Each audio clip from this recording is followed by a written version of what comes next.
My name is Li Fan. For 8 years, I have fought to survive this frozen wasteland, losing an eye and gaining a body full of scars along the way. I never wanted power or glory. I only wanted to earn a place in the Yinjing inner city for my team, the brothers and sisters who stood by me when the world ended. Now, standing in a cave on a freezing Arctic cliff, I realize I was a fool. My team is broken. 6 of my friends are dead, slaughtered by mutant beasts because of a secret mission that was clearly a setup. Only Su Jiangwo and Fan Yuyu remain with me, both bleeding and exhausted. My adopted sister, Yuan Ruoxua, was the one who persuaded me to take this job. I want to believe she didn't betray me, but everything about this feels like a trap. In my hand, I hold the cause of all this death, a glowing crystal containing a flickering black sphere. Before I can help my friends escape, an explosion rocks the cave. We rush out to find ourselves surrounded by nearly 100 elite fighters from the inner city. These aren't scavengers, they are a professional military force. Then, the ultimate insult. Liao Yunfei, one of my own men I thought was dead, steps out from the enemy ranks. He sold us out just to save his own skin. The man behind this is Li Yuhang, a powerful leader's son who has always hated me. He demands the crystal, promising us safety in exchange. But I see through the lie. They used my speed ability to fetch this prize and lead our enemies away, and now they've come to clean up the witnesses. I started this journey with nothing but a protective suit and a small talent. I'm not an invincible hero, just a man who tried to protect his family and failed. As I look at the traitors and the soldiers closing in, the sorrow in my heart is turning into a cold, hard calm. They want this crystal, but I won't let my friends' deaths be for nothing. I finally saw the truth. I was never meant to survive this mission. Li Yuhang mocked me, revealing that the powerful Li family planned to steal the crystal and blame my team for its loss. Most painful of all was the hint that my sister, Yuan Ruoxua, had knowingly sent me into this trap. The foundation of my world crumbled. The person I trusted most had traded my life for a fire seed. My brothers didn't hesitate. Su Jiangwo, a man of steel and honor, charged the traitors with a roar. Even as a dark blade pierced his chest, he died with a smile, apologizing for not killing the traitor Liao Yunfei. Then Fan Yuyu, my poison spider, pretended to surrender. She used the chance to strike Li Yuhang, slicing his face before his guards overwhelmed her. As she lay dying in my arms, she touched the scar on my eye and told me she had loved me all along. I watched the light fade from her eyes, and something inside me snapped.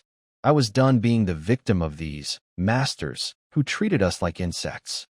When they closed in, I didn't hand over the prize. I smashed the crystal and swallowed the black sphere whole. Using my divine step ability, I burned through my remaining life force to reach the edge of the Arctic abyss, a bottomless pit in the melting ice.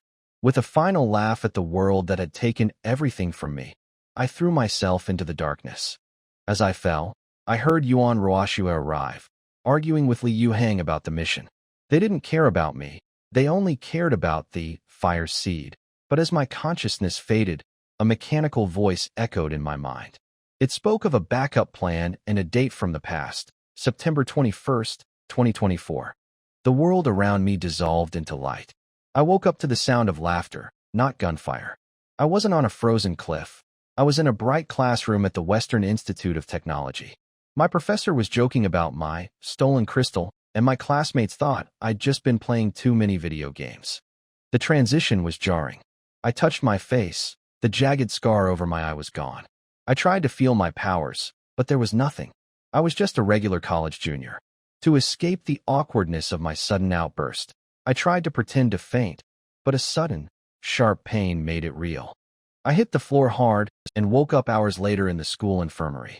The doctor blamed it on mental exhaustion, but I couldn't shake the memories. In that dream, I lived like a stray dog, betrayed by those I loved most. My roommate, Ko Peng, mentioned that my sister, Yuan Ruoxua, had called.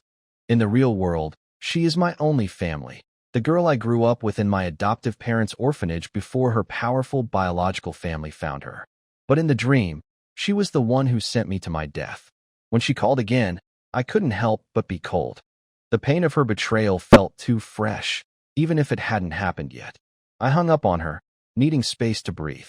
I headed back to my childhood home, a nice penthouse in Chang'an left to me by my late adoptive parents. Walking through the door was like opening a music box of memories. In my nightmare, this place was stolen by a gang, and I was forced to hide in a tiny storeroom to survive the heat of the apocalypse.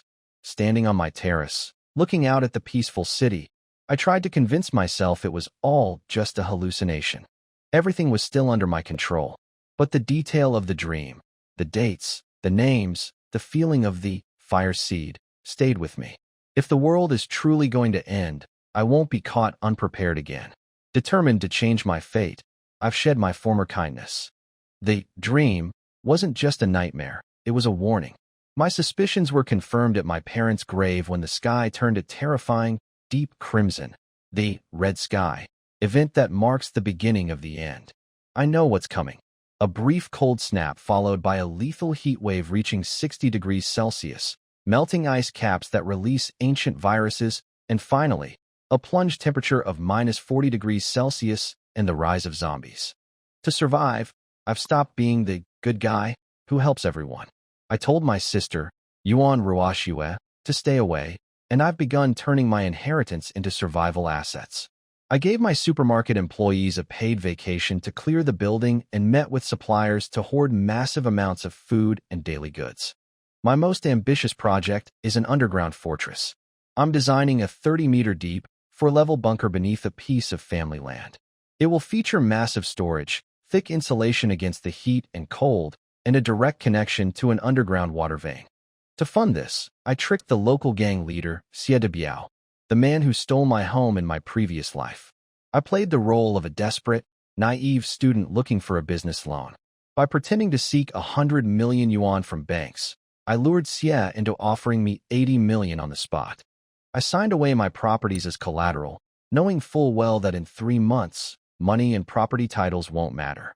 While he thinks he's cheated me, I'm the one with 80 million yuan in cash and a head start on the apocalypse. Xie is suspicious of my new, cold attitude, but it's too late. I'm no longer an insect to be crushed. I am the architect of my own survival. Early the next morning, Li Fan arrived at the supermarket. There was a lot to do today, and the first task was to give the employees a day off.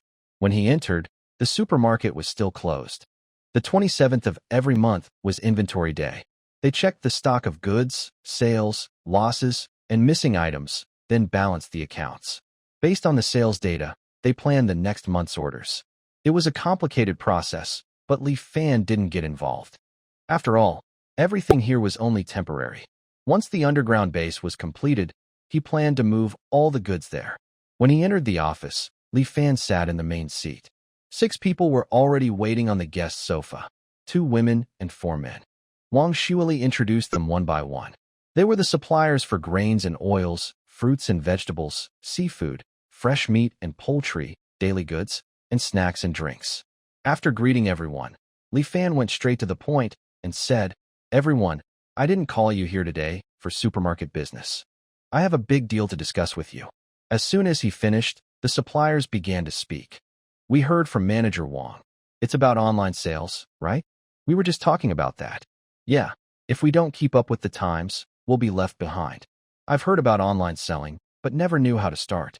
I heard some live streamers can sell tens of millions worth of goods in one night. Physical stores are getting worse every day. If we don't change, we'll be outdated." The grain and oil supplier, a middle-aged man with thinning hair and a round belly, asked, "Boss Li, how do you plan to work with us?" Li Fan took out a prepared supply list and handed copies to each of them. "Our media company is quite large and covers many areas," he said. "Take a look at the list and see what you can handle. My only requirements are quality and quantity. Both must be guaranteed. They might become long-term partners in the future, so we must take this seriously." Everyone picked up the list, and the more they looked, the more shocked they became. Rice, oil, salt, fruits, vegetables, dried goods, drinks, snacks, cleaning supplies, things that run on the ground, swim in the water, and fly in the sky. There were also flashlights, lighters, power banks, even nails, hammers, screwdrivers, cigarettes, and all kinds of alcohol, red, beer, and white. 5 full A4 pages, packed with items, left everyone speechless. This wasn't just a live stream sales list. It looked more like a full-scale supply plan for a whole village. What a huge company this must be, covering every daily necessity.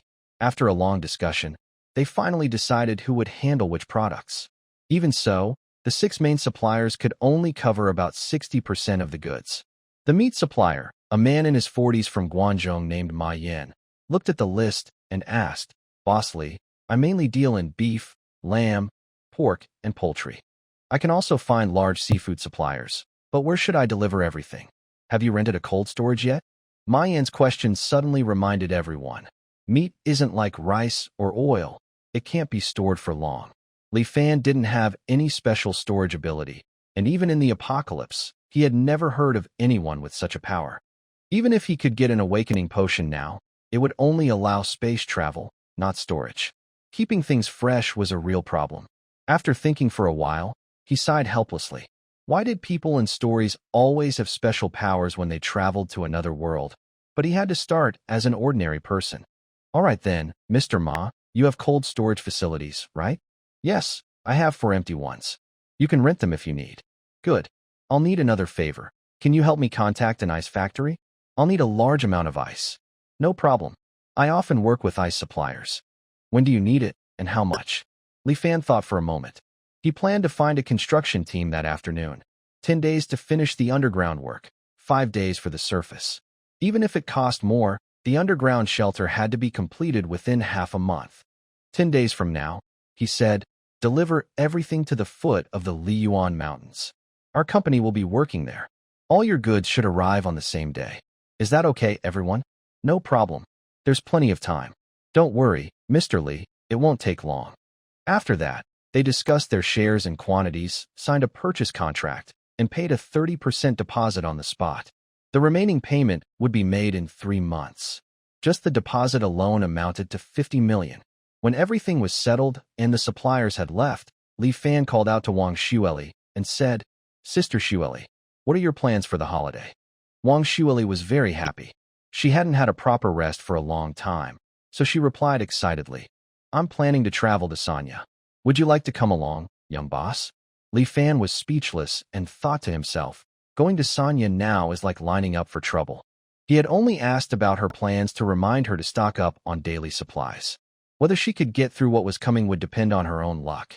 Although Wang Xueli had always treated him well, she was kind, graceful, and beautiful. Li Fan had no intention of taking her with him to seek safety. Human nature is easily tested in difficult times. "Sister Xueli, things aren't very stable right now. I suggest you don't go. Store more supplies, especially water, and just stay home." Wang Xueli looked at him curiously and asked, "Did you hear something?" Li Fan nodded and said, "Did you see the red glow in the sky yesterday?" "Yes, but the experts said it was a normal phenomenon."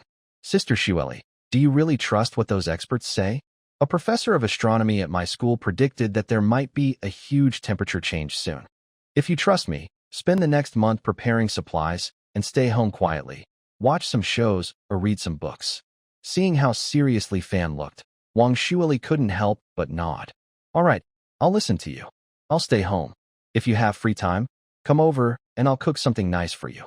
"Sure, I'll come and try your cooking when I can. I have something to do now, so I'll get going." After saying that, Li Fan left the supermarket and headed straight to his father's friend's real estate company. His father's friend, Su Jiayin, was the most well-known developer in Chang'an City, who had made his fortune during the real estate boom years earlier. When he was young, he had fought alongside Li Fan's father. After Li Fan's parents passed away, Su Jiayin had taken good care of him. Xie Biao had long wanted that shop property, but he never dared to act rashly because he feared Su Jiayin.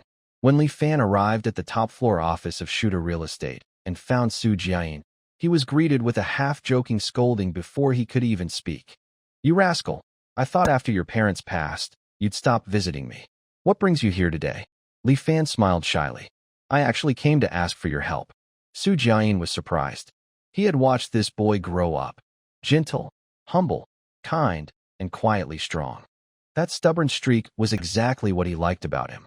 So when Li Fan said he needed help, Su Jiayin became curious and teased. "Well, that's rare. The boy who'd rather deliver food than touch his foster parents' inheritance finally needs my help? Let's hear it. Li Fan quickly explained what he had prepared. I'm planning to build a media center on the land where our old house stands. You're an expert in construction, so I was hoping you could help me find a good team. Su Jiayin laughed. That's all. I thought you were running for president somewhere.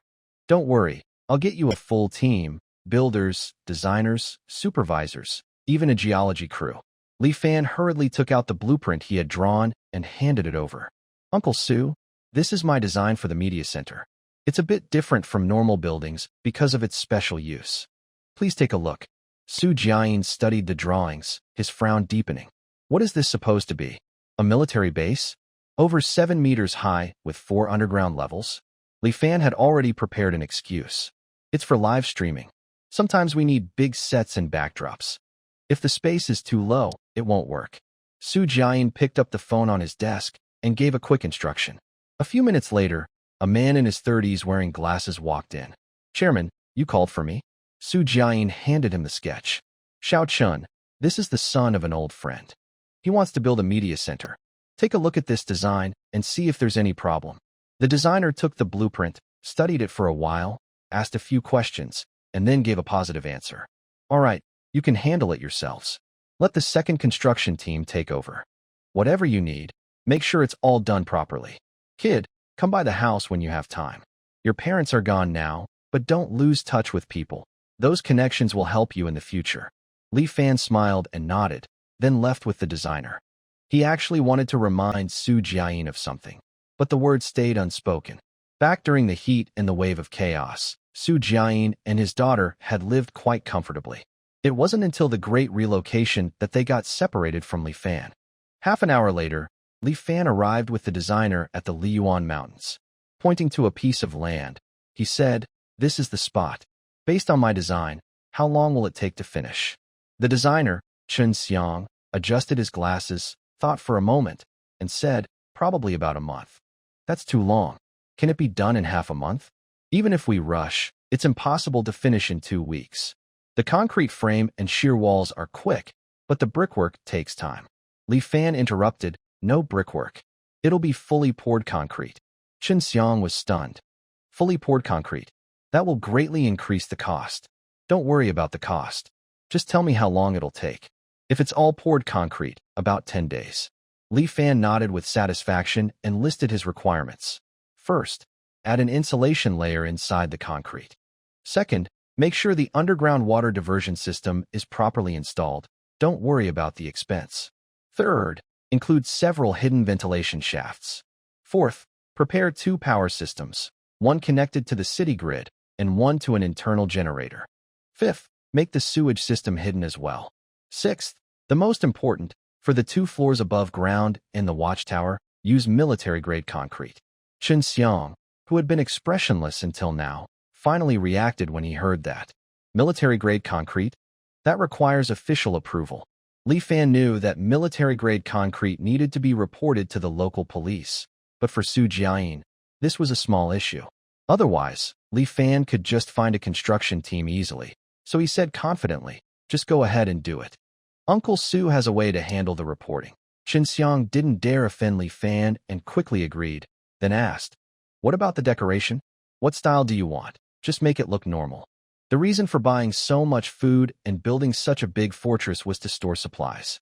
After 2 months of surviving the disaster, Li Fan planned to leave the fortress and rescue his early teammates, Fan Yuyu and others. Whenever he thought of this, he wished he had more space, so he wouldn't have to trouble himself. He could just store everything in a space and avoid all the hassle. Later, he took Li Fan back to the real estate company, calculated the cost at 30 million, signed the contract, and paid an advance of 20 million for the project. Construction started that afternoon. When Li Fan returned home, his phone rang. It was Ko Peng calling. As soon as he answered, Ko Peng's wolf-like howl came through. "Li Fan, are you crazy? You're skipping classes now. The instructor called you today, but you didn't answer. They came looking for me several times. I thought something happened to you. I was about to call the police." Hearing Ko Peng's loud voice, Li Fan felt a bit touched and responded with a smile. "Something came up today. Please help me ask for a few days off. Just say I'm not feeling well." "Oh, you want to take leave? And the day after tomorrow, you promise to go with me to the astronomy club. You won't bail on me, right? Li Fan thought for a moment. He didn't really want to go, but since this big guy was one of his few friends, he decided to remind him and show some friendship. Li Fan knew that this guy had turned into a zombie in the third stage, but he wasn't sure if he was an original infection or secondarily infected by zombies. Okay, I'll call you the day after tomorrow. That's more like it. When the time comes, you have to be my wingman. I finally got a date with Lu Rian. Lu Rian? That name sounded familiar, but Li Fan couldn't remember who she was. She's the beautiful girl from the art department, my goddess. She agreed to go with me to the astronomy club. However, he brought her roommate, who is also a beautiful woman, known as the campus forum's topic goddess, Wu Shanshan. You're such a sycophant. You don't understand anything. I call this pure love. All right, I won't talk to you anymore. Let's discuss it when we meet the day after tomorrow. After hanging up, he calculated his funds. He had paid a deposit of 60 million today, leaving him with 25 million. He also had gasoline and diesel for the generator, coal for the fireplace, warm clothes, and basic medicines. He still needed a modified large truck to carry supplies, especially for the third phase of the zombie outbreak when the city falls and a big evacuation is needed. The hardest part was getting self-defense weapons. Guns would be best, but he had no contacts, so he had to settle for trying to get a bow and arrow. Li Fan took out his list and checked everything again. He planned to buy clothes and medicines tomorrow. As for weapons and gasoline, he would think of a way later. The next morning, Li Fan arrived early at Chang'an City's largest square, Times Square. Like a small bandit sweeping through a village, he bought all kinds of clothes, from inside to outside, for all seasons. Especially warm-down jackets and sports shoes. He arranged for delivery in the afternoon. Then, Li Fan visited various pharmacies, buying all the necessary medicines, with delivery arranged at the same time. In one day, he spent about 7 to 8 million. Clothes, bedding, and shoes cost 3 million. Medicines and medical supplies cost 5 million. Next, Li Fan planned to visit the sports equipment market to see if he could find a bow and arrow, but he felt like someone was watching him. Suddenly alert, he wondered if his recent actions had attracted someone's attention. It probably wasn't the authorities, which was strange. Who could be watching him?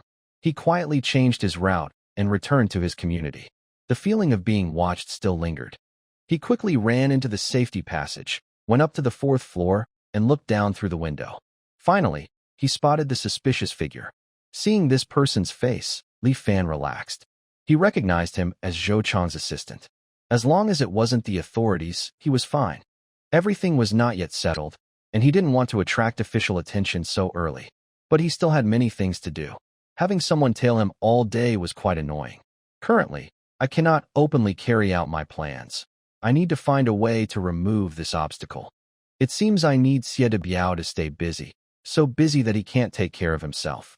The subordinate downstairs watched the building entrance, saw that Li Fan hadn't come out, and then turned to leave. He walked out of the neighborhood while making a phone call, probably reporting the situation. Li Fan rubbed his fingers, took out a cigarette, lit it, and his eyes flickered with thought. After a while, Li Fan smiled slightly, flicked away the cigarette, went home to change into his foster father's clothes, put on a wool hat and mask, hunched his back, and left the neighborhood. He took a taxi straight to Bailin District. Bailin District is a mixed urban-rural area, partly undeveloped, with a mix of different places, including red-light districts and nightclubs. Xie de Biao's underground casino is located here at the Red Romance nightclub. The top 4 floors are for entertainment, while the casino is in a secret room converted from an underground garage. Li Fan only learned about this after the end of his last days. When Xie de Biao occupied his house in the early days before his downfall, he overheard a conversation between his subordinates. This nightclub is situated between 2 districts, with very few surveillance cameras around, and there are guards on duty, so they can easily handle crackdowns on vice. The lack of surveillance was exactly what Li Fan wanted. He sneaked into the underground garage, searching for the hidden casino. After turning around several times, he still couldn't find the secret location. Fortunately, there were no cameras installed in this underground garage, which was likely to avoid detection during inspections. Otherwise, Li Fan would have been caught long ago. But where exactly was the casino? Could he be mistaken, Or was it in another nightclub's underground garage? That didn't seem right. His other two nightclubs were in busy city areas. Biao wouldn't be foolish enough to run a place in the city center. Besides, city centers are full of cameras. If there was a sudden official inspection, they might miss it in the busy area, but if they did, he would have already been caught. Just as Li Fan was about to give up and look for another opportunity, an Audi A6 drove in from outside. Li Fan quickly hid behind a fire escape cover. The Audi stopped in front of a wall, honked twice. Suddenly, a hole opened in the wall, and a man inside turned on a flashlight, looked at the license plate, and nodded in acknowledgement. The car stopped, and a man in a business jacket, carrying a suitcase, got out, slipped inside through a door that opened. Then the Audi drove away, and the door was closed again. At this moment, Li Fan quietly approached the wall, examined it carefully, and realized it was not a real wall. It was a fake wall made of plasterboard and wooden studs, with both sides covered by wooden frame partitions. The door frame was painted to match the wall color, making it hard to notice upon close inspection.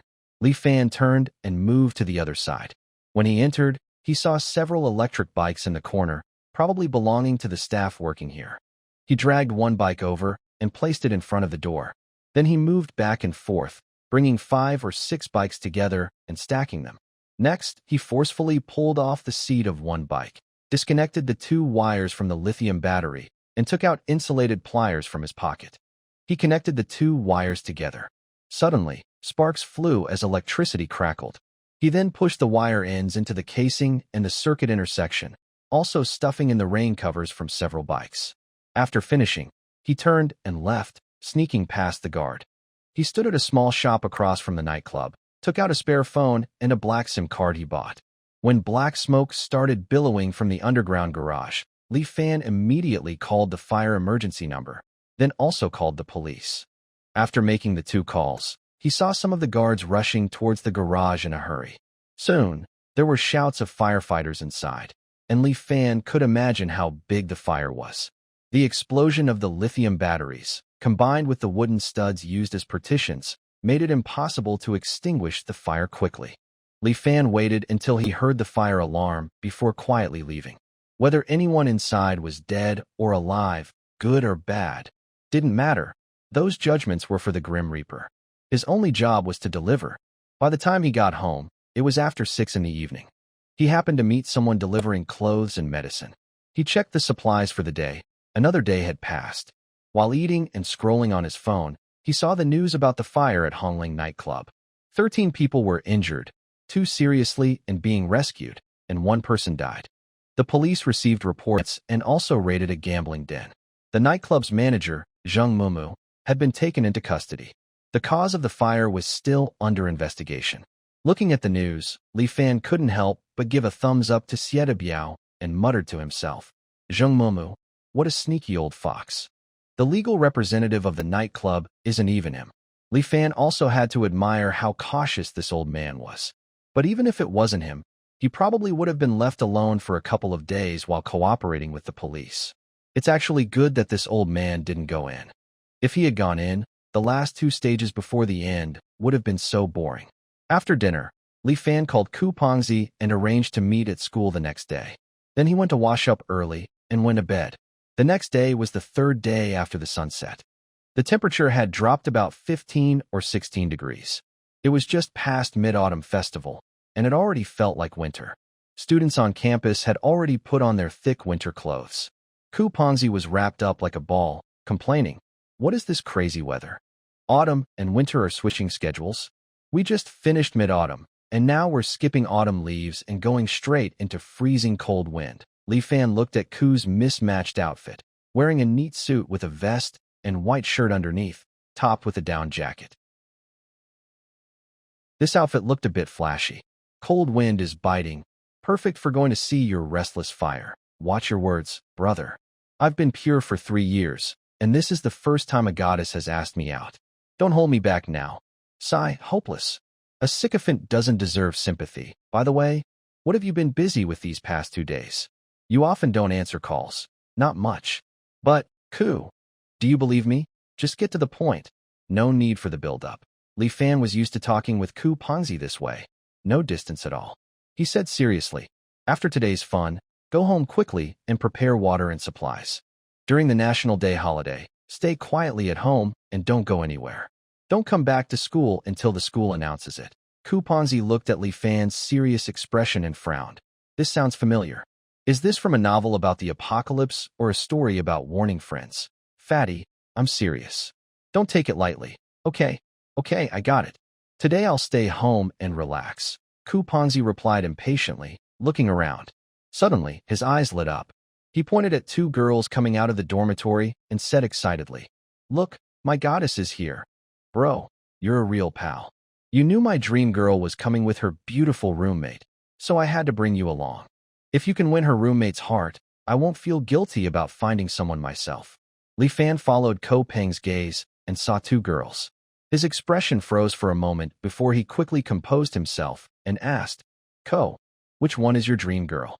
Ko looked a bit shy and said, "The one in the cream-colored jacket and yoga pants. Pretty, right? She's got great style, too." Li Fan gave him a sympathetic look. The girl he pointed to, Lu Ruyan, was the same one he had seen 2 nights ago with Xiedebiao. Before he could warn Ko, the two girls had already walked up to them. Lu Ruyan didn't seem surprised to see Li Fan. Instead, she smiled and nodded politely, as if nothing unusual had happened before. Ko eagerly took out 2 cups of milk tea he had kept warm inside his jacket and handed them over. "Ruyan, it's cold out. Warm your hands with this. I bought it hot and kept it close so it wouldn't cool down." Lu Ruyan accepted the drink and thanked him casually. Then she looked at Li Fan and said, "So this is the Li Fan you told me about. Very handsome. Hi, I'm Lu Ruyan, and this is my best friend, Wu Shanshan." Ko put his arm around Li Fan's shoulder and said, "Yeah, this is my best buddy. He's not only smart and good-looking, but also super fit." While introducing Li Fan, Ko's eyes were on Wu Shanshan, the quiet girl beside Lu Ruyan. She had a gentle smile, delicate eyebrows, a fair complexion, and her hair tied in a high ponytail. Dressed in a white down jacket, fitted jeans, and white sneakers, she looked like the picture of a sweet, well-behaved girl. If Lu Ruyan was an 8 out of 10, Wu Shanshan was a 9. Wu Shanshan looked at Li Fan curiously and greeted him with a smile. "Hi, top student."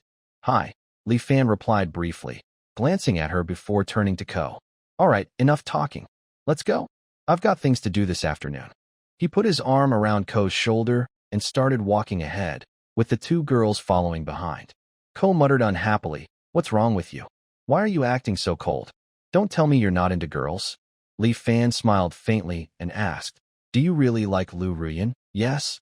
I fell in love at first sight during the freshman welcome event. This is the first time I've asked out a goddess." "Please don't mess it up. Be more enthusiastic. Your first time asking her out?" "Yes, you don't know. She's a good girl.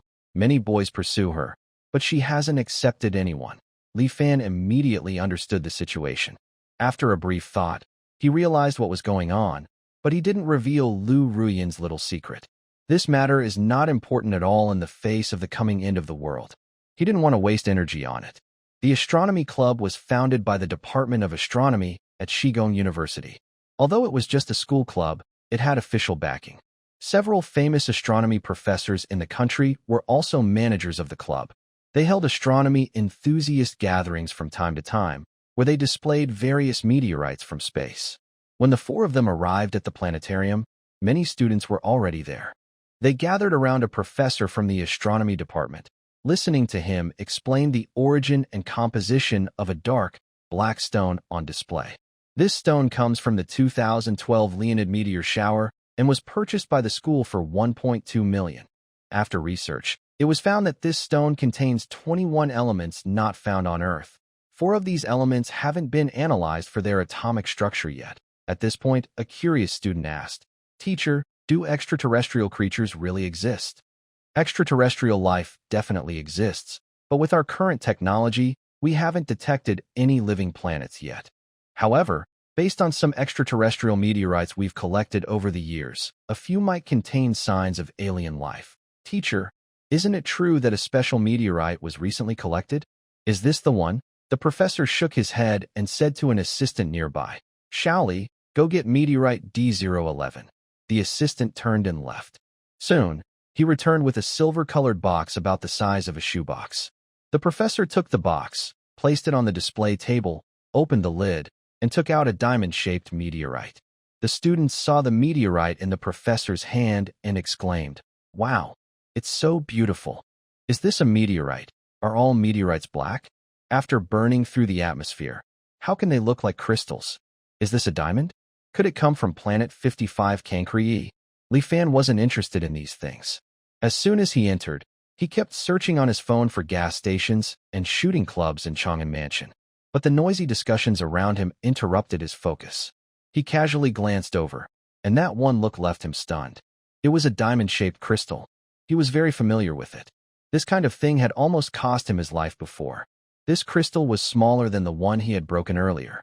It was clear and shiny, but there was no black ball inside. Li Fan felt that this object was the same as the one he had dropped before, so he unconsciously moved closer. The professor saw the students' enthusiasm and questions. He lowered his hands to quiet everyone and then explained, "This stone isn't from a meteorite. It was found during the excavation of the Chinbei oil field. At first, we thought it was a natural diamond, but after analysis, we found it wasn't made of carbon. Instead, it contains some unknown element. The National Science Academy and our institute have done detailed analysis. This element doesn't exist on Earth. According to their calculations, the energy stored in this crystal is 3,000 times that of uranium and plutonium. Teacher, if this element is used to make bombs, wouldn't it be more dangerous than a nuclear bomb?" The professor looked disappointed and replied, "That's theoretically possible. But we've tried many times to extract the unknown element, and we haven't succeeded yet. After today's exhibition, it will be sent to the National Science Academy in the capital for further analysis." Li Fan no longer paid attention to what the professor was saying because his right arm started to feel a faint heat. He stood up and asked, "Teacher, can I touch it?" Li Fan had a feeling that this object might be useful to him, possibly helping to uncover the secret of his rebirth. The professor smiled and nodded, saying, "If you're not afraid of this unknown radioactive source, you can come and touch it." Hearing the professor agree, several brave students immediately stepped onto the display platform with Li Fan. Li Fan did not rush to touch the crystal stone immediately because the closer he got, the stronger the heat sensation in his arm. Now, he could feel a faint tingling feeling. The students also gathered around to touch the meteorite. Li Fan mixed in with the crowd and reached out his right hand to touch the meteorite. The moment he touched it, Li Fan's right arm seemed to be in. A hot flow of energy traveled from the meteorite directly into his arm, then spread throughout his body, finally rushing to his brain. This sudden change frightened Li Fan. He wanted to pull back his hand, but he couldn't.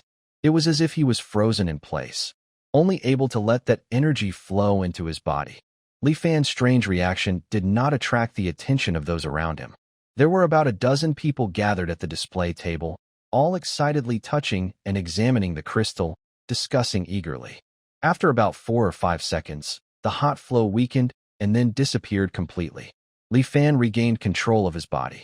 He withdrew his hand and stepped back behind the crowd. If anyone had looked closely at Li Fan, they would notice that despite the cold weather, his forehead was slightly sweaty. It wasn't caused by the heat energy, but by fear. The feeling of losing control of his body brought Li Fan great terror. He also sensed that there was something inside his body that he didn't understand.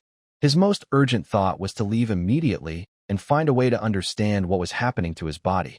To avoid drawing attention, Li Fan quietly slipped away from the crowd, left the venue, took a taxi, and hurried home. However, what Li Fan didn't know was that shortly after he left, the observatory was in chaos. One of the boys, while touching the meteorite, suddenly saw the originally clear and transparent crystal. Then 1 piece, 2 pieces, 4 pieces, countless fragments, until it shattered into powder, turning into a white-gray dust like flour. "Ah, it's broken." "No, it's melting." This change happened within just a few seconds. The student who touched the crystal was stunned and quickly explained, "Teacher, it wasn't me. It broke on its own." The professor looked at the crystal meteorite turning into ash, and his heart tightened with worry. He hurried forward to check, but couldn't explain what was happening. He sighed worriedly and said, "What should we do?" This was supposed to be handed over to the National Science Academy. Thus, the social gathering ended quickly. After Ko Peng and the others left, they realized Li Fan was already gone, and no one answered their calls. Lu Rian noticed Li Fan had left and, with Wu Shanshan, found an excuse to leave as well. Ko Peng's plans for the movie and dinner were ruined, not to mention their plans for National Day. Lu Rian and Wu Shanshan returned to their dormitory. Wu Shanshan's innocent girl image instantly disappeared as she complained to Lu Rian. Your so-called invisible rich guy is like this, dressed in clothes worth less than my bag. Lu Rian explained. I saw it with my own eyes, so it can't be fake. His family owns the top building in Lishui Courtyard, and the supermarket at the entrance is also his. He even borrowed 80 million from Mr. Xie to start his own business. He's a big catch. No wonder I agreed to go on a date with that lazy guy, just to give you a chance. Wu Shanshan's eyes lit up, and she said, Really? Of course. I found out the day before yesterday that his parents died in a car accident. No relatives, no connections. A typical wealthy and handsome guy. Wu Shanshan took off her coat, posed in front of the mirror, and said flirtatiously, Best friend, once I get him, I'll treat you to a big meal. Lu Rian hugged Wu Shanshan's arm and said sweetly, Good luck. When you succeed, you must help me. If I don't pay Mr. Xie back the 10,000 yuan in a month, I'll be in trouble. Wu Shanshan looked at her with disdain but smiled sweetly. Don't worry, at most a week. I'll get him, and then I'll borrow 10,000 yuan from you to settle my debts. Lu Rian's face stiffened, then quickly put on a smile. Then I wish you success in advance. Wu Shanshan changed into a different outfit, adopting a bossy style, and told Lu Rian, I have plans. Don't forget to help me get Li Fan's contact info. I'm leaving now. Wu Shanshan slung her bag over her shoulder and left without waiting for Lu Rian's reply. Lu Rian watched the door close, her smile fading as she cursed, Little brat, thinking she's some kind of pure girl. If you really were, there wouldn't be so many rumors about you online. If I hadn't been seen with Mr. Xie by Li Fan, you wouldn't even have a chance. You promised to help me settle my accounts, but now you're asking to borrow money from me. No, I can't just wait and do nothing. I can't rely on her. Li Rian's eyes flickered uncertainly. After a while, she made up her mind, went to her wardrobe, and looked through her clothes.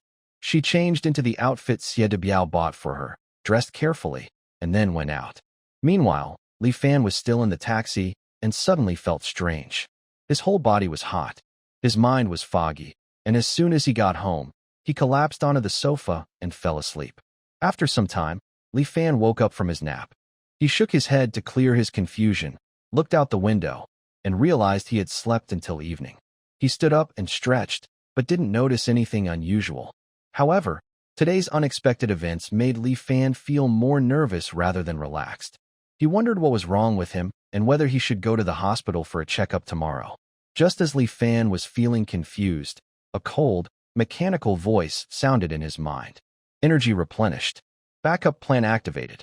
Assistant guide is being initialized. Li Fan was startled by the sudden voice. But after a while, no more sound came. When he thought he might have just imagined it, another voice spoke in his mind. Hello. This voice was different from the first. It was a girl's voice, clear and pleasant. Li Fan looked around, trying to find where the voice was coming from. The voice spoke again. Are you the system? Could his big gift of rebirth have arrived? What is a system? Li Fan was a bit confused. Isn't that how it's usually written in fantasy novels? When a system appears, there are notifications, tasks, check-ins, and a bunch of cool, flashy items. But why did the system in his mind seem a little different? Tasks? Where do I check in? What are you talking about? You give me tasks, I do them, and then I get rewards. I don't understand what you're saying. I am the Fire Seed Project Assistant. Fire Seed Project Assistant? Your past life memory magnetic field has been implanted. You probably haven't forgotten how to meditate, right? Come in, and I'll explain. When Li Fan heard this, he realized that this was not the system at all. At first, there was a mechanical voice saying, backup plan activated, which indicated that this thing was with him during his crossing. As for why it only appeared today, it was probably related to the crystal from earlier today. Now Li Fan understood what this thing that came with him was. The black sphere inside the crystal, which Li Yuhang called the fire seed. But he didn't know what exactly the fire seed was. The major survival bases were fighting desperately over it. and even the Li family in Yinjing risked breaking ties with the capital to set up traps and seize it. It was clearly not simple. It seemed that his crossing was closely related to this object, and he had to find out more. Li Fan sat back on the sofa and began to meditate. Meditation was a common practice among awakening survivors in the apocalypse, used to strengthen mental power. He thought it would take some time since he hadn't awakened, but surprisingly, he finished meditating very easily. Before he could react, a pulling force suddenly dragged him into a space. This was a gray space, with a void-like sky and a ground made of mosaic-like gray squares. Looking around, there was no end in sight. "Hello," a voice came from behind. When Li Fan turned around, he saw a woman standing not far from him. She looked about 18 or 19. She had a joyful smile, long silver hair, and delicate features that seemed carefully carved by a divine hand. Her slender figure was perfect. Any more or less would ruin her beauty. Her eyes were a deep blue, like holding a vast starry sky. The only odd thing was her clothing, a futuristic combat suit. Li Fan guessed she was an unknown entity, not human, and asked, "Are you human or machine?" The woman, Zero, walked over and stopped in front of Li Fan, saying, "From your perspective, I could be either human or machine." This ambiguous answer made Li Fan even more confused. "Where am I now? Are you the fire seed inside the crystal? Did you cause my rebirth? And how did I return to before the apocalypse? There's more." Zero shook her head helplessly and interrupted. "I can only tell you that this place is a different dimension. You need to use your biological beacon inside your body to access it with your consciousness. As for the black sphere you mentioned, we call it Kalinia. I find it hard to explain clearly, because I don't fully understand your technological civilization or how much you know about Kalinia. Your rebirth is a backup plan of Kalinia. As for traveling back before the end of the world, Kalinia's database hasn't been fully activated yet, so I can't answer that now." Li Fan focused on her words and asked, "You said your technological civilization. Are you not from Earth? Are you an alien civilization?" "Sorry, our database isn't complete, so I can't tell you where we come from." Li Fan asked again. "Also, what do you mean by entering your mind here? Touch your own heartbeat and feel your breathing." After doing so, Li Fan's face changed instantly. Here, he had no heartbeat and no breathing. That means his body isn't here. Only his consciousness or mind has entered this space. Zero looked very happy, constantly observing Li Fan because she had been asleep for a very long time. Since her database was incomplete, her only memories were endless loneliness and waiting, and a deep-seated helper's motto engraved in her mind: "Help the host survive in the end times." Seeing Li Fan's uneasy expression, Zero comforted him. "You can trust me completely, because my task is to wait for the host and help him survive. You are the one I've been waiting for a long time. I won't let anything happen to you." Li Fan had struggled to survive through many strange and bizarre things during the end times, but this situation was unexpected. However, seeing Zero's joyful expression and sincere eyes made Li Fan feel a bit more at ease. He roughly concluded that Zero was a product of an advanced civilization. Whether she was human or just a program, he couldn't tell. This clearly exceeded his understanding. But for now, everything that was beneficial to him was good. At least before he awakened, he had an extra layer of support. He just didn't know what Zero could do to help him. "Since you said you want to help me, what exactly can you do?" Zero saw that Li Fan no longer seemed suspicious of her, which made her very happy. She happily waved at Li Fan and said, "Come with me." Zero playfully snapped her fingers, and the mosaic space behind her started to break down in a regular pattern. Then, a whole group of buildings appeared, 6 strange, cylindrical structures. Each one is about the size of 3 football fields and about 10 meters tall. Next to each large cylinder, there are a few small buildings that look like storage units. All these buildings are made from a white, metallic material, seamlessly connected. In the center of the group, there is a 3-story building that looks like a Rubik's Cube. It's square-shaped, shiny all over, and looks like a glass cube. Zero led the way, guiding Li Fan through the buildings until they reached the cube. The first layer of the cube automatically opened a door. As Zero stepped inside, Li Fan felt like he had entered a futuristic tech fortress. If it were a little more worn down, it would look just like a cyberpunk world. Inside the cube, there is a wide corridor about 3 meters across, with white metal walls on both sides. At the end of the corridor, there is a room that looks like a control room. The space isn't very big, about 100 square meters. In the middle of the room, there is a square metal platform. It has irregular patterns on it, resembling a circuit board, but it's silver-colored, making it look more advanced. Zero walked to the platform and ordered, "Open the main console and display the laboratory instructions." A mechanical voice, familiar to Li Fan, responded, "The main console is now open, and the laboratory data has been retrieved." At the same time, the main console displayed a 3D floating view of the entire building group. The 3D image looked like a miniature version of the buildings outside, floating in front of them. Zero casually moved her hand in the 3D image, and several of the circular buildings spread out side by side, floating above the console. There were also some words displayed on the image that Li Fan had never seen before. Li Fan was completely stunned. Just this technology alone far surpassed current science and technology by thousands of miles. Seeing Li Fan's amazed expression, Zero's pride was obvious in her smiling face as she said, "These are your most powerful tools for surviving the end of the world. Are these the buildings outside? What are their functions?" Zero pointed to the signs and said, "Aren't they written on top? Oh, I forgot. I haven't synchronized with your current civilization system yet. Let me give you a quick introduction." Zero pointed to the first cylinder on the left and said, "This is the materials laboratory, which can convert and refine various materials into different elements. For example, the clothes you're wearing now made of cotton and polyester can be transformed and refined here to create a new type of material. It can maintain a constant temperature, assist you, and protect against some external impacts. However, during the transformation, additional materials need to be added." Li Fan was very excited after hearing this. It means that by throwing in a few ordinary clothes, he could get clothes that keep warm, are bulletproof, and have assistance effects. The more he thought about it, the more excited he became. Suddenly, a bold idea popped into his mind, and he asked, "Can any material be transformed?" Yes, all elements in the universe can be transformed and refined. And transformation and refinement are just its basic functions. Its highest limit is to synthesize biological memory metals. What are biological memory metals? Zero shrugged and said, "Sorry, the memory database is incomplete, so I can't answer." Li Fan didn't dwell on it and looked at the other 6 cylinders, feeling very eager. This first one is so amazing. The others must be even more impressive. He urged, "Quick, tell me what the others do." Zero pointed to the second cylinder and said, "This is the biological laboratory, which extracts, cultivates, and breeds biological energy, and performs gene chain recombination, for example, to produce everyday medicines and potions."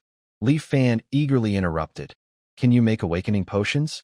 If I can make awakening potions, I could be 3 months ahead of all other superhumans. In the 2 stages before the apocalypse, I would be invincible. This is extremely important." Seeing Li Fan's eager look, Zero smiled and said, "Of course, but the raw materials haven't appeared yet."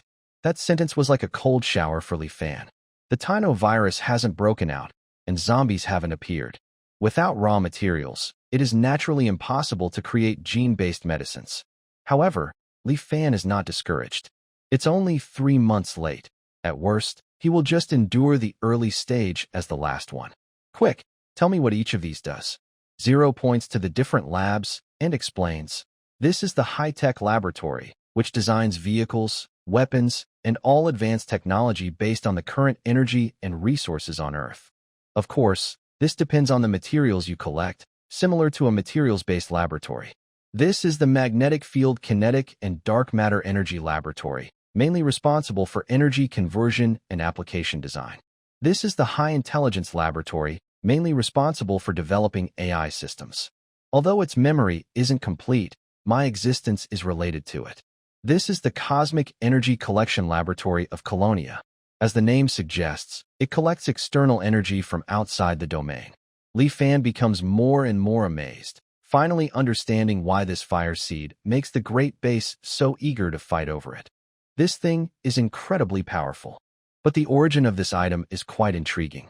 Currently, no one on Earth knows about its existence. Otherwise, countries would have already gone to war over it. Its appearance is linked to melting glaciers and clues from underground technological artifacts, which brought it into the public eye. Li Fan knows very well that he must not reveal that he has this item. Keeping it secret is crucial. Looking at these laboratories, Li Fan can't wait and says, "Now, quickly help me design a combat suit based on this style I'm wearing. Also, make me a few defensive weapons, something like a 95, AK, or a Gatling gun that glows blue. Dozens of each. Oh, and build me a tough off-road RV. Actually, just give me a flying vehicle instead." Zero, after hearing this, shakes his head helplessly and says, "Sorry, the energy you've collected can only activate one main function of one laboratory." Li Fan's face stiffens, and he asks, "What do you mean? I've been listening to this for so long, and now you tell me I don't have enough energy?" Zero spreads his hands and replies, "You can understand it this way. The energy you've collected can only activate the main function of one laboratory at a time. Could the energy you're talking about be that diamond-shaped crystal?" "Exactly.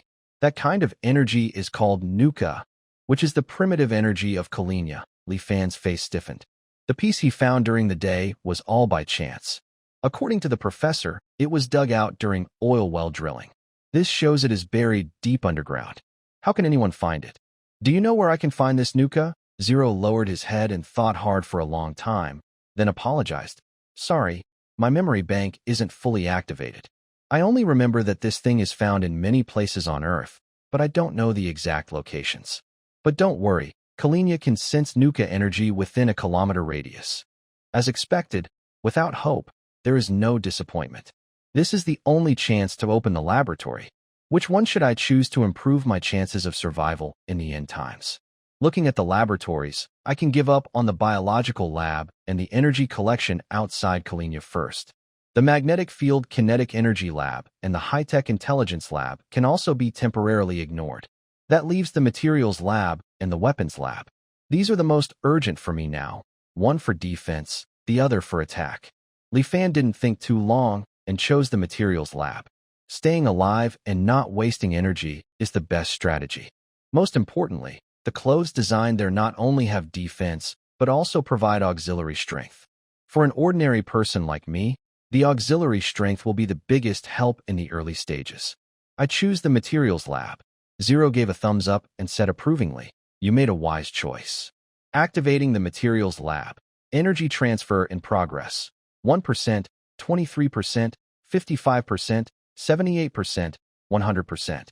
The main function of the materials lab has been successfully activated. Once again, the mechanical voice sounded. In the 3D scene, the building representing the materials lab changed from gray to silver-white, glowing faintly.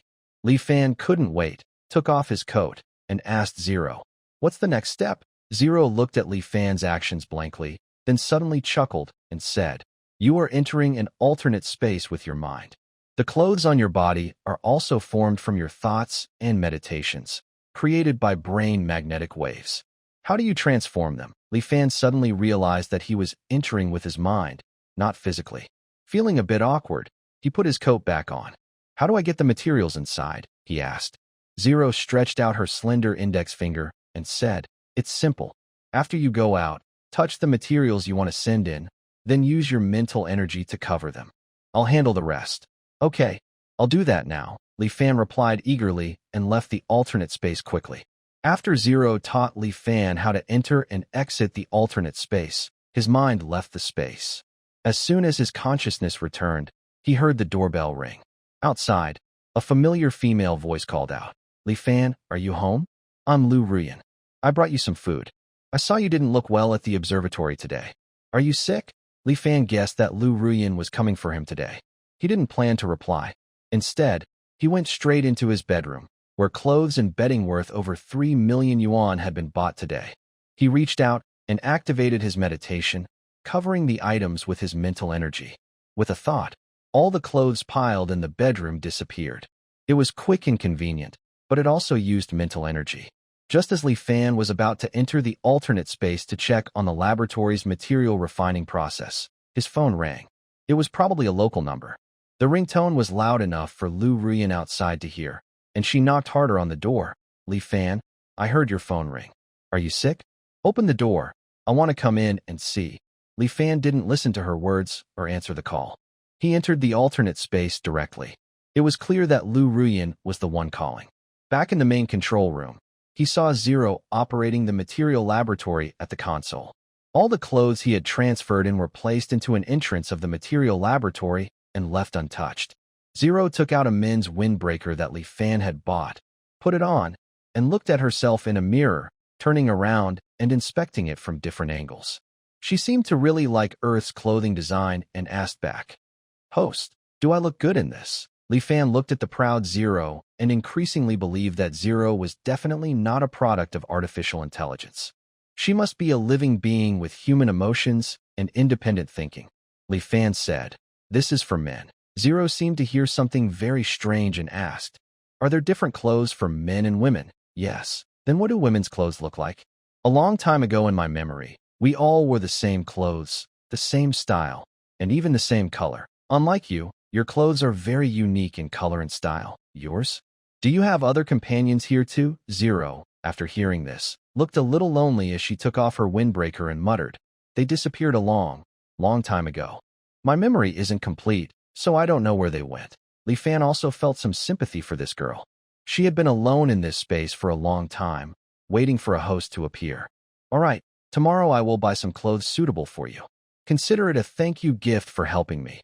Zero's bright blue eyes lit up, and she happily said, "Really? Host, you're so kind." Li Fan smiled and replied, "I'll buy them for you tomorrow. Also, from now on, don't call me host. It sounds strange. Just call me Li Fan. You should have a name. Zero is probably just your code name." Zero looked very happy, and this happiness was pure. She nodded and said, "Okay, I will call you Li Fan from now on. As for my name, I don't remember it, but I have a vague image of a man in my memory. He is my father. He is a very powerful person. I also remember there was a field of ranine flowers at my home, and some fragments of memories." Li Fan had never heard of ranine flowers.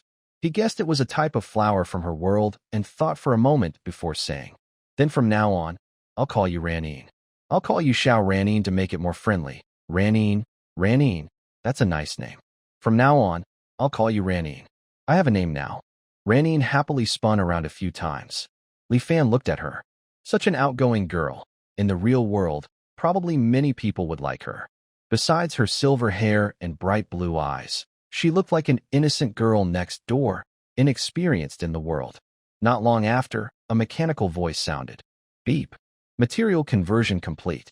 Collected 1,100 raw materials, produced 60 combat suits. These suits are temperature controlled, can withstand 18,000 joules of damage continuously, with a support limit of 70%. Evaluation level, F grade. This conversion produced 1 ton of waste materials. The recycling station is not activated, so waste cannot be separated or refined." Li Fan heard the mechanical announcement and felt stunned. Over 1,000 pieces of clothing were made, but only 60 were produced. This loss is too huge. Over 1,000 clothes, worth 3 million, but only 60 suits came out. Looking at the 60 suits coming out of the material lab, their style and color didn't change much, but they felt much lighter to the touch. The material's texture reminded him of the white whale's head he touched at the aquarium, delicate and soft. He tore at one a few times. It was slightly elastic. He couldn't help but feel a bit doubtful. The most famous Barrett anti-material rifle fires 15,000 joules, after all. This suit can block a single impact of 18,000 joules, meaning it can resist all standard bullets from firearms. "Xiaoran, can this really stop bullets?" "I don't know. Our technology data isn't synchronized with yours, so I can't give an exact answer. But this is only F grade. When you get new materials, you can refine further." "F grade. Then what materials do I need to upgrade?" Ran Lin reached out and slid a few more times on the control, and a projection of unfamiliar text appeared in front of Li Fan. After a long pause, he finally spoke. "These materials should be available in your world. Once you synchronize your current data with me, I can tell you what these materials are called in your world." "How do I synchronize?" Ran Lin thought for a while, unsure how to explain. He simply waved at Li Fan and said, "Come with me." Ran Lin led Li Fan through another door into a room filled with dense crystal wiring, all connected to a floating rectangular crystal in the center. It was about 1 meter long, 30 centimeters in diameter, with only a small section at the bottom glowing with a clear light. The upper part looked like ordinary glass. Ran Lin stopped in front of the crystal and said, "This is Geet. It's our memory storage, and also the data repository for this entire space. Right now, only 1/10 of it is active. That's the part that's glowing." Li Fan looked at the crystal with a confused expression and pointed at it, saying, "Do you mean that all the central data of Kalinia is stored in this crystal, including most of your memories?" "Yes. Once you fully activate this gate, you can use Kalinia's technology to end the apocalypse." Li Fan scoffed dismissively and said, "Let's talk about that later. First, how do we synchronize the data? You need to find your gate, and then leave the rest to me. I can translate all the text, element names, uses, and technologies from here into your language, making communication easier. That way, we won't need to transmit messages through thoughts anymore. Soon, I'll be able to understand what the outside world looks like through your brainwaves." After hearing this, Li Fan realized that the girl had mentioned data synchronization several times, and it was probably because she wanted to see the outside world. He thought about it. This place was like a prison for her. But a new problem arose. Li Fan was sure that such advanced technology didn't exist in the real world. "Xiaoran, our database is different from yours. How can we sync the data? What do you use to store information?" "Books and computers." "Then bring me your books and computers, and I'll try to work with them." Li Fan thought for a moment and decided it would be safer to go to an internet cafe the next day, since he still didn't fully understand what this thing was. Now, he was thinking about another matter, the storage capacity of this space. He wanted to test it thoroughly tonight. "All right, you rest first. I have to go out and take care of something." After saying that, Li Fan left the space. When his consciousness returned, he heard his phone ringing and heard Lu Riyun's voice outside the door. "Look at you. Are you fainting? If you don't open the door, I'll call emergency services." Li Fan picked up his phone and froze. The screen showed only one missed call, which was still ringing. Outside the door, Lu Riyun's voice seemed to pause when he entered the space and resumed after he came out. A bold guess excited Li Fan. The space might not have time. He got up, ran into the living room, and poured a glass of hot water. He put the thermometer in, and it showed 91 degrees.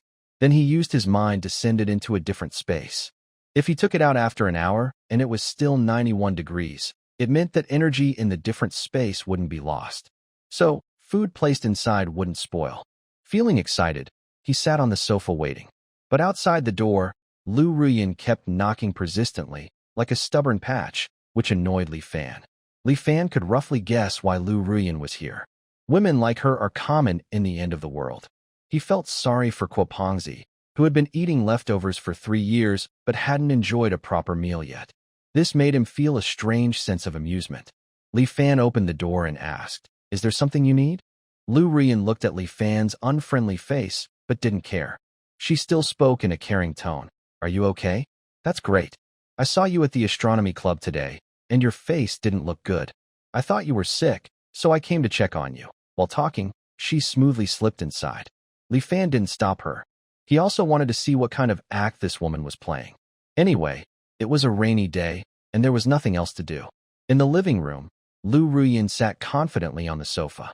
She spread out the snacks she brought on the table and also brought 2 bottles of wine. She smiled and said to Li Fan, "You haven't eaten yet, right? I brought some grilled meat and cold dishes for you." Li Fan sat on a single sofa, arms crossed, leaning slightly on the armrest. He smiled and said, "Aren't you supposed to be on a date with Kuopongzi? Why are you here with me?" Lu Riyun paused her busy movements, slowly raised her head, then quickly lowered it. She pretended to avoid looking directly at Li Fan, biting her lower lip shyly and charmingly, and said, "I actually don't like Kuopong. I like you. I've been watching you for a long time, but I didn't know how to get to know you. You and Kuopong are good friends. I don't want to make things difficult for you, but I just can't stop thinking about you. I think I should be brave and pursue my happiness. Li Fan, will you be my boyfriend?" Li Fan got goosebumps all over and couldn't stand it anymore. He blurted out, "Stop, stop, stop. Be your boyfriend? Does the Biao agree to that?" Li Riyun hurriedly explained, "You misunderstood. Biao Yi and I are just friends. Enough. You're both just clever foxes. What are you playing at here, telling stories? How much money did you borrow from Sieta Biao? Did you sleep with him a few times? You. What position do you usually use? You? On top? Or is he on top? I. Oh, you're on top. Playing quite wildly. Huh. Guanyin Bodhisattva. You're going too far. Li Ruyin couldn't sit still anymore. She stood up, looking very upset. Something she could keep secret if no one knew, and still maintain her goddess image. But being exposed face-to-face made her feel ashamed and angry. She thought Li Fan was just an ordinary third-year student, lucky enough to be adopted by a wealthy but short-lived couple. She believed it would be easy to control him. But she didn't expect Li Fan to be like a poisonous snake, always ready with a deadly strike, exposing all the shameful things plainly. Li Ruyin wanted to curse loudly and then leave angrily. But she remembered she had a month to pay back the loan. With 100,000 in high-interest debt and the video from Sieta Biao's bed, her legs felt like they were filled with lead. Seeing her angry but hesitant to leave, Li Fan understood. He chuckled, took out a cigarette from a pack, lit it, and said, "Stop pretending. Didn't you say you liked me?" Haha. Seeing Li Fan's sarcastic smile, Li Ruyan's resentment grew stronger. She shouted, "Why do you say that about me? You're angry now? You want to work in service, but also want to build a landmark? The door's over there, go. I won't stop you." Li Ruyin grabbed her bag, ready to turn and leave. But just as she reached the door, Li Fan's voice rang out. "Oh, by the way, when you start working at Honglinmen, remember to give me a heads up. I'll bring Kwapongzi to support you. Don't forget to give a discount." Li Fan knew that many female college students in Sieta Biao's nightclub had been tricked into loans. Hearing this, Li Ruyan's foot, which was just about to leave, froze. Tears welled up uncontrollably. She closed the door and returned to the living room, then came to Li Fan and begged, "Li Fan, please help me. Borrow me 100,000 yuan, and I will pay you back. Biao Yi only gave me 1 month. If I can't repay him, he will force me to work at his nightclub. Borrow 100,000? How will you pay it back?" Hearing this, Lu Ruyan felt like she had grabbed a lifeline after falling into water and quickly said, I will pay you back with myself. Whatever you want to do is fine." Lu Ruyan was already prepared to sacrifice herself. After speaking, she started to take off her clothes. Looking at Lu Ruyan's pretty, fair face, to be honest, she was very beautiful, at least a top student. But unfortunately, she was acting like a thief. This made Li Fan think of Ko Paozi. He wondered how Ko Paozi would feel if he saw the goddess he admired for 3 years behaving like this. In fact, in the 2 stages before the apocalypse in their previous life, Ko Paozi survived and was said to have been with a girl from the art department. In the end, Ko Paozi turned into a zombie, but the girl from the art department was still alive and went to the Basha base. If Li Fan's guess was correct, that girl was Lu Ruyan. While Li Fan was lost in thought, Lu Ruyan had already taken off all but a set of underwear and put on a pair of black stockings. She didn't hide anything that needed covering. Although Li Fan was still he couldn't get aroused by Lu Ruyan. He teased her with a playful tone. "Nice figure. You have the potential of a queen. Come on, turn around. Let me see." Lu Ruyan's face lit up with joy. She quickly straightened her chest, turned around, and then walked toward Li Fan voluntarily. She thought, men are really animals that think with their lower parts. But before Lu Ruyan could get close, Li Fan said, "Such a pity." Grapes turned purple. This sentence was like a thunderbolt, instantly waking Lu Ruyan. From the beginning, Li Fan had been teasing her. The look of disdain in his eyes made Lu Ruyan feel like she was a burnt steak. Her confidence and dignity were shattered by Li Fan's words. Her face turned pale as she froze in place. Li Fan, holding a cigarette in his right hand, reached out his left hand to pinch Lu Ruyan's chin and said, "Does it feel bad? When you play with someone else's feelings, they feel the same way." Lu Ruyan knew she couldn't match Li Fan's level, so she asked, "What exactly do I need to do to borrow money from you?" "What do I have to do?" Li Fansong released his hand, clapped his hands, and laughed. "That's right. There's no free lunch in the world. Your appearance isn't worth 10,000 to me, but if you do something for me, I'll give you 12,000. What do I need to do?" Li Fan took out his phone, opened WeChat, and signaled for Lu Ruyan to add his WeChat account. Then he transferred 2,000 yuan directly and said, "Go to the Manhattan Hotel, book a room, wait for Ko Pongzi to appear, and take good care of him. Make him walk with support, spit blood, and look miserable. Afterward, tell him this is what I paid 12,000 for, to have you accompany him. Lu Rian looked at Li Fan with confusion and asked, is it really that simple? Yes, it's that simple. After it's done, I'll transfer the remaining 10,000 to you. Seeing Lu Rian's eyes spinning with doubt, Li Fan smiled and said, don't try to be clever. Once you're in the room, start a video call with me. I'll supervise. Lu Rian immediately put away her little tricks, put on her clothes, and when she reached the door, she turned back and asked, why are you doing this? Seeing Li Fan wave his hand impatiently to dismiss her without answering, Lu Rian closed the door and left. Li Fan looked at the night sky outside the window and muttered to himself, for what? For 3 years of friendship. No matter what Ko Pongzi decides later, it's just to find peace in my heart. If there was one person in this world who could be called a friend of Li Fan, it was Ko Pongzi. This was also Ko Pongzi could see clearly what kind of person the goddess he had admired for years really was. Half an hour later, Lu Rian sent a message, room 1201 in Manhattan. Li Fan picked up his phone and dialed Ko Peng's number. Ko Pongzi, what are you doing? Just in the dorm. Bored rich kid. You abandoned your dad. Do you still have a conscience? Let me tell you something good. Oh, really? What's the good news? Spill it. Come to room 1201 in Manhattan. I've prepared a surprise for you. A surprise? What surprise? Enough questions. When you come, you'll find out. Don't regret it if you don't come. After saying that, Li Fan hung up. Based on his understanding of Ko Pong, he was sure Ko Pong would go. Sure enough, an hour later, Lu Rian made a video call. When Li Fan answered, the doorbell rang, and Lu Rian said, Li Fan, I hope you keep your promise. Do you have a choice? Reluctantly, Lu Rian put her phone next to her bag, which happened to show most of the room centered around the bed. Then, they heard the door opening and voices. Rian, why are you there? Come in. Then, Lu Rian was seen pulling a confused Ko Pong. She pushed him onto the bed, and he still looked like a fool. You. This. I. Before Ko Pong could finish, Lu Rian took a few deep breaths, sat on Ko Peng's lap, and hugged his neck. She pressed her small lips onto his big, thick lips. Ko Pong, being a rookie, couldn't resist his goddess's approach. His animal instincts were instantly ignited. After a moment, they became honest with each other. Ko Pong suddenly lunged forward. His large, round body, weighing about 190 pounds, covered Lu Rian's petite frame. In the video, only Lu Rian's limbs could be seen trembling wildly. The following scene was quite intense and not suitable for all viewers. Li Fan didn't want to watch anymore. It was about to cross the line. He put down his phone, feeling nervous, and took out hot water he had stored in a different space an hour earlier. Seeing the thermometer still showing 91 degrees, he jumped up excitedly and thought, if the temperature hasn't changed at all, it means there's no time dimension in the different space. That means I don't have to worry about storing food anymore, nor do I need to go back and forth.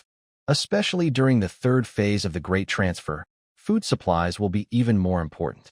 But right now, I don't have much money, and many supplies haven't been purchased yet. After opening the materials laboratory, using it to upgrade weapons, clothes, or even future transportation requires a huge amount of resources. He thought for a long time and realized he had no choice but to rely on zero-cost shopping. But since it's still a peaceful era, doing zero-cost shopping might get him into trouble. So, he suppressed that idea with reason. Then, Li Fan stored all the medicines and medical equipment he had bought into the different space. I thought for a moment, and then put away my usual tablet used for watching dramas. I sent it into the main control room of the other space with my mind to entertain Xiao Ran. In room 1201 in Manhattan, after 5 battles lasting 4 hours, the fighting finally stopped. What just happened felt like a dream to Ko Pong. He thought that his 3 years of effort and sincerity had touched his goddess. So she planned this surprise, delivered through Li Fan. Thinking of this, Ko Pong was so moved he couldn't hold back. He hugged his goddess gently and said, Rian, don't worry. I will take responsibility. I will treat you well for the rest of my life. Lu Rian didn't respond. Her eyes were full of disgust and disdain. But she remembered Li Fan's request and kept bothering Ko Pong. Ko Pong kept begging, no, I can't do it anymore. Rian, let's have more time later.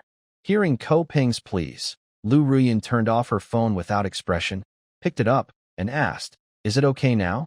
The video call was disconnected, and then she received 100,000 yuan from Li Fan. Seeing Lu Ruyan's strange behavior, Ko Peng asked confused, "Ruyan, who are you talking to?" Lu Ruyan's face was cold. She turned around, pointed at the door, and said, "Put on your clothes and get out." Ko Peng was completely stunned. He thought he had upset the girl and quickly apologized. "Ruyan, did I do something to make you angry?" "I'm sorry." "Say it again, get out." Ko Peng hurriedly got off the bed and was about to go forward to hug Lu Ruyan, but she threw her clothes at him. "You still naively think I like you just because we slept together? Look at yourself. No money. Looks like a meatball.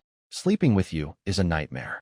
Ko Peng, who had just been feeling proud about finally winning his goddess, was suddenly hit hard by her cold words and muttered, "Then why did you sleep with me?" Li Ruyan saw Ko Peng looking lost and sad, and felt a little pleased. She seemed to regain her confidence as a goddess and mocked him. "Had Li Fan not spent 120,000 yuan to have me accompany you? Do you think you're worthy of lying in my bed? Wake up." Ko Peng looked at Li Ruyan in disbelief and said, "You slept with me just for 120,000 yuan? Yes, is there a problem with that? You, how did you become like this? What I've become isn't for you to judge, you loser. Because you're not worthy. If it weren't for Li Fan, you wouldn't even have the chance to touch me. People need to know their place." Li Ruyan was clearly impatient now. She walked to the door, opened it, and said, "Get out. I'm going to take a shower." Ko Peng didn't know how he left the Manhattan hotel, nor how long he had been walking. His legs felt weak. Seeing a street barbecue stall, he sat down, wanting to get drunk and forget everything. 3 years ago, when he first arrived at Qigong University, he was mocked for being overweight. At a social gathering, he was laughed at by a wealthy senior, and she stood up for him. From then on, Li Ruyan, who had blocked his way, became his symbol of hope. She was so just and kind back then. But why has she changed so much? Suddenly, he thought of Li Fan. He wanted to understand what was really going on. He ordered a lot of skewers and bought some beer, then headed straight to Li Fan's house. At the Manhattan Hotel, Li Ruyan looked at her phone and saw the 12,000 yuan in her account. She didn't feel happy. A wave of sadness washed over her. She lay on the bed and cried loudly. Ko Peng's words made her start to think about when she had become like this. She had entered this famous university with dreams, imagining herself as a social elite. She wanted to use her abilities to join the upper class. But why was she like this now? She remembered. It all started when she couldn't resist her first love's sweet words and the temptation of luxury items. Ji Buochang, her senior by a year, a handsome, wealthy second-generation rich kid. She thought she had met her prince, but in the end, she was just an ordinary flower in his garden. A small wildflower discarded out of boredom, but from that moment on, she started thinking about finding a richer, more dedicated man to break into high society. After meeting Wu Shanshan, she learned how to present herself and choose luxury items that suited her. But these were things her ordinary family couldn't afford. To improve herself, she learned to raise fish, but the truly high-quality, wealthy fish are very smart. After giving a few gifts and not catching any fish, they all started to leave. She was used to a life of red wine and steak, and couldn't imagine going back to a simple life. By chance, she got involved with campus loans, and from then on, she fell into Xie de Biao's trap. Her debt grew from 40,000 to 60,000, and eventually to 100,000. Seeing Xie de Biao losing interest, she realized she was at a dead end. Then Li Fan appeared, handsome and wealthy, and reportedly kind-hearted. She initially thought she could use Wu Shanshan's influence to pay off her loans. But reality proved that all friendships are just schemes. Relying on others is not as good as relying on oneself. She thought she had the confidence to win over Li Fan and escape her suffering. But once again, Li Fan shattered her dreams. Why? Ji Buoxiong, Wu Shanshan, Xie de Biao, Li Fan. One day, I will repay all the humiliation you have given me 100 or 1,000 times over. From this moment, Lu Ruyan had become somewhat crazy, her eyes full of hatred. Meanwhile, after transferring the money, Li Fan was waiting for Ko Peng's call, but after waiting and waiting, the phone still didn't ring. Instead, he heard a knock at the door. He opened the door and saw Ko Peng standing there, lost and dejected, holding a skewer in his left hand and a pack of beer in his right. Have some, Li Fan smiled, took the beer, and let Ko Peng into the house, saying, "Since you haven't eaten yet, I guess you have a conscience." They sat around the table. Li Fan was eating skewers while watching Ko Peng and asked, "Is there anything you want to ask me?" Ko Peng drank half a bottle of beer, burped, and said, "I was planning to come here to confront you and ask why you treat Lu Rian like that. But on the way here, I suddenly realized that questioning you like this is just foolish." "Oh, you've come to a realization?" Ko Peng nodded and said, "Not because I finally understood, but because I was awakened by Lu Rian's scolding. I am just an ordinary guy, with no family fortune, yet I keep dreaming of catching a great horse." Seeing Ko Peng feeling quite down, Li Fan raised his glass and clinked it with Ko Peng's, saying, "She doesn't deserve you. You're a good person, kind, funny, and a top student. The future is uncertain, and we are both dark horses. She, being blinded by material things and falling into ruin, isn't worth it." "When did you realize her true nature?" "Just a few days ago." "You know Xie Biao?" "Yes, the underground king of North City." "Is he involved?" "Yes. A few days ago, I borrowed a large sum of money from Xie Biao and noticed she was very close to him, holding his arm. It's easy to guess she's one of the girls involved in risky loans." Hearing this, Ko Peng became serious and asked, "You borrowed money from Xie Biao? Why are you dealing with someone like that? If you're short of money, I can help. Do you know how shady he is? Are you risking your life?" Hearing Ko Peng's words, Li Fan felt touched and said, "Don't worry, I know what I'm doing. You'll see soon enough." Seeing Li Fan's confident look, Ko Peng didn't press further. "If you have any problems, you must tell me. My family isn't rich, but I can manage a few tens of thousands." Talking about money, he sighed. "I lost out. 12,000 for that. Such a waste." Li Fan saw that Ko Peng seemed to be no longer sad about Lu Ruyan and teased, "Isn't she your goddess? Stop it. That's over now. No one mentions her anymore. All right, all right. There are plenty of good girls. By the way, is she really worth it? F off. Enough of this. Huh? Come on, drink some more. Li Fan, you're the only friend I've had in these 3 years. Let me show you something." Neither of them knew when they got drunk, nor how much more alcohol they took from the supermarket. Anyway, there were plenty of empty bottles. The next morning, Li Fan woke up to find Ko Peng had already gone to class. Li Fan cleaned the house and then went out. He had a busy day ahead. He needed to find gasoline, diesel, and self-defense weapons. The break from work and school during the hot summer would end in 10 days. Since the fire at Shida Biao's nightclub caused fatalities, the club has been shut down. One of his subordinates was also arrested and taken away as the legal representative of the Red Romance nightclub. Recently, Shida Biao has been behaving quietly. The police have come back and forth several times to investigate. Now, he spends most of his days at his small loan company. In his office, Shida Biao sits in his boss chair, looking grimly at his dozen or so subordinate leaders who are silent and nervous. He asks in a low voice, "Have you found that person yet?" One subordinate replies, "Brother Biao, everyone has dispersed, and we haven't found any clues, lazy bunch. We've shown you the surveillance footage, and you still can't find anyone. Have you checked the people who lost money inside? Are there any with similar features?" The leading subordinate responds, "We've checked. The hidden cameras we installed don't have clear enough quality. Many wore masks and hats, so we can't identify their faces. We can only estimate their body types. But among our gamblers, there are no middle-aged or older men with similar builds." Hearing this, Shida Biao slams the ashtray on his desk to the ground and curses, "Are you stupid? That person isn't an old man with a stooped back. Have you ever seen an elderly person dragging 7 or 8 electric bikes without getting out of breath?" "Huh?" Zhou Qiang, standing beside Shida Biao, tries to comfort him. "Uncle, don't be angry. Hao Gu and the others are also trying hard to find him. It's just that they don't have your careful and thorough observation skills." Shida Biao suppresses his anger and says, "Listen, I don't care what methods you use. You must find him within a week. If he dares to mess around in Beicheng, I swear, I've had enough of this nonsense." The subordinates all promise to do their best and quickly leave the office. But just as the door is about to close, it is pushed open again. A female secretary in professional attire says, "Mr. Shi, Officer Huang, and Officer Wang are here again." Shida Biao's teeth almost grind together. These 2 police officers have been like a persistent rash, sticking to him nonstop.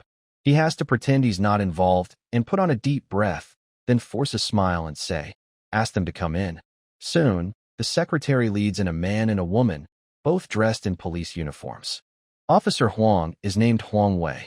He is the captain of a special team in the Chang'an Police Department, a man in his 40s.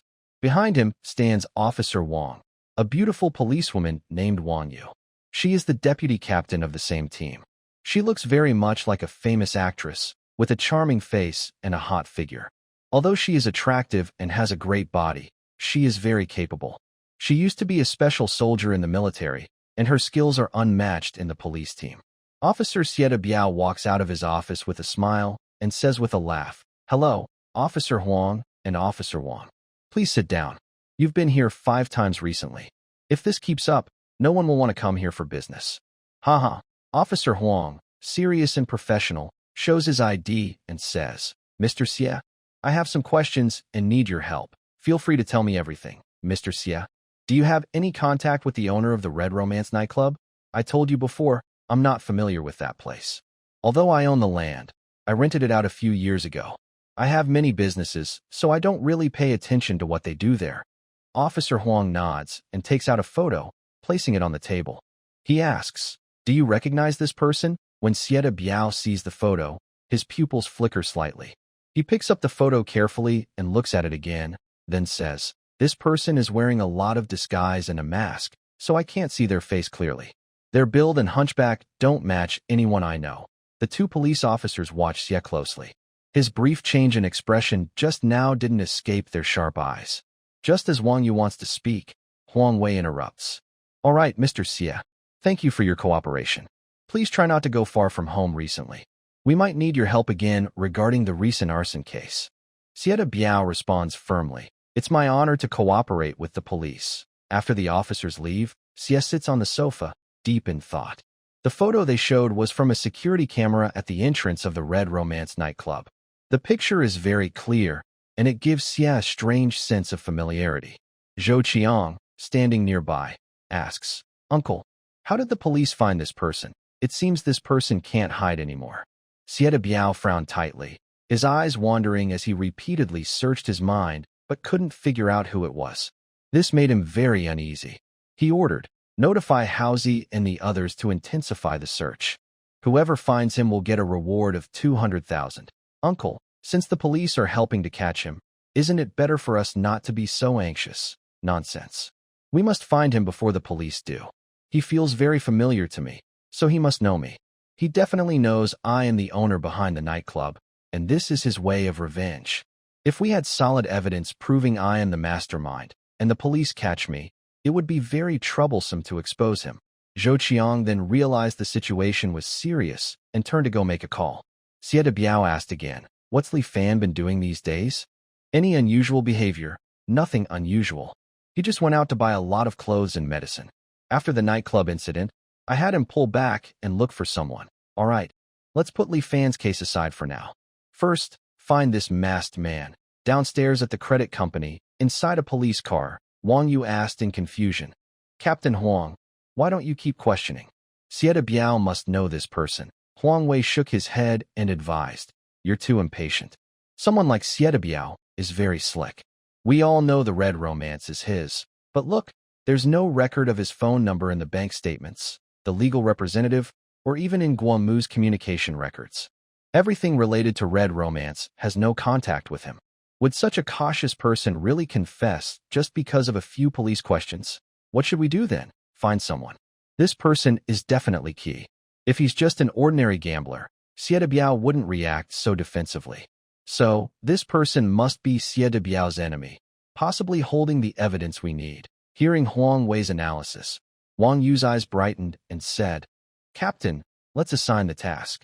All right, let's split up. You go to the residential area where Sieta Biao lives to investigate. I'll check his recent financial transactions and phone records." "Captain, should we apply for a wanted notice?" Huang Wei shook his head helplessly and said, "No. Besides the timing matching up, we don't have solid evidence that this fire was caused by that person." Huang Wei lit a cigarette, took a few puffs, and thought for a moment before saying, "If we don't have any real progress tonight, I will request a joint investigation notice. Let's proceed." Then, The two drove away from the small loan company. While Xieta Biao was dealing with the police, Li Fan was unaware that both sides had already started watching him. Even if he knew, he wouldn't care, because he was busy figuring out how to get the remaining resources. After wandering all morning and buying some clothes again, he had nothing to show for it. Thoughts of free shopping kept popping into his mind. After lunch, Li Fan found an internet cafe and rented a private room. He planned to use the cafe's computer to see if Xiao Ran could sync with it. Sitting in front of the computer, Li Fan entered a different space. When Xiao Ran saw Li Fan, she ran over happily, holding a tablet and asking, "Do you still have this? I finished reading what's inside. It's so interesting." It was just a casual act to keep Xiao Ran entertained, but it made her so happy. Li Fan smiled and said, "Yes, I will download it for you tonight. But I have something important to do now." "What is it?" "I found a cafe with a database client. Try to see if it can sync." "Okay, I'll try." "What should I do?" Xiao Ran raised her tablet and pointed at the USB port, saying, "Your technology is pretty basic, still using 0 to 1 binary processing. You go out, touch that port with your right hand, and leave the rest to me." Li Fan exited the different space and reached out to touch the USB port of the cafe's main computer. Suddenly, a black, fluid-like substance connected from his finger to the USB port. Li Fan was amazed. What exactly was that black sphere inside him? It could change shape freely and could absorb external information through him as a medium. However, Li Fan didn't hear any curses or shouts from the cafe. In the cafe hall, the shouting and scolding sounded like a busy market before the new year. "Network administrator, what's going on? We've lost connection. This is the final life or death match in my ranking game. This lousy internet cafe still dares to claim it's the best setup in the whole city, with the fastest internet. Waiter, come here. Do you know that the stock market is soaring? I was about to buy more shares. Do you think your place can cover a loss of hundreds of thousands in minutes?" The network staff were sweating nervously. The technician checked back and forth in the server room. The switch was working normally, but the data flow was incredibly high, almost reaching the limit of the fiber optic line dedicated to the cafe. Despite checking multiple times, they couldn't find the problem. Feeling helpless, they decided to call the internet provider for help. But when they took out their phones, they found no signal. They thought it might be magnetic interference in the server room, so they went outside to look for a signal, but found none. They asked others in the hall, "Do your phones have signal?"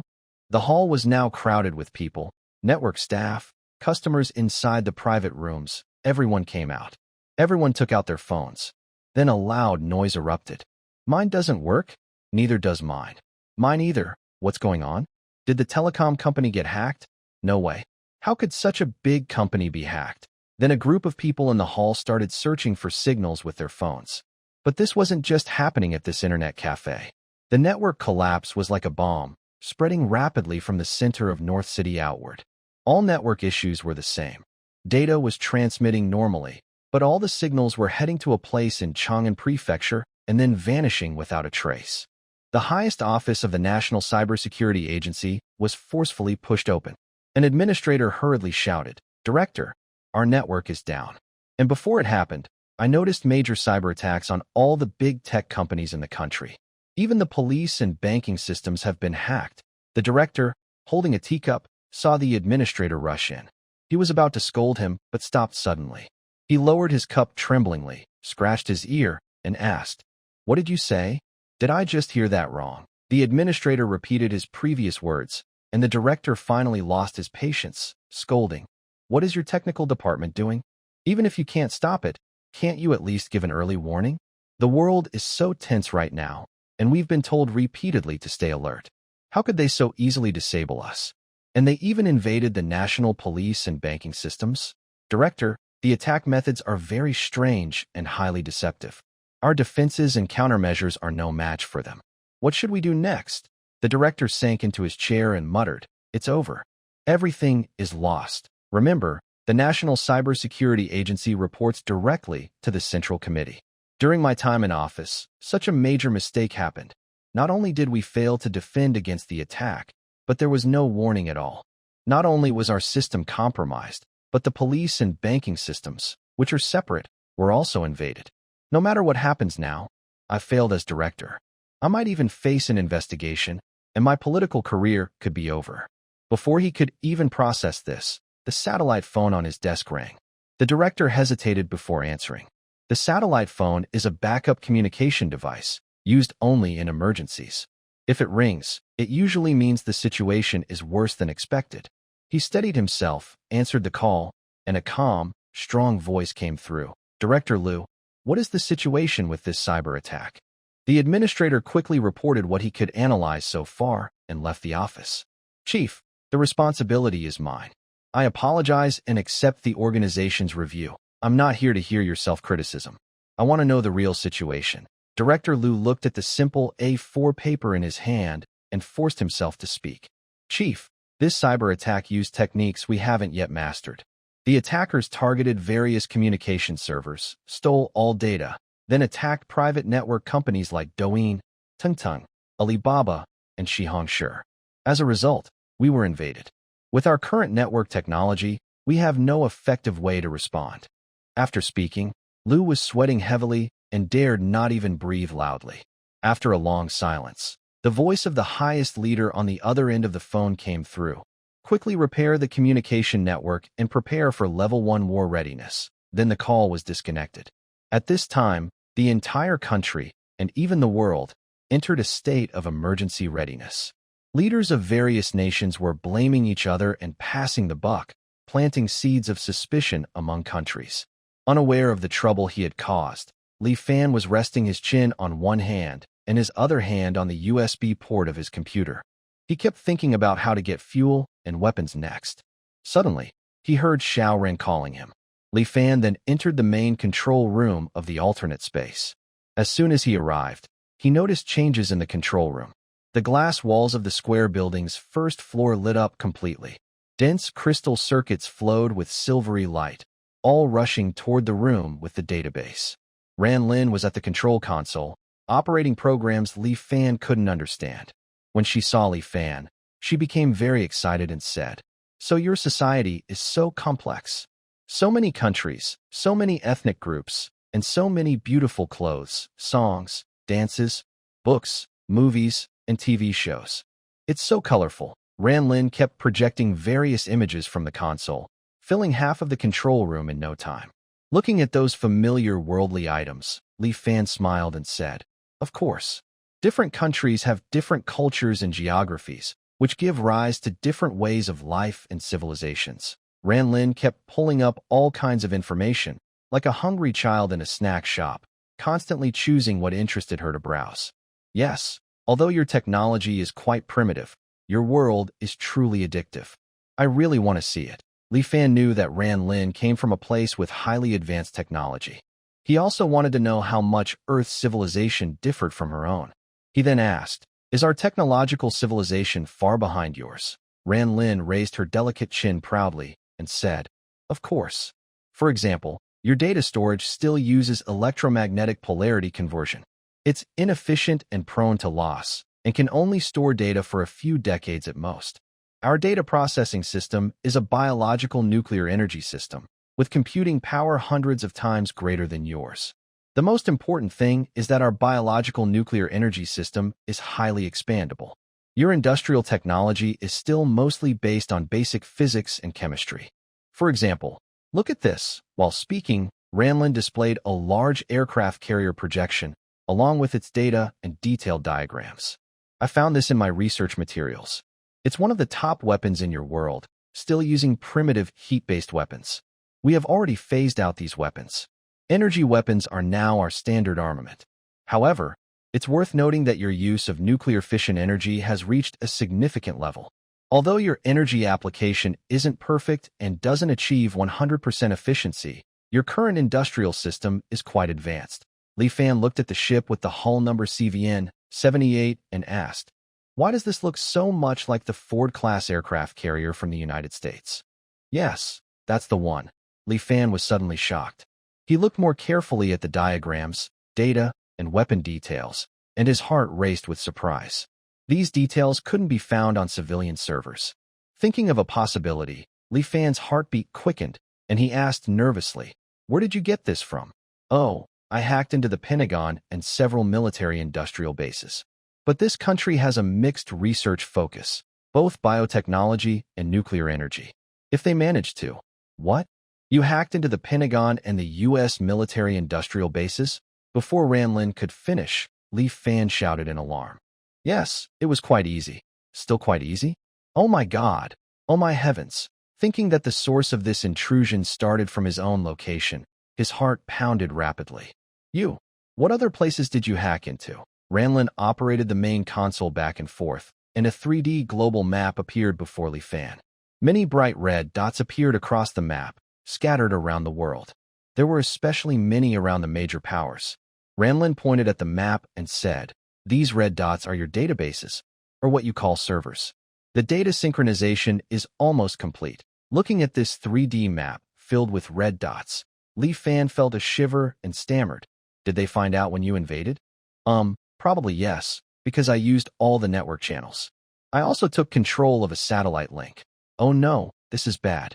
If it causes several countries to go to war, it won't take the end of the world to be nuked." Ranlin saw Li Fan look scared and asked carefully, "Did I caused trouble for you?" Seeing Ranlin, he couldn't blame her. He had underestimated her ability. He could only stay calm and said softly, "It's okay. I'll think of a way." "Are all the network channels outside occupied by you now?" "Yes, that's right. If I give up the network access now, can others find our exact location by checking data download records?" "They can find it, but don't worry, I can erase all browsing traces." "Are you sure?" Ranlin said firmly. "Don't worry. After erasing the traces, there will be no record of my access in your processors. With your level of network technology, they can't track us. That's good. End the synchronization quickly and erase all traces. I'll go out first." When Li Fan returned to reality, he quickly left the private room. Only then did he notice a large crowd gathered at the bar in the hall, all discussing the recent network outage. "I just went out and asked a few people. All their phone signals are gone. It seems the main server of the mobile network had a problem. Do you think Old Eagle might be planning to attack us?" "They wouldn't dare. If Old Eagle dares to attack us, it would be World War III. With nuclear countries involved, it's hard to imagine what would happen." Seeing the crowd talking excitedly, he wanted to leave immediately but hesitated. He turned around and blended into the crowd, occasionally agreeing with their discussion. Network traces can be erased, but people's movements can't be hidden. After such a big event, the authorities would definitely investigate the source.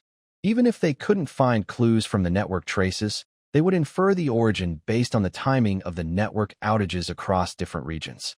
"I now need to act like a normal person to avoid attracting unwanted attention." Soon, someone shouted, "There's a signal. Internet is back." The crowd dispersed, some going online, others playing games or watching shows. Li Fan returned to the private room and told Ranlin, "Ranlin, can you hack into this internet cafe system and delete their surveillance videos? Also, erase my registration records. That's easy. This time, we won't get caught." After Ranlin deleted the videos and browsing history, he stayed for another hour before quietly leaving the cafe. In the afternoon, Li Fan decided not to look for resources and instead went back to school to visit the astronomy club. Before the National Day holiday, he hoped to find some clues about Nuka Crystal. Most importantly, he didn't know how the upper levels of different countries viewed this internet outage. So he planned to stay low-key for now. At the art department of Northwestern University, Wu Shanshan noticed that Lu Ruyan, who often stayed out late, seemed like a different person. The once playful girl now looked gloomy. Wu Shanshan had always looked down on Lu Ruyan. When she first arrived at school, she thought she was proud and aloof, but in the end, she was easily bought with money by the rich second-generation student, Ji Boxiang. Lu Ruyan had been proud, thinking she was the heroine in a popular romance story, loved deeply by a devoted boss. But she soon got bored and discarded like trash. Of course, Wu Shanshan had played a part in this. In their dorm, Wu Shanshan looked at Lu Ruyan lying on the bed, lost in thought, and asked, "Ruyan, are you okay? Since last night." After Li Fan humiliated her by forcing her onto a lazy, overweight guy's bed, Lu Ruyan kept recalling her original self. Resentment had taken root in her heart. When she heard Wu Shanshan's voice, she turned her head, hiding her deep-seated anger. She had cursed Wu Shanshan 1,000 times in her mind, but she smiled and replied, "I'm fine." Oh, by the way, I gave you Li Fan's WeChat. Contact him yourself. Keep going. Lu Rian knew that Li Fan wasn't as kind as others said. He was probably a smart, cunning, and vicious person with a sharp tongue. She was determined to make Wu Shanshan experience some of her own pain. Wu Shanshan received a message from Lu Rian on WeChat and immediately sent a friend request. However, she received a rejection reply. He rejected me. He actually rejected my friend request. Did you not tell him who you are? I mentioned my name in the verification message. How dare he reject me? Wu Shanshan looked upset. As the beauty of the art department, her appearance and figure were top in the entire university. She was not short of admirers, and even replying with one word could make her fans excited all day. But when she actively added Li Fan on WeChat and was rejected, Wu Shanshan, who was used to being admired by many, couldn't accept it. Lu Rian felt a thrill of revenge inside and comforted her. Maybe he forgot your name. He's a top student, always a bit absent-minded. Or you could just call him directly. She then gave Wu Shanshan Li Fan's phone number. Driven by her competitive spirit, Wu Shanshan immediately dialed it. At that moment, Li Fan was in the classroom and received Wu Shanshan's call. Hello, Li Fan. This is Wu Shanshan. Yes. Do you need something? Hearing Li Fan's cold tone, Wu Shanshan couldn't help but frown. She still pretended to be shy and timid as she said, Oh, it's nothing. If it's nothing, hang up. I'm busy. Before she could react, the call was ended. Wu Shanshan stared at her phone in disbelief and said, He hung up on me. Why did he hang up? Lu Rian watched Wu Shanshan get rejected and felt secretly pleased. But then she remembered how Wu Shanshan had acted when Ji Bichong pursued her. An idea came to her. She wanted to stir things up for both of them. What? He hung up on you? Well, it seems he doesn't like you. We have plenty of other admirers. Maybe you should just forget it. Wu Shanshan was very proud of herself, both about her looks and her ability to play with men. She had only been with one man so far, but she could make 7 or 8 men spend money on her. She couldn't accept such a failure. Lu Rian's words only made Wu Shanshan more annoyed with Li Fan. This made her develop a strong dislike for him. An orphan. Who cares about that? After saying this, she left the dormitory. Lu Rian watched Wu Shanshan walk away with a look of disdain in her eyes. Wu Shanshan, after leaving the dorm, immediately picked up her phone and dialed a number. I'm downstairs. Wait for me. I'll be there soon. Soon, a brand new Maserati stopped in front of Wu Shanshan. A young, handsome guy got out of the car and personally opened the door for her. Then, the car drove away toward outside the school. The driver was Ji Buxiang, a senior in finance and Lu Rian's first love. He is a well-known, wealthy second-generation student at Xi'an University of Technology. His father runs a large logistics company that covers about 40% of the logistics in 5 northwestern provinces. His family owns the entire logistics park in the western suburbs. The world-famous Wanaima supermarket and several warehouses in the 5 northwestern provinces are all exclusively transported by his family. His wealthy background gave Ji Buxiang many opportunities. His biggest hobby was chasing after difficult goals, then discarding them after achieving them. Wu Shanshan was one of his targets, and so far, he hadn't succeeded in winning her over. Shanshan, how about we try French cuisine today?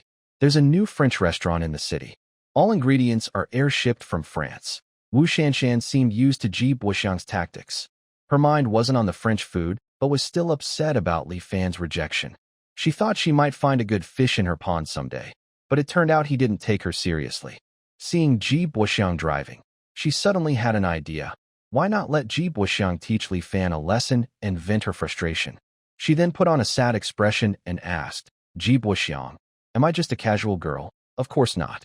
If you were a casual girl, how could I have chased you for so long? What's wrong? Did something happen? I know there are many rumors about me on the forum, but I haven't done anything.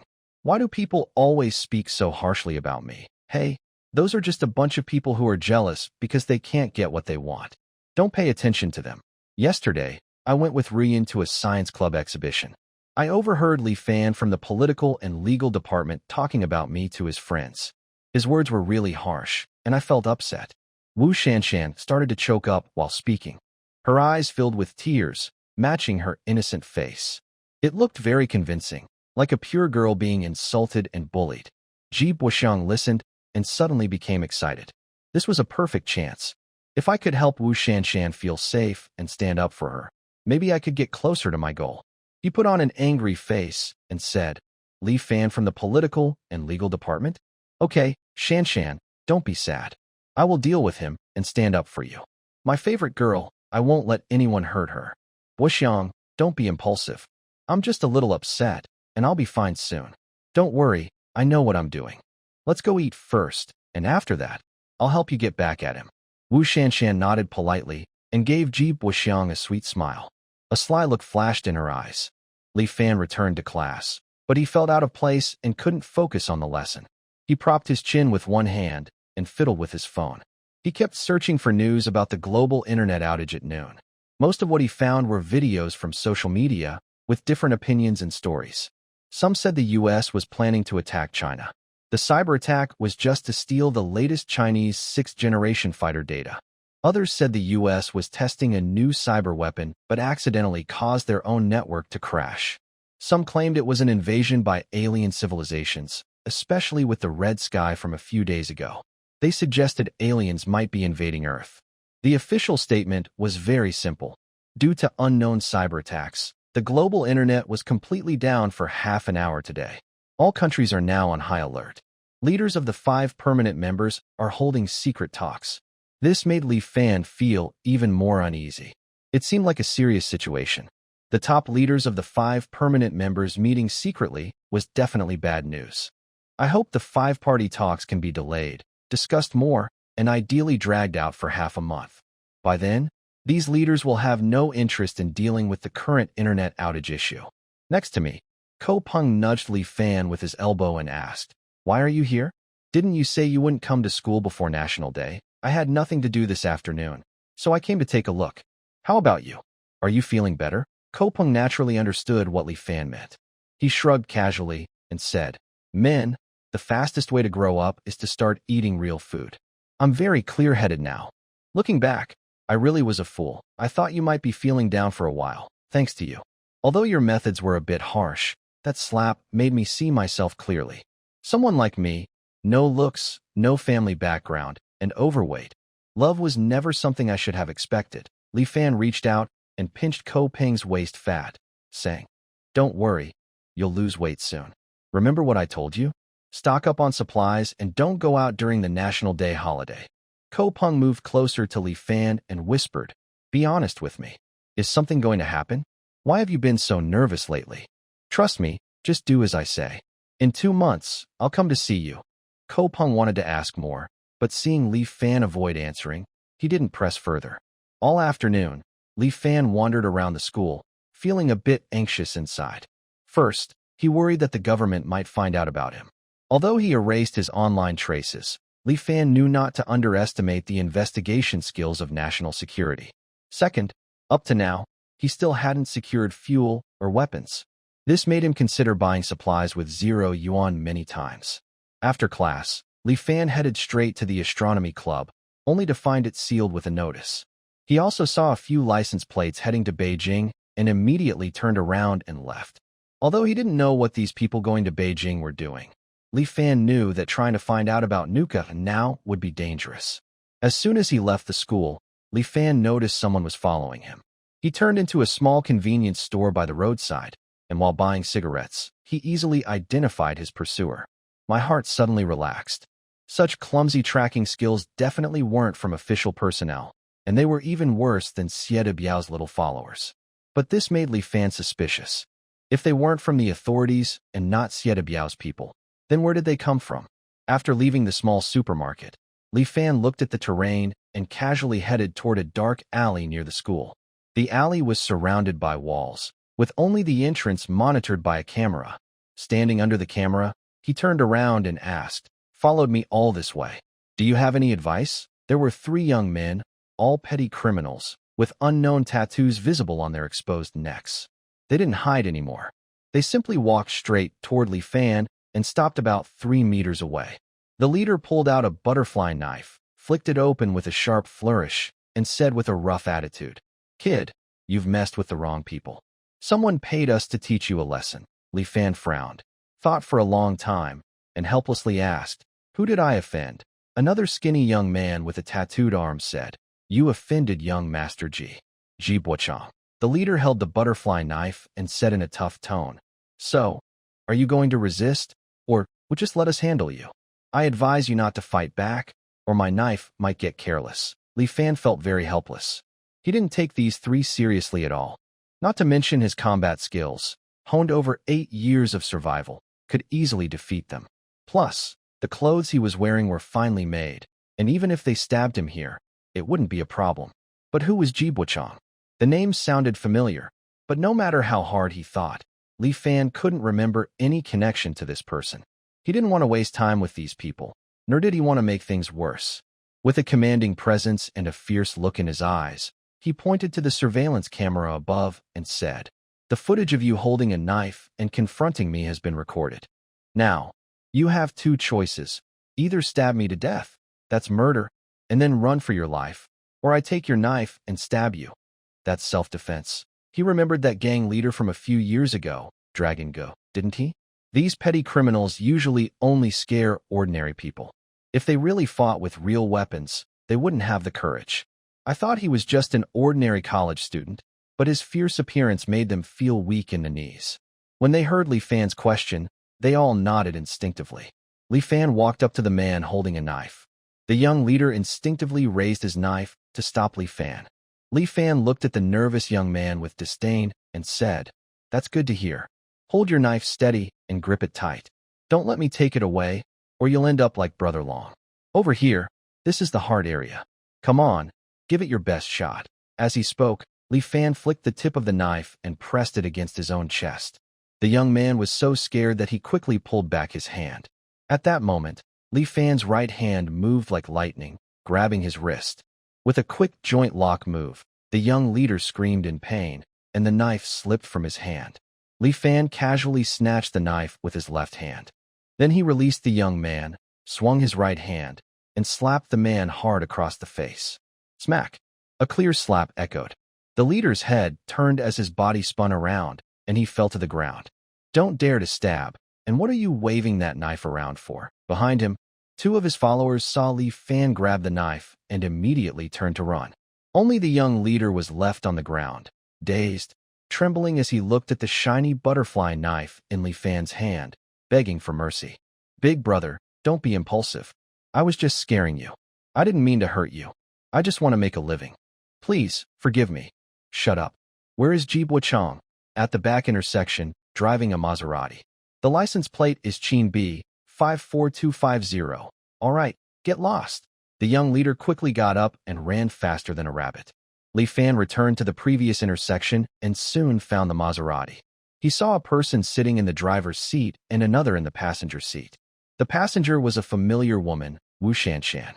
Li Fan instantly understood the whole story and felt even more disgusted with her than with Lu Ruyan. He went to the driver's side, knocked on the window.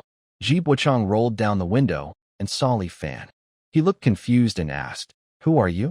Do you need something? When Li Fan saw Ji Bochang's face clearly, a memory from the end of the world period was triggered. No wonder this name sounded so familiar. Ji Bochang, whose father is Ji Wuli, built a very large power during the second stage of the apocalypse, in the cold winter period. Relying on supplies from the West Suburb Logistics Park and his staff, he created a huge force. All the supplies and women within 10 miles were controlled by his father. This second-generation rich kid was living a fairy tale life. Li Fan saw him during the apocalypse. Until Li Fan's death, Ji Wuli had established a private armed force that was as strong as an official base. Young Master Ji, your friend's knife accidentally fell. Please pass it on. Your friend's knife? While Ji Bochang was confused, suddenly a flash of silver light appeared. A knife was stabbed into the car seat between his legs. Ah! Wu Shanshan let out a sharp scream. Ji Bochang looked at the handle of the knife stuck deep in the seat and trembled uncontrollably. He reached out and touched it, finding the part still there, then shouted angrily, Do you know who my dad is? How dare you do this to me? Who? My father is Ji Wuli. Li Fan grabbed Ji Bochang's hair, forcing him to look up at him. He said, I don't care who your dad is. Xie Biao wouldn't dare to stab me. Is your dad more impressive than Xie Biao? Listen carefully, I haven't had time to deal with you these days. Don't provoke me over a woman you can pay for to sleep with. Otherwise, you'll regret it. He released Ji Buochang, put his hand into his pocket, and actually took out a stack of money from another space. Then threw it to Wu Shanshan, saying, "Isn't this the money for last night's service? And you brought a little white face to annoy me." So disgusting. After saying that, he turned and walked away. Li Fan needed time now and didn't want to waste it on trivial matters. If he could scare him, that was best. If not, he would use some special methods, like the special tactics against Xie Biao, to keep him busy and unable to focus on himself. Wait, special methods? West Suburb Logistics Park. Li Fan turned around, looked at Ji Buochang in the car who was still stunned, and showed a strange smile. Then he left. Ji Buochang, who was just frightened by Li Fan's strange smile, shivered. He only dared to slowly pull out the knife after Li Fan's figure disappeared. He turned his head and saw Wu Shanshan collecting the scattered money. Suddenly, an uncontrollable anger rose inside him. Why did Li Fan give you money? Did you two stay together last night? Buochang, don't listen to his nonsense. He's deliberately trying to stir up trouble between us. Li Fan is too frightening. Please take me home. Ji Buochang's expression was uncertain, and he responded coldly. Then he drove toward the school. Both of them silently avoided mentioning Li Fan, but Wu Shanshan's act of accepting money planted a seed of suspicion in Ji Buochang's mind. Wang Yu at Li Shui Villa, outside Li Fan's house. Wang Yu was on the phone with Captain Huang Wei. "Captain, I have some information. A neighbor said that Xie Biao visited a college student named Li Fan the night before the incident. Can you help us find this student's details?" Hearing the name Li Fan, Huang Wei immediately raised his voice. "Li Fan? I found a record of an 80 million transfer to Li Fan the night Xie Biao was there. You should check with him directly. He's not at home, probably at school. Do you suspect this college student named Li Fan?" Wang Yu shared her opinion. "Captain Huang, why would someone like Xie Biao transfer 80 million to a college student? It's suspicious. Investigating might reveal something. If he's not at home, go back to the team first. We can plan the next step." "Understood." Wang Yu hung up and took the elevator downstairs. When the doors opened on the first floor, she saw a tall, handsome young man, which made her want to take a second look. However, the young man showed no interest in her attention. He passed by her without a glance. Until the elevator closed, he didn't look at her once. Wang Yu felt something was unusual. She sensed this man was not simple, an instinct of a police officer. But she didn't linger and left Li Shui Villa. In the elevator, Li Fan frowned. The police officer's appearance made him alert. This building doesn't have police officers working here. The female officer's presence was likely aimed at him, but he wasn't sure why. It seems he needs to be more careful in the future. Meanwhile, Wang Yu returned to the Criminal Investigation Unit and was called to a meeting. All 4 teams in the unit were present. The head of the Criminal Police Brigade, Zhang Qinggang, sat seriously at the main seat. After everyone was seated, he spoke. "Today's meeting is highly confidential. Everyone, please hand over your phones first and sign the confidentiality agreement." Once everyone had handed in their phones and signed the agreement, he continued. "Let me introduce a few colleagues. Director Chun, please come in." Then, the door to the small meeting room at the back of the conference hall opened, and 10 people stepped out, 3 women and 7 men, all dressed casually. These are special agents from the National Security Department. They came from the capital mainly to investigate this recent internet outage. After that, Zhang Qinggang gestured for them to sit and said, "Director Chun, the Chang'an City Criminal Police Brigade is all here. From now on, everyone will follow your instructions." The leading man smiled and shook hands politely with Zhang Qinggang, saying, "This task is very important and the deadline is tight. We will need a lot of support and cooperation from Chang'an City. That's our duty." After some polite exchanges, the leader addressed everyone. "My name is Chun Zemin, Director of the Investigation Department at the National Security Department. I believe everyone knows about the internet outage this noon, so I won't explain further. Now, I will share some information that hasn't been made public. The outage this noon was global, but the attack left no digital traces. All servers worldwide did not lose data or get infected with viruses. Domestic internet experts analyzed that this attack used methods far beyond current technology. Because there are no traces online, we cannot find the source of the attack through the internet. However, based on timelines collected from across the country, we infer that the earliest place affected was Chang'an City. Therefore, the hacker responsible for this global outage is very likely in Chang'an City. All airports, train stations, and highways in Chang'an City are now under strict control. So, our main task now is to find this person as quickly as possible. The goal is to capture him unharmed. If you have any questions, now is the time to ask. This series of shocking news left even the professionally trained detectives deeply surprised. First, the National Security Department is an organization directly under the central government. Most detectives will never reach that level in their whole lives. Also, the person responsible for causing the global network crash is surprisingly in Chang'an Prefecture. This is both an opportunity and a difficult challenge. Someone then asked, Chief Chun, do you have any more detailed clues? Chun Zemin shook his head helplessly and said, No. Another detective asked, If the suspect is an enemy spy and fights back, what should we do? Chun Zemin replied seriously, Remember the highest order. Catch or slash him without a single injury. Seeing no one else had questions, Chun Zemin began assigning tasks. Use time-based reasoning to investigate each network company, residential area, and internet cafe. The exact time of the network crash must be pinpointed to the second to narrow down the search using the timeline. Captain Zhang, I'll leave the division of groups and areas to you. Our investigation team will split into smaller groups and act together. After the meeting, Wang Yu approached Huang Wei. Captain, what about the case of Xie Biao? Huang Wei also looked helpless and said, Let it go for now. First, find the person from the National Security Department who is investigating.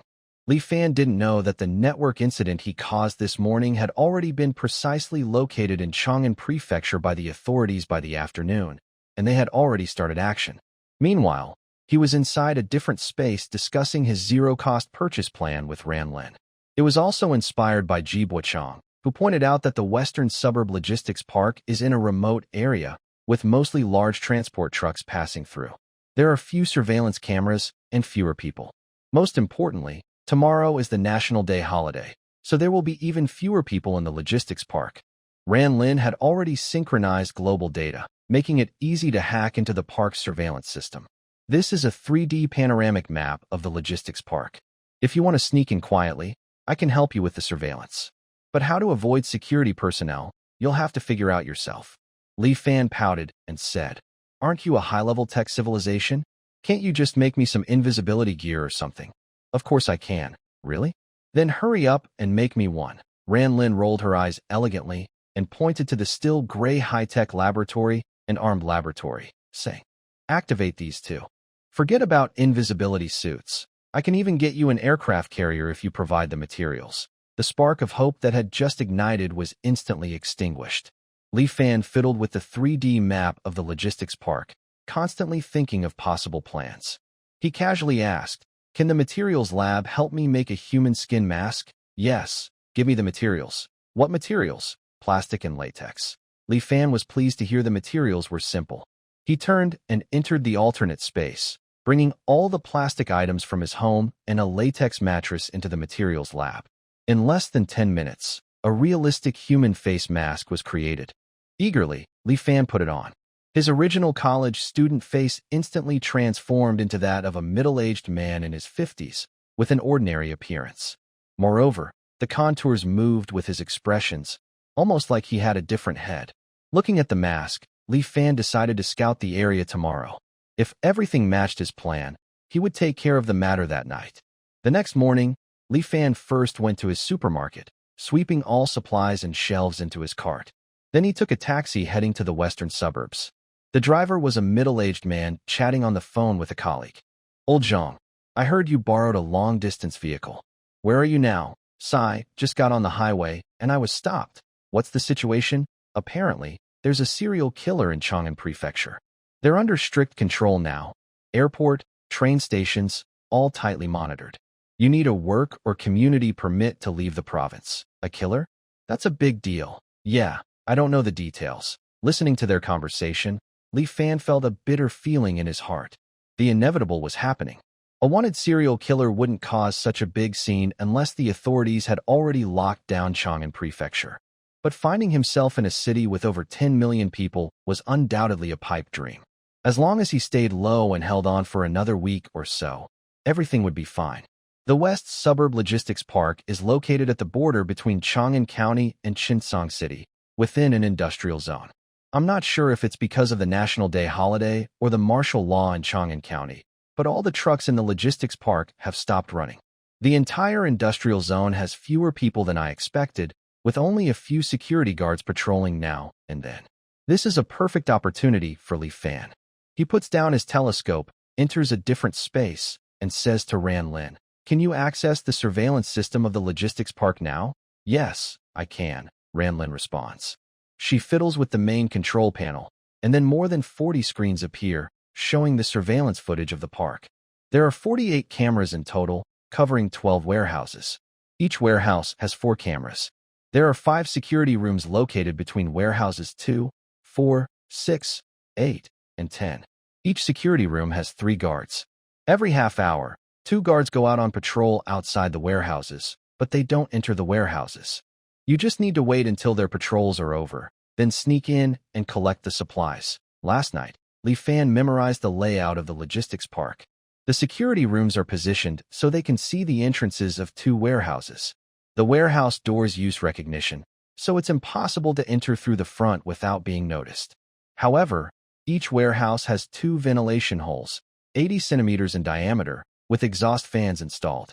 His plan is to climb up the ventilation hole within half an hour, cut off the power to the fan, remove the fan, and then enter the warehouse. This plan was made last night. Now he just waits for nightfall.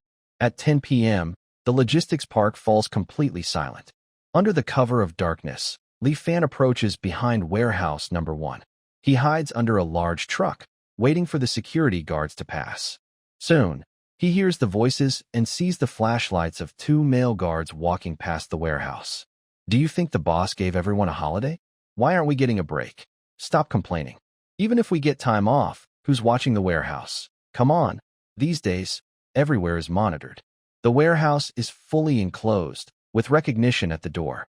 How could a thief sneak in through the ventilation and steal stuff? Yeah, but we're just earning our pay, after all. Enough, stop taking pictures. You can handle this, and honestly, do you really think there's a thief? The 2 of them quickly looked around and then left. Li Fan seized the chance, crawled out from under the car, and went to the ventilation opening. He took out a telescoping ladder from the space below, climbed up to the vent, and then used pliers to cut off the exhaust fan. He also took out an electric screwdriver to remove the fan, then stored both the fan and the ladder into a different space. He couldn't help but think, the convenience of having extra space is really amazing. When Li Fan entered the warehouse, he was stunned. The supplies inside were beyond imagination. Compared to his small supermarket at home, it was like a hamster's nest versus an elephant. All kinds of daily necessities were available, and he could find everything on his list here. There were also many items not on his list. Looking at the notes on the shelves, he saw that warehouse number 1 was for the goods of a branch of Woni Ma supermarket in Lon City. Without hesitation, Li Fan started collecting the items, 1 shelf at a time, into the extra space. It took him half an hour just to finish this 1 warehouse. After the security guard finished his second patrol and returned through the ventilation opening, Li Fan moved on to warehouse number 2. He worked like this until after 4 a.m., almost exhausted, and had only collected from 10 warehouses. There were 2 final warehouses, different from the previous 10. When Li Fan crawled into warehouse number 11, he was shocked. It wasn't filled with supplies, but with various luxury cars. They were neatly lined up, with Mercedes and BMW being the least impressive among them. What excited Li Fan the most was a vehicle called the Apocalypse Fortress RV, Unicat Terracross 59. This was the first time he saw the actual vehicle. He had looked up information about it online before. It costs 80 million yuan, with a body size of 9538 mm x 2492 mm x 3465 mm, and the cabin measures 5780 mm x 2360 mm x 1950 mm. The space is very spacious, easily fitting 5 to 6 people. It uses a Mancom 18.330 all-wheel drive chassis and 4 Michelin military truck tires, giving it strong off-road capabilities. The roof has 4 powerful high-beam lights, and the fuel tank, batteries, diesel engine, and storage compartments are distributed along the bottom sides. With a full tank, it can travel 1,500 kilometers. Li Fan was so excited, he almost shouted out loud. What man wouldn't be tempted by such a vehicle? Touching the dull yellow car body, I was about to open the door and try it out when Ranlin interrupted me. I'm not trying to disturb your feelings, but it's already 4 a.m. Here's a friendly reminder. The security shift change is in 2 hours. Hearing this, Li Fan quickly calmed down, wiped the saliva from his lips, and started a new round of collecting items. After finishing with this warehouse's vehicles, Li Fan hurried to the last warehouse. However, the last warehouse disappointed him. It was filled with different types of wires. He initially wanted to leave, but Ranlin reminded him. These metals can be used as raw materials. This made Li Fan slightly interested. He entered the warehouse and stored all the cables into his space. After completing the collection, Li Fan quietly left. A whole night of busy work had drained his mental energy. He walked nearly an hour toward the city, then stopped a taxi and set the destination at a bus stop 5 or 6 kilometers from home. He then took a bus heading home. Near his community, he changed out of his disguise at a public restroom, found a quiet route without surveillance, and returned home. He dove into his bed and fell into a deep sleep. At the West Suburb Logistics Park, the security team leader was giving the morning instructions, then preparing for shift change and checking the warehouse with the day shift supervisor. When he and his team opened Warehouse 1, he was stunned. He stepped back, closed the door, then reopened it. Where's the cargo? Where did it go? His loud, desperate shouts attracted other security guards. When they saw the empty warehouse, they were all shocked, especially the night shift guards. Nothing had happened overnight, yet all the goods and shelves had been moved out, leaving only bare walls. A guard quietly reminded him. Captain, check the other warehouses quickly. The captain snapped out of his panic and led everyone to Warehouse 2, then let out a piercing scream again. Warehouse 3, Warehouse 4, Warehouse 5, all the way to Warehouse 12. The captain's voice was hoarse, and he couldn't shout anymore. Quick, call the police. Notify the boss. No one from your night shift team is allowed to move. Control them all. The security guards on the night shift were all nervous and anxious, hurriedly explaining. Captain, this has nothing to do with us.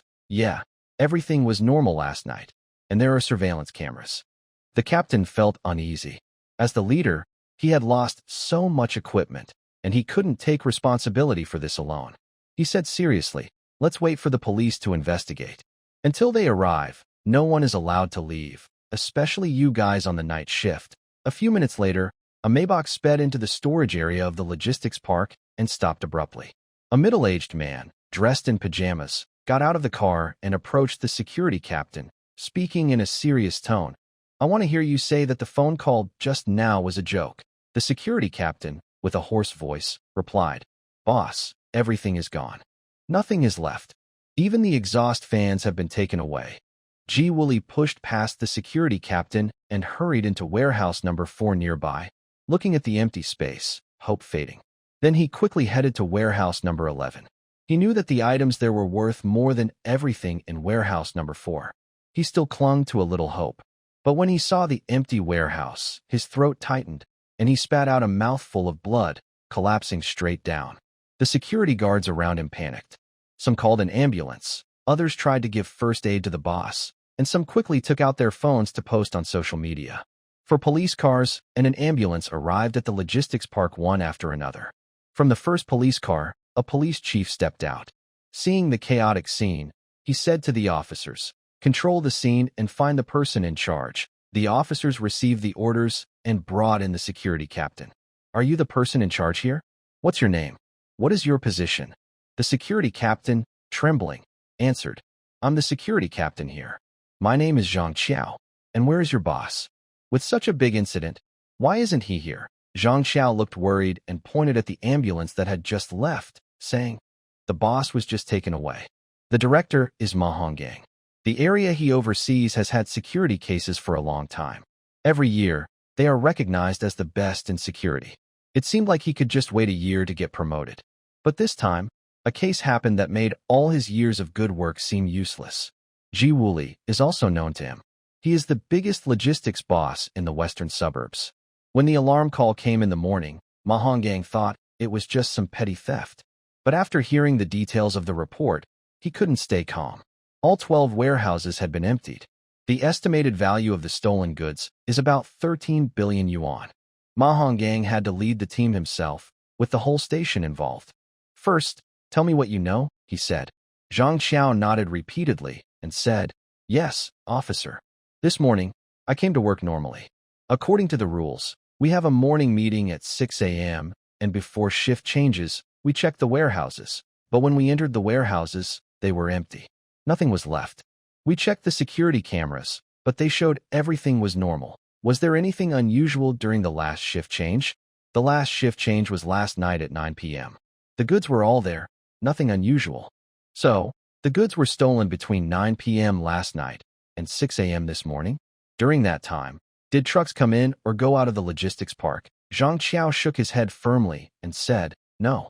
Chang'an Mansion is under lockdown now. Trucks can't leave. The boss even let all drivers and staff, except security, take a holiday. Zhang Hong frowned as he listened, feeling that this story sounded very strange. Take me to see a few warehouses. Zhang Qiao led the director inside the warehouses. The director's doubts grew stronger. Each warehouse here is about the size of a football field. There are 12 full warehouses. Even with normal handling, 20 or 30 people would need a whole day to move everything. It would take hundreds of trucks to carry all the goods.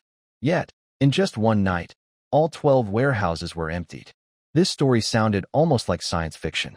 The director then ordered the officers nearby, arrange for a few people to separately question the security guards on night shift last night.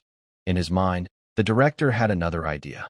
Maybe Ji Wooly was staging a show, and there were no goods at all. Or perhaps he swallowed the goods himself to fake an insurance claim. But this idea was quickly dismissed after watching the security footage. The surveillance footage shows that the goods in the warehouse were actually there during the shift change yesterday. This matter has gone beyond their ability to handle, so they had no choice but to report it to the city bureau. When the city bureau received the report, they also got calls from Woni Ma and the municipal committee. The bureau decided to send 2 key officers who were already on a search mission, along with a forensic expert and an internet specialist, to form a special team. The 2 officers chosen were Huang Wei and Wang Yu, who served as the team's leader and deputy leader. By the time they arrived at the logistics park, it was noon. The entire area was under strict security, and all security guards were confined to the offices. Director Ma Honggang greeted them warmly. Unexpectedly, the city bureau sent you too. You're like saviors. Huang Wei looked at his old friend with a worried face. Without wasting time, he asked as he headed toward the warehouse. What's the situation now? Sighing, Ma Honggang replied. I've been a police officer for 26 years. I've seen many cases, but this one is really creepy. What do you mean? There are 12 warehouses filled with supplies, including over 100 luxury cars, worth an estimated 13 billion yuan. Yet, all of it disappeared overnight without a trace. Huang Wei stopped in surprise and asked, Disappeared out of nowhere? What do you mean? Old Ma, you're usually careful about details. Ma Honggang helplessly spread his hands and said, I wish I could be more precise, but that's the truth. The surveillance videos and everyone's statements show that the supplies were still there before 9 p.m. last night. But by 6 a.m. this morning, the warehouses were empty. No vehicles entered or left the area. The gates are recognition security doors. There were no signs of forced entry or unfamiliar fingerprints. The only way in was through that 3-meter-high exhaust vent. Think about it. How did the thief manage to move over 100 tons of goods through an 80-centimeter ventilation pipe in just 8 hours? I just can't figure it out. My mind is about to explode. Huang Wei listened and felt terrible. What kind of miracle case was this? He'd rather be hunting hackers among 13 million people. And the police chief still pressured them to solve the case within a week and recover the stolen goods. Wang Yu also looked shocked, sad, and helpless after hearing all this. I thought I had finally given up on finding a needle in a haystack, but unexpectedly, I found myself in a scene of a magical duel. With a sad face, I said to Huang Wei, Huang, should we find some time to visit the temple? Ma Honggang also chimed in. Take me along. Huang Wei sighed, trying to stay strong, and said, All right, stop complaining. We're experienced police officers. There's no such thing as a perfect crime. Wang Yu, Go over all the security guards again. Then he turned to the network expert. Please take over their surveillance system and check if there's any tampering or hacking. Next, he asked another trace expert. Check around the ventilation openings in the warehouse for fingerprints, footprints, or other clues. Each of them went off to do their tasks. Huang Wei and the director entered the warehouse, carefully examining every corner. The more they looked, the more they felt uneasy. The marks left on the shelves were clear, but there were no dragging marks on the ground. This suggests the items and shelves were lifted directly. Looking at the length of the marks on the shelves, they were at least 10 meters long. If the shelves were full of goods, they would weigh several tons. Without heavy machinery, how could they have been moved? Huang Wei felt more hopeless as he investigated. Finally, he left the warehouse, sat in the police car, opened the door, lit a cigarette, and hoped that the experts or Wang Yu would bring some good news. Until after 3 p.m., the three of them returned looking tired and silent. After a moment of silence, Wang Yu spoke. I'll go first. The security guard's statement is consistent and doesn't raise suspicion. It matches what Ma said. Nothing unusual, the trace expert said. I found something.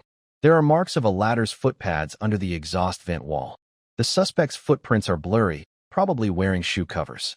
There are climbing marks in the hollow, but no clothing fibers or fingerprints, likely wearing gloves. These clues aren't very helpful.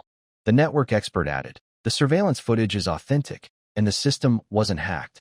I checked the recordings from 9 p.m. last night to 6 a.m. this morning, and no one appeared on the cameras. After hearing this, Huang Wei sighed and took a drag on his cigarette. He said, well, you've worked hard. Take a break. Bring all the useful information and clues. Let's go back and discuss. Wait, are you saying no one appeared on the surveillance last night? Wang Yu suddenly interrupted Huang Wei, as if she had found a key point. The network expert replied, yes, no one appeared. Not even the security guards on night duty. That's right, the guards didn't show up on the cameras either. Wang Yu clapped her hands excitedly and said, but the security guards said they patrol every half hour during their shift, and 2 of the cameras can see their route. Huang Wei immediately reacted, flicked away his cigarette, and said, are you saying either the security guards are lying or someone tampered with the surveillance? The network expert quickly refuted, the cameras can't be tampered with. I checked repeatedly. Huang Wei listened, frowned, and said to Director Ma, Old Ma, send someone to take the security team leader, the guards from last night, and all their computer hard drives to the criminal police. We'll question them one by one. Wang Yu responded with a nod, then kept her head down in deep thought. A flash of insight crossed her mind, but she couldn't quite grasp it. Li Shui Villa. It wasn't until after 5 p.m. that Li Fan slowly woke up, rubbing his heavy head. 8 or 9 hours of sleep had finally restored his exhausted energy. He reached his hand to his hungry stomach. He got up and went to the kitchen, took out a bunch of high-end ingredients from his space, and prepared to treat himself.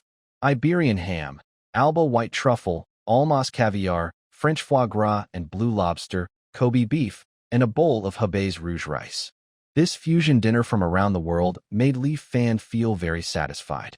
In the apocalypse, not to mention these top-tier ingredients, even a simple instant noodle is a precious resource, enough to make a top beauty smile happily. After a hearty meal, Li Fan took out his phone, opened a short video, and saw a major theft case at the logistics park. I also browsed through a few articles, all of which were about social media users trying to get attention with strange and exaggerated stories. The ideas were very wild and creative. Seeing this, Li Fan felt annoyed. Some stories claimed a great thief was stealing from the rich to help the poor, others said aliens were collecting samples, and some conspiracy theories even suggested that a secret agent was secretly gathering supplies in the country.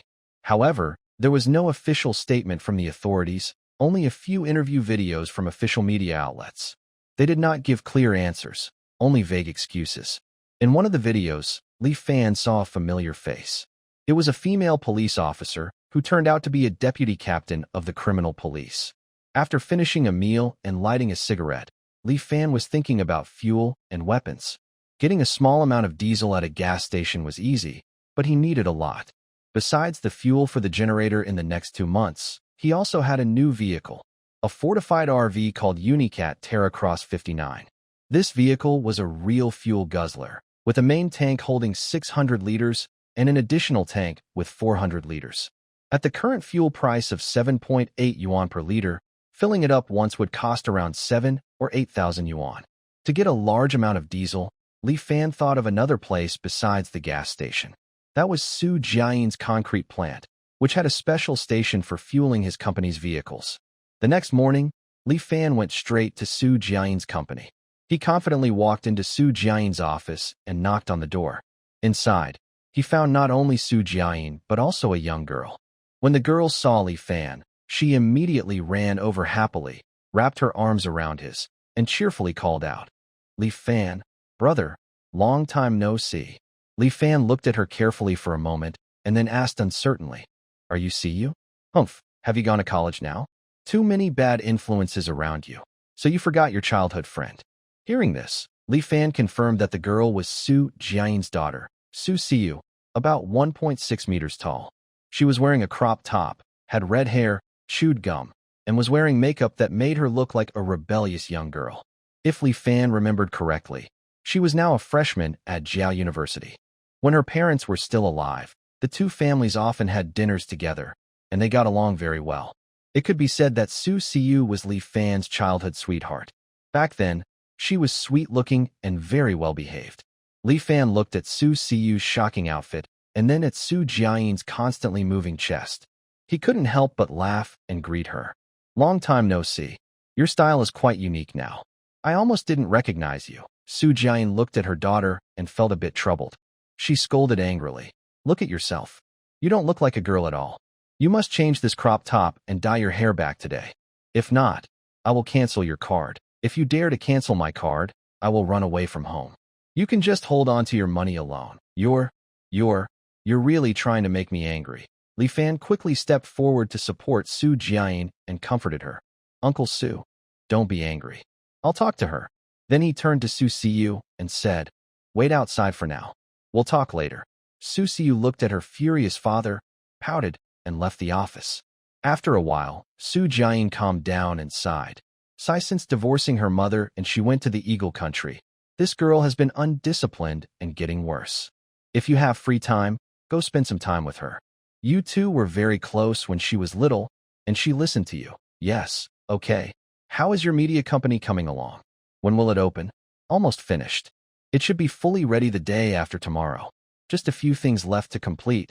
Then we can open. Be steady and take it step by step. What brings you here today? Li Fan handed the gift to the desk and said, "There's something else I need your help with." Su Jiayin looked at the red wine Li Fan gave and praised. "Good. You've grown up and learned how to handle social situations. But don't use this on me. I raised you, so I can help you if you ask. Please, I need you to help me get some diesel." Su Jiayin picked up the phone on his desk, dialed a number, and gave some instructions. Then he casually asked, "How much do you need?" 10,000 tons. After hearing this, Su Jiayin froze. He slowly hung up the phone and asked, "Are you sure you didn't say the wrong unit?" "It's tons, not liters." Li Fan knew his words sounded a bit shocking, so he nodded helplessly. "Are you joking? You know my cement plant and some construction machinery only use 4,000 tons a month. And you're talking about 10,000 tons. Are you planning to develop Mount Everest? I have no choice now. I just found you. I can't reveal the purpose yet, but don't worry, it's not illegal or anything." Su Jiayin looked at Li Fan carefully for a long time. He knew this kid was honest, so he said, 10,000 tons is impossible. It's too easy to get caught. I can give you 1,000 tons from my share first. When you finish using it, come back for more. I won't ask about the purpose. I trust you are a responsible kid. Although 1,000 tons isn't much, it should be enough until the virus outbreak. Buying and selling large amounts of oil is easy to get checked, and Li Fan didn't want too much attention. Thinking of this, Li Fan didn't insist and immediately thanked him. "Thank you, Uncle Su. I'll call the oil station and ask them to send a truck to your base. Prepare the oil storage tank in advance. I'll cover the cost for now, and you can settle it when you pay the final project fee." "Okay, tell them to deliver it the day after tomorrow. I have a storage tank there." Su Jiayin waved his hand and said, "Go ahead. If you're not busy today, go spend time with C." After thanking him again, Li Fan turned to leave. As soon as he stepped outside, he saw Su Si sneaking around at the door, eavesdropping. When she saw Li Fan come out, She naturally linked her arm with his and said, "Let's go shopping." Without waiting for permission, she pulled Li Fan along. When they reached outside the company, Li Fan said, "Take off the wig. It looks pretty awkward." Su Si paused and shyly said, "You noticed? This style doesn't suit you at all. Are you trying to make your dad angry? Aren't you afraid he'll get really mad?" Su Si pulled off the wig, revealing smooth, black hair that fell straight to her waist like a waterfall. She also took out a wet wipe from her bag and wiped off her bright red lipstick and black eyeshadow. Just moments ago, she looked like a rebellious girl, but now she was transformed into a reserved beauty. Playfully winking at Li Fan, she said, "I don't want to upset him either. Since my mom left, my dad has completely ignored me and focused only on making money. He always talks about money, and if I don't remind him sometimes, I'm afraid he'll forget I even have a daughter." Li Fan didn't really want to go shopping with her. He was planning to visit the ancient sword craft shop to pick out a couple of handy weapons to refine in the materials lab. So he said, "Stop shopping. Let's go. I'll treat you to hot pot." The two of them arrived at a famous Bashu hot pot restaurant in Chang'an. While eating, they chatted casually and reminisced about old times. "By the way, Li Fan, I heard you're planning to set up a media base." "Yes, it's almost finished." Su Siyu's eyes lit up, and she asked with a hint of meaning, "So, you'll stay in Chang'an to develop your career?" "Yeah, for now." "And what about Yuan Ruoxua?" Li Fan paused with his chopsticks. Ever since he learned that a certain dream was real, he had been avoiding talking about Yuan Ruoxua. Hearing her name now, his feelings became complicated. He really didn't want to discuss this topic anymore and urged, "Hurry up and eat. After this, I need to go to the craft market." Su Siyu saw that Li Fan didn't want to talk about Yuan Ruoxua and smiled, following his lead. "Why are you going to the craft market?" "To buy some tang swords, crossbows, and similar crafts for live streaming decorations. I know a workshop that specializes in ancient cold weapons, a centuries-old shop. The ancestors were blacksmiths. The Tang horizontal swords craft has been passed down since the Tang dynasty. It's the only one of its kind in Chang'an." Li Fan immediately became interested and asked, "Where is it?" Su Siyu smiled slyly and said, "First, you come with me to a birthday party, and I'll tell you." Li Fan thought for a moment. Since all his supplies, except weapons, had already been overfulfilled, he decided to go with her. It would be a good break for his tense nerves. He agreed to Su Siyu's invitation. After dinner, Su Siyu drove Li Fan back to her villa. She went upstairs to change clothes while Li Fan stayed in the living room. When Su Siyu, dressed in a pure white dress, stood in front of him, Li Fan finally realized what was happening. The temperature had risen over the past few days, reaching about 25 degrees outside. Since he had been wearing light, refined clothes, he didn't feel hot. If Li Fan remembered correctly, in 4 more days, the temperature would reach 50 degrees. At that point, disaster would begin. Looking at the cool, lightly made-up beauty in front of him, he finally spoke. "Siyu, do you trust me?" Su Siyu was surprised by Li Fan's question and quickly replied, "You're my Li Fan brother. Of course I trust you." "Good. Listen carefully. Starting tomorrow, go to the market and stock up on as many supplies as possible, especially water. The more, the better. The day after tomorrow, take your dad and stay at home. Don't go anywhere." Seeing how serious Li Fan looked, Su Siyu felt an inexplicable nervousness and asked, "Li Fan brother, is something going to happen? Just remember what I said. The more supplies, the better. If one day you find yourselves unable to cope, come to the base I built and find me." Originally, Li Fan wanted Su Jiayin's parents to continue living their lives as usual. But after his rebirth, he had interacted too much with Su Jiayin and her daughter. He wasn't sure if his presence would cause a butterfly effect, changing their original path. Thinking about how Su Jiayin treated him like a younger family member, he couldn't bring himself to be heartless. He left them a way out. Although Su Siyu didn't know what might happen, out of trust in Li Fan, she decided to follow his advice. Later that evening, Su Siyu drove Li Fan to a KTV, found a room, and, arm in arm, they pushed open the door. The luxurious private room was large and crowded with people, singing, drinking, mostly young people in their 20s. When they saw Su Siyu enter, several men and women came over. A chubby girl said, "Siyu, I thought you were going to stand me up." Su Siyu took out a prepared gift box and handed it to the chubby girl, saying, "Jinning, happy birthday. You're my best friend. How could I not be here?" Jining smiled as she took the gift, teasing Su Siyu with a wink and asking, Siyu, I didn't realize. No wonder so many guys are chasing you, but you ignore them. Is there a secret boyfriend hiding here? Care to introduce him? Su Siyu proudly tightened her arm around Li Fan and said, This is my childhood friend, Li Fan. Don't pay attention to him. Her words caused the girls to giggle and the boys to feel jealous. One handsome boy, dressed in designer clothes and wearing glasses, looked at Li Fan with a hostile expression. Li Fan noticed the hostility and shook his head helplessly. It was clear that Su Siyu's pursuer was the boy with glasses, who was probably interested in her. The chubby-cheeked girl looked at Li Fan with a happy expression and said, Li Fan, right? I heard about you from Siyu. You better treat her well. Oh, you're quite the busybody. Su Siyu secretly glanced at Li Fan and saw he didn't argue, just smiled faintly. She quickly pulled Li Fan to sit somewhere. Meanwhile, the boy with glasses was surrounded by a few guys. One of them, with a crew cut, said to him, Brother Wen, what should we do? That guy seems to have a close relationship with Siyu. Should we confess?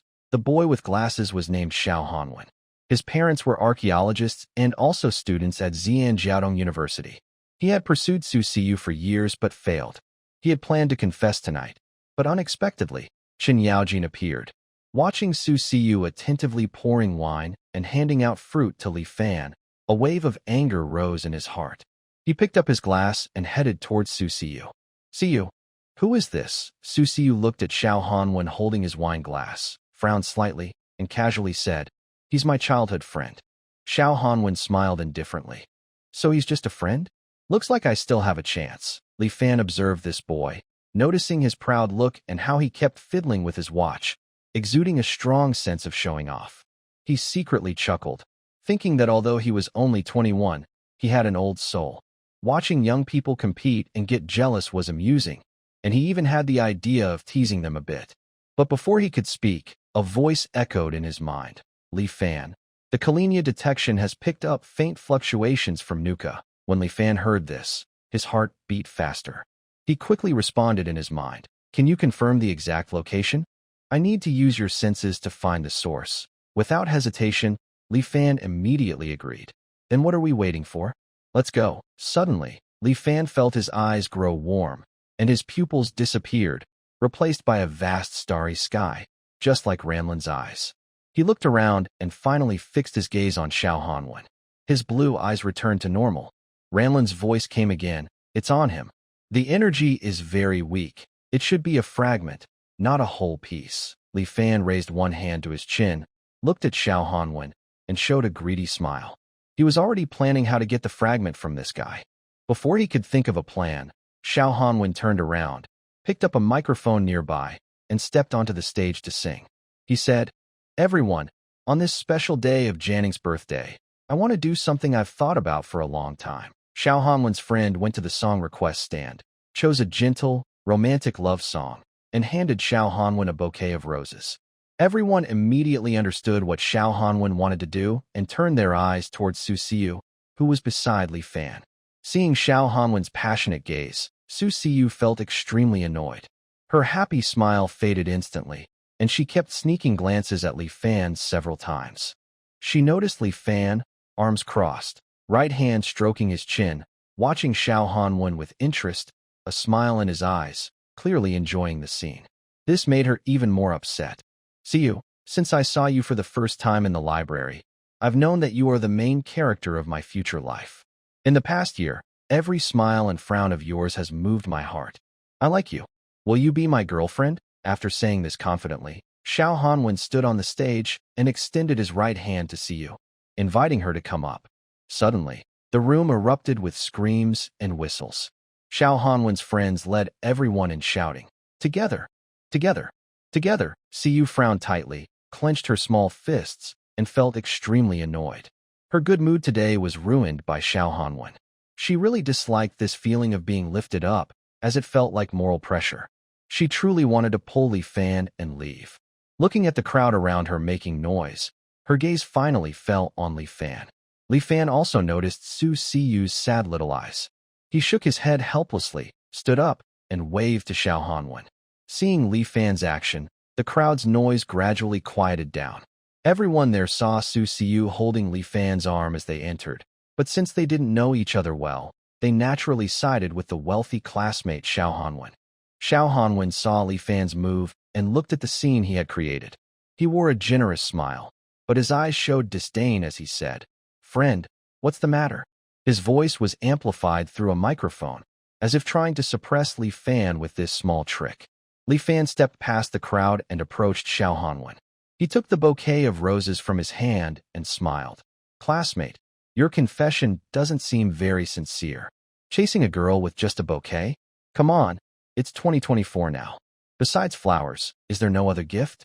Like a necklace, diamond, or crystal? Girls like shiny things."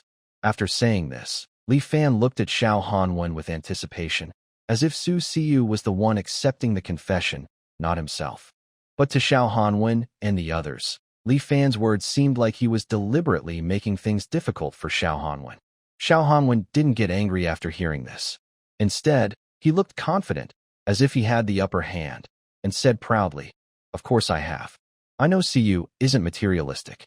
What I prepared isn't just some ordinary trinket." He then took out a very exquisite gift box from his pocket and slowly opened it. Inside was a platinum necklace. This is a necklace specially made by a jewelry master. The crystal was obtained by my parents from an archaeology professor in Bashu. Its hardness and clarity are better than diamonds, and its value surpasses diamonds. It's the only one in the world, my promise to see you. After saying this, he also raised an eyebrow at Li Fan as a challenge. Most of the people in the box were unhappy with Li Fan's sudden interference. However, Li Fan's gaze remained fixed on the necklace, specifically on the pendant. It was the Nuka fragment he had been longing for. Although it was only the size of a fingernail, it made Li Fan very excited. A sly glint flashed in his eyes, and he already had a plan in mind. Su Siu came over to Li Fan and linked her arm with his. She didn't want to see Li Fan in an awkward situation. Just as she was about to speak, Li Fan showed a look of disdain and said, "Classmate, you have no money, so you buy a hair tie instead. Using fake stuff to fool people. How embarrassing." As soon as he said this, everyone started talking. "No way. Is Xiao Hanwen's necklace fake? Don't listen to that guy. Look at his clothes. He probably spends less than Xiao Hanwen's pocket money in a month.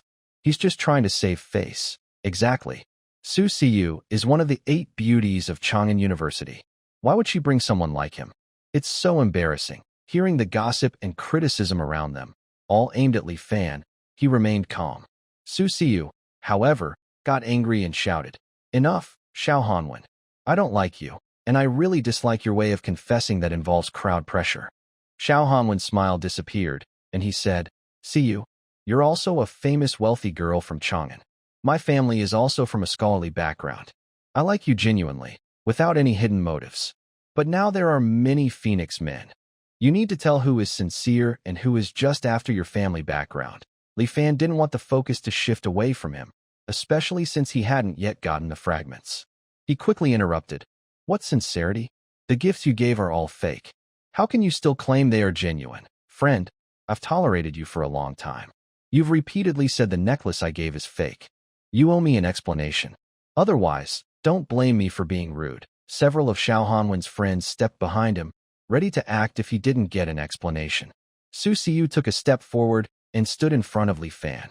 The once innocent and gentle girl suddenly transformed into a fierce little wildcat, shouting at Xiao Hanwen and his friends, "Try touching him, and see what happens." In that moment, Li Fan was surprised, as if he saw the girl who had died in his arms before the end of the world. He was moved and reached out to hold her by the collar, pulling her aside, and said, "Stay out of this. You don't need to stand in front of me." Then he stepped about a meter closer to Xiao Hanwen, and everyone moved aside to give space. "Why so tense? Are we street fighters now? I said that this thing is fake, so it is indeed fake.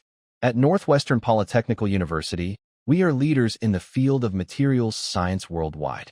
The material you have is a new type developed by our school a few years ago. However, its industrial value is very low, and its commercial value is even less than silver. It is considered a discarded product. This small piece is worth less than a lollipop, yet you boast as if it were the he sure buy. You're talking nonsense. My father bought this from an old archaeology professor for 200,000 yuan. There are many test reports. You call it trash from our school. After hearing Li Fan, everyone's eyes flickered between the two. The crowd started murmuring again. Northwestern Polytechnical University is a top leader in materials science, especially in many aerospace projects. Could what Li Fan said be true? Who knows? Today's going to be interesting. If it's fake, Xiao Hanwen will be in big trouble. I want to make a video and post it online. Seeing everyone's interest, Li Fan smiled and said, "Truth is more convincing than words. Just do a simple experiment. It can break down the molecular structure and turn into powder. After absorbing energy, the crystal turns to ash." He had already been told this by Ko Peng when they drank wine the night before. All right, let's see your experiment. Xiao Hanwen didn't believe Li Fan. His father had the crystal tested by a diamond expert. He didn't think Li Fan could turn this crystal into powder. Seeing Xiao Hanwen hooked, Li Fan felt excited inside but kept a calm face. He reached out his hand to him. Xiao Hanwen didn't hesitate and handed over the necklace. "Bring me a glass of wine." Someone behind quickly brought a bottle of foreign liquor and an empty glass, poured the wine, and handed it to him. Li Fan held his glass and gestured to everyone. Everyone saw it. "This is just an ordinary drink. I only need to dip the necklace into it." In a moment, the crystal in this student's mouth, which is harder than diamond, will turn into powder. Everyone watched Li Fan, some with disdain, some with contempt, and some with doubt. Li Fan held the crystal and teased Xiao Hanwen. "If it really turns into powder, you won't ask me for compensation, right?" Xiao Hanwen was furious, gritting his teeth. "If it turns into powder, I'll call you dad. If it doesn't, today I will make you pay for your arrogance." Li Fan smiled knowingly, communicating with Ran Lin in his mind to help her absorb energy. He immediately pinched a crystal pendant and pushed it into his wine glass. To buy more time, he kept holding the pendant and stirring the drink. In less than 10 seconds, Ran Lin finished absorbing the energy, and a message appeared in Li Fan's mind. The crystal in the glass cracked open in front of everyone and kept splitting until it sank to the bottom, turning into powder. The chain at the rim of the glass was left hanging empty. In the private room, everyone stared at the wine glass in Li Fan's hand. After a few seconds of silence, everyone suddenly erupted in shock. "Is this real? Oh my gosh, do rich kids really use such cheap tricks to fool girls? That's so disappointing. Sigh, I was wrong about him. He looks refined, but he's really this kind of person. You can't judge a person by their looks. These days, rich kids are stingy, spending the least to impress the prettiest girls." Those who had just looked down on Li Fan now turned to criticize Xiao Hanwen. Even some of his friends moved a little farther away from him. Li Fan raised his glass and handed it to Xiao Hanwen, saying, "Is this what you called the one-of-kind thing stronger than a diamond?" Xiao Hanwen snatched the glass and examined it back and forth, shouting in disbelief. "No way. That's impossible. You must have done something, right?" Li Fan shrugged and said, "Just this? Desperate and trying to blame others?" Then he pointed at the boy holding a bottle of wine and said, "The wine was poured by your classmate, and the glass was given by him too. What did I do wrong?" The boy holding the wine quickly responded, "Hey, that's not my fault. I just poured a glass of wine. Who knew your fake thing couldn't even handle alcohol?" At this moment, a boy standing next to Zhang Jianing said, "Xiao Hanwen, you've gone too far. It's Jianing's birthday party, and you just had to steal the spotlight. Fine, if you want to steal the show, but using a fake thing is just embarrassing." "Exactly. When you got caught, you got angry and lost your temper. That's not what a real man does." The girl holding her phone and filming said to the camera, "Family, who understands? Someone pretending to be rich with fake diamond watches to confess love, then getting caught and trying to blackmail. Such a terrible move happening to a rich kid." Xiao Hanwen was so angry from the teasing that his face turned red and his chest felt like an old bellows. He angrily smashed his glass and turned to leave, clearly unable to stay. Li Fan smiled mischievously and called out, "Hey, are you leaving just like that?" Xiao Hanwen stopped, turned around, with red eyes full of anger, and asked through gritted teeth, "What do you want now?" Li Fan chuckled and said, "Call me dad." This made Xiao Hanwen even angrier. His eyes flashed with hostility as he charged at Li Fan, but several friends quickly held him back. They pulled him away from the private room, and loud shouts came from outside. Ah, Li Fan, Li Fan. We'll see about this. Li Fan shrugged and thought to himself that if this had been in a dangerous situation, he would have already taken him down. He sighed softly and muttered, "Society's harmony saved you." Poor kid. Su Siyu came over and linked her arm with Li Fan happily, saying, "Wow, I never knew you were so cunning." "How can you say that? I was just helping you out." Su Siyu's beautiful eyes curved into a crescent moon as she smiled sweetly and said, "Then you have to do me a favor, huh?" Before Li Fan could respond, Su Siyu loudly announced to everyone, "This is my boyfriend, Li Fan. From now on, I belong to someone. So, if anyone has feelings for me, better find another target." Everyone listened to Su Siyu, the school's top beauty, seriously introduce herself, and they started to cheer. "So that's it. Little brother, tell us your story." Li Fan was quite speechless about Su Siyu's sudden change of plans. Seeing her clever smile, he also felt playful. He took the microphone and said, "Su Siyu and I are childhood sweethearts, inseparable. I sing 200 songs, and she dances to 200 dances. So she affectionately calls me second hundred brother, and I call her 250. Ha!" Everyone burst into laughter at Li Fan's humor, and the lively atmosphere was restored after the earlier disruption. Su Siyu pulled Li Fan onto the sofa and playfully teased him. As everyone became more familiar, they gathered around Li Fan, offering drinks. Li Fan accepted happily, knowing there weren't many chances to let loose. He wanted to relax fully.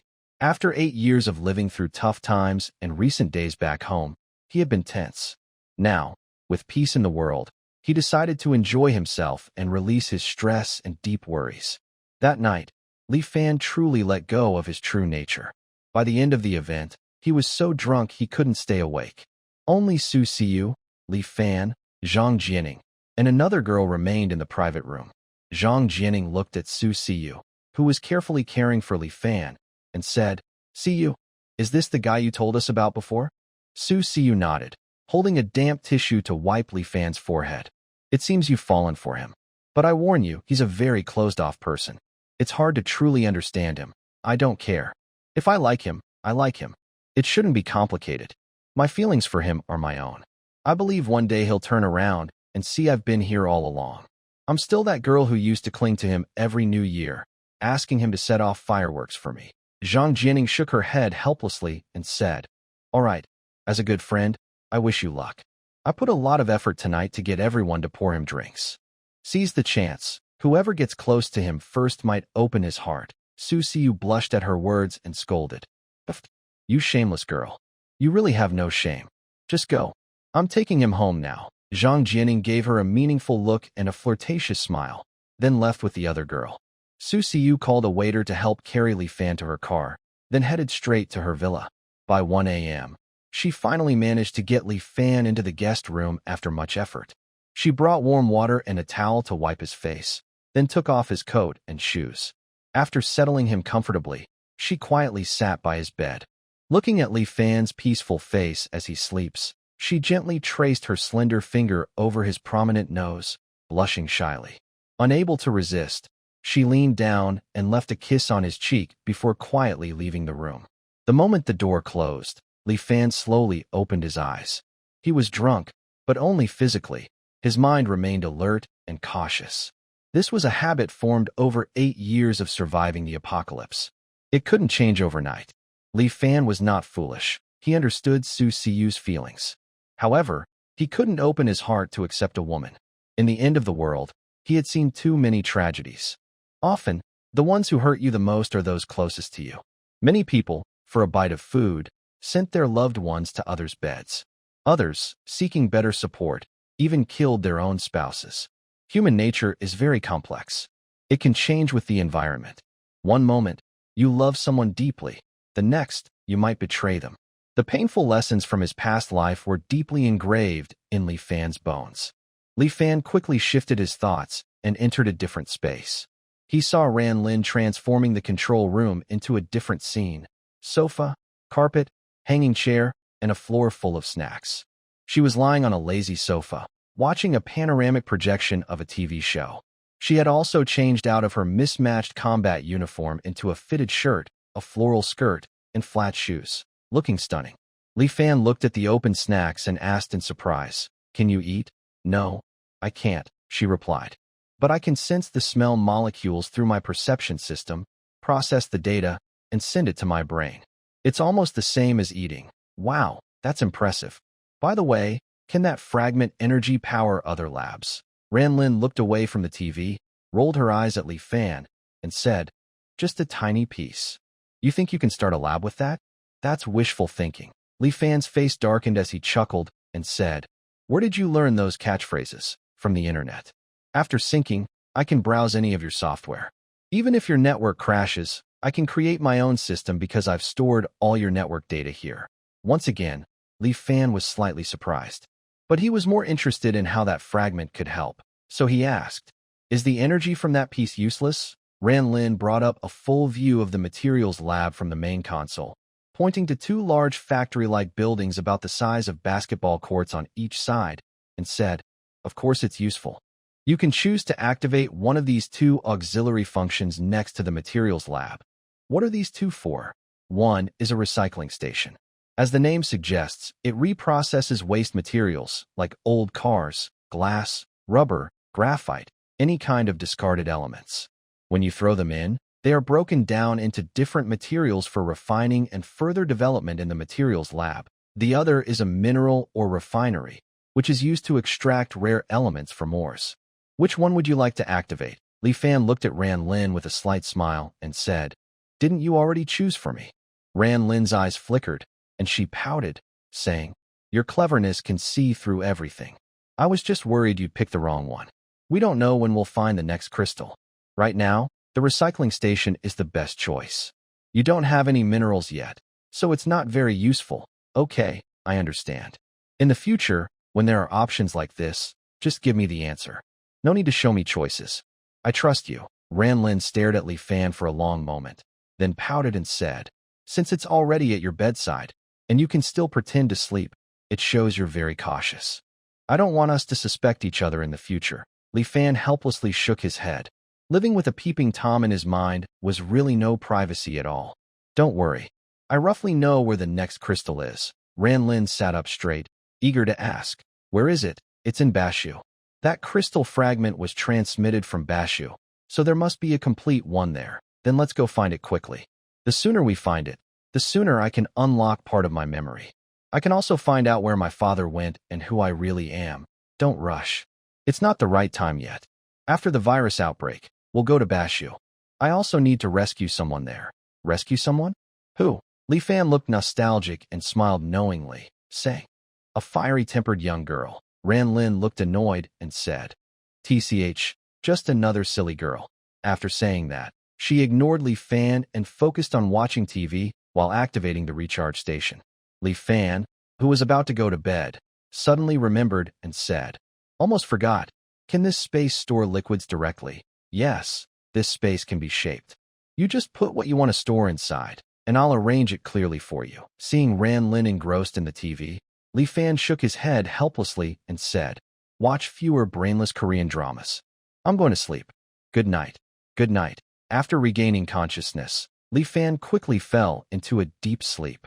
The next morning, Su Jiayin returned to the villa and found only the nanny preparing breakfast on the first floor. His daughter was missing, so he decided to go upstairs and check. He saw Su Siyu coming down in her pajamas, rubbing her eyes. Seeing his daughter back to her usual appearance, he couldn't help but smile happily. "Huh, now you look like a proper young lady. Did you have fun yesterday?" Su Siyu patted her sore waist and casually said, "Pretty happy, but Brother Li Fan was quite rough with me last night." Su Jiayin's smile froze on his face. His mind kept echoing, "Last night, he was quite rough." Su Siyu didn't notice her father's expression and said to the nanny, "Aunt Lu, make some porridge. Brother Li Fan drank too much last night. Give him some to soothe his stomach." Su Jiayin sighed helplessly. "Oh no, I might have let that little rascal sneak into the house." Although Su Jiayin liked Li Fan and was considering how the two might develop, as a father, hearing that they stayed together overnight made him feel complicated. Seeing his father's pale expression, Su Siyu knew he misunderstood and said with a pout, "What are you thinking? Brother Li Fan just came with me to a class reunion last night. He drank too much, so I brought him home. We slept separately. Su Jiayin looked at his daughter's guilty expression and awkwardly smiled. That's good. That's good. The line of defense is still intact. Hee. Dad doesn't mind you dating Li Fan, but you should keep your boundaries clear. Su Siyu blushed and said angrily, don't talk nonsense. I am not dating brother Li Fan. As a father, Su Jiayin could see his daughter's little thoughts, but chose not to say anything. You are my only daughter. As long as you're happy, everything else doesn't matter. Even if he has nothing. Oh, you're so annoying. Su Siyu didn't want to discuss this further with her father. Suddenly, she remembered what Li Fan told her yesterday and said, by the way, Dad, Li Fan told me seriously to stock up on supplies, especially water. He also said we should stay at home starting the day after tomorrow. If things get too bad, we can go to his base. Su Jiayin frowned and looked serious. He had sensed that something big might happen. First, there was the red sky, then a rapid drop in temperature, and within 2 days, it started to warm up again. Today is October 3rd. Normally, it should be late autumn, and since Chang'an is in the north, the temperature should be around 10 degrees Celsius. But today, it's already 31 degrees Celsius, and it looks like it will keep rising. Did Li Fan tell you why? He shook his head and said, no, just told us to stock up and stay inside. Su Jiayin, experienced and sharp, had investigated Li Fan's media base. Based on what he knew about the supplies Li Fan bought from some suppliers, he was suspicious of the idea that Li Fan was just running an online store. He also thought about the fact that Li Fan was at Shigong University, which is backed by the government, and likely has access to more secret information than he does in business. He then said to Su Siyu, today, I'll go with you to gather supplies. Better safe than sorry. I think Li Fan might have heard something, but he can't say it. Dad, do you believe what brother Li Fan says? Su Jiayin nodded and said, I have a feeling something might really happen. If there's another lockdown like a few years ago, it would be a big problem. Better to prepare more supplies, just in case. Su Siyu happily held Su Jiayin's arm and pouted. Finally, you're willing to put down your work and spend time with me. Su Jiayin smiled as he gently patted his daughter's head and looked toward the guest room on the second floor with a worried expression in his eyes. This was the most peaceful sleep Li Fan had had in a long time. When he went downstairs, he saw Su Jiayin looking at him thoughtfully and said kindly, young man, take care of your health. Don't overwork yourself. Su Siyu, feeling annoyed, interrupted. All right, you're so naggy. Just eat your food already. At the dining table, Li Fan was drinking porridge and asked Su Siyu, Siyu, where's that craft workshop? It's at number 13 Bell Tower Alley. There's an old weapons shop there, very easy to find. Or I can go with you. Li Fan shook his head and said, no need, I'll go by myself. Don't forget what I told you yesterday. At this moment, Su Jiayin added, Xiao Fan, tell uncle the truth. Are you expecting something big to happen? Li Fan thought for a moment and chose his words carefully.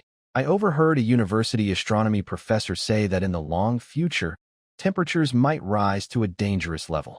They aren't sure how long it will last, so it's best to stock up on supplies. Su Jiayin naturally noticed that Li Fan was hiding something, but didn't press further. He nodded and said, all right, we'll go buy supplies today. Thanks for the reminder. After breakfast, Li Fan said goodbye to Su Jiayin and his daughter and headed toward Bell Tower Alley. Although it's called an alley, it was really just a narrow lane less than 2 meters wide. He easily found the shop Su Siyu mentioned. The shop wasn't big from the outside, but once inside, he saw a different world. It was about 100 square meters, with no display counters, only weapon racks all around. There were swords, spears, halberds, axes, hooks, forks, whips, maces, hammers, claws, and various other weapons. Some had hooks, blades, points, spikes, or chains, everything you could imagine. In the middle, behind the counter, was a middle-aged man with a goat-like beard, muscular and wearing a tight training suit that stretched tightly over his broad muscles. Li Fan saw this man and instinctively shrank back, recalling his experience from the end of the world. This person is not ordinary. He has skill and special talents. In the early days before the apocalypse, during the period before awakening, people like him were doing quite well. The young man with a goat-like beard saw a customer arrive and greeted him with a smile. Young sir, what would you like to buy? Li Fan composed himself and replied, do you have tang swords, claw blades, blood spears, mountain opening axes, spear lances, or bows and crossbows? Hearing this, the young man's eyes lit up and he eagerly said, Yes, yes, yes. He was about to pick up some weapons from the nearby rack, but was interrupted by Li Fan. Boss, don't bother with these fake-looking things. I want real gear. The young man paused, put away his smile, and asked cautiously, What do you mean, young sir? Don't misunderstand. I'm not a policeman. I'm a martial arts enthusiast. Recently, I've been learning some fighting skills, and I heard you have some good weapons here. Of course, Li Fan was making this up. Usually, the craft shops display only decorative items. They look impressive, but are actually inferior products meant to fool those who don't know better and to handle security regulations. The real weapons are kept in the owner's secret warehouse. Hearing this, the young man finally relaxed and said, Real good stuff isn't cheap. I'm not worried about the price, as long as it's solid quality. The young man proudly straightened his chest and said, Our craftsmanship is passed down from our ancestors. Many techniques are kept secret. Come with me, and I'll show you the masterful skills our ancestors left behind. He led Li Fan through a back door into a fully enclosed yard. On the left was a simple workshop shed, and on the right was a locked room. The young man took out a key, unlocked the door, and led Li Fan inside. What caught the eye was a pile of weapons, haphazardly stacked together. Many of them were dark in color. From their appearance, they didn't look as good as the items on the shelves outside. But Li Fan knew that these were the real, deadly weapons. Besides being made from high-quality materials, their structure and design were very carefully crafted, perfectly fitting human mechanics. Li Fan was very direct, quickly searching the room for the weapons he needed. In a short time, he arranged a pile of weapons in front of the little goat beard and asked, Do you have a crossbow? Aren't you choosing bows and arrows? This one is for someone else. I'm not used to it. The little goat beard looked at Li Fan with suspicion, then opened a black wooden box in the corner and took out a crossbow. He said, This is a modern military-style crossbow I assembled during my free time. It's a failed product. It only considers range and power, not weight. It's a free gift among these weapons. Li Fan took the crossbow, feeling excited. It was about 50 centimeters long, with a 45-centimeter bow when fully drawn. Under the crossbow was a rectangular iron box for holding about 10 bolts. It was made entirely of fine steel. Weighing it, he estimated the empty crossbow weighed around 30 jin, about 15 kilograms. No wonder the little goat beard called it a failure. But that didn't matter to Li Fan. He had a materials lab for experiments. All right, give me 200 bolts and 200 arrows, plus all these weapons. Let's settle the bill. The little goat beard happily brought over 2 bundles of arrows and bolts, saying, These weapons cost a total of 520,000. Just give me 50,000 as a tip. Li Fan didn't bargain. He knew money at this point was almost useless, like a roll of toilet paper. After paying, the little goat beard helped pack the weapons and delivered them to the alley entrance. While he was away, Li Fan quickly stored the weapons in his extra-dimensional space. Leaving Zhongluo Alley, Li Fan headed straight to the east suburb coal factory. He spent over 300,000 to buy 500 tons of coal, arranging for it to be delivered to the base before sunset. At 3 p.m., he received a call from engineer Chen Xiang, saying the project was finished and he could come to inspect. When Li Fan returned to the old house, he saw that it had changed completely. A strange-looking concrete building now stood prominently on the property. It was 18 meters tall, with the bottom 10 meters being a semicircular structure, 2 stories high, resembling a half-cut basketball sitting on the ground. Above the sphere was a cylindrical observation tower, 5 meters in diameter and 5 meters high. The top of the watchtower is the observation deck, 3 meters high, with tempered glass installed at the front and back to provide a 270-degree view. However, the glass has not yet been installed. Several pieces are still stacked inside the fortress. In front of the main gate, there is a gate made of titanium alloy, designed for bank vaults. It uses a basic physical lock with a special S-level key and mechanical combination lock. Li Fan entered the fortress and checked everything carefully, especially the underground water drainage system on the 3rd basement level. Overall, Li Fan was quite satisfied. The only issue was the tempered glass on the observation deck. Just yesterday, Chen Xiang told Li Fan that the bulletproof glass had not been obtained. Because Li Fan designed the observation deck with a curved shape, The bulletproof glass needed to be ordered in advance. They provided a plan, but it would take a month to produce. There was no time to wait, so Li Fan asked them to directly install about a dozen curved tempered glass panels to be put in after he arrived. Chen Xiang, a graduate from a prestigious university and an experienced engineer, has designed many buildings and bridges. But Li Fan's design drawings taught him a lot of new things. It didn't quite look like a media base. It resembled a heavily armed fortress. Mr. Li, this fortress was built exactly according to your instructions. The ventilation, water and electricity, sewage treatment, surveillance, and underground water drainage systems have all been tested and are working perfectly.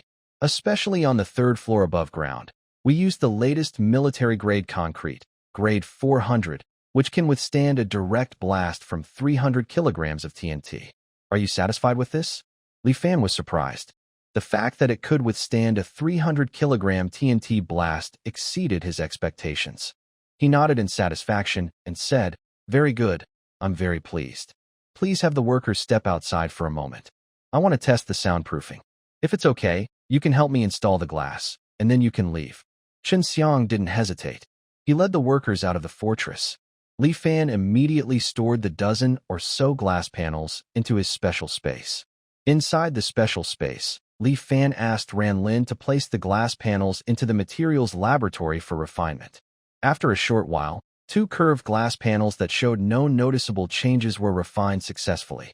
Although Li Fan trusted the laboratory's technological capabilities and was wearing lab clothes himself, he remained confident in the process. Until now, I haven't experienced actual combat.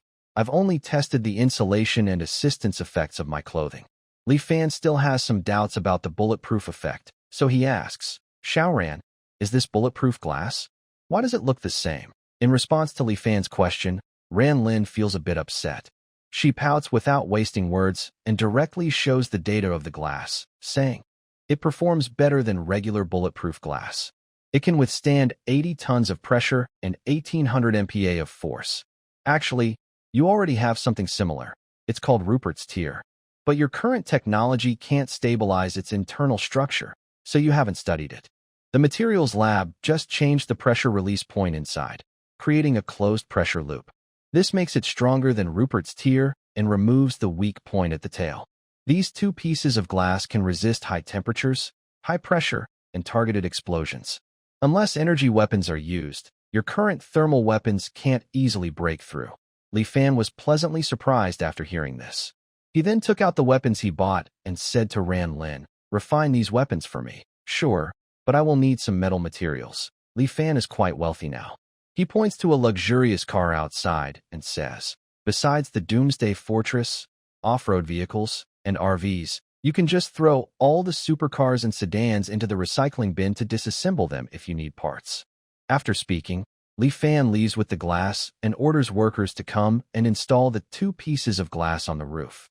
Once everything is done and the workers leave, Li Fan takes out a set of genuine leather sofas and a tea table from the otherworldly space.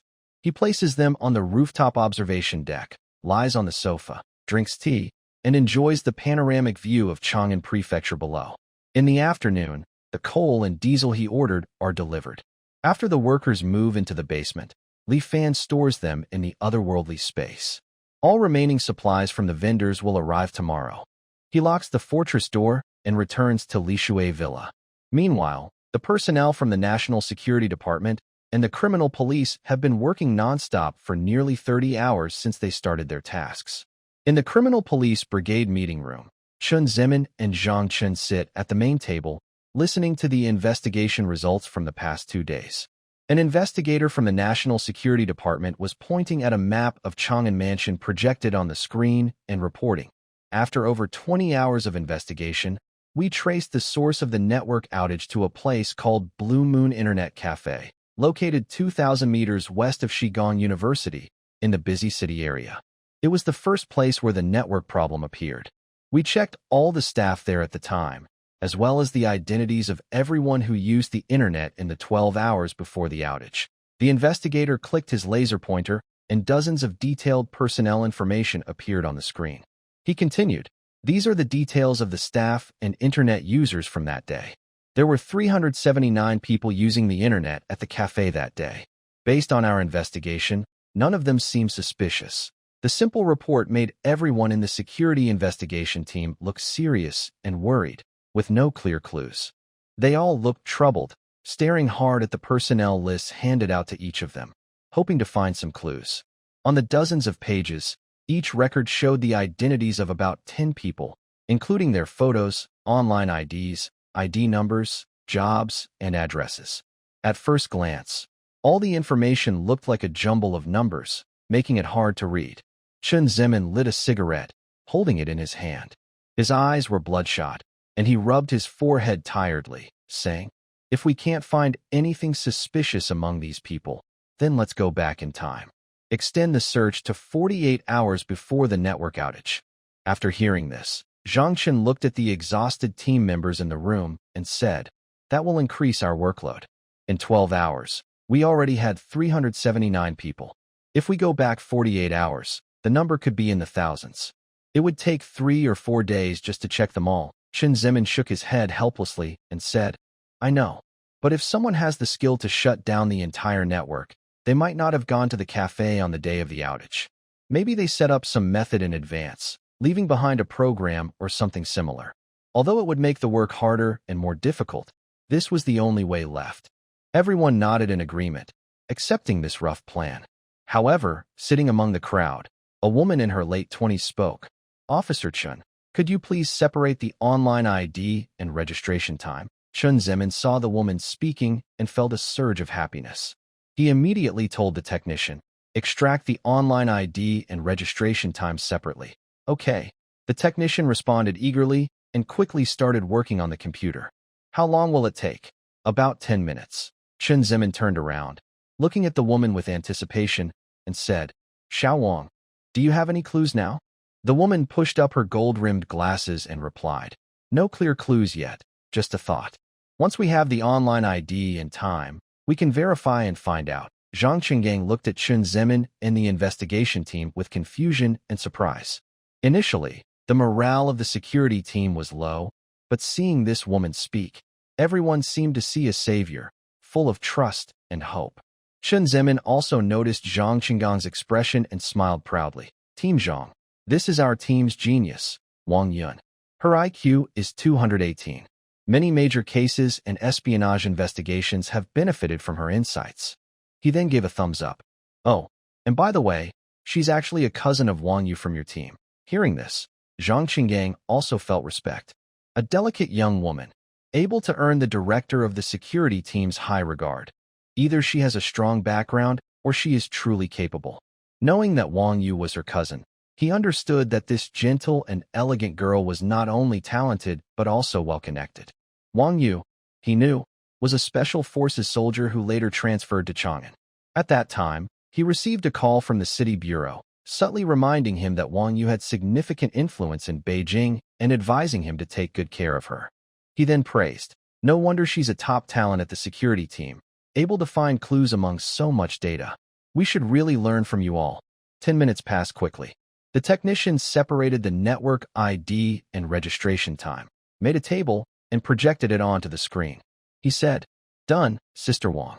Please check if you need anything else." Wang Yin stood up and took the laser pointer from the investigator who had just reported. She squinted her eyes and focused intently on the dense numbers in the table, her laser pointer moving down as she flipped through the pages. Everyone in the meeting room held their breath, afraid to disturb her. Suddenly, Wang Yun paused, her hand on the laser pointer, her eyes brightening and a smile appearing on her face. She said, "I found you, you clever little trickster." Hearing this, Chun Zemin immediately stood up excitedly and asked eagerly, "Wang Yun, did you find something?" Wang Yun raised her laser pointer and pointed at a network ID, 01213, saying, "This person's network ID has been found. It is 01214. Everyone listened and started searching for the personnel information of 01214. The sound of flipping through papers filled the room. After a while, Chun Zemin frowned and said to Wang Yun, "There's no network ID 01214 here." Wang Yun smiled faintly and replied, "Chief Chun, this is the clever part of this person. The network ID is automatically generated by the Internet Cafe's billing system after registering the person's details, used for logging in online. Look, these network IDs from 00811 to 01191 are in order. But from 00811 to 01191, there are 380 people, yet we only found 379 in the billing system. This means one person is missing from the data. All other IDs are generated sequentially, but there is a jump between 01213 and 01215, skipping one. The only explanation is that this person invaded the billing system before leaving the Internet Cafe and erased the record for 01214. The security personnel from the State Security Department cheered excitedly, while Zhang Qingang and the police officers were deeply impressed. They had fallen into habitual thinking, focusing only on the data they had collected. But Wang Yun stepped outside of this fixed mindset, analyzing possibilities from a higher perspective and supporting her ideas with evidence.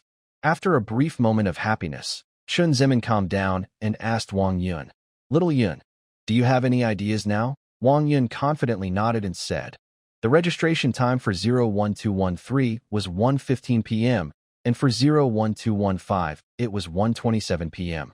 This means the person registered between 1:15 and 1:27 p.m. The network outage happened at 1:55 p.m., which fits the timeline. Now, let's move the time forward and backward by 1 hour. Check the surveillance footage and see if there are any suspicious people during that period." The technician interrupted, "Sister Yun, the surveillance footage from the Internet Cafe that day has been erased." Wang Yun still replied calmly, "I expected that. I mean the traffic cameras around the area, the vehicle dash cams, and the surveillance at nearby supermarkets and banks. Let's review all the footage from those 2 hours and identify anyone suspicious." Wang Yun's suggestion immediately gained Chen Zemin's support. He quickly ordered, "I know everyone is working hard, but please hold on a little longer. Now divide into 4 groups. First group, retrieve traffic camera footage from the roads leading to the Internet Cafe. Second group, contact the vehicles passing by the cafe during that time and get their dashcam footage. Third group, gather footage from nearby supermarkets and banks and any other cameras that can see the road. Fourth group, bring all the staff who worked at the cafe that day to the traffic police station and ask them to recall who left during the network outage. Using elimination, anyone who left and isn't registered in the billing system could be the hacker. Wang Yun, you stay at the criminal police team.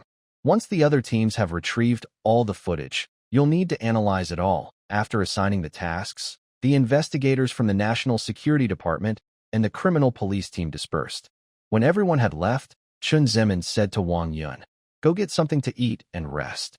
You'll probably need to rely on your skills tonight." Wang Yun nodded and left the conference room, heading straight to her younger sister Wang Yu's office. In the criminal police team office, Wang Yu spent the entire day organizing footage from several roads leading to the logistics park.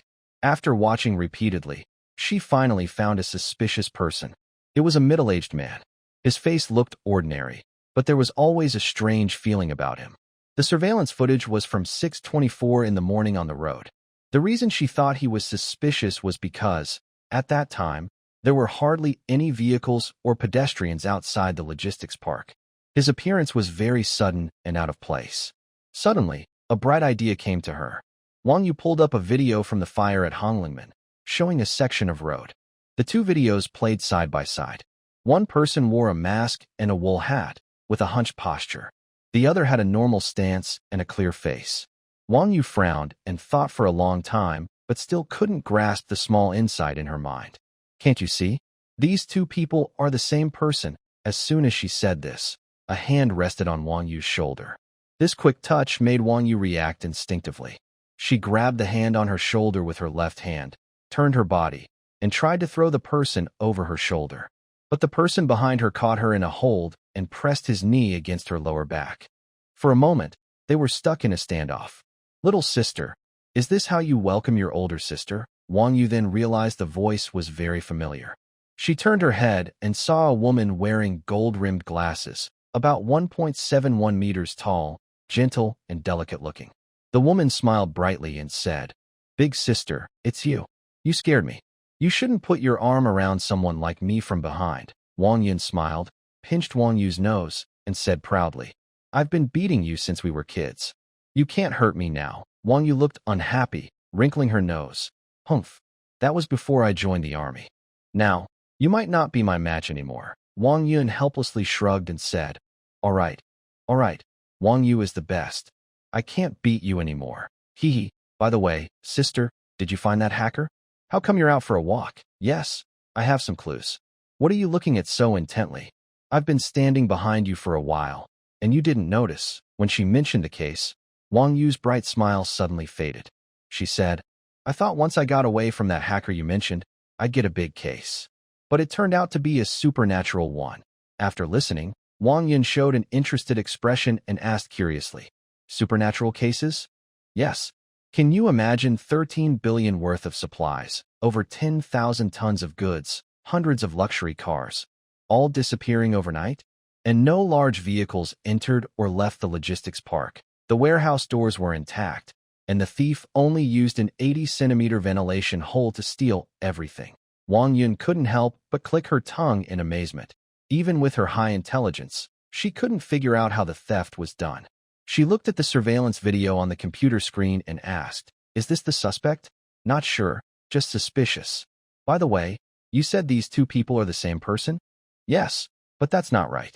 These are suspects in two different cases, and the cases aren't connected." Wang Yun pushed up her glasses and smiled. "Foolish girl, analyzing cases and suspects sometimes requires you to think outside the case. Don't focus on the nature of the two cases first. Just look at what they have in common, how they walk." Wang Yun approached the computer and pointed at the hunched man wearing a mask. Although this person is trying hard to pretend to be hunched, each step is small, like a middle-aged person with weak strength and difficulty walking. But if you look carefully, he lands on his heel first with each step, and his pace is steady. Now look at this middle-aged man in the logistics park. His stride is a bit larger, but his steps are also steady, with heel strikes. Wang Yu watched carefully for a while, studying their walking styles. After a long moment, she said, "You're right. But how do you know these two are the same person?" Wang Yun reached out and tapped Wang Yu on the head, saying, "How can you be so silly? Just look at their arm movements. The right arm swings less than the left, even if the difference isn't big. Pay close attention." Wang Yu watched the two video clips again and suddenly exclaimed, "Yes, they are the same person." "Anything else?" Wang Yun looked at the person in the video and said, "There's trouble here. His right arm moves very little, and his elbow is slightly raised, keeping his wrist at waist level. This is a sign of always being alert. This person is either a hired bodyguard or a trained agent. Such habits don't develop overnight. Also, he doesn't seem very old. From how his thigh muscles move when he walks, I'd say he's between 20 and 25 years old. Both of his faces are just disguises." Wang Yu looked at Wang Yun with shining eyes and said, "Big sister, what did your uncle feed you as a kid? Your head is amazing." "Hee hee, it's just natural. Let's go. It's already past 6. Let's go eat. I've been hungry all day." Wang Yu hadn't seen her sister in a long time. She immediately took Wang Yun to the police station cafeteria. When they arrived, they became the center of attention. One was gentle and elegant, like a noble lady, and the other was confident and fiery, a sharp policewoman. "Little girl, are you really not planning to go back to Beijing?" Wang Yun was eating and asked. "No, not until the old man gives up on the idea of an arranged marriage. That's when I'll go back." "Ah, for people from our family, it's hard to control your own marriage." "Sis, I don't understand. You're so smart. Why do you accept the marriage arranged by your family? You clearly don't like your brother-in-law." A hint of sadness flashed in Wang Yun's eyes. She smiled helplessly and said, "Everything in this world has two sides. We were born with top resources, good education, and a higher status. But all that comes at the cost of our freedom. I wanted to run away and join the army like you, but I can't do that. Sometimes, seeing things too clearly isn't good. It makes you weigh the pros and cons, and you can't act recklessly like you do. Honestly, I sometimes really envy you." Wang Yu looked at her sister, who had been very close to her since childhood, and felt a bit of sympathy. The two sisters were born into the Wang family in Beijing. Their grandfather was a founding general, and their parents were influential in both military and political circles. Now, the prosperity of the family depends on strong alliances through marriage. The two sisters of the Wang family are well known in the capital's elite circle and naturally become targets for marriage negotiations among the powerful. During university, the family arranged marriage partners for both sisters.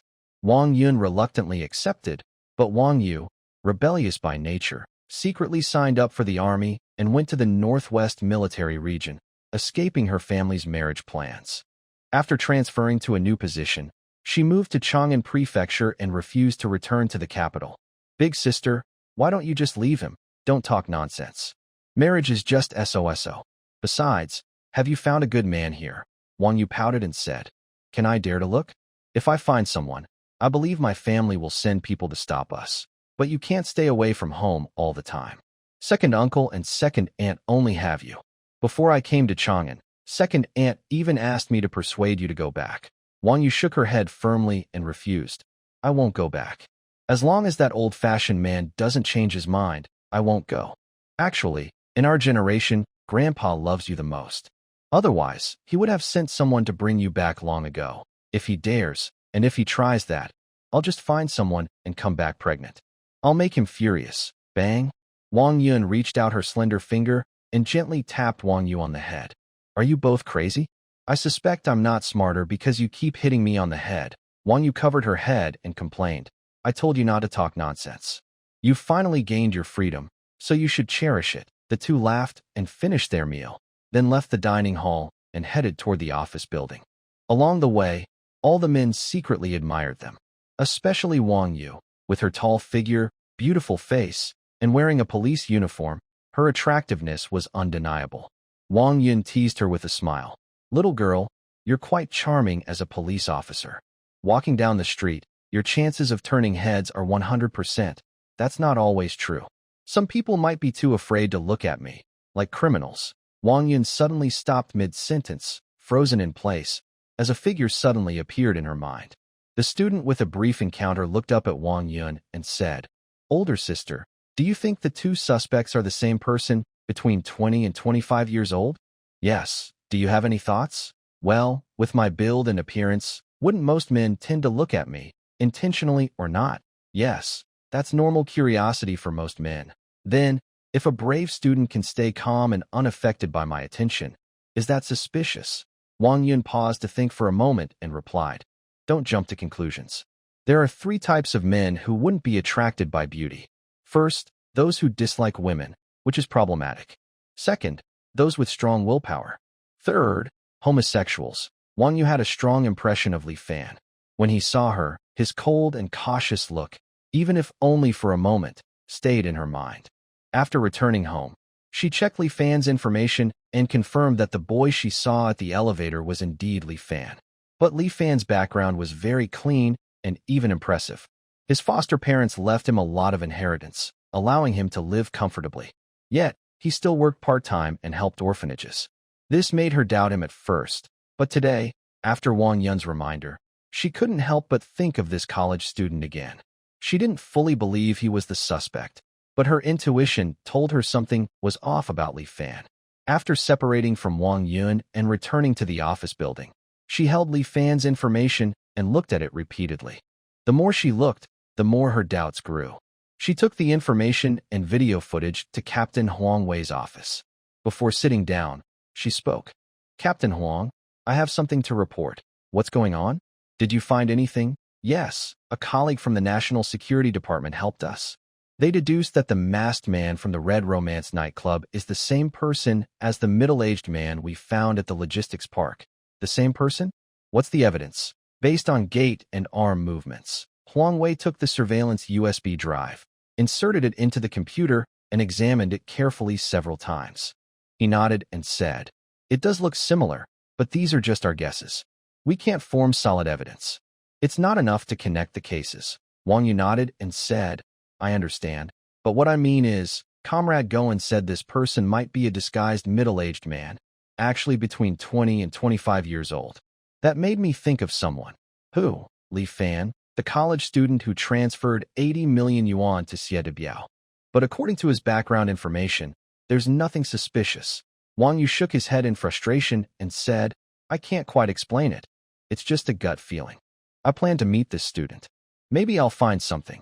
Huang Wei lit a cigarette, rubbed his aching temples, and said, "All right, go ahead. Be careful with your words. This guy is studying law, and his mentor is a big name in the legal field. Don't cause yourself trouble." Wang Yu nodded, turned, and left the police station, driving straight to Li Shui Villa. Li Fan returned home as night fell, looking at the house he had lived in for many years, feeling deeply emotional. Since he could remember, he had been alone. After being adopted by foster parents, he finally had a home, but that home lasted less than 7 years before he was left all alone again. This made Li Fan think of a line from 100 Years of Solitude. Loneliness is the natural state of life.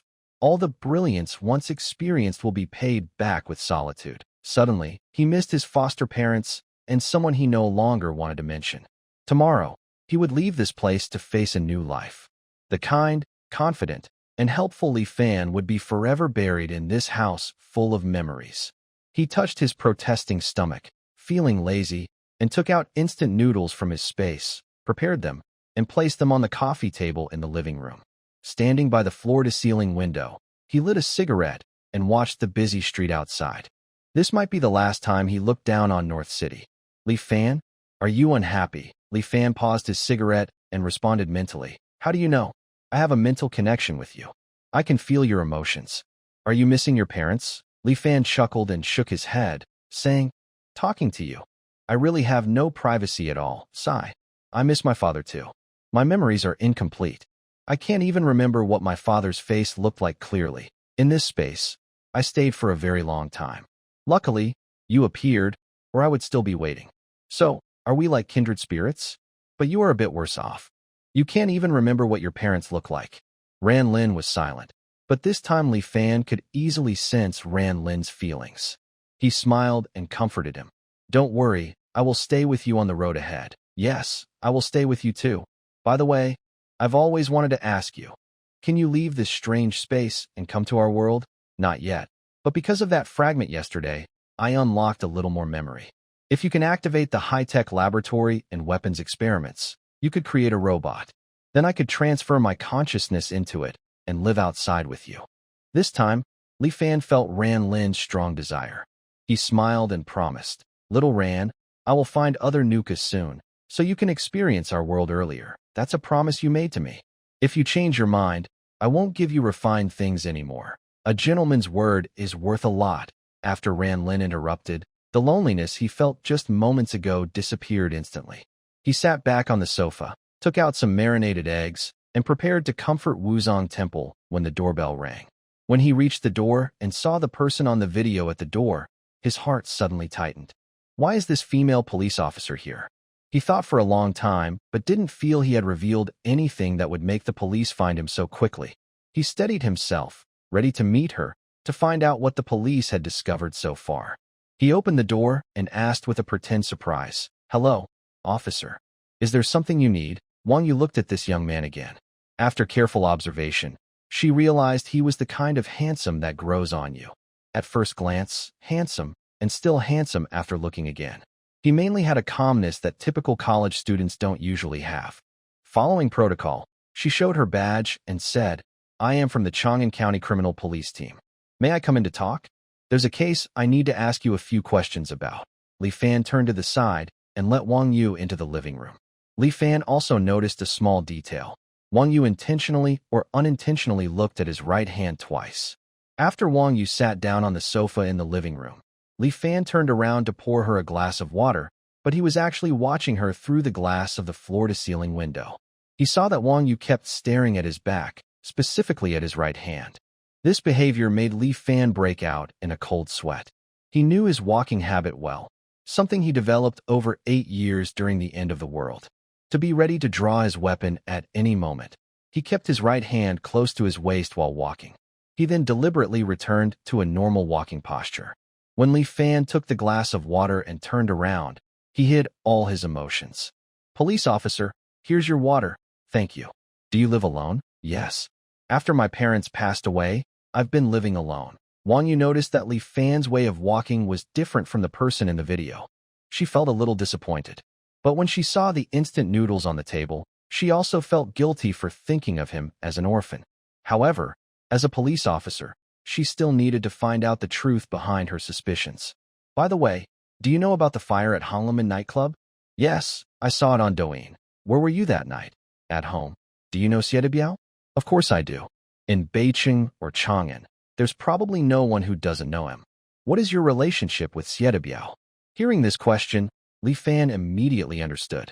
The policewoman was probably investigating Xiedebiao, maybe looking into his bank transfers, and had now focused her attention on him. It seemed he would have to act out a story of being a helpless orphan forced to borrow money to start a business. Li Fan then showed a bitter and wronged expression and said, I didn't have any problems before. Now I owe debts. When my parents were alive, Xiedebiao used to bother them, trying to buy our small supermarket, the one at the entrance of our community. After my parents passed away, I didn't dare go home often, afraid he would bother me. I was about to graduate in a year and planned to mortgage 2 properties at the bank to start a business. But then Xiedebiao found out and came looking for me. At this point, Li Fan paused, his eyes reddening as he looked around the living room with a mix of sadness and reluctance. After hearing this, Wang Yu felt very angry. As a police officer, she naturally knew about Xiedebiao's dirty methods. However, every crackdown lacked solid evidence, and with interference from higher-ups, Xiedebiao always managed to escape unscathed. Did he force you to take out a loan? Li Fan forced a smile and replied, Yes, I borrowed 80 million yuan, using 2 houses as collateral. It's the only thing my parents left me. Why didn't you report it to the police? Li Fan gave a bitter smile and said, Police officer, do you think that if I report it, you can catch Xiedebiao? If it were that easy, he wouldn't be controlling everything in Chang'an. We are gathering evidence of his crimes. When the time comes, you can testify. Li Fan shook his head and said, No, I'm an orphan with no family or support.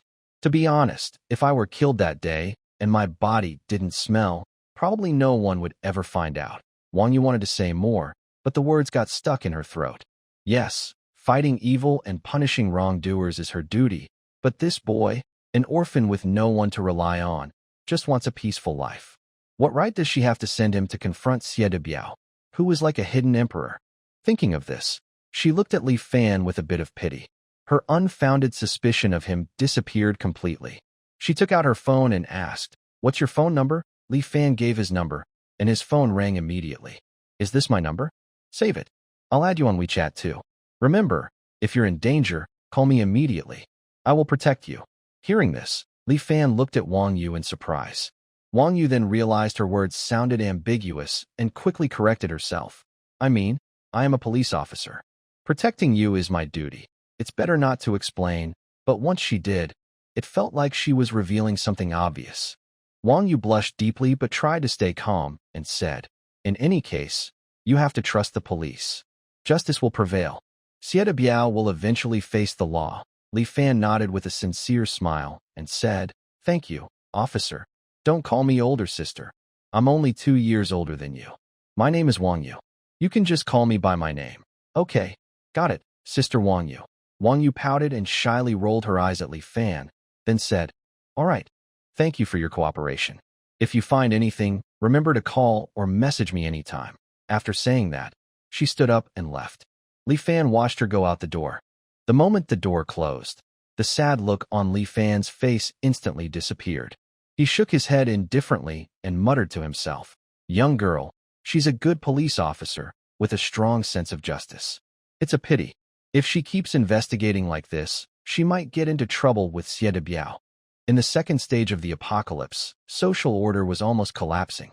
Although the government was trying to fix things, looting and violence couldn't be stopped. At that time, Xiedebiao would be the first to target the police, especially a pretty female officer like her. Wang Yu didn't realize that at Li Fan's place, she seemed like a young girl just starting out. She was still upset about her recent awkward moment, sitting in the car with her face flushing. She had never been in love before and didn't realize why she was so embarrassed. Li Fan finished his instant noodles and started packing up the furniture and appliances from his home. He planned to take everything to the fortress. Although his space had everything he needed, Li Fan was reluctant to leave the items behind in this room, and he didn't want to give them to Xiedebiao either. If the floorboards weren't so difficult to remove, he would have taken them all out. Half an hour later, his once tidy and cozy home was now empty and just a bare shell. That night, he went to the fortress. After some organizing and arranging, the small area on the third underground level was filled with furniture and appliances from his home, occupying only a tiny part of the space. They stayed silent through the night. Early the next morning, they began receiving calls from various suppliers. Starting at 8 a.m., large trucks kept arriving at the base with supplies. The number of vehicles attracted the attention of nearby neighborhoods and residential areas. Despite the outside temperature nearing 40 degrees Celsius, people still gathered around the base's walls, watching as the supplies were moved into the strange building. They wondered what this odd structure, built in just 10 days, was for. Li Fan didn't have time to worry about what others thought. He kept instructing workers to move supplies underground, waiting for one group to leave before bringing in more items into the secret space. He repeated this process, working busy until after 2 a.m. While arranging for the last few trucks of ice and meat to be moved underground, Sieta Biao arrived at the base with 3 followers in a car. In the morning, Sieta Biao saw many trucks heading to Li Fan's base but didn't pay much attention at first. However, after 3 or 4 hours, the trucks kept coming, so he decided to check it out. He felt that this young man didn't seem like someone just starting a business. Li Fan saw Sieta Biao and his men approaching and greeted them with a smile, asking, "Uncle Xie, what brings you here?" Sieta Biao still had his usual sly smile and asked, "Are you ready?" "When will you open?" Li Fan replied, "In a couple of days. We still have a lot to prepare." Hearing this, Sieta Biao frowned slightly. Since this morning, trucks had been arriving non-stop. Normally, such a small building should have been filled long ago. He was suspicious but kept a friendly smile and asked, "How much stock do you have?" "Not finished yet," Li Fan answered. "The stock is ready, but some props still need to be finished." Sieta Biao watched the workers constantly coming and going, curious about what was inside the fortress. He said, "Let's go inside and take a look." He stepped forward, intending to enter, but Li Fan quickly blocked his way. With a simple, honest smile, he firmly said, "Uncle Xie, there's no need. It's a mess inside, with goods everywhere. There's barely space to walk." Li Fan's action made Sieta Biao frown. Although Li Fan was smiling, his tone had become firm, which was unusual for him. One of Sieta Biao's followers, a man with large tattooed arms wearing a sleeveless shirt, looked angry and shouted at Li Fan, "Our brother Biao said we should see inside, so let us in. You dare block us?" Li Fan still smiled but had a dangerous look in his eyes. He shook his head and said, "Sorry, it's not ready yet. You can't see inside." The tattooed man wanted to threaten Li Fan, but when he saw Sieta Biao wave his hand, he backed off and stopped. Shuri Biao looked deeply at Li Fan's face, which was full of innocent smiles and childish features. He felt a strange sense of fear, which made him suddenly angry. "Can I go in and take a look?" "No." Li Fan refused very firmly. From start to finish, his smile never changed. The two stared at each other. Shuri Biao slightly squinted his eyes. Suddenly, the atmosphere became strange. Both of them were smiling, but each saw something different in the other's eyes. At this moment, a cold voice shouted, "What are you doing?" Wang Yu was wearing a police short-sleeved shirt and a police belt around her waist, showing off her attractive figure. She had her hair tied high in a ponytail, which made people around look at her more. Seeing who had come, Shuri Biao's eyes flashed with a mischievous look. He suddenly burst out laughing. "Ha ha! Officer Wang is here too. Are you here to find someone?" Wang Yu ignored him. She looked at Li Fan from head to toe and asked, "Are you okay?" Li Fan shook his head and replied casually, "I'm fine. Uncle Xie wanted to visit my base. I told him to wait until everything is ready. Then I'd invite him in for a look." Shuri Biao looked back and forth at Li Fan and Wang Yu with surprise. He smiled and said, "Little Li said it's not ready yet, so no visit. But when you open, let Uncle know. He'll bring a flower basket for you." After saying that, Shuri Biao left with his men.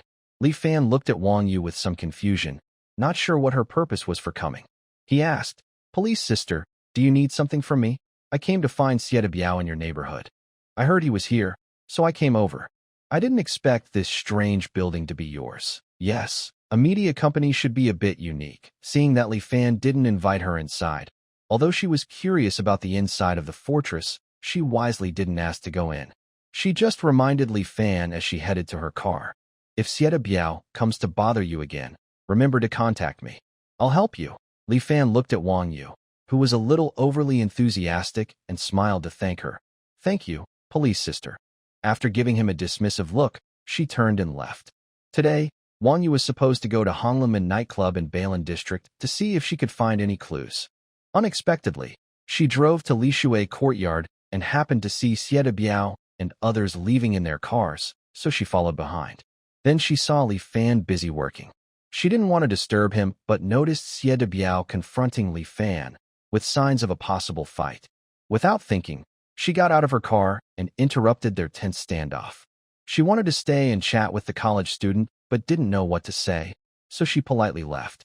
Meanwhile, Xie Biao drove with his men to his loan company. In the office, he smoked a cigarette, and his mind kept replaying Li Fan's cold stare, making him feel uneasy.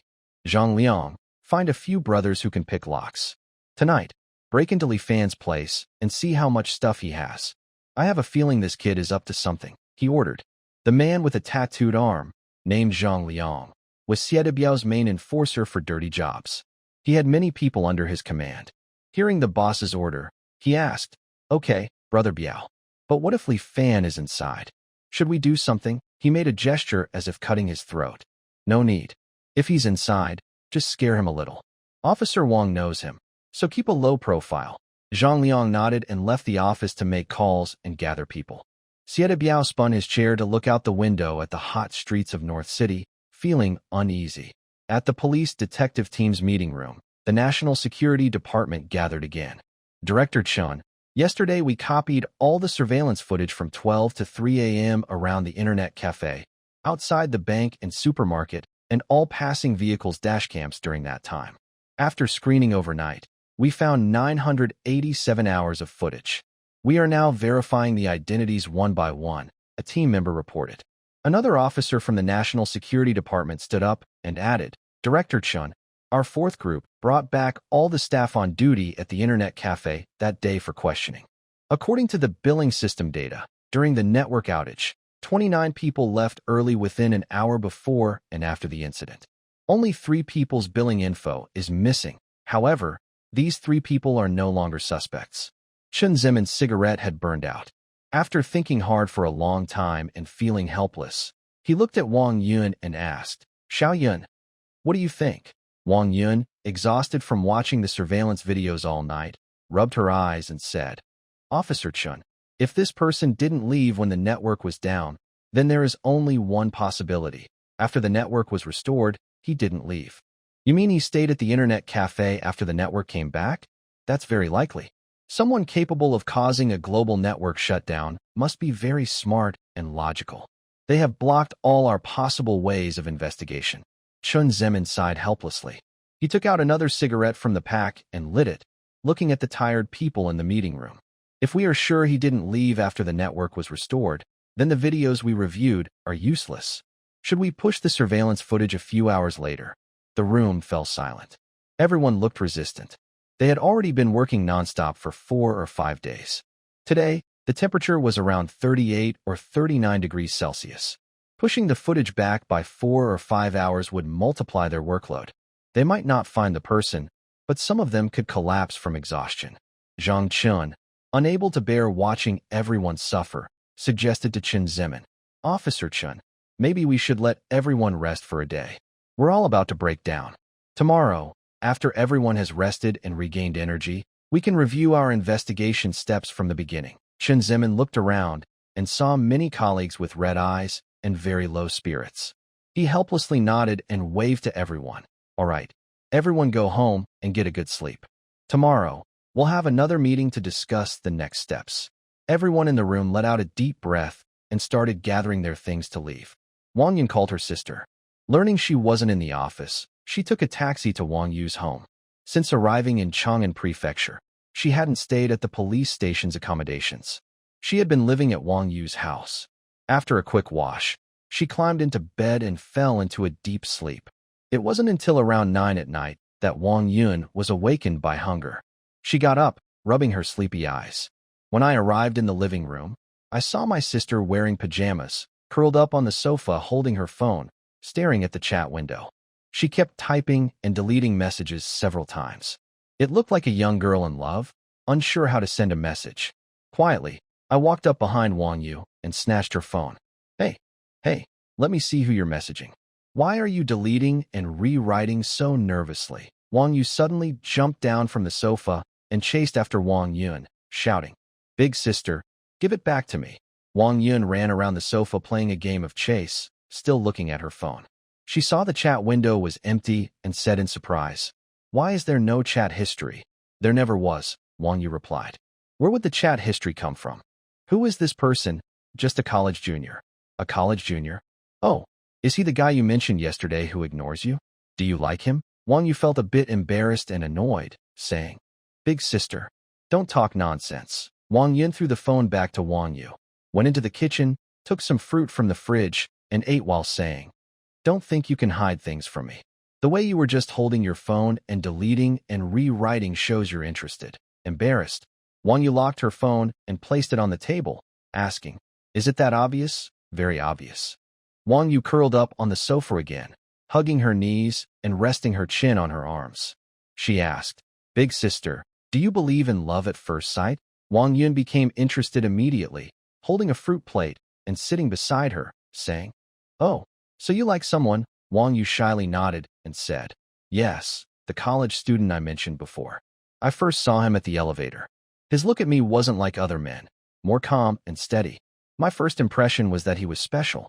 I don't know why, but that look left a deep impression." She continued, "Later, there was a fire incident involving a college student named Li Fan. I looked up information and found out that the guy in the elevator was named Li Fan." She paused and added, "Did you know? He's an orphan, eventually adopted by a wealthy family. After the wealthy man died in a car accident, he left behind a large amount of assets, enough to support him for a lifetime. However, he donated all the money to an orphanage, using his own part-time job earnings for living expenses and tuition." Wang Yun nodded and praised. He was a person with a rich spirit, strong inside, and good character. Hearing her sister's praise, Wang Yu happily replied, Right. Isn't he a very special person? Actually, yesterday I even suspected that he might be involved in the arson case or the theft at the logistics park. So I went to his house yesterday. But the clues we analyzed don't seem to match him.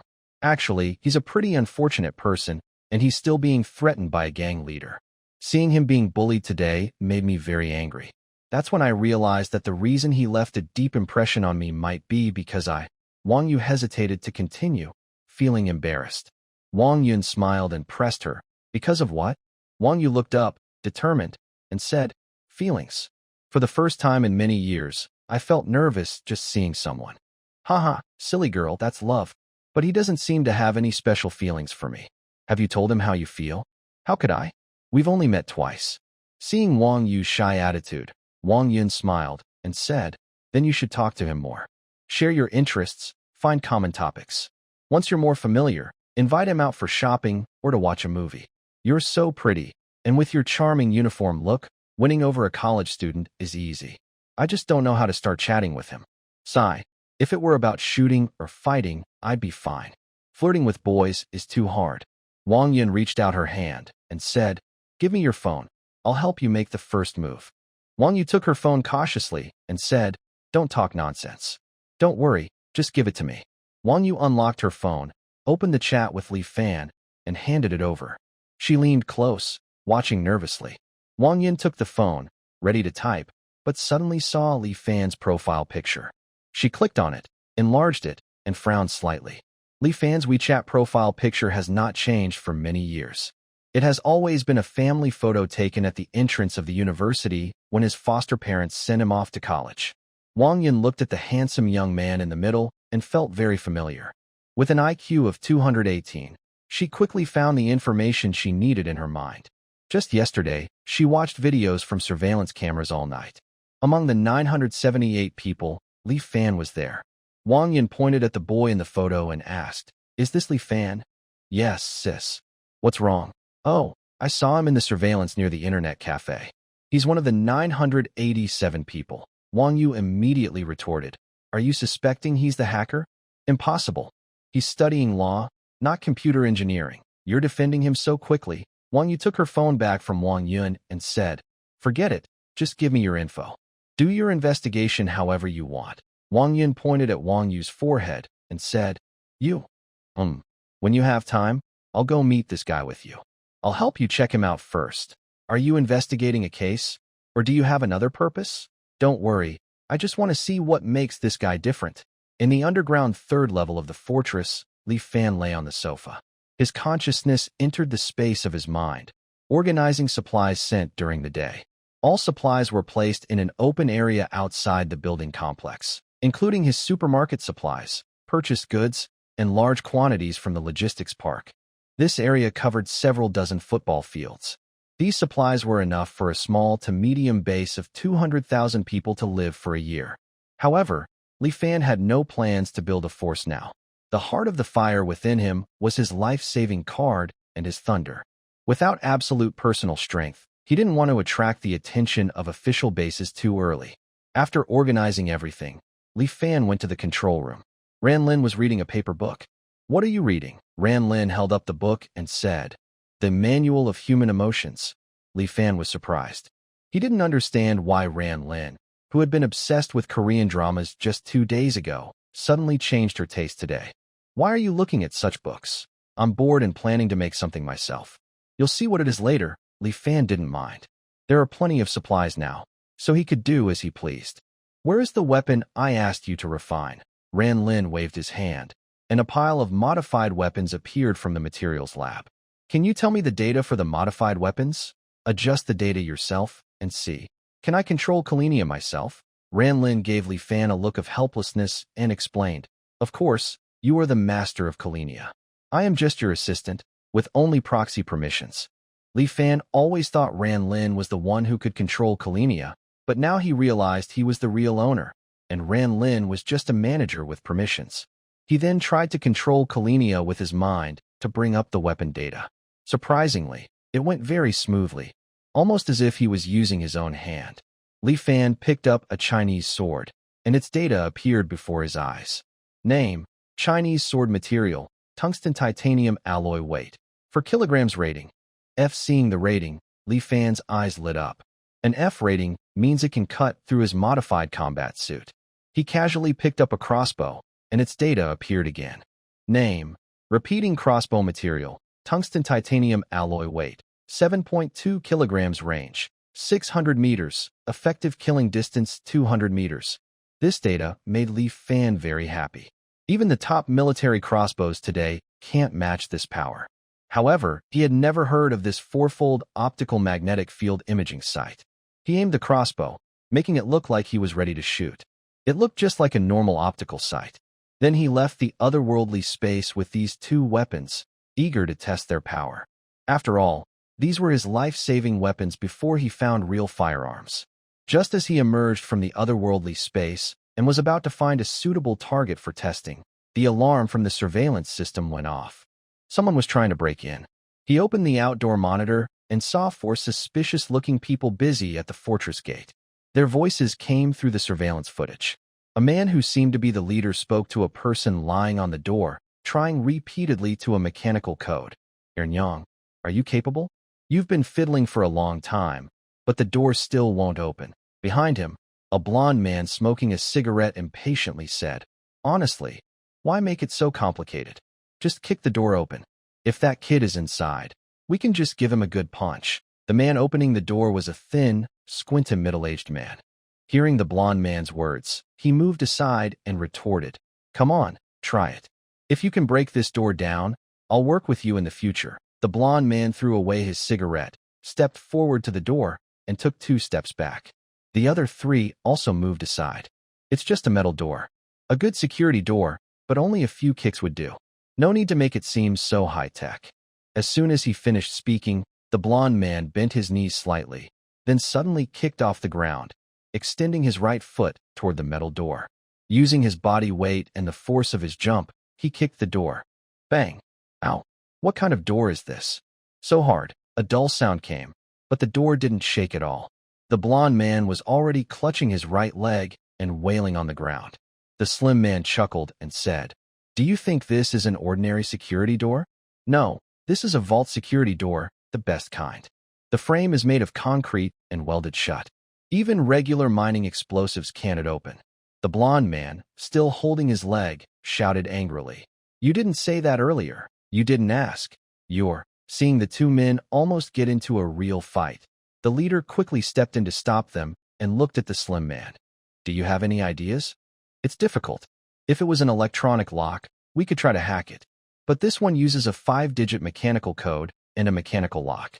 Unless we have a wave detector or a pinhole surveillance camera, we probably can't open it. The leader brushed his hair and said, Brother Liang said we must go in tonight to find out what's going on.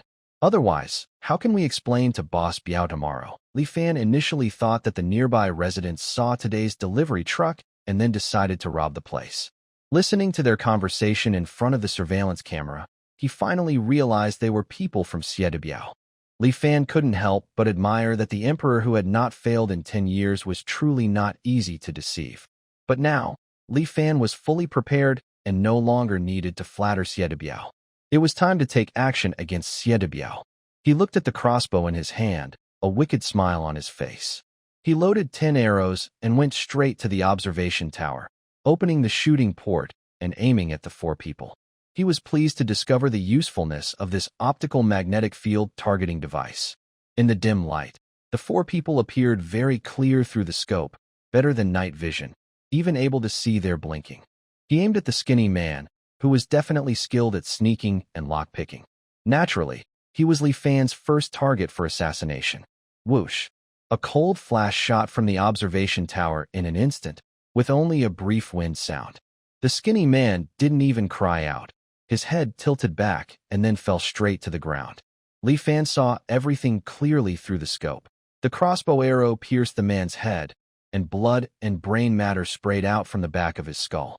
The power was incredibly strong, more than 10 times that of a military crossbow, even from just 30 meters away and shooting downward. Down below, the 4 men were still discussing how to enter the fortress when they suddenly saw the skinny man fall stiffly to the ground. Because it was late at night, the others hadn't realized the danger yet. Seeing the fallen man, they hurried forward to check.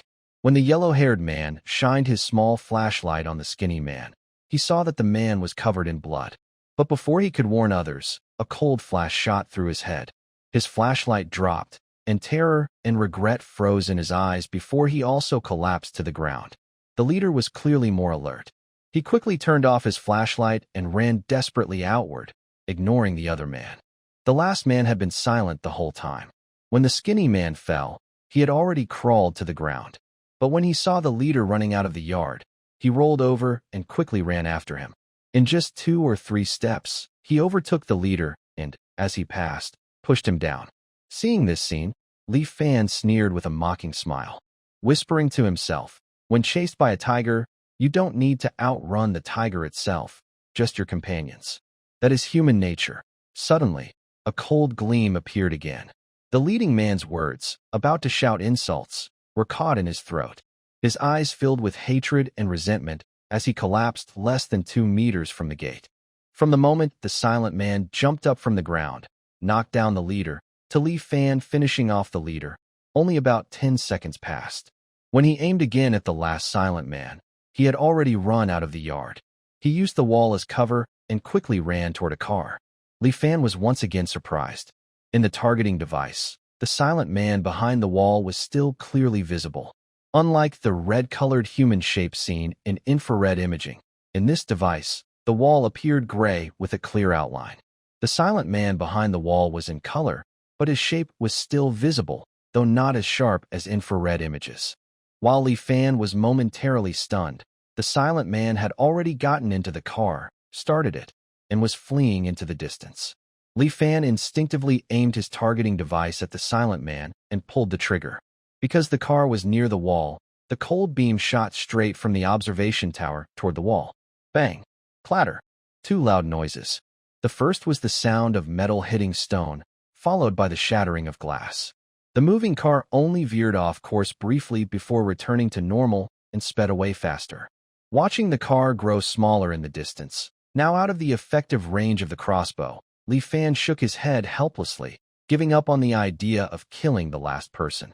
Li Fan didn't rush to check the situation. He still held the crossbow, using the targeting device to scan the surroundings. After confirming no one else was nearby, he looked back at the 3 people lying in the yard. He saw the colorful shadows in the targeting device gradually fade to gray. Only then did he descend from the observation tower to the first floor. He opened the door, came out with the crossbow, checked the 3 bodies, and confirmed they were dead. He then stored the corpses into his dimensional space and threw them into a corner. Next, Li Fan found the holes left by the 3 crossbow arrows on the ground. He took out a military shovel from his dimensional space, dug down about 10 centimeters, and finally retrieved the arrows. Seeing the crossbow arrow, Li Fan felt even more confident in his life-saving weapon. The arrow was undamaged, could a human skull, and could go 10 centimeters into the ground. Especially the last shot, which went through a brick and concrete wall of the yard and even shattered a car window. This shows that the power of this crossbow is much greater than current firearms at close range. The arrow's penetrating ability is impressive. After cleaning all traces, Li Fan couldn't wait to return to his fortress. He took a refined Tang sword and looked for something to test it on in the other space. Finally, he focused on an engine that hadn't been broken down by the recycling station. He took out the engine, a 64-valve V-type, 16-cylinder engine from a Bugatti Veyron. Li Fan raised his Tang sword. Without using the support of his combat suit, he swung it with his own strength, producing a sharp, piercing sound. The brand-new engine was split in half from the middle. Li Fan was not disappointed. He happily stroked his sword, feeling excited and full of energy. Meanwhile, at Li Shui Villa, Xie Biao was lying on his big bed, with his left hand behind his head and a cigarette in his right hand. His phone rang on the bedside table. Xie Biao picked it up. Before he could speak, a hurried voice came from the phone. "Brother Biao, something happened." Xie Biao immediately frowned. These past few days, this was the last thing he wanted to hear. "What happened?" "Tonight, 4 of my men went to Li Fan's fortress. 3 of them were injured, and only 1 escaped and is now at our clinic." Hearing this, Xie Biao's face darkened like water. He asked in a deep voice, "Who got hurt? Who came back?" Chun Li, Guzi, and Lao Bao were injured. Hei Lang escaped back. He has a crossbow arrow on his back. Xiao is handling it. Xie Biao squinted his eyes, feeling shocked inside. "I'll watch Hei Lang myself. I have to ask him something." He got up, dressed quickly, and took his car keys. He left the neighborhood and headed straight to his private clinic. Xie Biao built this clinic himself, mainly for his men to treat their injuries. It was in a suburb near Honglang nightclub in Beilan district. When Xie Biao entered the ward, all his subordinates who had been waiting stood aside, making way for him. The black wolf on the bed saw Xie Biao and was about to get up, but he pulled at his wound and winced in pain, lying back down and crying out, "Big brother, you have to avenge the brothers." Xie Biao looked at this younger brother. He had some memory of him. He was a new recruit taken in by Zhang Liang less than 3 months ago. Rumor had it he was a retired soldier who had nowhere to go and had come to Zhang Liang for help. Because of his excellent skills, he was Zhang Liang's top fighter. "What's going on? Who made the move?" "We went to that fortress tonight. Old Bao tried for a long time, but couldn't open the gate.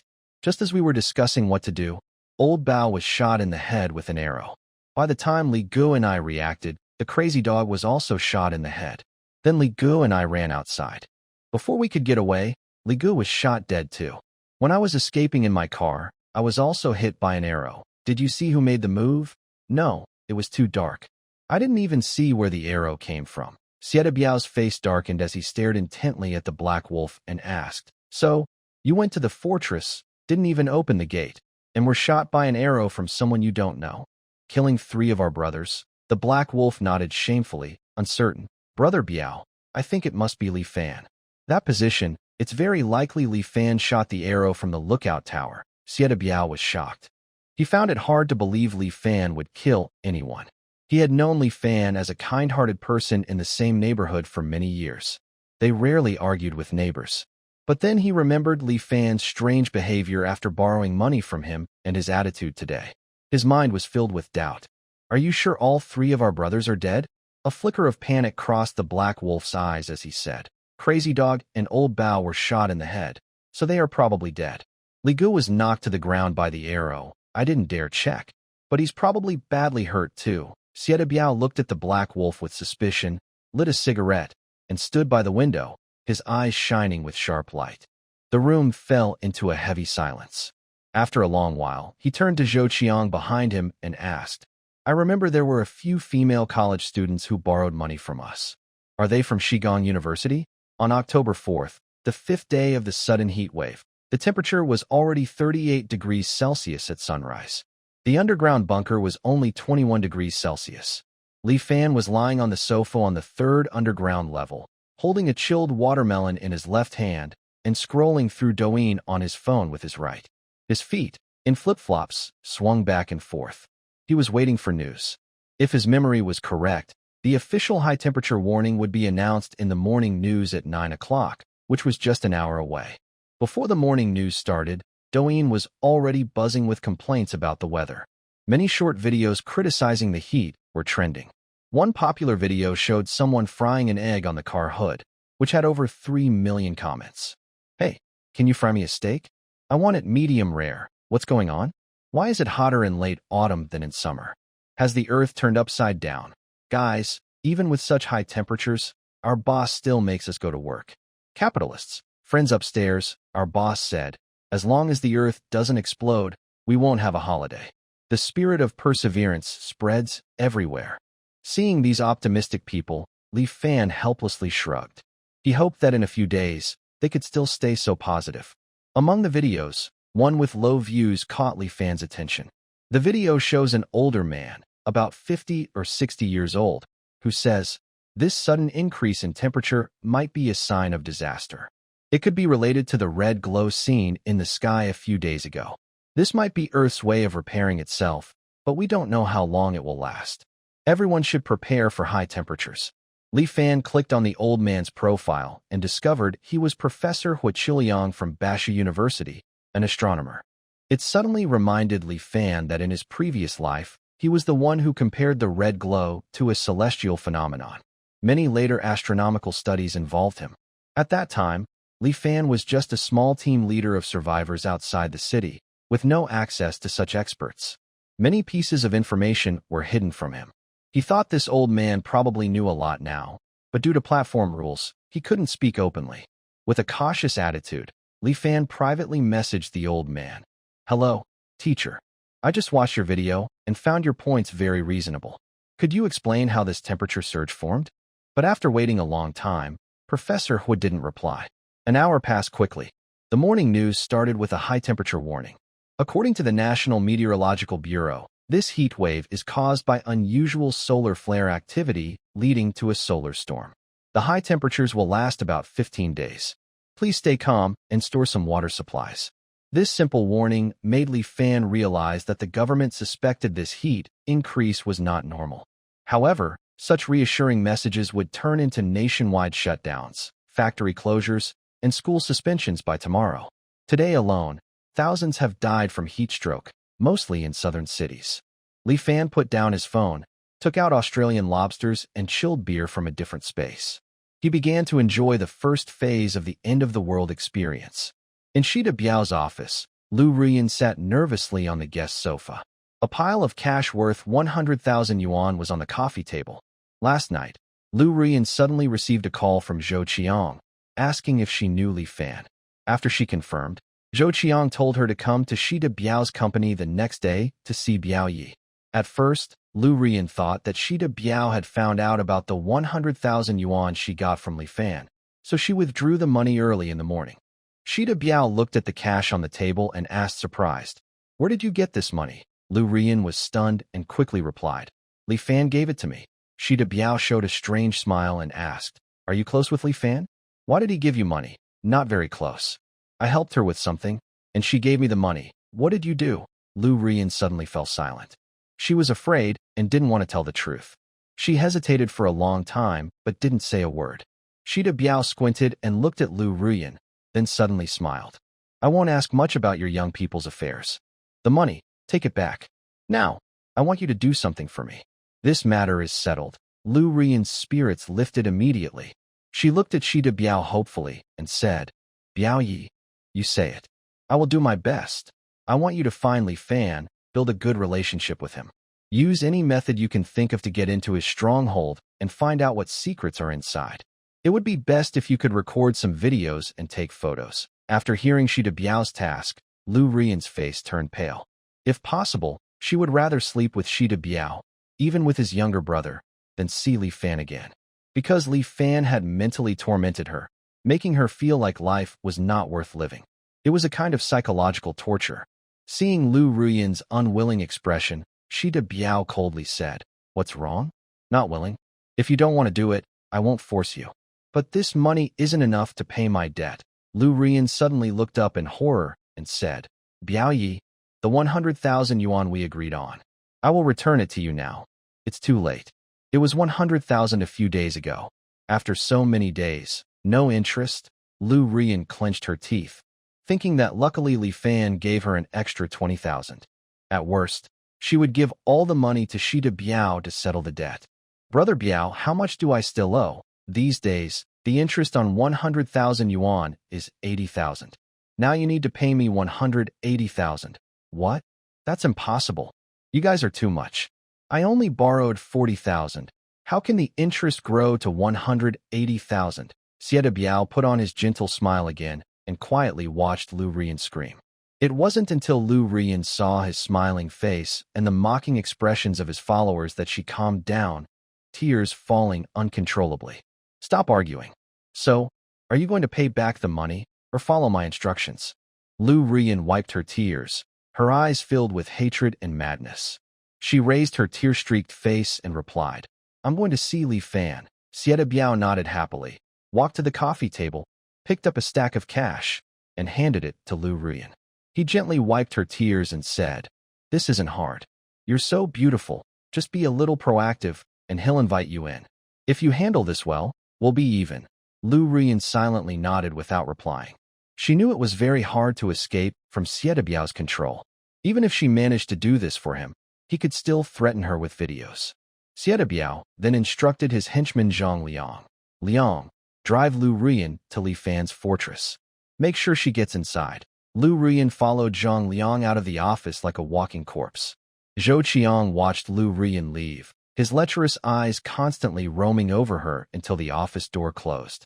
Only then did he withdraw his gaze and say to Shida Biao, "Uncle, do you think Lu Rian can do it? When we went to sign the contract at Li Fan's place, they didn't seem very close. Would you casually give a stranger over 100,000? Their relationship isn't simple. They've probably slept together. Let's test their relationship this time. Just one night for 100,000? Shida Biao glanced at Zhou Qiang and said, "If you weren't my nephew, she wouldn't even bother to look at you." Has the masked man heard anything? "Uncle, it's been too hot these days. The guys can't stay outside for long. I've told everyone to rest." When Shida Biao heard this, he kicked angrily and scolded, "Are you not thinking clearly about the big and small matters? Look at Liangzi, Haozi, and the others. When I give an order, do they dare to make excuses? The whole company, you're the most useless. I asked you to find someone, and you've been at it for days with no news.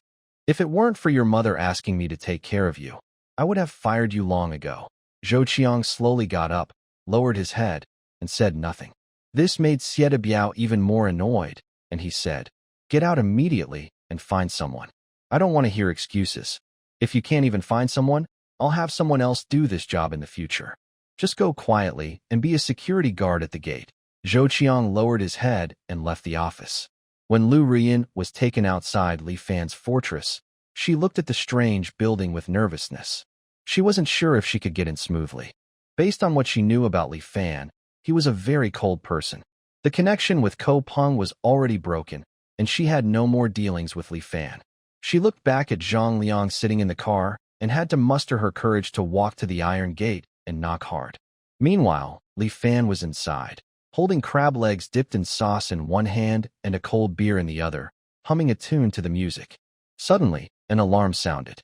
The display on the wall lit up, showing someone outside the gate, which made him suspicious. Why did Lu Rian come? How does she know about this place? Normally, Lu Rian's most hated list would include himself.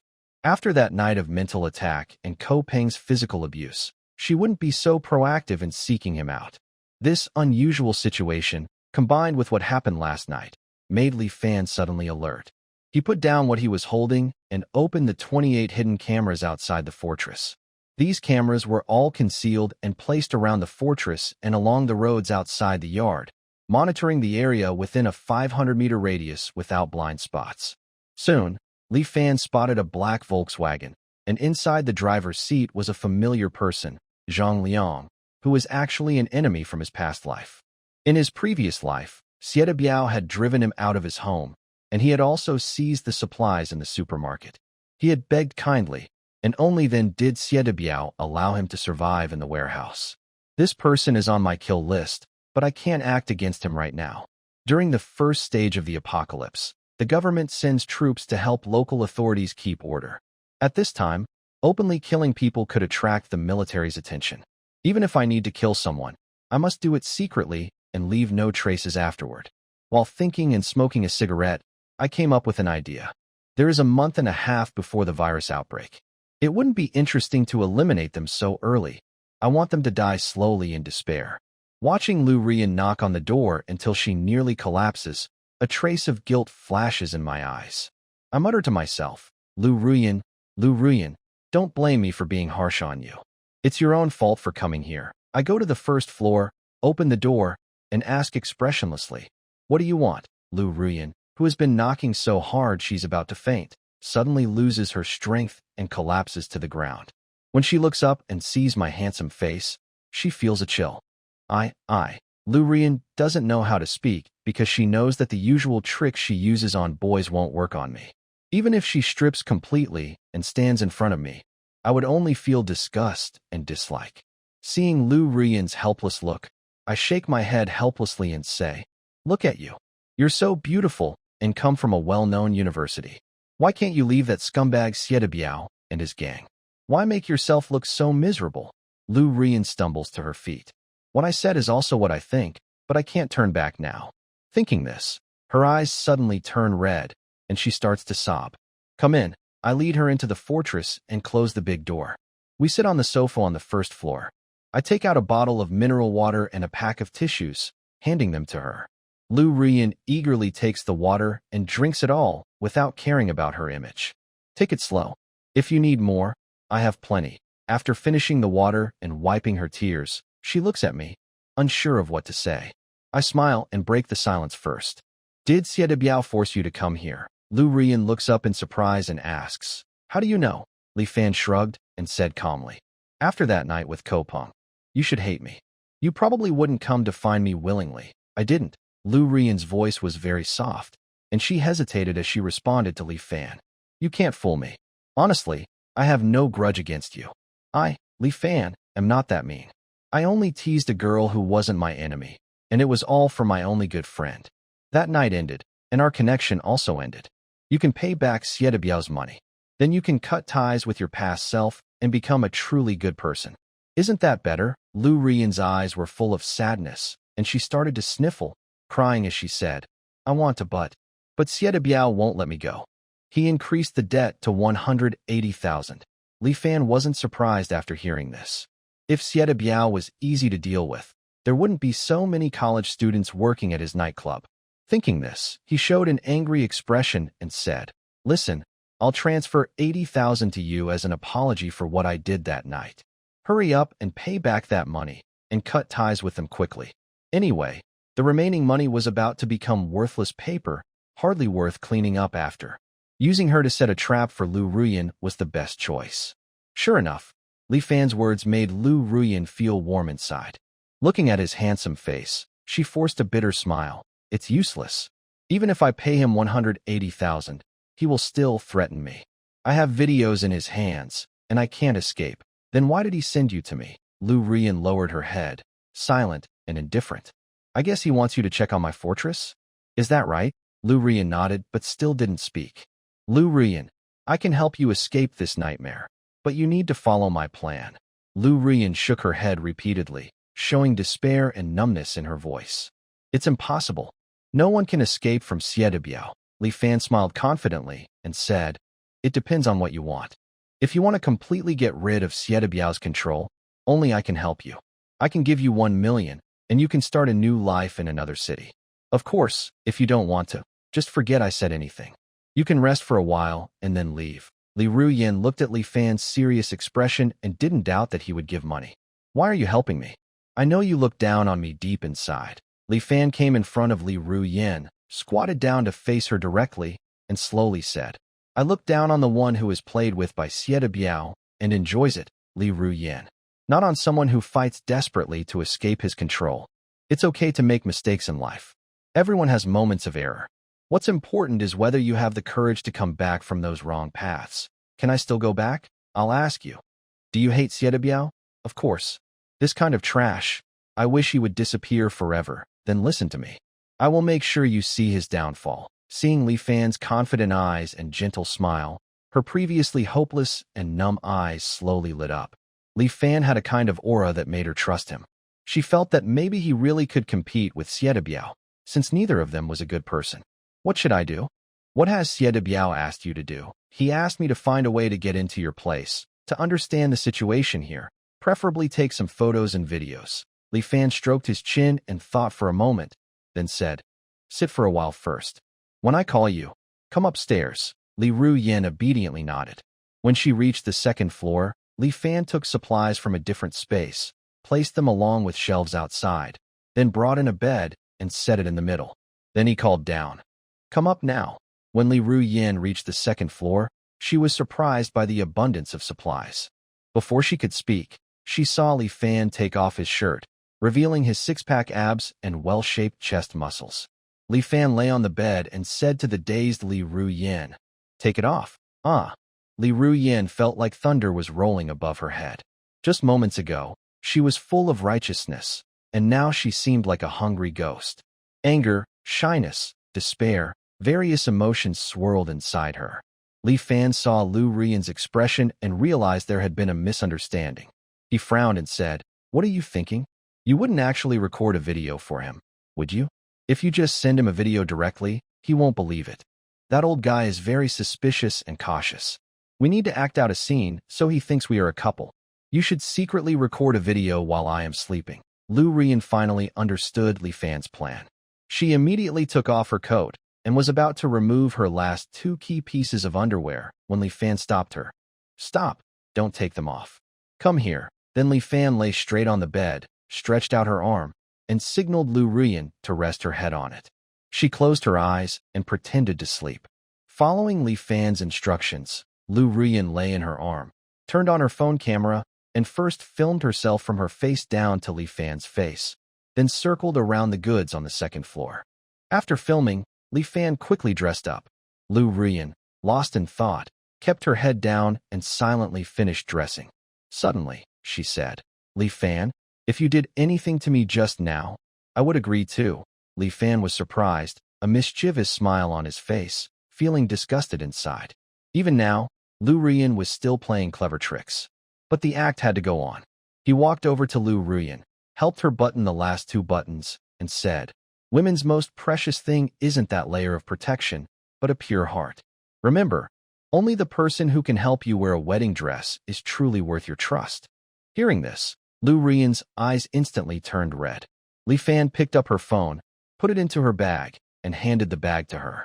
He led her to the first floor and said, when you go back, give this video to Xieda Biao, and then, go home. If Xieda Biao contacts you again or if they have any plans, just send me a message anytime. Lu Ruyin looked up at Li Fan, confused. How do you plan to deal with Xieda Biao? Don't worry, I already have a plan. You'll find out in a few days. If they don't come looking for you after you go back, just do nothing. If they keep bothering you, help me pass along their messages.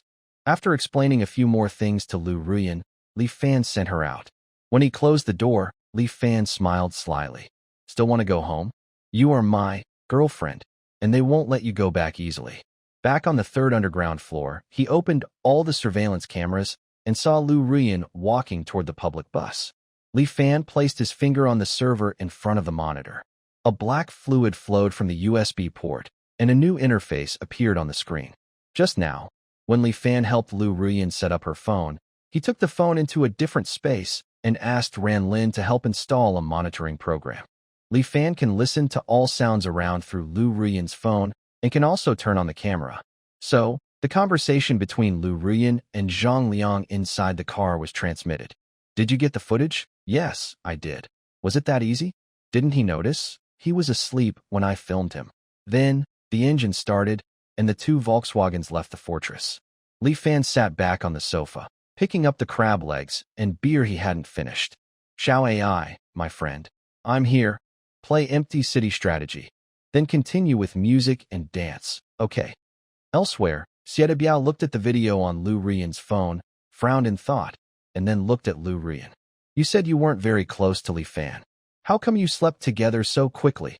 I borrowed money from him, and he asked me to be his girlfriend. Xie Biao sneered. You're quite valuable.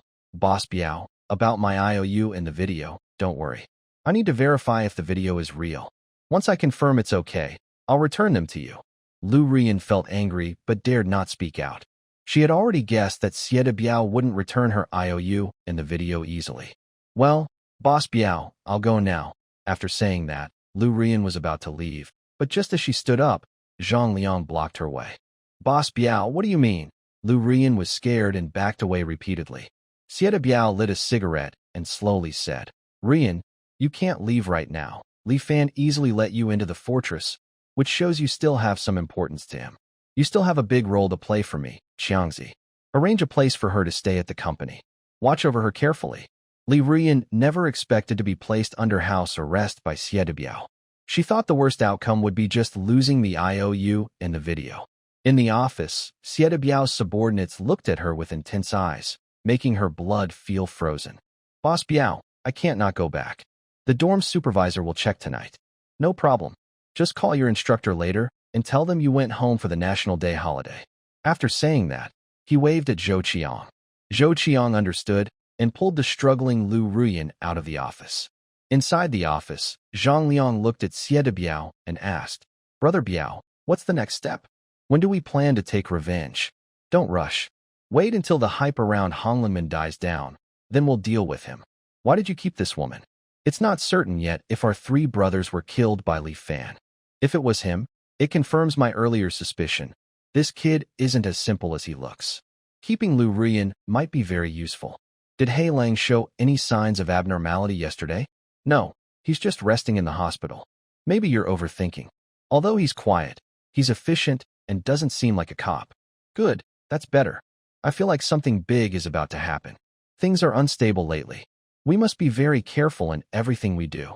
Li Fan naturally overheard the conversation between Lu Ruyan and Xie Biao in his office, and a cunning smile appeared on his face. Showing Xie Biao the photos of the two of them was meant to plant a seed of doubt around him. Tomorrow, when the whole country halts work and students stay home, the importance of supplies will become clear. This group of reckless troublemakers will once again target him. He just needs to wait patiently. At Xie Biao's private clinic, He Lang asked his brother nearby, Xiaoma, has Brother Biao decided when to take revenge? No, Brother Lang. You're injured now, so don't worry about this. Rest well. The revenge can be handled by the brothers. A flash of anxiety crossed the Black Wolf's eyes. Since last night, the two gang's brothers had been pretending to take turns caring for him, but in reality, they were watching him closely. I'm going to the bathroom. By the way, where's my bag? Xiaoma took a small bag from a nearby cabinet. Black Wolf took it, pulled out a pack of cigarettes and a lighter, then stood up and headed to the bathroom. He closed the door quickly, took out a cigarette from the pack, and inserted a phone card into his phone, his fingers flying over the keys. Shuri Biao plans to sneak into Li Fan's fortress. 3 people have been shot, and the suspect might be Li Fan. He's extremely dangerous. Please investigate quickly. I am injured and under suspicion. I have surveillance. After sending the message, he quickly removed the phone card, put it back in the cigarette box, and deleted the message record. Then he lit a cigarette, sat on the toilet, and recalled last night's life and death moment, still feeling scared. Having served in the army for many years, he had seen many cold weapons, but he had never seen a crossbow with power comparable to an anti-material rifle. Today, the police station was very crowded. By noon, the outside temperature had already reached 45 degrees Celsius. No one wanted to stay outside for long while investigating. Even now, a group of people sat in a large meeting room. The powerful 2.5 horsepower air conditioner was running at full blast, but everyone still complained about the heat. They had spent the whole morning in meetings, deciding on the next steps for the investigation. By noon, they couldn't go outside anymore. What should we do? The deadline from above is coming soon. Chun Zemin kept smoking one cigarette after another, under constant pressure from above. Yet, he still hadn't achieved any significant results. Zhang Chun loosened his short-sleeved shirt collar, pulling at it to feel cooler. Hearing Chun Zemin, he tried to comfort him. Chun, don't worry too much. They probably understand the heat. We also tried going outside. But you saw it. Within half an hour, 4 people collapsed, and 1 was rushed to emergency care. Chun Zemin knew this all too well. Looking at the investigators and police officers in the room, everyone was exhausted from the heat, looking listless and lacking energy. At that moment, Chun Zemin's phone rang. Seeing the caller ID, he smiled bitterly and said to Zhang Qinggang, "Look at that. I was just thinking, why hasn't anyone from above pressured us today? And now they've finally called." He then answered the phone. "Minister, I am currently." He was interrupted halfway through, as if someone on the other end forcibly cut him off. Chun Zemin's originally forced smile gradually faded. His expression became very serious, and finally, he looked shocked and stunned. "Yes, I understand." He then, with some disbelief, hung up the phone. After a long moment, he recovered from his shock, turned to Zhang Qinggang, and said, "I'm going to talk to your bureau chief. Everyone, rest assured and take a break." He quickly got up and left the meeting room. Zhang Qinggang watched Chun Zemin's back, and a veteran detective's instinct told him that something big had happened. And it was something even the head of their police team didn't need to know. "Everyone, take a rest today. The weather is hot. Drink plenty of water and avoid heat stroke." After speaking, he also left the meeting room and returned to his office, taking out his phone. He had just received a message. It was from a few months ago, when he secretly inserted an undercover agent into Xiedebiao's criminal network. The criminal police team had long wanted to root out Xiedebiao, who was a major troublemaker in Chang'an Prefecture. But because of Xiedebiao's complicated connections, protected by powerful allies above and guarded by his subordinates below, they had made little progress over the years. A few months ago, he selected someone from among soldiers preparing to transfer into the police force and secretly infiltrated the group. Only he and the police chief knew about this plan. After reading the message, Zhang Qinggang broke out in a cold sweat. 3 people had died, and the police hadn't leaked a word about it. He learned this from the undercover agent. It seemed Xiedebiao was becoming more and more reckless. But who was this Li Fan? He picked up the office landline and dialed a number. "Huang Wei, you and Wang Yu come to my office." Soon after, Huang Wei and Wang Yu arrived at Zhang Qinggang's office. "Have you two been investigating the fire at Honglaman nightclub these past few days? Any clues?" Huang Wei and Wang Yu exchanged a glance, feeling puzzled. This case had been put aside because of the theft at the logistics park and the hacking incident involving the network crash. Now, the general team has brought it up again. "Is there any new clue?" Huang Wei quickly replied. "Captain Zhang, we stopped investigating after finding a suspicious masked man." "Is there any new lead?" Zhang Qinggang nodded seriously. "Reliable sources say that last night, Xiedebiao's people invaded a place called Li Fan's fortress. 3 people were killed in self-defense. 1 was injured. The suspect is very likely to be this Li Fan." "Do you know about Li Fan? And what is this fortress?" This news was like a thunderbolt, shocking both men. Wang Yu exclaimed in surprise. "No way, Li Fan would commit murder? Could there be a mistake?" Zhang Qinggang looked at her with doubt. "Do you know this Li Fan? Please give a detailed report." "Yes, Li Fan, 21 years old, born on November 7, 2003. He is currently a third-year student at Western University of Science and Technology, majoring in law and politics. He has excellent grades and has received scholarships for 3 consecutive years. He was abandoned by his parents as a child and grew up in an orphanage.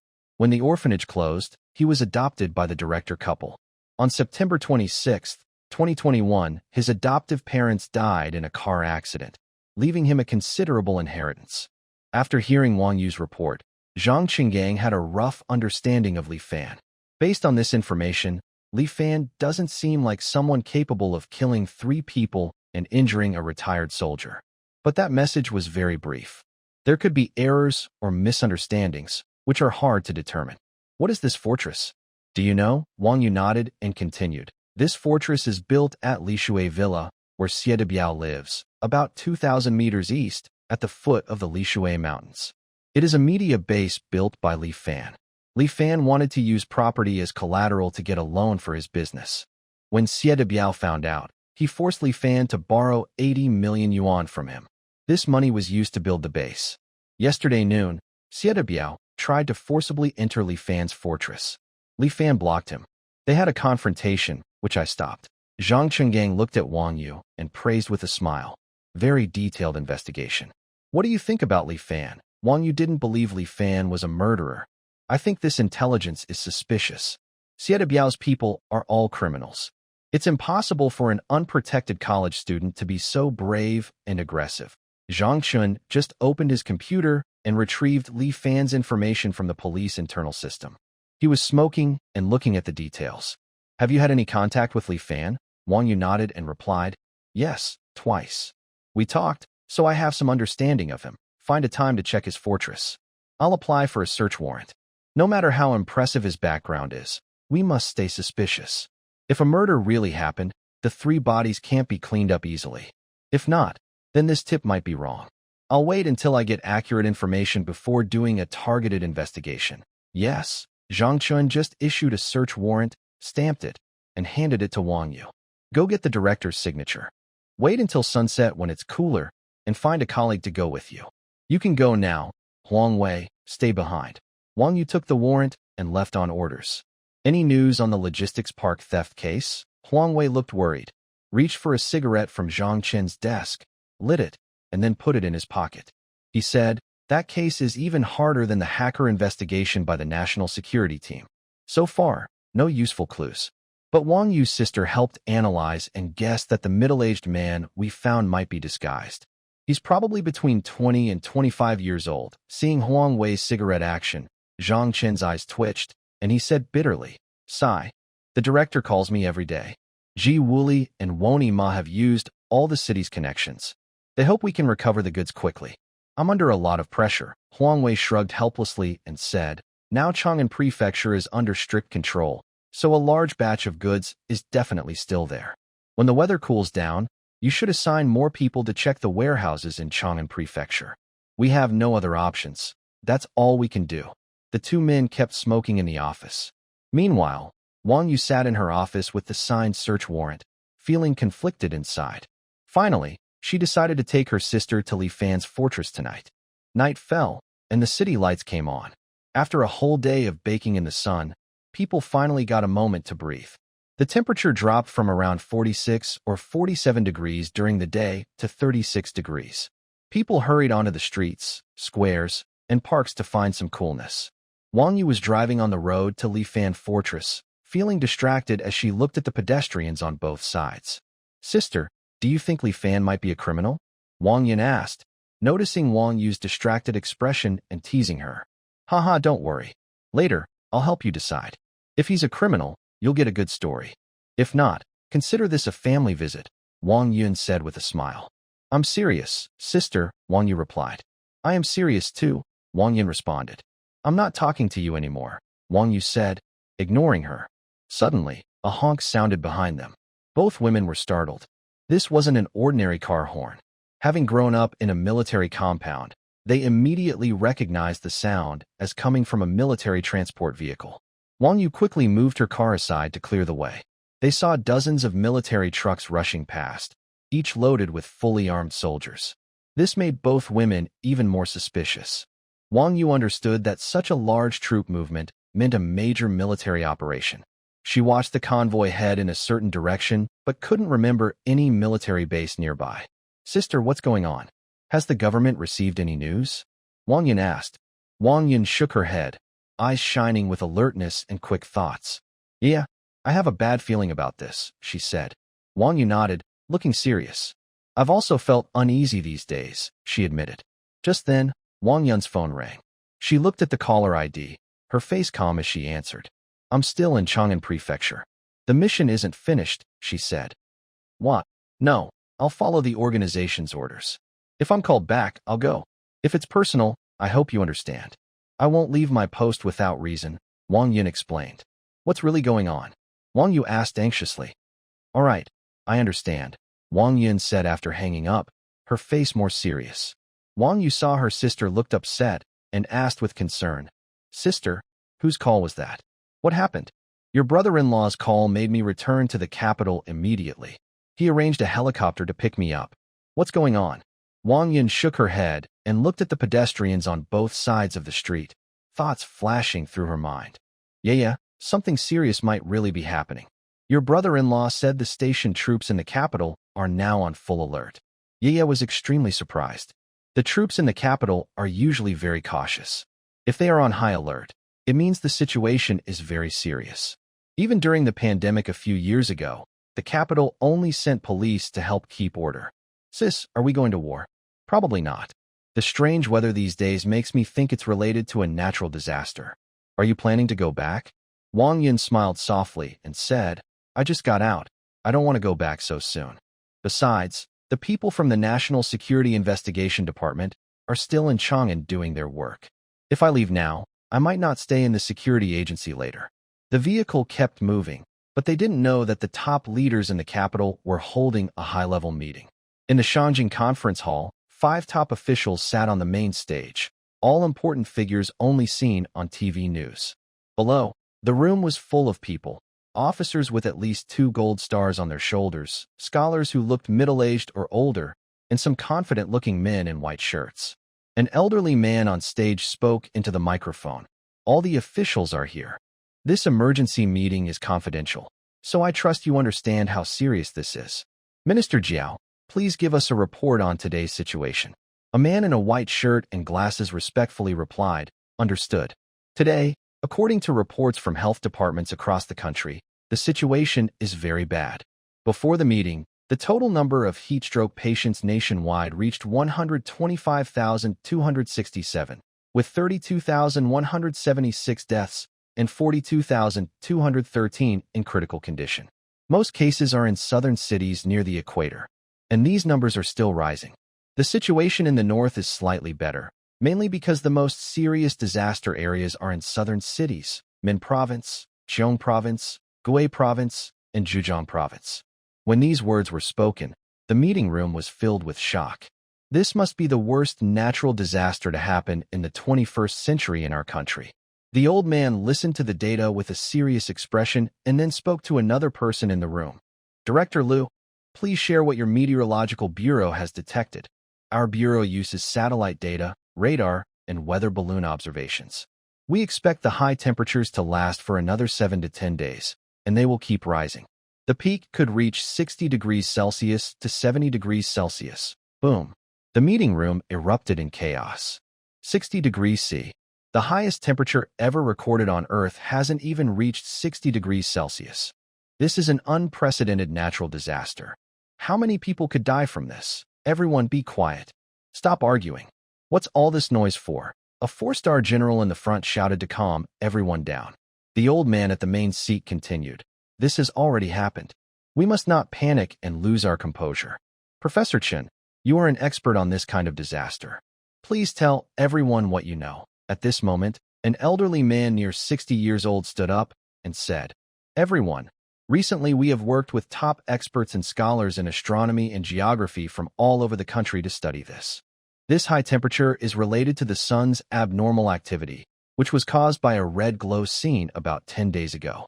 A huge energy from an unknown source triggered unusual changes in the sun. That energy was completely used up, which we estimate will take about 8 days to recover. But the most important thing is the chain reaction caused by this high temperature. This means the glaciers at the North and South Poles are melting." When Professor Chen said this last part, his voice trembled. Many people didn't understand what melting glaciers at the poles meant. Professor Chen swallowed hard, trying to stay calm, and continued. "Melting glaciers mean sea levels will rise. Coastal cities could be flooded, and even the capital might be at risk of sinking. Moreover, freshwater resources will become very scarce. If the glaciers melt completely, the Earth will heat up again, making it very difficult for humans to survive." The elderly man continued to ask, "How much do you think the polar ice caps will melt?" According to Professor Hua from Basha University and Professor Zhao from Liao University, if the high temperatures last for 8 days, over 60% of the ice in the North and South Poles will melt. This could raise sea levels by about 10 meters. There was a heavy silence, like death itself, in the meeting room filled with leaders who managed different parts of the country. Faced with such a natural disaster beyond human control, they felt helpless. The elderly man slowly stood up, his face serious, and spoke firmly. No matter how many difficulties we face, we must do our best now. Next, I will explain the plan. All military regions must immediately prepare for war, organize their forces, communicate and cooperate with local government departments, and do everything possible to keep the peace while ensuring the safety of the people. Southeast Military Region. Your task is the most important. Prepare in advance for the evacuation of residents from coastal cities. Starting tomorrow, the whole country will enter a period of work and school suspension. Government departments in each province and city must ensure the supply of daily necessities. This high-level meeting that decided the fate of Summer Country ended just like that. Inside the fortress, Li Fan was boredly watching TV when suddenly an alarm sounded. He turned and saw on the wall of surveillance videos a police car parked near the wall of the compound. Two women got out of the car. Both were in plain clothes. One was Wang Yu, and the other was a woman Li Fan had never seen before. Li Fan stared at the woman with gold-rimmed glasses, who looked gentle and elegant, but a strange sense of caution rose in his mind.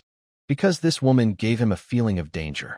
Most people, when they see this strange building, are curious. But this woman had a scrutinizing look, observing every detail. When she saw the watchtower, she showed a wary expression. Without thinking, she took a few steps back from the wall. This subconscious action made Li Fan suspicious of her identity. This wasn't a typical police officer or an ordinary woman's reaction. Could she be a spy? Or from the Secret Service? Li Fan quickly ran to the second basement level, closed the door leading to the third underground level, and piled a lot of supplies against the door to hide it. He also placed some supplies on the second basement and first floor. All the supplies he took out were bought by himself, not taken from the logistics yard. Then he placed some fruit, drinks, and snacks on a small table on the first floor. He turned on the TV and found the show he had just been watching. After finishing all this, Li Fan went to the door, rubbed his face, and then opened it. "Police officer, why are you here?" Wang Yu frowned, pretending to be annoyed. "Why? Not welcome. Welcome. Very warm welcome. You can't just say you're not welcome. Look at this." Wang Yu took out an A4 paper from her bag and unfolded it in front of Li Fan. When Li Fan saw what was written on the paper, he looked shocked on the outside but thought to himself, that was close. A search warrant. Why? Don't worry. Look, I'm not even in uniform. Police officer, I study law and politics. Since there's a search warrant, it means the situation is serious. But I haven't done anything wrong. Seeing Li Fan look nervous, Wang Yu quickly explained. We received news that there was a murder at your place last night. We're just doing a routine check. You can cooperate peacefully. If it's not related to you, don't worry. Li Fan hesitated for a moment, then stepped aside and let the two women in. The gentle-looking woman with glasses kept smiling throughout and looked at him. As she passed by Li Fan, he noticed her body tense slightly. It was a sign of caution. Li Fan led the two women from the basement to the first floor, searching step by step until they reached the observation deck, where all three stopped. Wang Yu stood on the observation deck, enjoying the view outside. This place is pretty nice. You really know how to enjoy yourself. The sofa and tea table are brought up here. Just bored. I like sitting here. Li Fan responded to Wang Yu with a polite smile, but his eyes kept watching the woman with the gold-rimmed glasses. Meanwhile, Wang Yun kept observing the inside through several shooting holes, as if calculating distances and angles. Li Fan felt nervous inside. This woman was not simple. Playing tricks probably wouldn't work anymore. But without solid evidence, smart people like her wouldn't reveal everything right away. As long as he could get through tonight, everything would be fine. If his memory was correct, tomorrow the whole country would come to a halt. Cases like this, involving a few trash, wouldn't even be a priority for the police. Moreover, they haven't even found the body yet, so they can't call it a murder case. Thinking of this, Li Fan felt more relaxed. Police officer, there shouldn't be any illegal items in my house. All those supplies were bought with my own money. Relax. I told you not to worry. This is just routine. To make you feel safe, I even changed into casual clothes before coming here. Li Fan patted his chest and said, That's good. I thought I might get taken to the police station. Did you stay here last night? Yes, staying here makes me feel safe. Did you see or hear anything last night? No. As you can see, besides this viewing platform, the lower floors are all sealed off. Plus, the soundproofing is very good. If something happened outside, I wouldn't know. Did Sieta Biao come to bother you again this afternoon? No. He probably saw you protecting me, so he didn't dare to come. Haha. Wang Yu's pretty face blushed slightly, and she playfully rolled her eyes at Li Fan. It's good that he didn't. If he tries to bother you, remember to call me. Yes, police officer. Let's go downstairs. I'll treat you to some fruit. The three of them went to the first floor. Li Fan took a bunch of fruit from the shelf, washed it, and placed it in front of the two women. The gentle-looking woman with glasses was still observing the room. Hey, what are you looking at? Come eat some fruit. Let me introduce you. This is my sister, Wang Yun. Wang Yun still smiled warmly, nodded at Li Fan, and said, I heard from my sister that you're starting a media company and doing online sales. Yes, most online sellers just handle sales, and the stock and shipping are managed by suppliers. Why are you stocking goods yourself? I don't have much experience. I bought the goods first, then realized that online selling doesn't require stocking. Hearing Li Fan's explanation, a faint sharpness flickered in Wang Yun's eyes. You're going to lose a lot this way. I see you still have a lot of fresh seafood and poultry downstairs. In this hot weather, they won't last long. Li Fan looked worried and said, I've ordered some ice. It will be delivered tomorrow, so I can store things longer. Sigh. I hope this cursed weather ends soon. Wang Yun nodded in agreement and said, It will end soon. At that moment, Li Fan suddenly heard Ran Lin's voice in his mind. Li Fan, be careful. This person is hostile toward you. Startled by Ran Lin's warning, Li Fan mentally replied, Can you sense hostility? Looking at Wang Yun's gentle smile in front of him, he thought to himself, This woman is really hard to deal with. Once again, Ran Lin's voice echoed in his mind. Do you remember the human emotions study I was working on? Based on your brain waves and magnetic fields, I made a small device that can analyze the emotions of any creature within 15 meters of you. Hearing this, Li Fan didn't hesitate and immediately entered the alternate space. Since there is no time dimension there, his consciousness could stay as long as he wanted without affecting the outside world. As soon as he entered, he saw Ran Lin in the main control room working at a table filled with various tools, many of which Li Fan had never seen before. Can you still make things? Ran Lin saw Li Fan come in and was about to show him a device he was holding. Hearing this, her face suddenly fell. Are you treating me like a decorative vase? I am, after all, an assistant. I can't create advanced high-tech weapons, but I can handle small gadgets. She then said, Never mind, I was just being vain. I might as well throw this away. She was about to toss a watch-like object into the recycling bin. Li Fan quickly stepped forward and grabbed Ran Lin's delicate hand. Little Ran, you're the best. He then casually took the crystal watch from her hand and examined it repeatedly. What is this? How does it work? He waited for a long time, but received no response.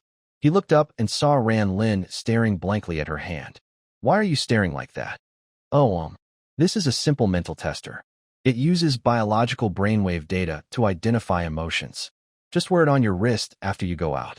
It will analyze the data and convert it into biological signals, which are transmitted directly to your brain through the nerves in your arm. Hearing this, Li Fan was so happy he jumped up and reached out to gently rub Ran Lin's head, saying, You really are my treasure. You're amazing. With this, I can tell which people around me are real and which are ghosts. Amazing tool. Ran Lin was startled by Li Fan's sudden affectionate gesture and quickly took a few steps back, speaking with some stammering. You should go out now. I need to rest. All right, rest well. Thank you for your effort. After saying that, Li Fan left the strange space. As soon as his consciousness returned, he casually reached into his pocket, took out the crystal watch, and put it on his wrist. Wang Yu and her sister saw Li Fan suddenly wearing the watch and felt a bit surprised, but they didn't suspect anything. As soon as the watch was on, a slight prickling sensation appeared on his wrist, but it quickly went back to normal. When he looked at Wang Yun, a data window seemed to appear in front of him. Female creature brainwave activity. 218 brain development. 8.9% shows hostility and suspicion towards the host, with a value of 50%. These numbers didn't block his view, and could be turned off with his thoughts. He turned to look at Wang Yu, and the data that popped up stunned Li Fan. Female creature brainwave activity, 147 brain development. 6.9% shows admiration and liking towards the host, with a value of 50%. Li Fan stared at the data window in shock. He rubbed his eyes, closed the data, then reopened it, but it remained unchanged. Liking? Admiration? This is too unbelievable. We've met 4 times, spoken less than 100 words, and yet she's already falling for me? What are you looking at? Wang Yu felt a bit embarrassed under Li Fan's gaze. Oh, nothing. Just thinking about something else. Li Fan chuckled nervously and quickly closed the detection. Looking at those data and chatting with the person involved felt strange, like spying. At this moment, Wang Yun watched Li Fan with a smile and asked, Li Fan, my sister said you're a top student in the Law and Political Science department. Yeah, I'm in the Law and Political Science department. I wouldn't call myself a top student. I have a question I want to ask. What exactly is the law? Li Fan frowned slightly. Dealing with smart people was really tiring. Was she testing him? Or hinting at something else? My teacher said, law is a derivative of order. It exists based on order. Who would think they are above the law? Hearing this, Li Fan understood that the woman suspected him but had no real proof. She was just testing him. Sister, that's a bad question. No one is above the law. This isn't the old days anymore. Wang Yun was not affected by Wang Yu's words and kept a calm smile, looking at Li Fan, waiting for his answer. Li Fan was silent for a moment, looked directly at Wang Yun, and simply said 4 words. Absolute force. Wang Yun was surprised inside. This answer was beyond her expectations. She thought Li Fan would hide his strength, act clueless, and she could judge from his small expressions or eyes whether he was involved in recent events. She had prepared some guiding questions, but now they were stuck in her throat because of his reply. These 4 words made Wang Yun's heart race.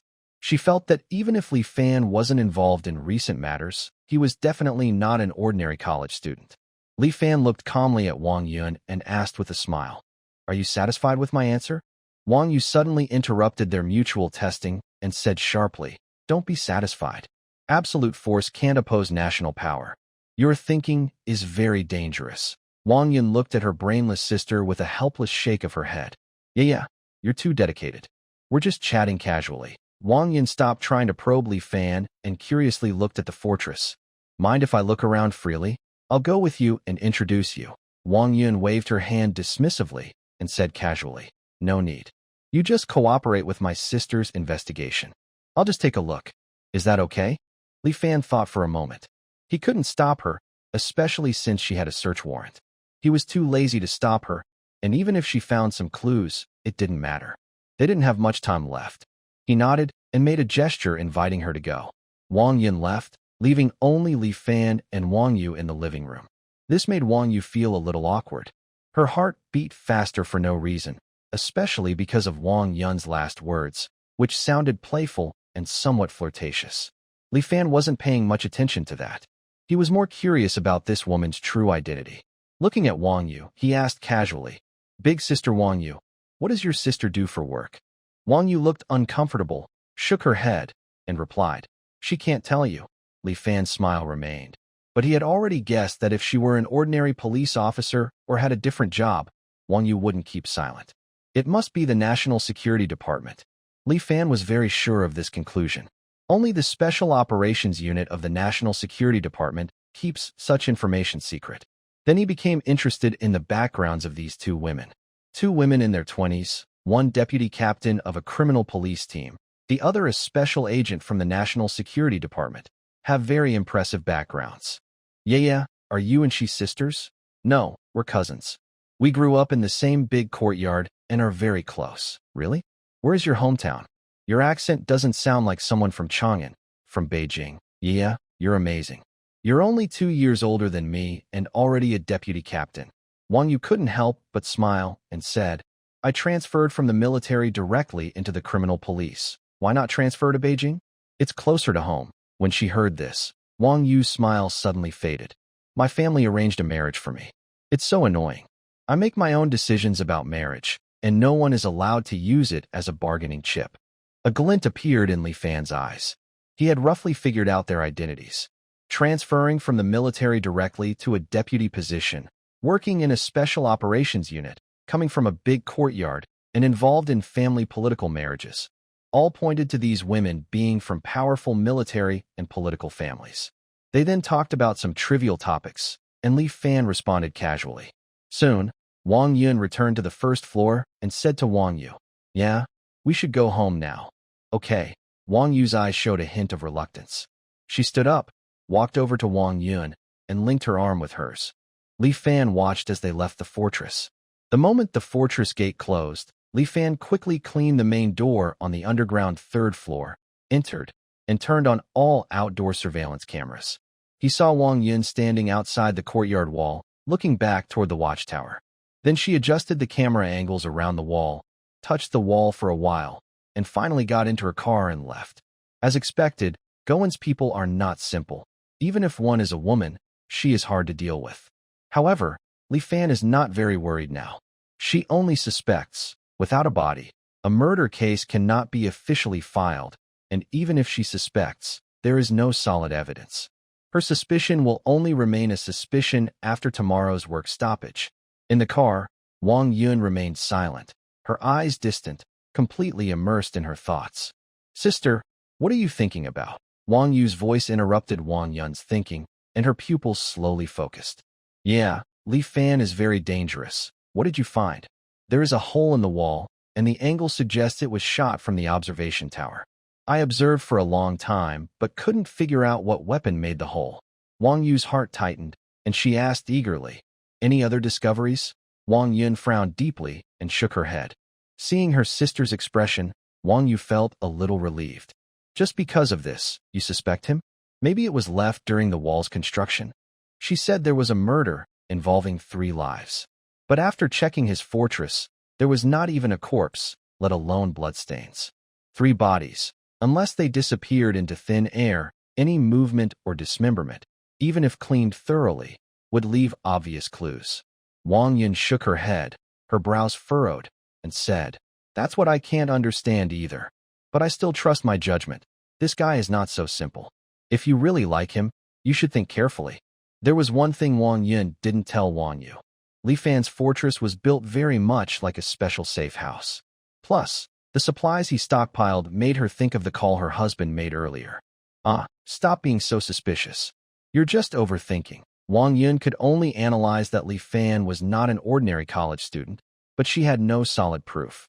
Before they reached home, they received an urgent meeting notice from the city bureau, so they turned around and headed to the city police station. As soon as they entered the police station yard, they were shocked by the scene. The yard was full of vehicles from various military and government departments. At the front, there are 3 military jeeps, with armed soldiers standing on each side. There are also 4 official cars for the city government leaders and many vehicles from various departments. When the 2 sisters arrived at the first-floor meeting hall, they were stunned by what they saw. The entire hall was packed with people. The large conference room, which seats about 500, was almost full. However, the 10 or so seats on the stage were empty. Looking around the room, based on their clothing, there were armed police, regular troops stationed in Chang'an Prefecture, police chiefs from different districts, and some people in white shirts who seemed to be government officials. There were no ordinary citizens. All were leaders from various departments. At that moment, Zhang Qinggang waved to Wang Yu and the others from the middle of the crowd. When the sisters reached Zhang Qinggang, they saw several team leaders from the criminal police and members of the National Security Department. Wang Yu was confused and asked, "Team Zhang, what's going on? Why are there so many people?" Zhang Qinggang shook his head in confusion and replied, "I don't know either." Just then, a police station chief pushed through the crowd and hurried over to Zhang Qinggang, asking anxiously, "Team Zhang, has something big happened? I heard that the military in Chang'an Prefecture went on alert last night." This person was Ma Honggang. When he received the meeting call, he felt nervous, thinking the higher-ups might be questioning about the theft at the logistics park. But when he arrived at the city bureau and saw the large gathering, he realized something more serious had happened than the theft. Zhang Qinggang leaned back in his chair, frowned deeply, and looked serious as he shook his head and said, "I really don't know. Right now, some city leaders are having a small meeting in a private room, and there are armed police guarding the entrance. It seems to be a big deal." You didn't see all the people here are from Chang'an's military, police, government, health departments, and leaders of major hospitals. Everyone looked serious after hearing this. Wang Yu looked at her older sister, hoping to hear any special news from the National Security Department. Wang Yun had been silent since entering the hall. Now she finally spoke and asked, "Team Zhang, where is Director Chun? Since receiving a call at noon, I went to the director's office and haven't seen anyone since then." Actually, everyone at the meeting was very nervous. Such a large-scale meeting had never happened before. Many familiar people gathered in small groups to discuss, and the room buzzed with conversation. At this moment, the side door at the front of the meeting room was pushed open. Two heavily armed police officers entered and stood to the sides. 14 people walked onto the stage, each taking a seat, all with serious expressions. Everyone in the room fell silent when they saw these people, because they included the mayor of Chang'an, the party secretary, some senior officials, and a major general from the military police and armed forces. With this size and arrangement, the leaders from various departments below were deeply impressed. The mayor of Chang'an is an elderly man in his late 60s named Su Qingyun. He adjusted his microphone and spoke in a deep voice. "I believe everyone understands how important this meeting is. I won't waste time on unnecessary words. We are about to face a very serious weather disaster. According to data from the central government, in just one day today, over 40,000 people in our country have died from the heat, and the number is still rising.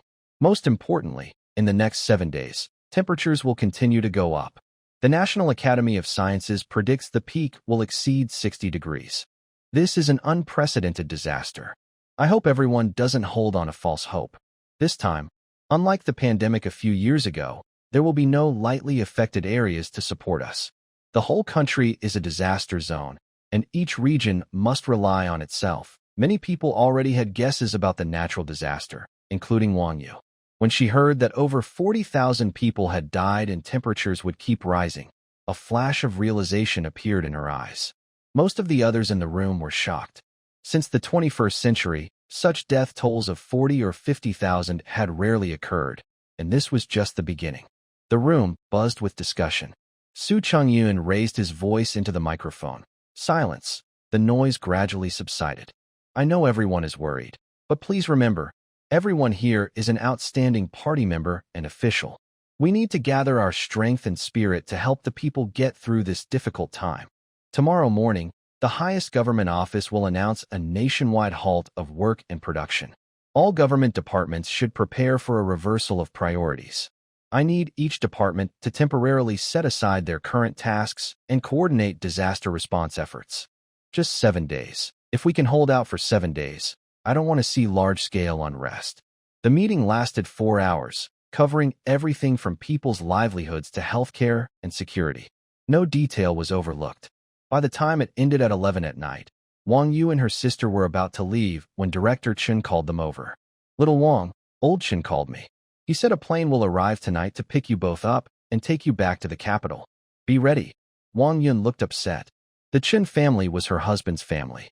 Her husband, Chen Yunxian, is a prominent third-generation member of the Chen family and currently deputy director of the Beijing city office. Their marriage was purely political, with no real feelings involved.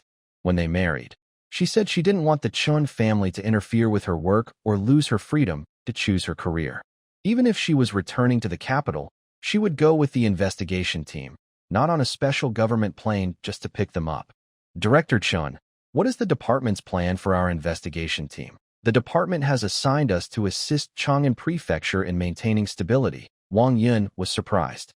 Normally, the National Security Department would be called back to the capital. Why are they assigned to stabilize Chang'an? That's strange. Our team here isn't likely to do much. Director Chen glanced around and whispered, "It should have been kept secret, but for you, there's no need. Scientific research predicts that the glaciers at the North and South Poles are melting rapidly. If the melting continues for 7 days, there's a risk that Beijing could be flooded. The higher-ups are already considering moving the capital. Chang'an is one of the candidate cities." Hearing this, Wang Yu and her sister were stunned. It seemed the meeting held many secrets. Wang Yun adjusted her gold-rimmed glasses, a faint sharp glint in her eyes. "Director Chen, Tell old Chun that I will follow the country's arrangements. I am first a member of the National Security Department, then a granddaughter-in-law of the Chin family. My colleagues are fighting hard, and I can't just take a privileged plane to escape back." Wang Yu quickly agreed, saying, Exactly. We're not going back. Since the capital is moving anyway, we'll wait here for them to come. It saves the trouble of going back and forth." Director Chen looked uncomfortable, unsure how to respond. Wang Yun saw Chun Zemin's difficulty and said, "Director Chen, just honestly pass on my words. Old Master Chen won't make things difficult for you." At this point, Director Chen shook his head helplessly and replied, "All right, I'll pass on what you said, but whether Old Master Chen listens or not, I can't help." After that, Director Chun and the two sisters got into their cars and left the city bureau compound. In Wang Yu's car, "Sister, do you think Old Master Chun will send his guards to forcefully take you back?" Wang Yun smiled confidently and shook her head. "No, Old Master Chun is a general who fought on the battlefield.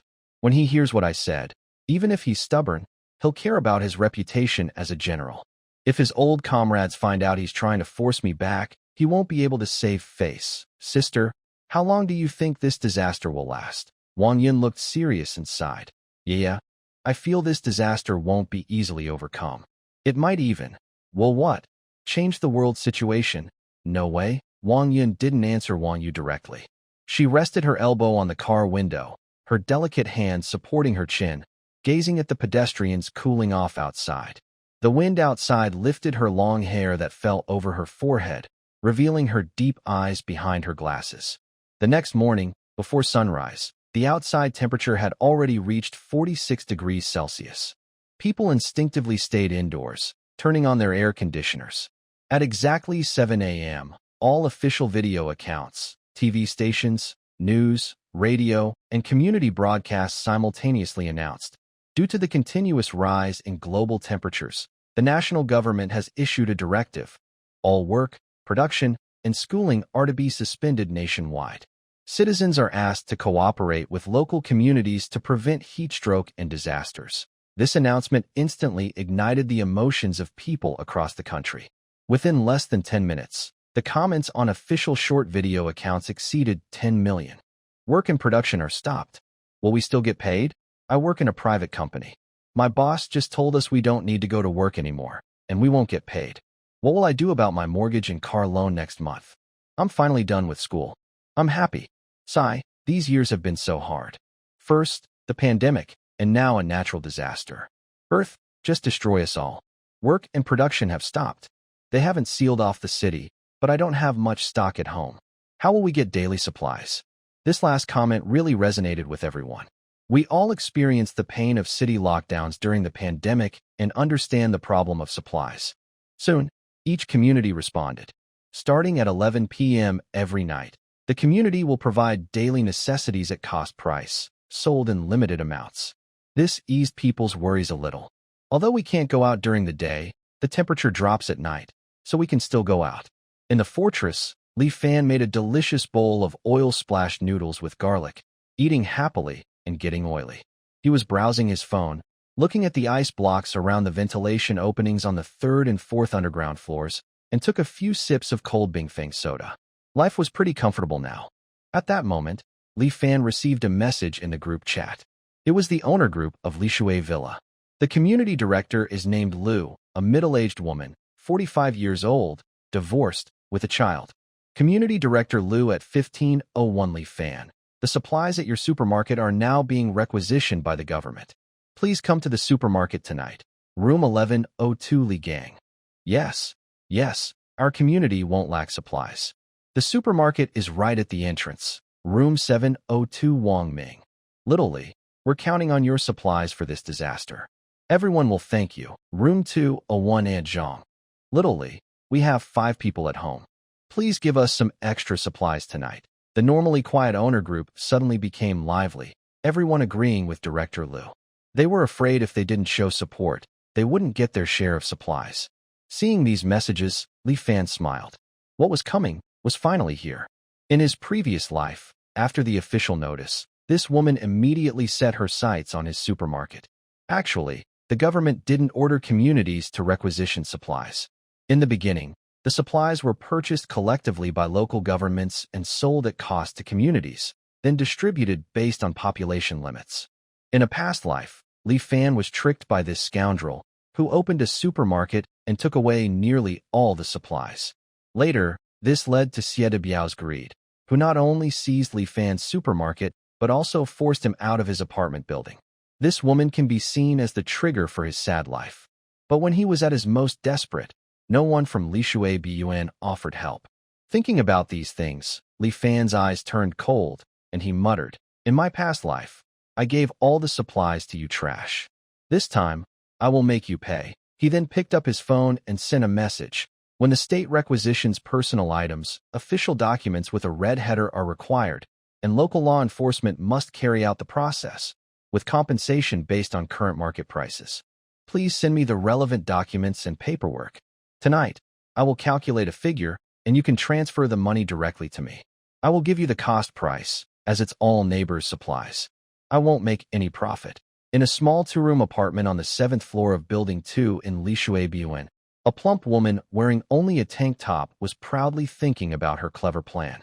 Last night, she received a call from the district committee office, and she had already started planning how to stockpile supplies. Having experienced the lockdown during the pandemic, she knew how important supplies were. Her first target was Li Fan, who was vulnerable and alone. Li Fan's family's kindness had been seen as weakness. Using her small power, she planned to manipulate the residents, get free supplies, and then profit. Even after the disaster ended, Li Fan had no way to stop her. With her connections to the local leader and the law's limitations, she was confident she wouldn't face consequences. As she fantasized about enjoying herself during the disaster, she saw Li Fan's reply. Her face suddenly stiffened. She kept typing and deleting on her screen, unable to find a way to break through Li Fan's defenses. Frustrated, she cursed loudly. Li Fan held his phone, a faint smile on his lips, knowing he had hit her where it hurt, but not completely. At Community Director Liu, are you still there? This natural disaster is expected to be very serious. The community director has already started the collection process. Our community has over 10,000 people. During special times, the government provides supplies with a daily allowance of about 50 yuan per person. This money should have already been transferred to you. So, please transfer 500,000 yuan to me. I can then provide an additional 100,000 yuan worth of supplies tonight to help everyone get through this difficult time. At Director Liu, are you there? Why aren't you replying to my messages? After Li Fan's persuasion, most people in the group started to believe him. During the pandemic, supplies are distributed as government subsidies. Especially when they saw Li Fan's message, which was detailed and included official documents and exact subsidy figures, they trusted him even more. But when they saw that Director Liu wasn't replying, everyone started to get worried. Room 201, Aunt Zhang. Director Liu, why aren't you replying? Everyone is waiting. Room 402, Li Qiujia. Director Liu, are you trying to steal the money? I want to remind you, this money belongs to everyone. Don't think about taking it for yourself. Room 303, Zhang Wenli. Director Liu, at least reply so we can feel at ease. Li Fan held his phone in one hand and a cold drink in the other, smiling happily. The ugliness of human nature was already showing on the first day. There was no need for Li Fan to stir things up further. The group was already arguing loudly. Director Liu was trying to finish a message when her phone kept ringing. She kept hanging up, typing a reply, and then answering again, only to hang up once more. Finally, she sent a voice message to the group. Since I haven't received any money from above, I don't have any funds here. Li Fan, don't spread false rumors. During a disaster, we should unite and work together. Hearing Liu's angry shout, Li Fan smiled slightly, picked up his phone, and slowly typed. No, Director Liu, this is only the first day of work stoppage. According to government rules, since you've been instructed to collect supplies, you should have already received the funds. I'll say it again, no? No money has been transferred. Li Fan put down his phone, took a half-cut watermelon from the fridge, and grabbed a spoon, returning to the sofa. While eating watermelon, I picked up my phone and replied, Director Liu, I just called my mentor, Professor Chen Yuenjin. He is the most famous law professor in our country. He told me that during special times, the government usually pays first and delivers later. The funds should have already arrived in your account. Please check. Who do people in the summer country trust most? It's the words of an authority figure.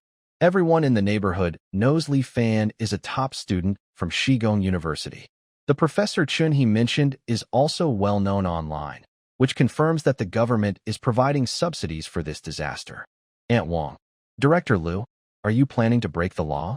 Stealing disaster relief funds? Aren't you afraid of getting into trouble? Zhang Wenli. Director Liu, I advise you to stop now. We're neighbors, and we won't hold a grudge over a moment of foolishness. Jiang Tao from 601. Director Liu, that's not fair. Don't make everyone go find you themselves. The group chat became more restless, and the comments grew more intense. It seemed like everyone was venting their negative feelings. Li Fan's tactic of taking advantage of the situation left Director Liu speechless. His overweight body, mismatched tank top, and the rising and falling chest made him look like an angry, ferocious dog. Director Liu immediately picked up his phone and dialed Li Fan's number. Li Fan looked at the incoming call, squinted with a mischievous smile. Then his consciousness entered a different space to find Ran Lin. Little Ran, can you imitate someone's voice and make a recording using a phone? Ran Lin, though unsure of what Li Fan was planning, confidently replied, Of course, but I need to analyze her tone and voice. Good. When I answer the phone later, you directly hack into my phone and help me make a recording. Ran Lin patted her full chest. Seeing Li Fan's strange look, her face suddenly turned red, and her long silver hair changed to pink. This change surprised Li Fan. Before he could ask, a wrench flew through the air. Get out, you ugly wolf. Li Fan realized things were getting dangerous, quickly returned to his body, and awkwardly scratched his head. He steadied his mind, thought of his words carefully, then picked up his phone, and black fluid flowed from his fingers into it. Then I answered Director Liu's call. Li Fan, what do you mean? Spreading rumors in the group. Do you know that spreading rumors can get you in trouble? Li Fan put his phone on speaker, placed it on the coffee table, hugged a watermelon, and relaxed comfortably on the sofa. Then he said slowly, Director Liu, why are you so angry? Is the money not arrived yet? Don't worry, maybe the finance department is too busy and hasn't processed ours yet. Don't get upset. Who told you there are subsidies from the government?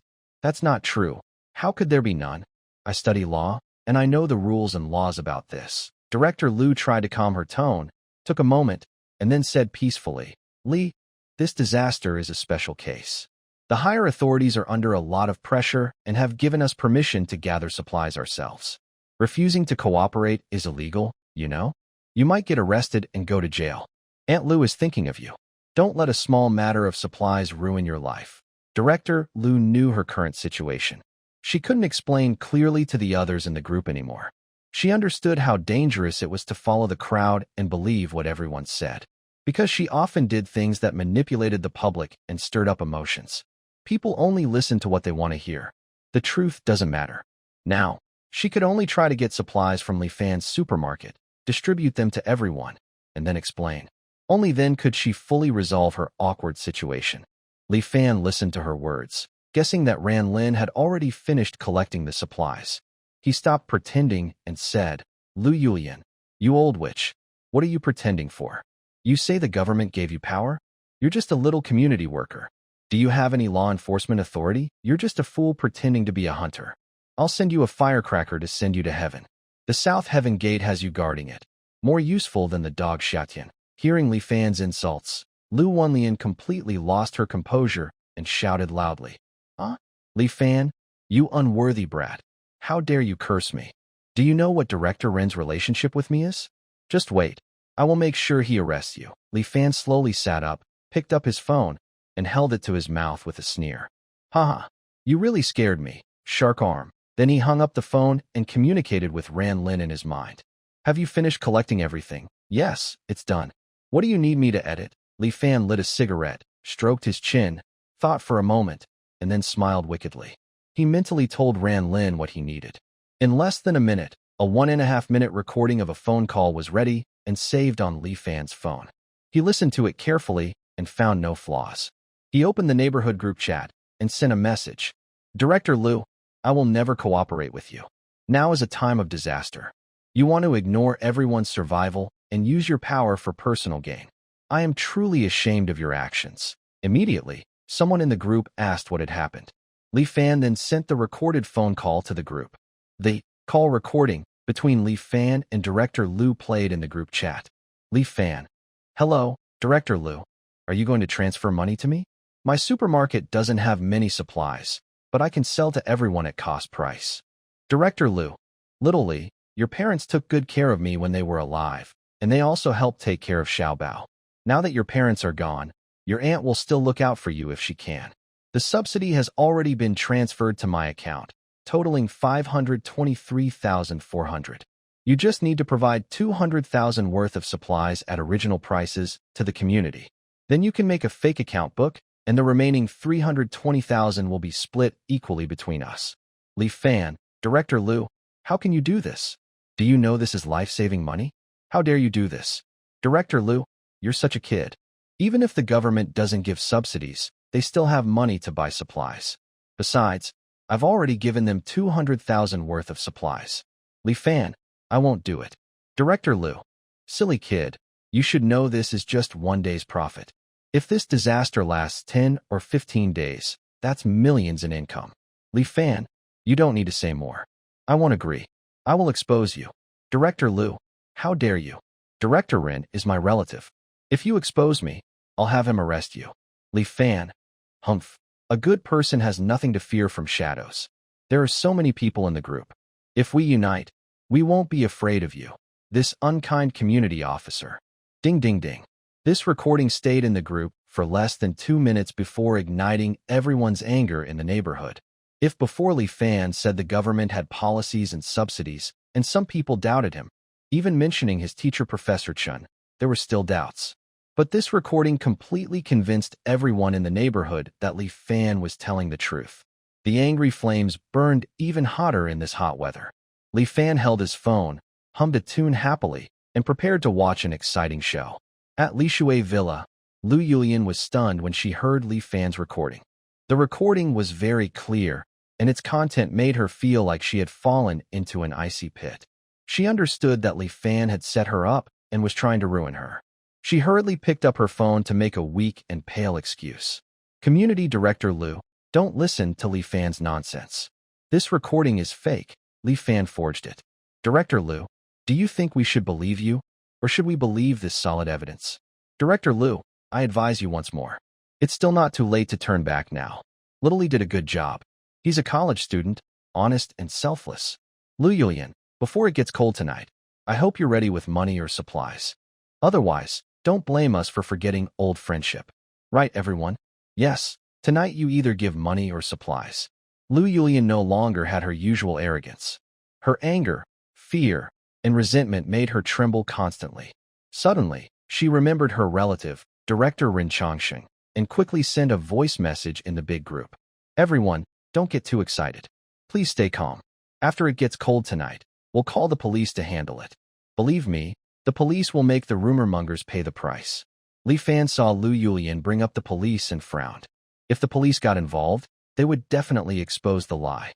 Although the police might just give a verbal warning for such trivial matters now, he didn't want Lu Yulian to easily get away.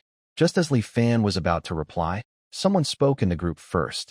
Lu Yulian, are you still trying to play tricks? Everyone knows that our district director is your relative.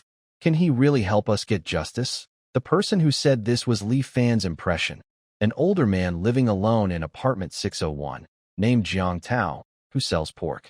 Years ago, he was detained by the police for domestic violence, and his wife and children divorced him. The detention was ordered by Director Rin. Jiang Tao's words were biased, but they didn't stop others from supporting him. Jiang Tao is right. Lu Yulian, don't think you can pressure us with your family connections. No one can come tonight. We need to see money or supplies. The busybody, Aunt Zhang, who loves gossip in the neighborhood, also started to stir things up. Everyone listen. Tonight we need to unite and fight for what's rightfully ours. Even if the district director comes, he must give us an explanation. I agree. Me too. 1. Count me in. Soon, about 80% of the adults in the neighborhood supported Aunt Zhang's idea. After some discussion, Jiang Tao and Aunt Zhang led the way, and everyone followed. Li Fan held his phone silently, watching the situation unfold with a sneer. If Lu Yulian were replaced by Xie Biao, these people wouldn't dare to say a word. They are good at bullying the weak and fearing the strong, and they play this role perfectly. Li Fan put down his phone and thought of Ran Lin. Ran, you haven't forgotten about taking over the supermarket's surveillance system, right? No, I haven't. When you collected supplies that day, I already took control of the cameras. You just need to send the command to take over, and you can monitor remotely. Li Fan went to the surveillance server, familiar with the process, and touched the data port with his finger. Black fluid flowed in. A few seconds later, the supermarket surveillance system was controlled by the server on the third basement level. Another screen on the wall lit up, showing the empty supermarket that Li Fan had moved. Ran, do I need to collect features to make a fake surveillance video? Yes.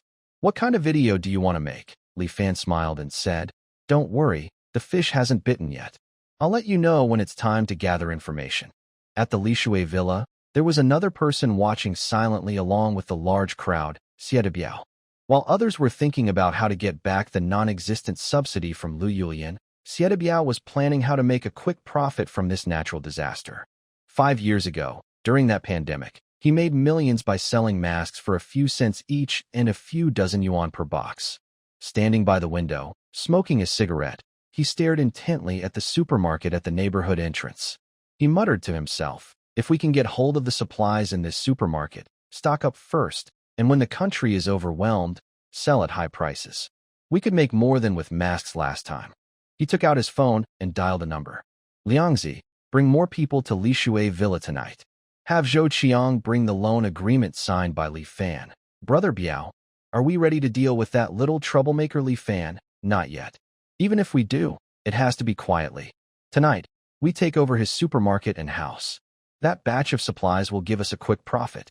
Also, bring Lu Ruyan along. Got it, Brother Biao. After hanging up, Xie Biao found Li Fan's number and called him. Li Fan had just finished adjusting the supermarket's security cameras when he saw the call from Xie Biao. The fish had bitten the hook. Hello, this is Li. Hey Li, it's Uncle Xie. Hearing Uncle Xie now made him feel a strong sense of dislike. He asked calmly, oh, Uncle Xie, what do you want? His indifferent tone made Xie Biao feel a flicker of anger. Well, my company's been needing a lot of money for some quick turnover. I want to buy some supplies. Can you repay the loan now? That's not right.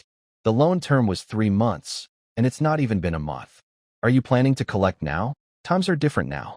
The disaster has come, and cash is less useful than copper. Li Fan sneered and replied coldly. If you don't have the money, just figure it out yourself.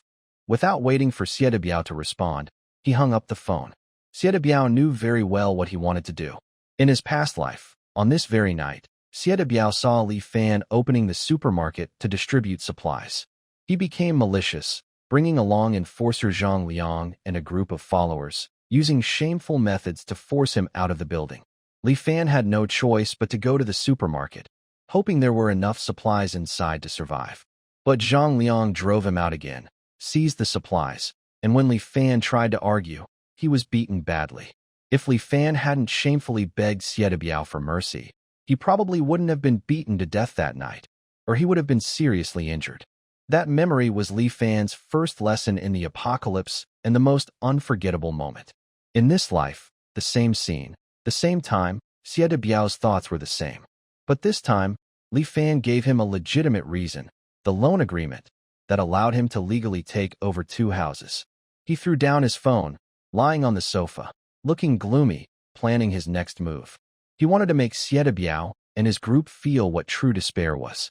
Xie Biao stared in disbelief at the phone that had already been hung up, already condemning Li Fan to death in his mind. He thought that once this disaster was over and the police relaxed their pursuit, he would find a chance to make Li Fan disappear completely. After all, he had Li Fan's loan agreement, and the supermarket and the building were already in his hands. Night fell, and the daytime heat quickly cooled as the sun set.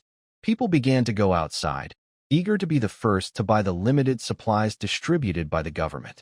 At Lishui Villa, Zhang Liang and 17 followers, along with Lu Ruyan, arrived at Xie Biao's house. Brother Biao, trusted friends have all arrived, Zhang Liang said.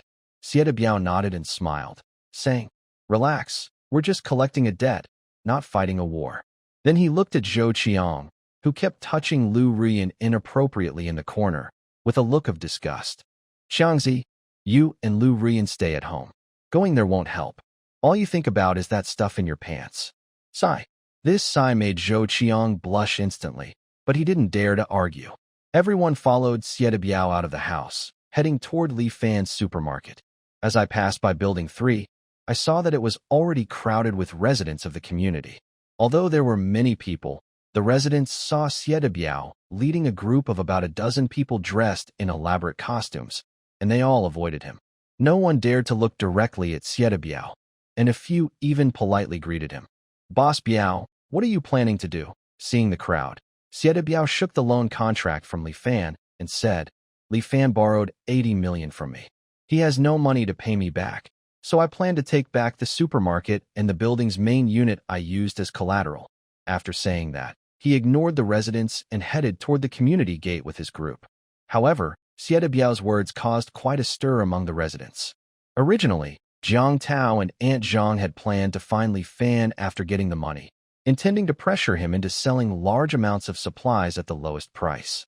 But suddenly, Xie Biao appeared, wanting to take over the supermarket, ruining their plan to profit from the situation. People in the crowd whispered among themselves. What should we do now? If Xie Biao takes over the supermarket, we can only buy at regular prices. You're dreaming. Xie Biao is clearly stockpiling supplies to sell at high prices. Getting them at normal prices is already lucky. This is so shameless. How can he do this? While everyone is trying to unite and fight the disaster, he's thinking of making a quick profit. Keep your voice down. Are you crazy? The few people quickly lowered their voices, glancing secretly at Xie Biao's group. Seeing that he wasn't paying attention, they relaxed and continued talking. I think we should wait for the government to distribute the limited supplies. It's all because of Lu Yulian. If she wasn't so greedy, we could have gone to the supermarket earlier. Exactly. Once everyone gets their share of supplies, I don't believe Xie Biao will dare to go door to door stealing openly. Lu Yulian has caused a lot of trouble. She owes us an explanation. Yes, let's find her, right? Everyone together. We can't let this go. Exactly. A small community leader acting so shamelessly. It's unbelievable. All the residents vented their anger at Lu Yulian, who was hiding at home, instead of confronting Xie Biao directly. Filled with anger, the crowd gathered loudly in front of Lu Yulian's door. The leaders kept shouting, and the banging on the door echoed through the hallway. Many people behind them were holding phones, recording videos, and constantly sharing them in the residents' group chat. They kept calling others to join. Lu Yulian noticed the crowd gathering downstairs early on. She quickly locked the door, hugged her 9-year-old son, and held a fruit knife, trembling inside the bedroom. Mom, why are they banging on our door? Xiao Bao, they are bad people. Don't be afraid. I already called your uncle. He's a policeman. Policemen catch bad people. Mom, don't be afraid. Xiao Bao is a brave boy. Xiao Bao will protect you. Yes, Xiao Bao is so good. Her son's words seemed to boost her confidence, easing her fear a little. But suddenly, the banging outside became even more intense, as if they wanted to break down the wall. The hot weather and crowded space made the leaders angry when Lu Yulian didn't open the door quickly. They started kicking it. Bang! With a loud crash, the security door and frame were broken open. The crowd surged into the room like spoiled sardines. Lu Yulian, where are you? Where did you hide? If you don't explain today, you can't escape. Lu Yulian, come out now. They searched the house and shouted as they looked. Finally, they found Lu Yulian hiding in the corner of the bedroom. Jiang Tao, the leader of this gathering, stepped forward and shouted at Lu Yulian. Where is the money? I don't have any money. I told you, that was all lies made up by Li Fan. The recording is fake. Jiang Tao sneered and asked the crowd behind him. Do you believe it? No. Everyone answered in unison. Did you hear that? This is the voice of the people. Hurry up and give back the money. Exactly. Xiao Lu, it's not what the older woman said. Even now, you're still thinking about making money. Lu Yulian completely broke down. She used to pretend to be righteous, guiding public opinion and bullying many people. But when roles were reversed, she realized how painful it was. I will say it again. Without a subsidy, breaking into the house is illegal. I have already called the police. I advise you to leave quickly. Hearing this, some people in the crowd started to back away. Aunt Zhang quickly signaled to Jiang Tao. Jiang Tao understood and immediately said loudly, Director Rin is her relative. If we can't get our subsidy before the police arrive, once they come, officials will protect each other, and we won't get the subsidy at all. Lu Yulian glared at Jiang Tao angrily and acted stubbornly. What do you want? We have no money, and we only have this orphaned mother and child. Jiang Tao's eyes turned, and he said, If you won't give us the subsidy, we'll take your belongings as payment. Everyone, get ready. He then walked toward the dressing table, where there was a jewelry box. He opened it and saw gold bracelets and necklaces inside. Jiang Tao immediately looked greedy, grabbing the jewelry and stuffing it into his pocket.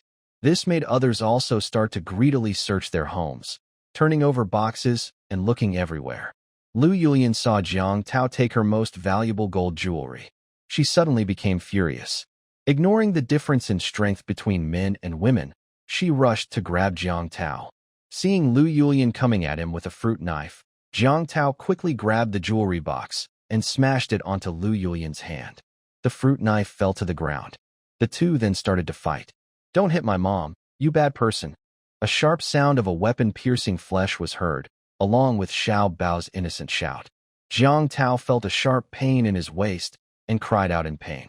He turned around and angrily kicked Xiao Bao in the chest. With a clear cracking sound, Xiao Bao was thrown backward like a cannonball, hitting the bedroom wall and falling to the ground, lifeless.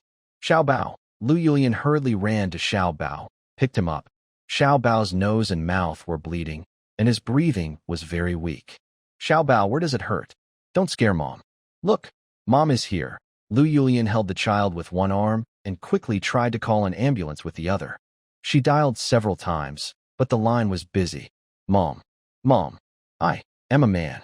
I will protect. Xiao Bao seemed to lose the ability to speak and slowly stopped breathing. Everyone was very shocked by this sudden change. They all put down their things quietly and slipped away. Jiang Tao was also stunned. He originally just wanted to find Lu Yulian to cause trouble and make Director Rin uncomfortable.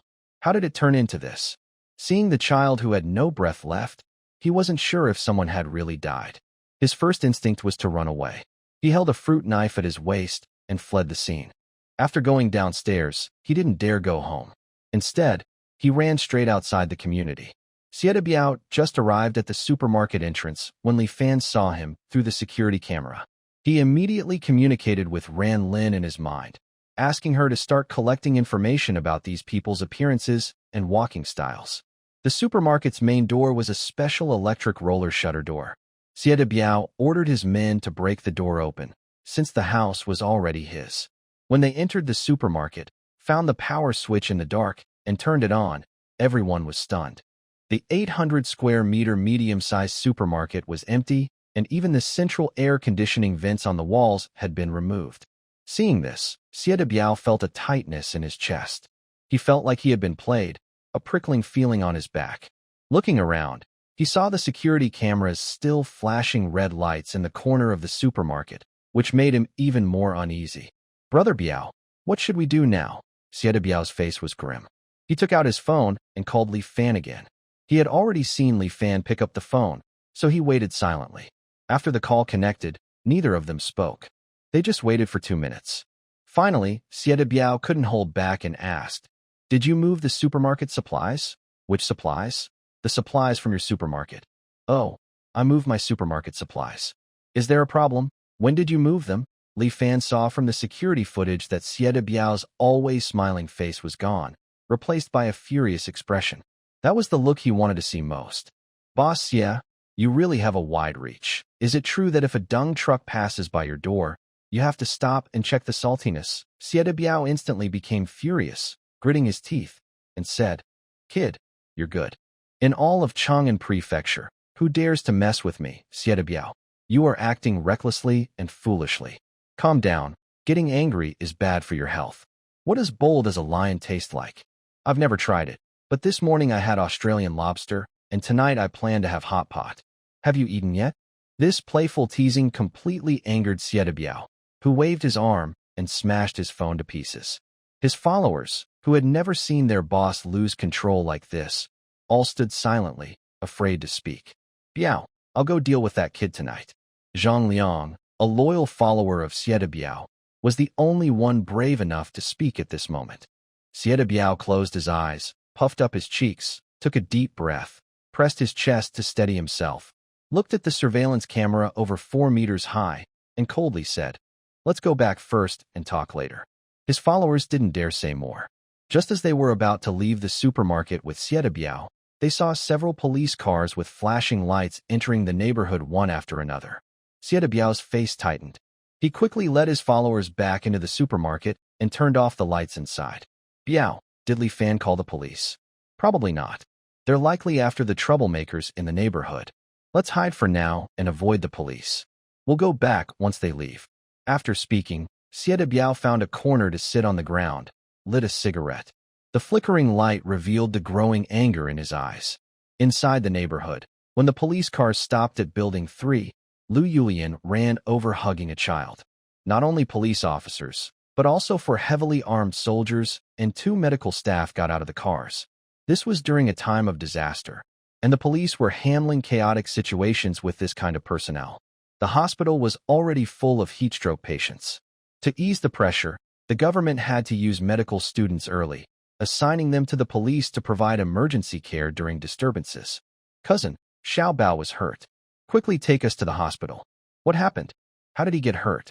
"Wah wah. It was Jiang Tao who kicked him. I don't have time to explain. Please take the kid to the hospital." 2 medical staff took the child from Lu Yulian's hands and placed him gently on a simple stretcher. They took out examination tools from a toolbox.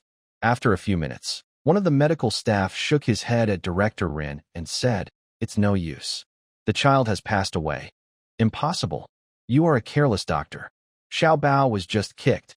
How could he die?" The medical staff replied confidently. "The kick broke the child's ribs, which pierced the heart and lungs, causing death. You can feel his left chest." Lu Yulian, holding the child on the stretcher, suddenly screamed like she was possessed. "No, no, you're a careless doctor. My little Bao isn't dead. I want to take him to the hospital." Director Rin stepped forward to hold Lu Yulian and comforted her. "Xiaolian, the hospital can't take in any more patients now. Today, over 10,000 people in Chang'an Prefecture have died from heat stroke. The child is gone. You need to stay strong. You're talking nonsense. My baby is just injured. He's not dead." Director Rin tried to speak softly and gently persuaded her. "Calm down first. I understand how you feel, but now we need to catch the culprit. Tell me, what exactly happened?" But Lu Yulian didn't respond. She kept hugging the child and rubbing her face against his forehead. Then she turned and walked home. "Good boy, Xiaobao. They are all bad people. Mom will take you home." Just as Director Ren wanted to follow and comfort his cousin, his phone rang again. Before he could speak, a worried voice came through.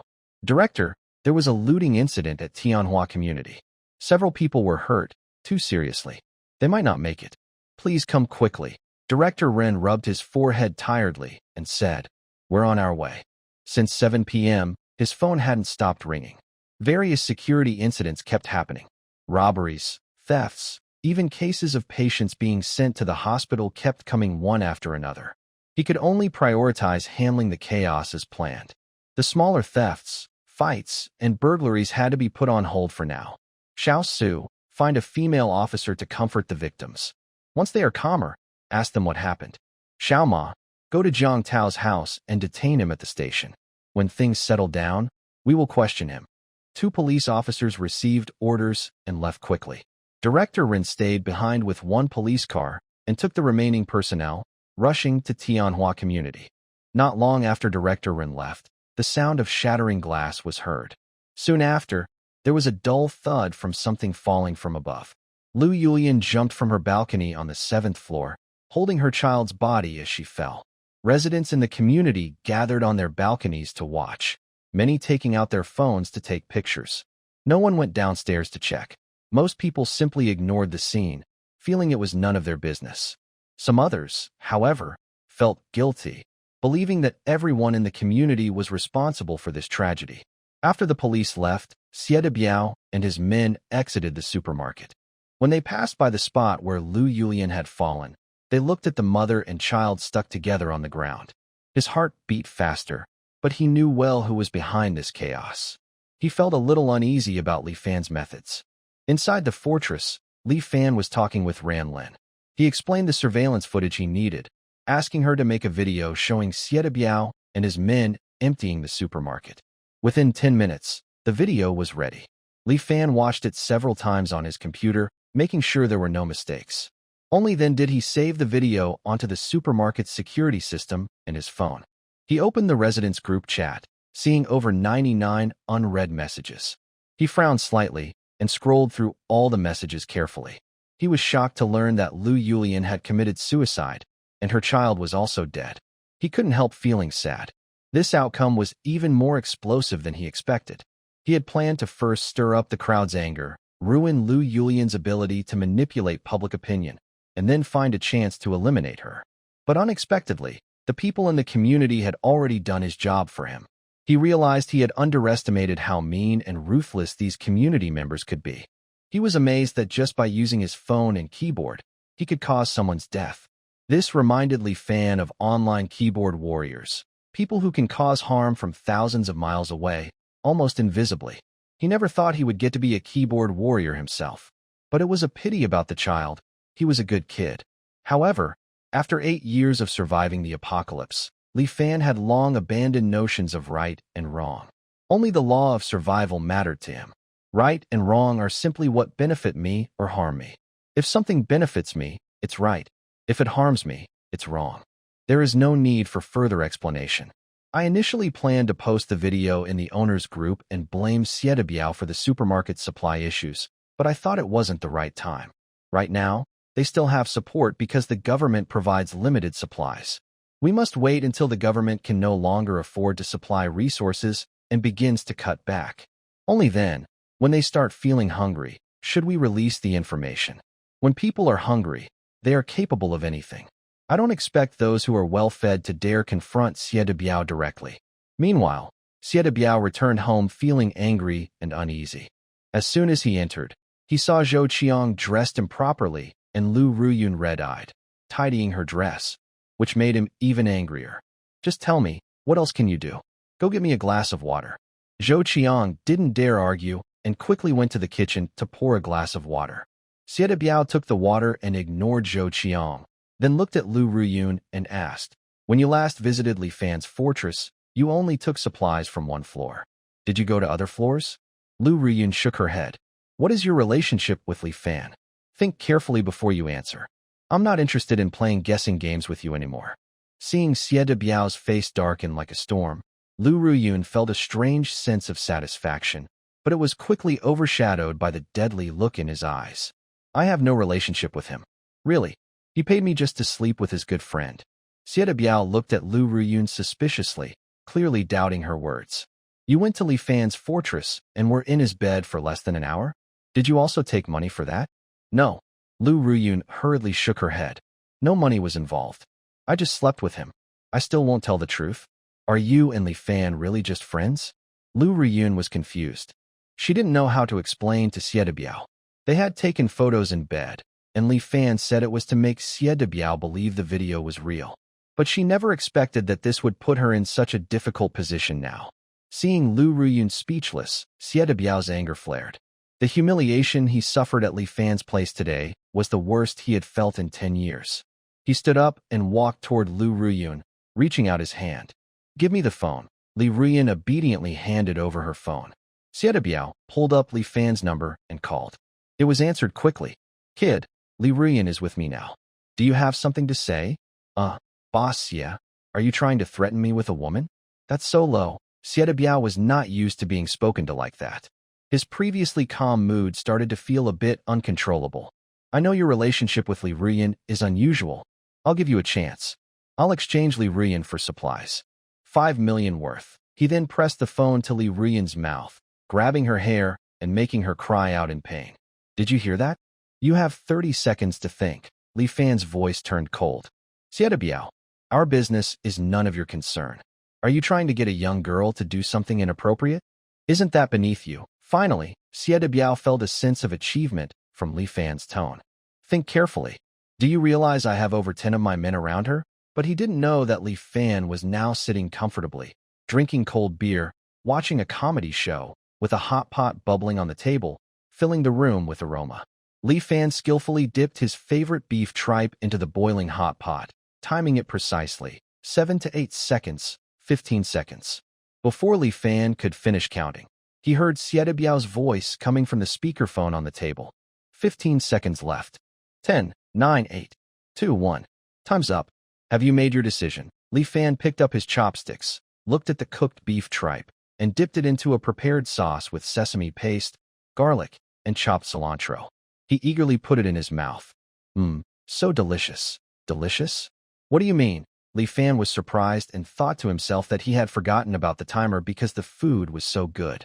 He quickly composed himself and said angrily, I really want to beat you up, you old dog Xia. If you lay a finger on her, you'll regret it. All right, kid. Just wait and see. Biao held the phone in one hand and grabbed Li Rian's hair with the other, dragging her into the bedroom. Soon, the room was filled with her painful moans. It hurts. Boss Biao, I can't take it anymore. The intense screams lasted for nearly an hour. The bedroom door opened, and Biao came out, waving to his subordinates. Except for Zhou Qiang, who sat silently in the corner, looking down at his phone, the rest of the subordinates rushed into the bedroom. After more than 4 hours, everything finally calmed down. Everyone was sleeping chaotically at Biao's house. Liu Rian, who had been unconscious on the bed for a long time, slowly opened her eyes. She struggled to get up, carefully avoiding the 2 sleeping men with tattooed arms beside her. She dragged her heavy body off the bed and went into the bathroom. Standing under the shower, water droplets fell on her young skin, which was covered with scratch marks and bite marks. Tears mixed with water streamed down her face, her eyes filled with deathly despair. Her heart was full of hatred, hopelessness, and regret. She looked at herself in the mirror in front of the sink. Many times, she had thought about ending her life, but she lacked the courage to do so. After crying for a long time, she finally came out of the bathroom and saw Zhou Qiang waiting at the door. She gave a self-deprecating smile, unfastened the buttons of the bathrobe at her chest, revealing her scarred body. What's wrong? Did I take your spot just now? What do you want to do? Zhou Qiang bent down to pick up the bath towel from the floor, carefully helped Liu Rian put it on, then turned and left, leaving a sentence behind. Go to the maid's room to sleep. I prepared some medicine for you. Rest early. Liu Rian watched Zhou Qiang's back, recalling how she had seen Biao scold Zhou Qiang in various situations. A glint of sharpness appeared in her eyes. She thought to herself, I can't die. Even if I do, I want to take a few down with me. Maybe Zhou Qiang could be a good breakthrough. Li Fan, after a delicious hot pot meal, climbed up to the observation deck. Sitting on the sofa, he sipped tea while admiring the city, which was still brightly lit at 3 or 4 in the morning. Bored, he took out his phone to scroll through short videos. The day before, he had joked about the heat wave, but now the videos mostly carried negative energy, complaints about ambulance delays, shortages of supplies, and bosses not paying wages during the disaster. Li Fan didn't mind. He looked up several official accounts from different provinces and cities to see the latest reports. Chang'an Prefecture, 62,135 heatstroke deaths. Shanghai, 98,375 heatstroke deaths. Chinsong City, 31,890 heatstroke deaths. Jianzhou City, 11,282 heatstroke deaths. Bolan City had 26,544 deaths from heatstroke. After scrolling through several official city accounts, the death toll varied. First and second-tier cities with larger populations had around 70,000 to 80,000 deaths. Third and fourth-tier cities fared a bit better, with around 10,000 deaths. However, the official national accounts still haven't released an exact number. In my previous life, I was forced into a warehouse to survive, so I didn't dare use my phone's battery freely. I only heard about the real situation during the intense heat wave from others in my community. Now, I realized that in the early days of the disaster, the death toll was already out of control. At this moment, Ron Lint's voice echoes in my mind. Li Fan, aren't you sleeping yet? You need to get used to sleeping during the day and staying awake at night. Why? Because during the day, no one can go outside, so there's no need to be on alert. Nighttime is when darkness truly begins. Look at those vehicles flashing with police lights, rushing back and forth through the city, trying to support the collapsing buildings. But all of this is just futile, only delaying the collapse a little. Ron Lin speaks sadly. I can't see anything. Can't you use my eyes to look outside? I could, but aren't you afraid I might harm you? Actually, I had thought about this possibility when I first met Ron Lin, but I gave up afterward. If she really wanted to hurt me, she could do so easily, even after bringing me back to life. Although she now has incomplete memories and I don't know if Kalinia poses a threat to Earth civilization, for now, Ron Lin is a trustworthy partner.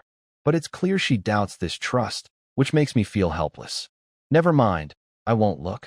Before I finish speaking, a faint, burning sensation hits my right eye again, turning it into a starry, deep blue.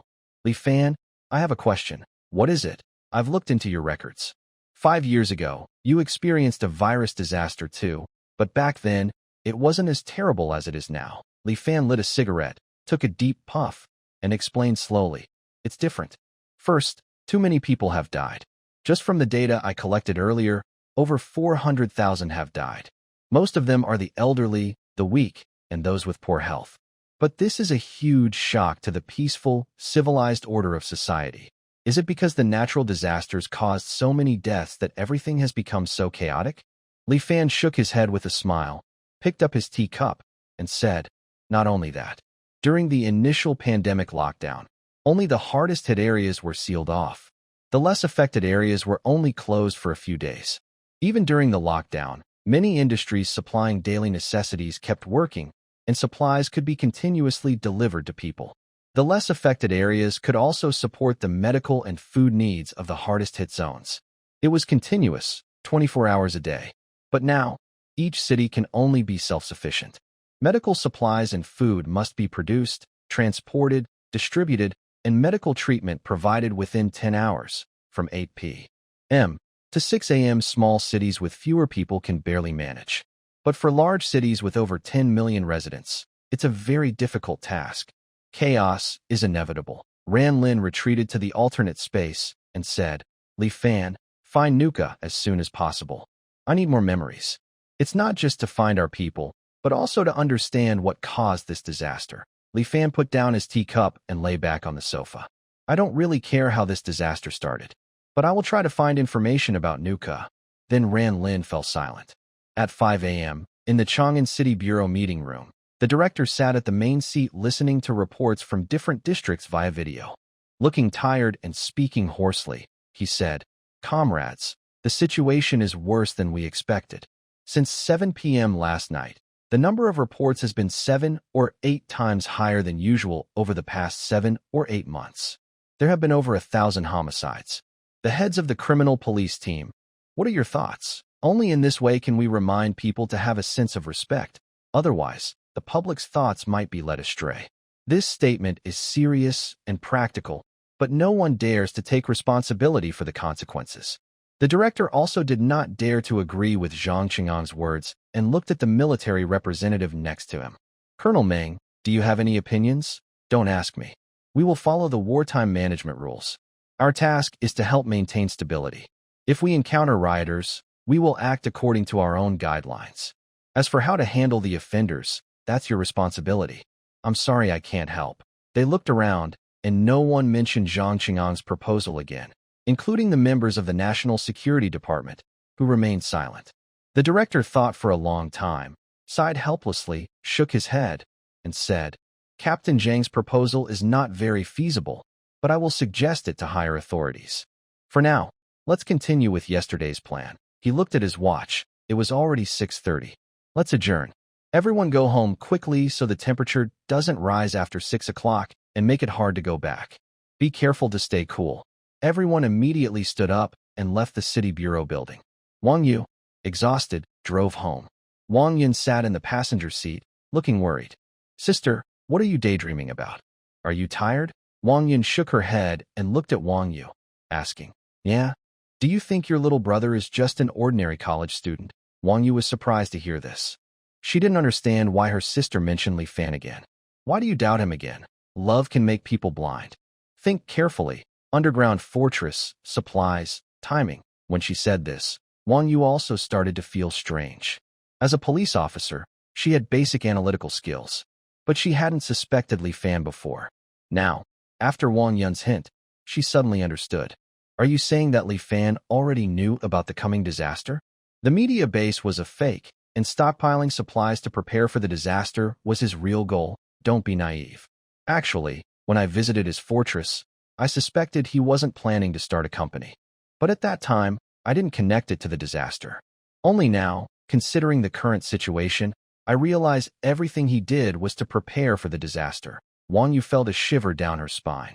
She couldn't imagine how an ordinary college student had the courage to bet everything on this natural disaster, risking all his assets. She also wondered if Li Fan was trying to take advantage of the disaster to make quick money. A sense of disappointment grew in her heart. Wang Yun saw Wang Yu's disappointed expression and smiled slightly. What's wrong? Did you realize that the perfect person in your mind isn't so perfect after all? Are you disappointed? I am a little disappointed. If he really plans to profit from the disaster, I will catch him myself. Wang Yun rolled down the car window, and a wave of heat hit her. Her eyes narrowed behind her glasses. Don't be too quick to judge. Maybe he didn't think about making money from selling supplies during the disaster. How is that possible? The supplies he bought were sent in dozens of trucks. With this hot weather, if we don't handle it quickly, many of the supplies will spoil. You underestimate this guy. Since the day he left the fortress, I've checked him through the police system. Did you know his fortress was built with military-grade concrete? Its design and features are meant for defense. All his preparations are for long-term defense and resisting enemies. Long-term defense? Why? Didn't you see it tonight? Because there are still many casualties from lack of supplies. And this is only the first day? Wang Yun remembered Chen Zemin telling her that coastal cities might sink, and even Beijing could be affected. She felt that the current heat wave was just the appetizer of the disaster.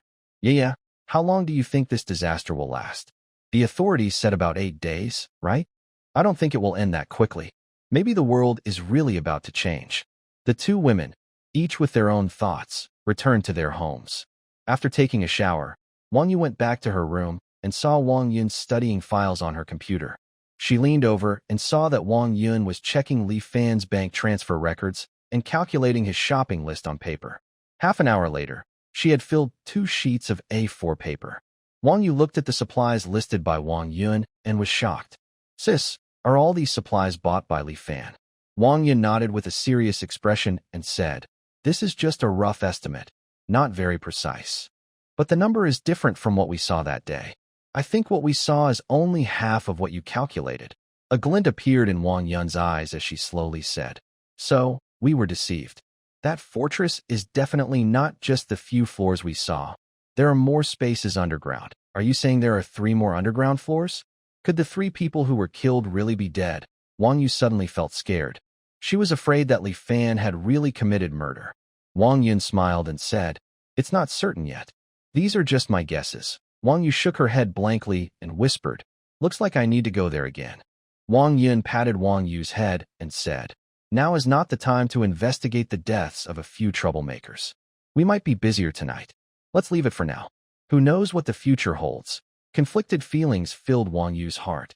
As a young girl experiencing love for the first time, she often felt anxious and uncertain. The next day, just as the sun rose, the temperature had already reached 48 degrees Celsius. The air conditioning was working overtime, but could only keep the indoor temperature around 30 degrees Celsius. At Li Shui Villa, at Xie de Biao's home, more than 20 people lived here. All the air conditioners were turned to their lowest setting, and the inside temperature was about 36 to 37 degrees Celsius. This group of people was Xie de Biao's most elite and loyal followers. A few of them whispered a few words to Zhang Liang. Zhang Liang looked slightly displeased, scanned the brothers in the room, then got up and went to Xie de Biao, whispering, Brother Biao, the supplies you prepared are running low. We can probably get one more meal. Several brothers said they want to go home to avoid adding to your burden. Xie de Biao held a bottle of mineral water, took a big sip, leaned back on the sofa, and his gaze became focused. He stared intently at Lu Ruyu nearby. His eyes narrowed slightly. This was his habit when thinking. Zhang Liang immediately stayed quiet, waiting for Xie de Biao's instructions. After a while, Xie de Biao's eyes flashed with a decisive coldness, as if he had made a decision, and he said to Zhang Liang, Tell the brothers that going back will only add burden to their families. Tonight, follow me to get the supplies. You go find the Black Wolf first, then we will go to Li Fan's fortress. This time, be fully prepared. After hearing this, Zhang Liang's eyes lit up immediately. They all knew that Li Fan's fortress had plenty of supplies. Also, since it was built underground, it was definitely cooler than this underground garage. Brother Biao, you're finally willing to use this little brat. If we can get into the fortress and take it over, we can relax and enjoy ourselves. Sieta Biao smiled knowingly and shouted to Lu Ruyun in the corner. Lu Ruyun, tonight you come with us.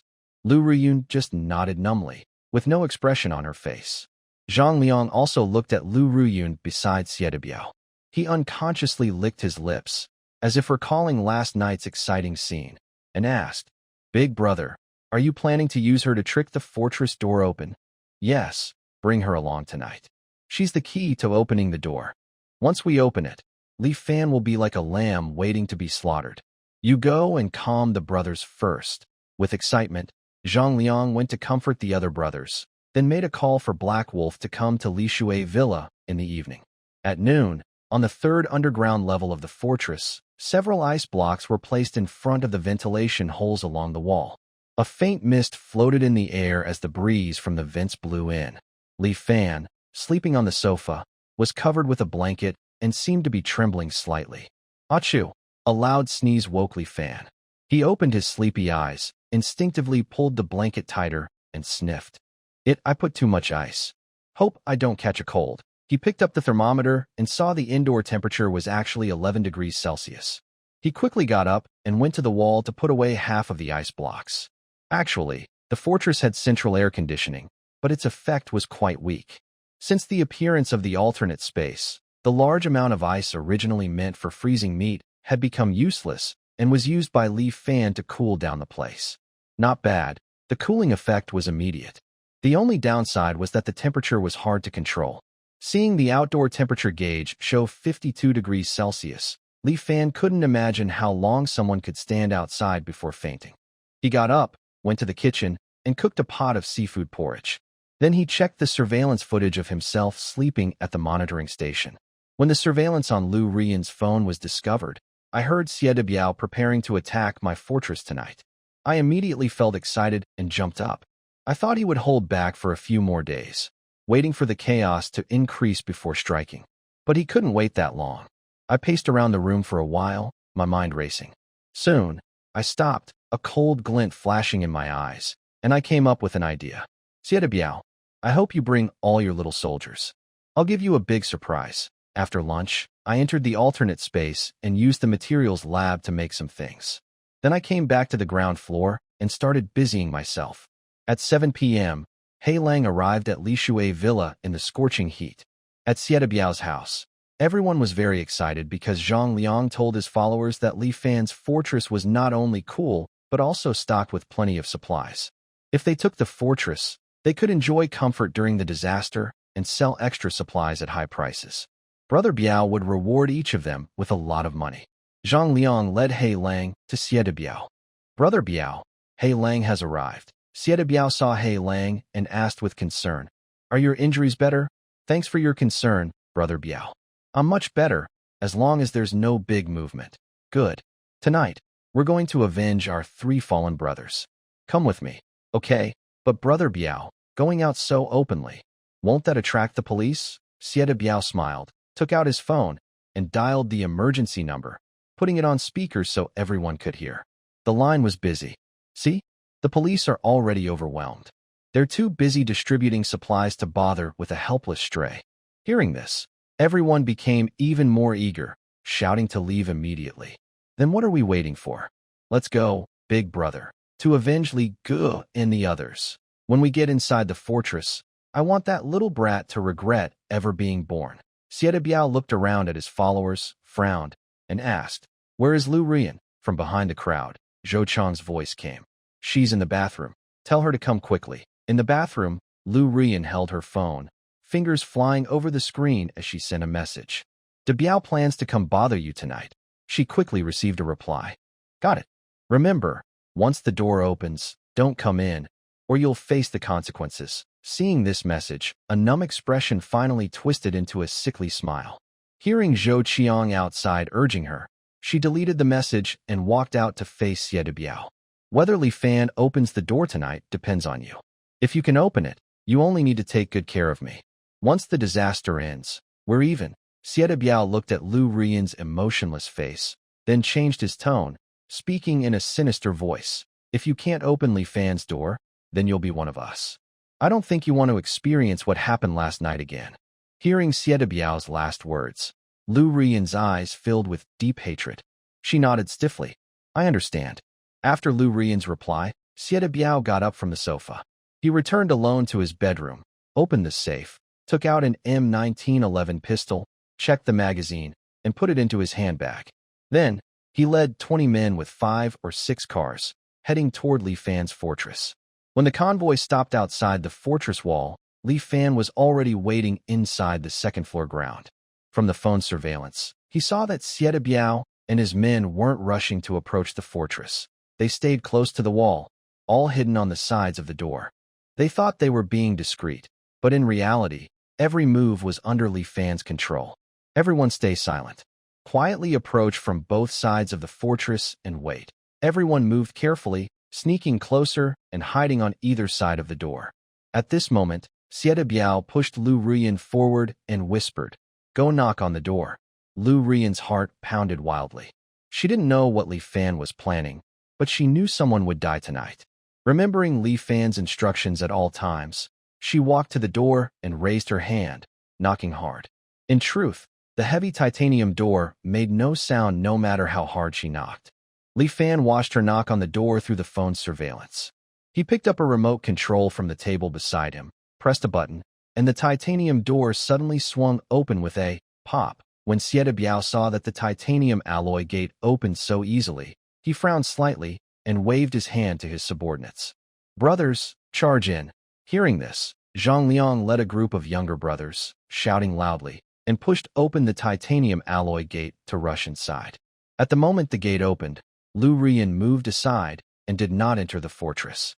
Xie Biao cautiously stayed outside, peering inside, also not rushing in, along with Black Wolf and Zhou Qiang. When Li Fan pressed the door button, he switched the monitor to the first floor inside, watching the people rushing in, mostly enemies from his past life. A smile appeared on his face. Before he could smile wider, he suddenly realized that Xie Biao was missing from the crowd. He quickly switched the view outside and saw that Xie Biao was still at the door, peering inside. He felt a bit anxious. "What are you looking at? Hurry up and go in. Are you just standing outside like a hen laying eggs?" But no matter how long he waited, Xie Biao still didn't go inside. Seeing that his subordinates went in without any sign of fighting, Xie Biao loudly asked, "Liang, did you find that?" Zhang Liang's voice came from inside. "Biao, I didn't see Li Fan on the first floor. The doors to the basement and upstairs are both locked. How can they be locked? Didn't you bring a door-breaking tool?" "No, I don't know what material this door is made of. Our tools broke apart when we tried, and the door shows no damage at all. What's in the first floor?" "Nothing." Hearing this, Xie Biao's face changed. He backed away repeatedly. He looked up cautiously at the observation tower, then suddenly grabbed Lu Rian's neck, blocking her in front of him, and took out a pistol from his bag, hiding it behind Lu Rian. He shouted loudly inside, "We've been fooled. Come out quickly." Li Fan, watching this scene on the monitor, sighed helplessly. "Ah, so cunning, so sly. This old fox is more cunning than a 1,000-year-old fox." He pressed another button on the remote control and turned, running toward the observation tower with a crossbow. The door on the first floor slammed shut with a loud bang the moment Li Fan pressed the button, and the sound of the lock mechanism extending could be heard. Outside the door, Xie Biao saw that it was locked. His hair stood on end, and he quickly held Lu Rian back to block him, then started to retreat. His eyes were fixed on the lookout tower. When Xie Biao was about to reach the car, Li Fan also arrived at the lookout tower. Seeing Xie Biao about to leave the yard, with Lu Rian still blocking his way. Without hesitation, Li Fan raised his crossbow, aimed through the shooting hole at a small part of Xie Biao's head. He didn't consider whether it might hurt Lu Rian. Just then, Xie Biao saw Li Fan raising the crossbow to aim. He quickly raised his arm, hiding behind Lu Rian. Bang! Bang! Bang! 3 gunshots rang out. Xie Biao's head, and his aim with the crossbow was lost. The arrows brushed past Lu Ruyan's hair and went through Xie Biao's ear.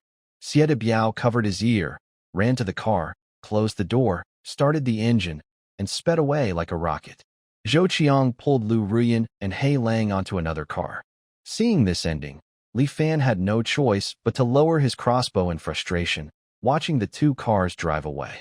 He felt a bit regretful. He had spent 5 or 6 hours and used many materials, only catching a few minor enemies.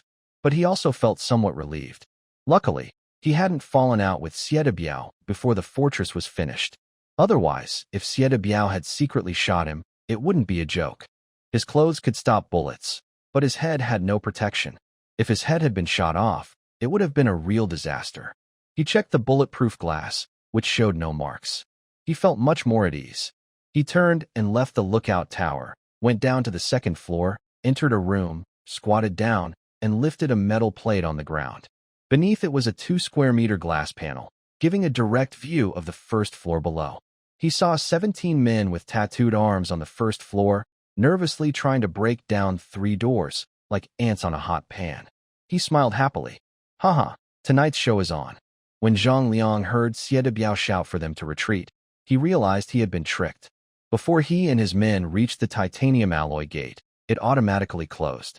The gate also required a mechanical password to open from inside. A group of people circled around the gate, pounding and knocking, but the gate showed no damage at all. Suddenly, faint gunfire sounds outside the door. A group of people become anxious and try harder to break in. They all know that Li Fan was responsible for killing their 3 brothers. Although they haven't seen Li Fan, this unknown waiting is the most frightening. Brother Liang, what should we do? We can't break the door. Zhang Liang looks around the room, which is over 100 meters wide and serves as a living room. Besides the staircase leading upstairs and a door to the downstairs, there are 3 doors leading to bedrooms. He quickly tells his followers, "Don't panic. 2 of you stay here and keep trying to break the door. The rest go to the 3 bedroom doors and try to open them." Hearing this, 2 people with tools continue trying to break the main door, while the others split into 3 groups and attack the 3 bedroom doors. Li Fan stands above them, watching their futile efforts, but he is not in a hurry.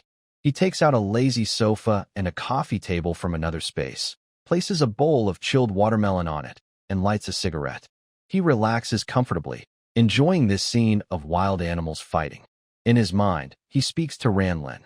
"Little Ran, start collecting their appearance data and movement patterns. Are you making a surveillance video again?" "Yes, I'll tell you the details after I finish." "Is that really necessary?" Li Fan smiles and nods, a hint of wisdom in his eyes. "It's very necessary. Think about it. If you were Xie Biao and your most trusted brothers were blocked by me, what would he do?" Ranlin is silent for a moment and replies, "Either gather more people to rescue them, or give up on these guys completely, or maybe try to negotiate with you." Li Fan shakes his head at this and analyzes. Gathering more people is impossible. His most loyal and brave followers are here.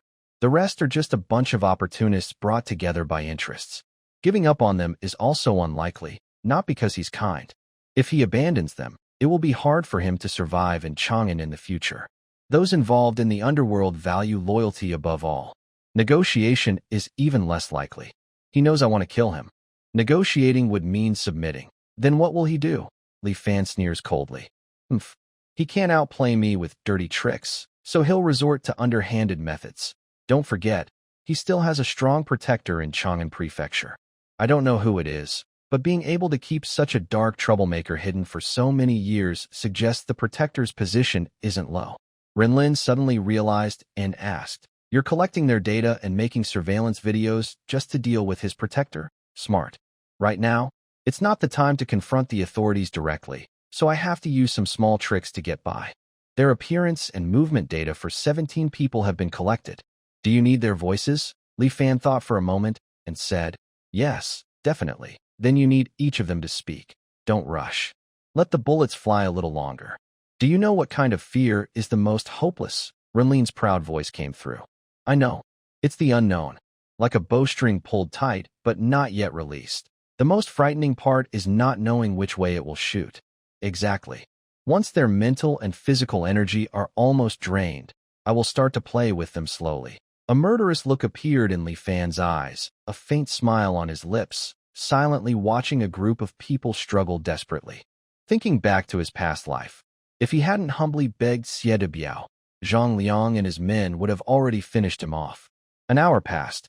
Zhang Liang and his men were sweating and parched. Brother Liang, we can't open these doors. What do we do? Brother Liang, are we going to be trapped here? Everyone's energy is running out. Zhang Liang looked at his exhausted brothers, each one too tired to keep going, swallowing saliva desperately, clearly extremely thirsty. Don't worry. Li Fan hasn't appeared yet, which means he doesn't feel confident enough to face so many of us directly. We can try negotiating. Hearing Zhang Liang, the group's panic eased slightly. Although Li Fan had killed their 3 brothers, they hadn't seen it with their own eyes, so they still considered him a manageable college student. Li Fan saw them gathering and resting, their panic gradually calming. He threw down the watermelon peel, picked up a microphone from the computer desk in the room, tapped it to test the sound. Everyone, welcome the 17 guests to my fortress. I am here. Please look up. As he spoke, Li Fan stood on the glass and waved to the people below. The voice came from speakers installed on the ceiling of the first floor. Zhang Liang and others looked up and saw Li Fan standing on a piece of glass, greeting them in a teasing way. Suddenly, they were furious, jumping up and shouting curses. You, if you have the guts, come down. I'll see if I don't beat you to death. Get down here, you coward. Hiding like that. What are you trying to do? Kid, you're finished. Don't let us catch you, or you'll regret ever being born. At this moment, everyone seemed to be venting their fear. This is a normal reaction when a weaker person faces a stronger one with fear. In their minds, Li Fan was just an orphan with no support, and they thought he should be afraid of them. But tonight's scene made them actually feel afraid of Li Fan. The thugs who often bullied others couldn't accept this feeling. Only insults and curses could barely restore their pride. Li Fan smiled quietly, watching them curse. He calmly took out a crossbow, opened a shooting hole in the corner of the glass, aimed casually at one person, and pulled the trigger.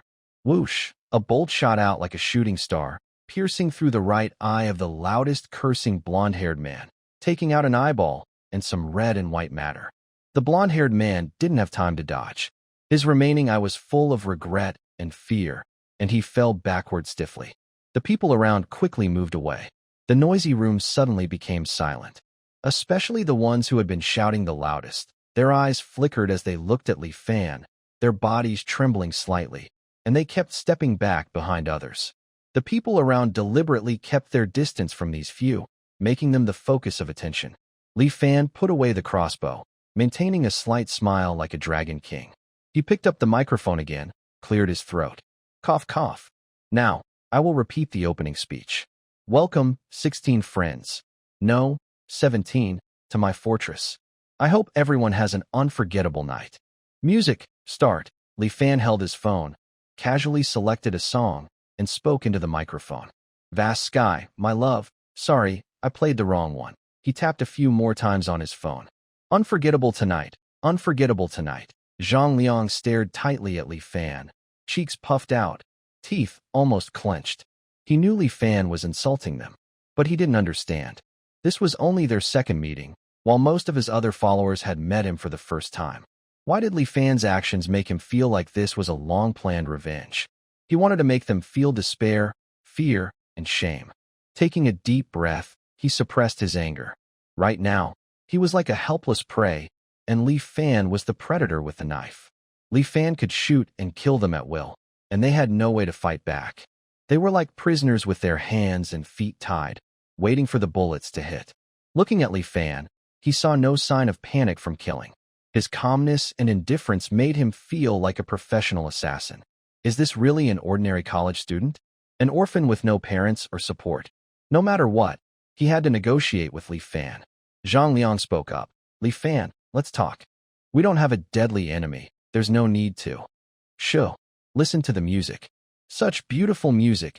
You should listen carefully. Li Fan raised his index finger to his lips, interrupting Zhang Liang. A few minutes later, the music ended. Li Fan picked up the microphone. Such beautiful music. Why is there no applause? Everyone looked at Li Fan, feeling he was a bit childish and a little crazy. They didn't dare to speak, afraid he might shoot them again. Your mood isn't high enough. Your enthusiasm hasn't ignited. I said tonight must be unforgettable for you. Then he said, let me help you. Make your blood boil. Your emotions burn. He picked up the remote control that was used to close the door and pressed another red button. At the edge of the ceiling on the first floor, black tubes popped out every 4 or 5 meters. With a muffled sound, the black tubes shot out streams of fire. This is the fire nozzle that Li Fan installed especially for Noon. Its purpose is not to burn them alive, but to torment them. There is no special reason, just to give himself a perfect explanation for the days he was treated like a dog in his past life. When the fire snake spewed out, a group of people quickly gathered in the safe zone in the middle. Although they avoided being burned alive, in this enclosed space, with the already hot weather, the temperature quickly rose to a terrifying level. Li Fan's lips curled into a smile, and his eyes showed madness.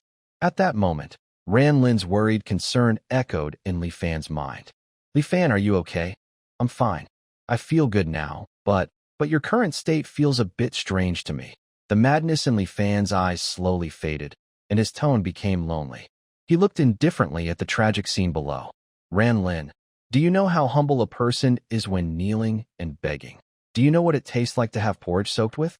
Do you know what it feels like to kneel on the ground for 2 hours just to get a bottle of water that originally belonged to you? Do you know how painful it is to be beaten almost to death after failing to escape? That kind of despair, humiliation, feeling like life and death are out of your control, being used as a game for others' entertainment. I will remember it forever. Ran Lin was silent for a long time, and Li Fan also felt Ran Lin's anger. Is it them? Yes. This lesson on how evil human nature can be was taught to me by them. It's unforgettable. You've been through a lot, haven't you? Li Fan fell into a memory. After a moment, he snapped back and smiled. Not too bad. Some people from my past life healed me. Seeing everyone below sitting on the ground because of the heat and lack of oxygen, Li Fan finally turned off the fire nozzle.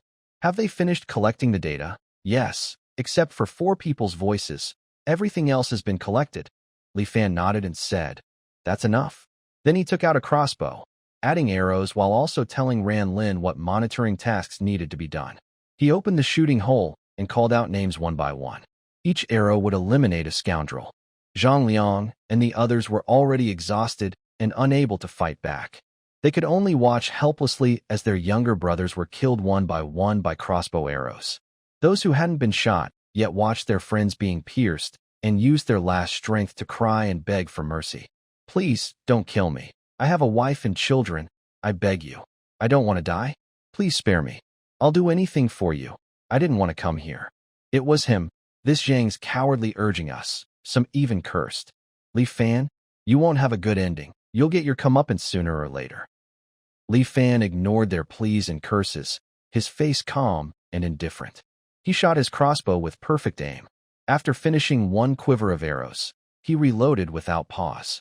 Seizing the moment, Zhang Liang shouted, Li Fan, don't kill us. Let's talk. Li Fan looked at him coldly and asked, talk? About what? We don't have any deep hatred. If you kill us all at once, you'll be seen as a murderer. Oh? And then, while speaking, he kept reloading his crossbow. We can help you get rid of the bodies. The police won't find out. We can even testify for you. Say you let us go, and the others don't know where they went. It's none of your business. Hearing Zhang Liang's suggestion, Li Fan sneered. He finished loading his crossbow and continued shooting, replying, Zhang Liang, have you killed many people? Don't tell me you're a good person, vegetarian, and never kill. Among those you've killed, were there anyone begging for mercy? I think there were. But you still killed them? Why? Seeing that Li Fan was determined to kill everyone, the arrows kept flying. When the last of his men was shot in the head, despair overwhelmed him. He roared with all his might. Why? Why? We only met twice, and you want to wipe us out? Are you a madman? Li Fan saw Zhang Liang's frantic state, and his smile grew wider. Then he burst into loud laughter, turning into wild laughter, and said to Zhang Liang, why? Haha, because I like it. Suddenly, a crossbow arrow shot through Zhang Liang's throat. This was Li Fan's deliberate action. The arrow went through his throat, but his brain could still function, allowing him to feel his life slowly slipping away. Zhang Liang covered his throat with his hands. Blood and air burst out from his fingers as he struggled to breathe. His face was full of fear. The pain of suffocation made his expression look even more fierce. In less than 10 minutes, the first floor was completely quiet. Looking at the bodies on the ground, Li Fan slowly exhaled a deep breath. He felt much lighter, as if all his pent-up anger had been released. A look of relief appeared on his face. He turned on the ventilation system on the first floor and placed some ice cubes inside. He didn't want to clean up the mess in the hot weather. Then he went to the computer desk, picked up a piece of chilled watermelon, and opened his tablet to connect to Lu Ruyan's phone surveillance. When Sieta Biao returned to Lishui Villa, Lao Xiao from the clinic and several of his men had already been waiting at the door. Seeing Sieta Biao covering his ears, blood flowing from his fingers and staining half his face, everyone was surprised and gathered around. "Big brother, what happened to you? Who hurt you?" Sieta Biao's face was so grim it looked like it could drip water, and a hint of fear was still in his eyes. Behind him, Zhou Qiang stepped forward and opened the door, saying to Lao Xiao, "Brother Xiao, don't ask. Let's go inside to treat uncle's injuries." Everyone then followed Sieta Biao into the house. The last two, He Lang and Lu Ruyan, had different thoughts. After some treatment, Sieta Biao had a bandage wrapped around his head, sitting on the sofa. His ear had been mostly shot off. The 7 or 8 people who came with Lao Xiao had previously worked with Zhou Qiang on loan business. They stood silently to the side, trembling.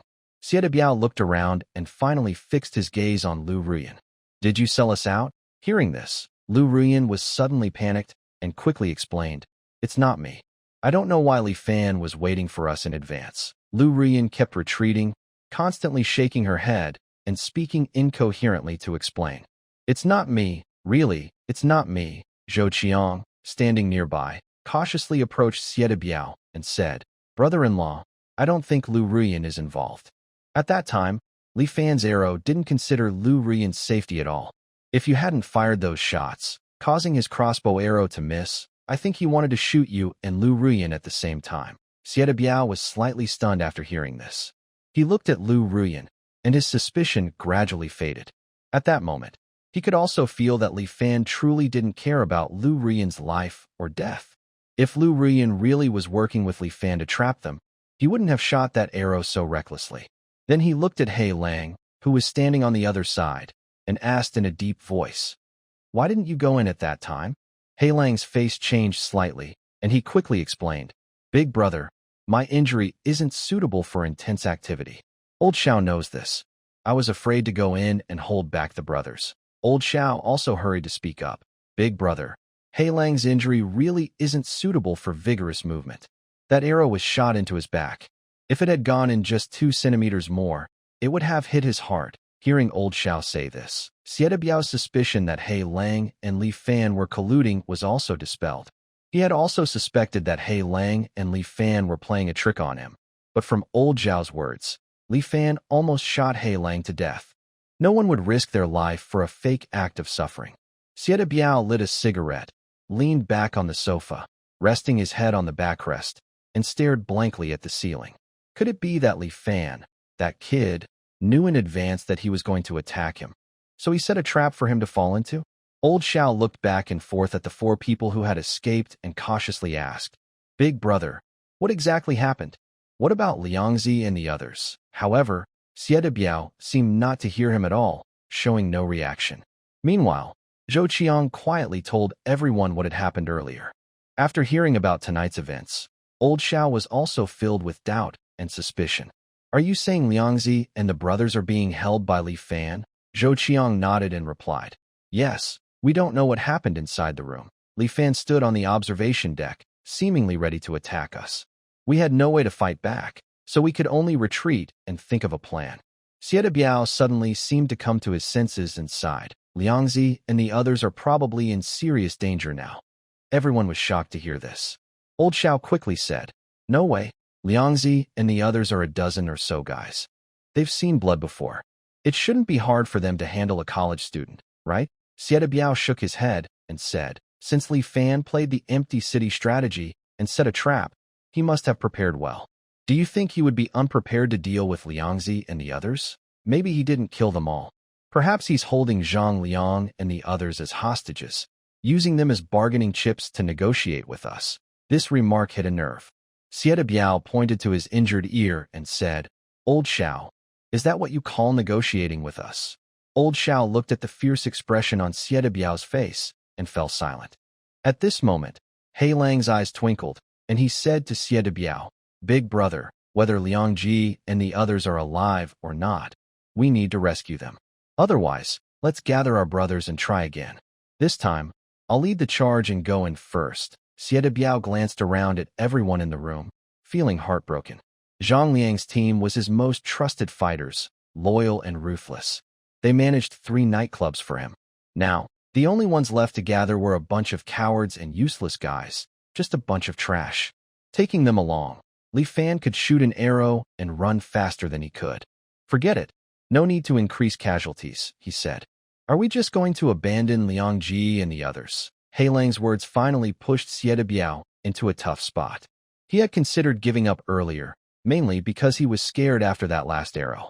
But now, facing everyone's gaze inside the room, he had to show his stance. It seemed he had to use his last card, the protection he had in Chang'an. 4/10 of his black market business profits were sent to that person.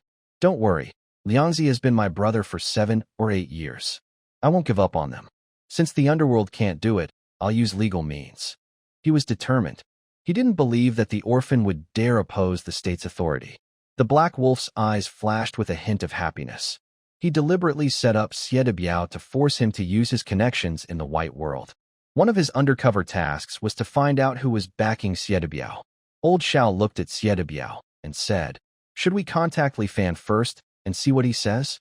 If we can resolve this peacefully and save Liangzi and the others, that would be best. Once they return, we can plan further."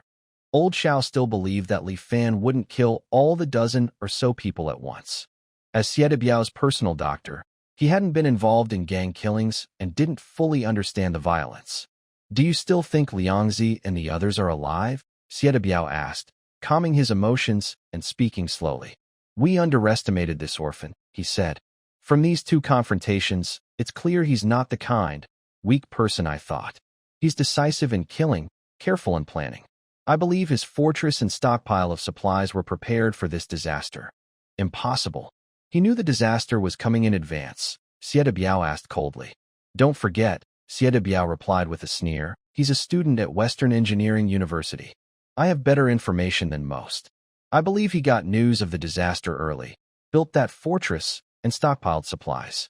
All that talk about online shopping and selling goods, it's all nonsense." Zhou Qiang looked confused and asked, "Uncle, with the supplies he bought and what he has in his supermarket, that's a huge amount.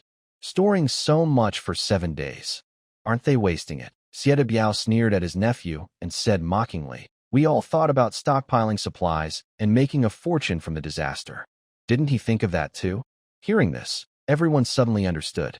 If he had received early news of the disaster, he would also plan to stockpile supplies and profit from it. Xie Biao checked the time. "It's already 3 a.m.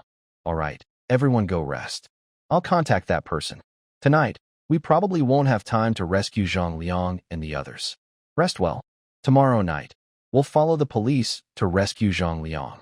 Hopefully, they're still alive." After saying that, he picked up his phone, went back to his bedroom, and locked the door. Everyone else left Xie Biao's place. He Lang looked at the closed bedroom door, a sharp glint in his eyes. After hesitating for a moment, he also left. Zhou Qiang looked at Lu Ruyan with intense eyes, hoping for a response after offering his help earlier. But Lu Ruyan seemed not to notice Zhou Qiang's eager gaze. She casually entered a bedroom, locked the door from inside, and started scrolling on her phone. Zhou Qiang glared bitterly at the closed door, but since he didn't want to cause a big scene and anger Xie Biao tonight, he reluctantly returned to his own bedroom. At the Chang'an City Bureau office building, Zhang Chun had just finished dealing with a crowd fight caused by a scramble for supplies when his phone rang. Seeing the number, his face instantly became serious. The caller was He Lang, an undercover agent he had placed with Xie Biao. Usually, he wouldn't call unless there was an urgent matter. He closed the office door, answered the call, and He Lang's voice came through. "Boss, can your fishball noodles be delivered?" Zhang Chen's expression eased slightly as he replied. We still have fishball noodles, but no fishballs. Is that okay? Captain, I have an important report. Although maintaining stability was the top priority now, Zhang Chun was determined not to let Xie de Biao go easily after investigating him for so long. Even if he didn't have time to deal with Xie de Biao now, once the crisis was over and all evidence was collected, he would be the first to eliminate this troublemaker. You say there's no one around me? Tonight, Xie de Biao took his gang from the nightclub to Li Fan's fortress, planning to take revenge and seize the place. But unexpectedly, Li Fan was prepared and locked all of Zhang Liang's group inside the fortress. Now, their fate is unknown. This news immediately excited Zhang Chun, an experienced detective. He's gone again, and it's Li Fan again? Who exactly is Li Fan? Do you have any intel? After the last report you gave, I sent people to search his fortress, but we found nothing. According to our information, Li Fan is just an ordinary college student. Li Fan is definitely not an ordinary college student. Last time, we just wanted to test his fortress, and he dared to attack directly.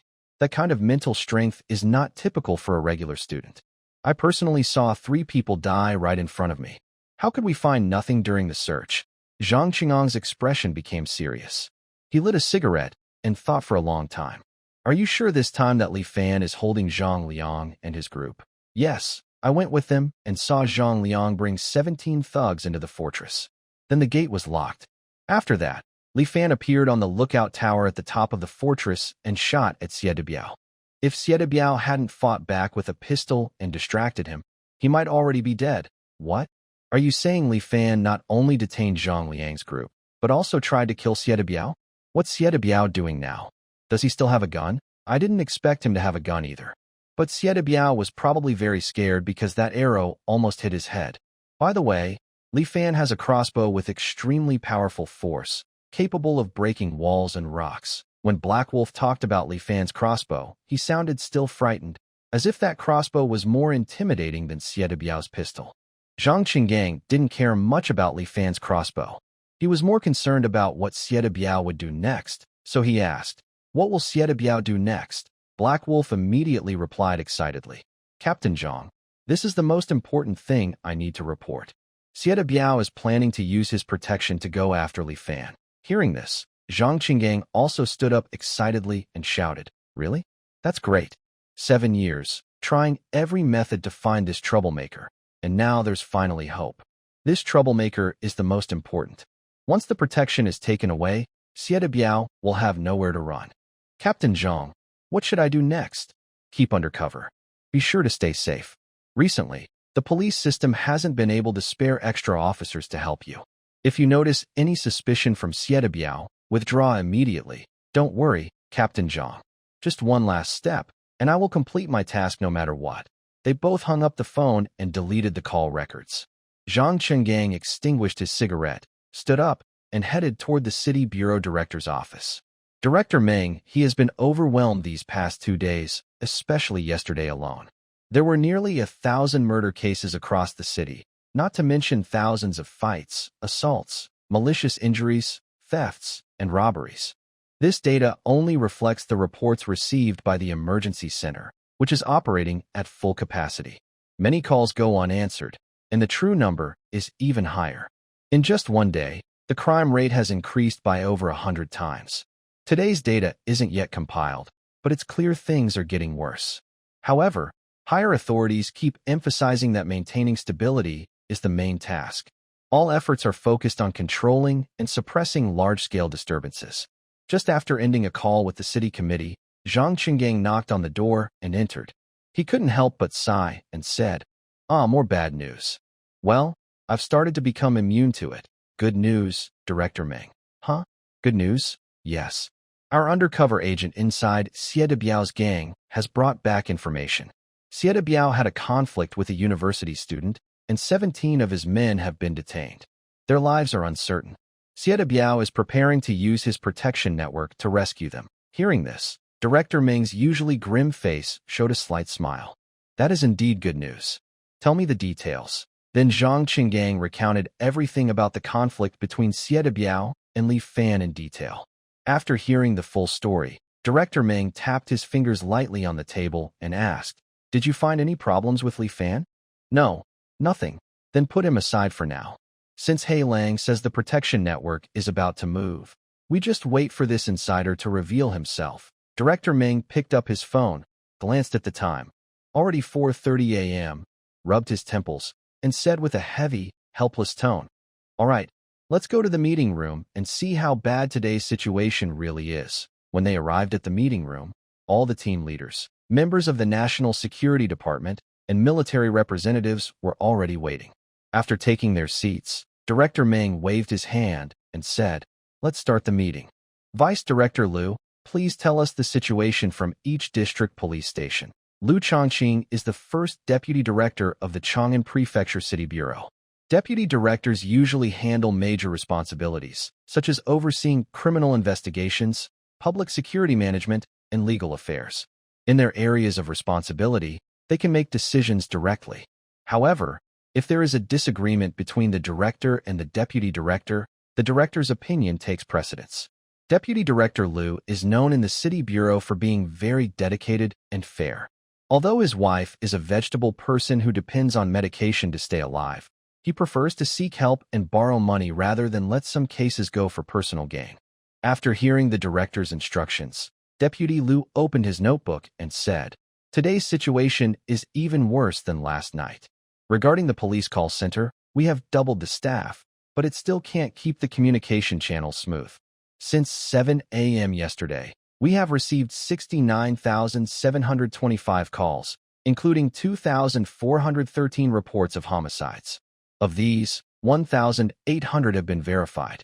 The rest are too many to investigate immediately. For cases like malicious injuries, fights, thefts, and robberies, we have followed the temporary policies from the last meeting, filing cases first and handling them later. There are a total of 48,932 cases." After Deputy Liu finished his report, Director Meng's face turned pale. Although he was mentally prepared, the reality still exceeded his expectations. Currently, Chang'an Prefecture feels like it has returned to an old society. This is only the second day, and there are 5 more days to go. He couldn't imagine how long it would take to repair the damage after the disaster ends. In the meeting room, everyone looked exhausted and helpless. This situation was beyond what a city bureau's police force could control. Fortunately, the regular army of Chang'an Prefecture was helping, or the situation would be even worse. Seeing everyone so discouraged, Director Meng said, "In 5 days, I don't expect everyone to completely stop the chaos, but you must do your best. The main task from above is to maintain overall stability. First, handle large-scale conflicts and unrest, then focus on especially serious cases with multiple deaths. All other cases will be filed and handled later." At this moment, Deputy Director Liu suddenly spoke. "Director Meng, I have a special situation that requires some police resources to handle." Hearing this, Meng He looked at Deputy Director Liu with confusion and asked, "Is there something urgent that needs extra police help right now?" "Yes. While I was gathering data, I saw a report from the North City District about a case. I think we should pay attention to it." When Meng heard the words, North City District, a glint appeared in his eyes. He briefly exchanged a look with Zhang Chun and asked, "What's going on?" Deputy Director Liu kept his serious, no-nonsense expression and replied, "North City District reported a murder case. 17 people are being held by someone named Li Fan, and they might already be harmed." Before Meng could react, Wang Yu suddenly stood up from her seat, looking surprised and worried as she asked, "Li Fan? Is that the Li Fan from Lishui Courtyard in North City District?" In a meeting like this, her inappropriate behavior drew everyone's attention to her. Deputy Director Liu's poker face showed a hint of surprise and unease. He nodded and said, "If you're talking about the college student who built a media base about 2,000 meters from Lishui Courtyard, then yes, that's him." "Impossible. Can he really kill people? 17 of them? There must be some mistake." Knowing Wang Yu's background, Director Meng frowned slightly as he looked at her, who was acting out of place. Huang Wei quickly scolded her. "Wang Yu, mind your position and attitude." Wang Yun also tugged at Wang Yu's sleeve under the table, smiling and shaking her head slightly. Wang Yu finally came to her senses and quickly apologized. "Sorry, I lost my composure." Seeing Wang Yu calm down, Director Meng's tense brow relaxed. He looked at Deputy Director Liu with a hint of disappointment and said, Deputy Director Liu, what are your thoughts on this case? Director Ming, I think we should assign some police to investigate. Killing 17 people at once is beyond a normal murder case. Zhang Qingang's eyes swept over Deputy Director Liu, and he slowly lowered his head, feeling disappointed, complex, conflicted, and in disbelief. This Deputy Director Liu was his mentor when he first joined the police, and in his heart, he was like a god. Because Liu Changqing, like him, has no powerful background, his medals of honor on his chest are achievements earned through blood and sweat, one case at a time. An ordinary police officer without strong backing or support, able to climb step by step from a regular officer to the deputy director of the city bureau, is as rare as a rural child passing the university entrance exam among hundreds of thousands. Zhang Qinggang has always seen Liu Changqing as his goal, idol, and belief. But now his faith has collapsed. He cannot understand why the man who was once upright, just, and a master at solving cases has become a protector of a crime boss. His thoughts begin to falter as he recalls past events. Captain Zhang, Captain Zhang. Director Ming's shout pulls Zhang Qinggang back to reality. Seeing everyone's gaze in the meeting room, he quickly responds, yes, find a few people to secretly accompany Deputy Director Liu on a trip to investigate what's really going on. Director Ming's tone is serious, and his meaning is clear. Zhang Qinggang understands that Ming is asking him to secretly investigate his mentor during the case investigation. Understood, apparently, Director Ming is no longer interested in continuing the meeting. The current situation is too serious to be solved just by talking. Plus, the Liu Changqing incident makes him feel worse. He checks the time. It's almost 5 o'clock. Things are about to heat up. Everyone go home and rest well. The investigation will start tonight. Meeting adjourned. Everyone gathers their things and leaves the meeting room one after another. Director Ming watches Liu Changqing's back, feeling a complex mix of emotions. Zhang Qinggang feels distracted as he arrives at the garage. Before he can get into his car, he is stopped by a voice. Captain Zhang, wait. He turns around and sees Wang Yu and her sister. Is there something? Captain Zhang, tonight I want to go investigate the Li Fan case in Beiqing district. I request to go with you. Zhang Qinggang looks carefully at Wang Yu. The strange behavior in the meeting made him suspect that Wang Yu and Li Fan might have some special connection. What is your relationship with Li Fan? We have no relationship. It's just that I was involved in a previous case with him and had some contact. I don't think he's the kind of person who kills easily. Can you guarantee that during the investigation, your identity, stance, and principles will remain clear? Wang Yu stood straight with her legs together and firmly said, Captain Zhang, don't worry. I am only seeking the truth. If he truly is a ruthless killer, I will personally arrest him. Wang Yun always maintained her gentle and elegant appearance, smiling as she interrupted. Captain Zhang, I will go with you tonight to take a look. Zhang Qinggang naturally did not have the authority to command the security department. He looked at the two sisters and nodded. All right, tonight you two will investigate with the team. After saying that, Zhang Qinggang drove away. Meanwhile, Li Fan in the fortress was on the lookout tower, carefully checking the surroundings with a crossbow. Using the scope, he confirmed there was no danger nearby. He then reached the door on the second floor leading to the first floor. As he opened it, a strong smell of blood hit him. Li Fan did not feel sick, but the bloodstains on the ground were a bit difficult to clean. He stored the bodies, weapons, and tools they brought into his space.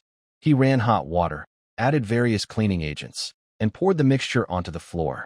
He also took out several all-in-one vacuum robots from his space and left them on the ground.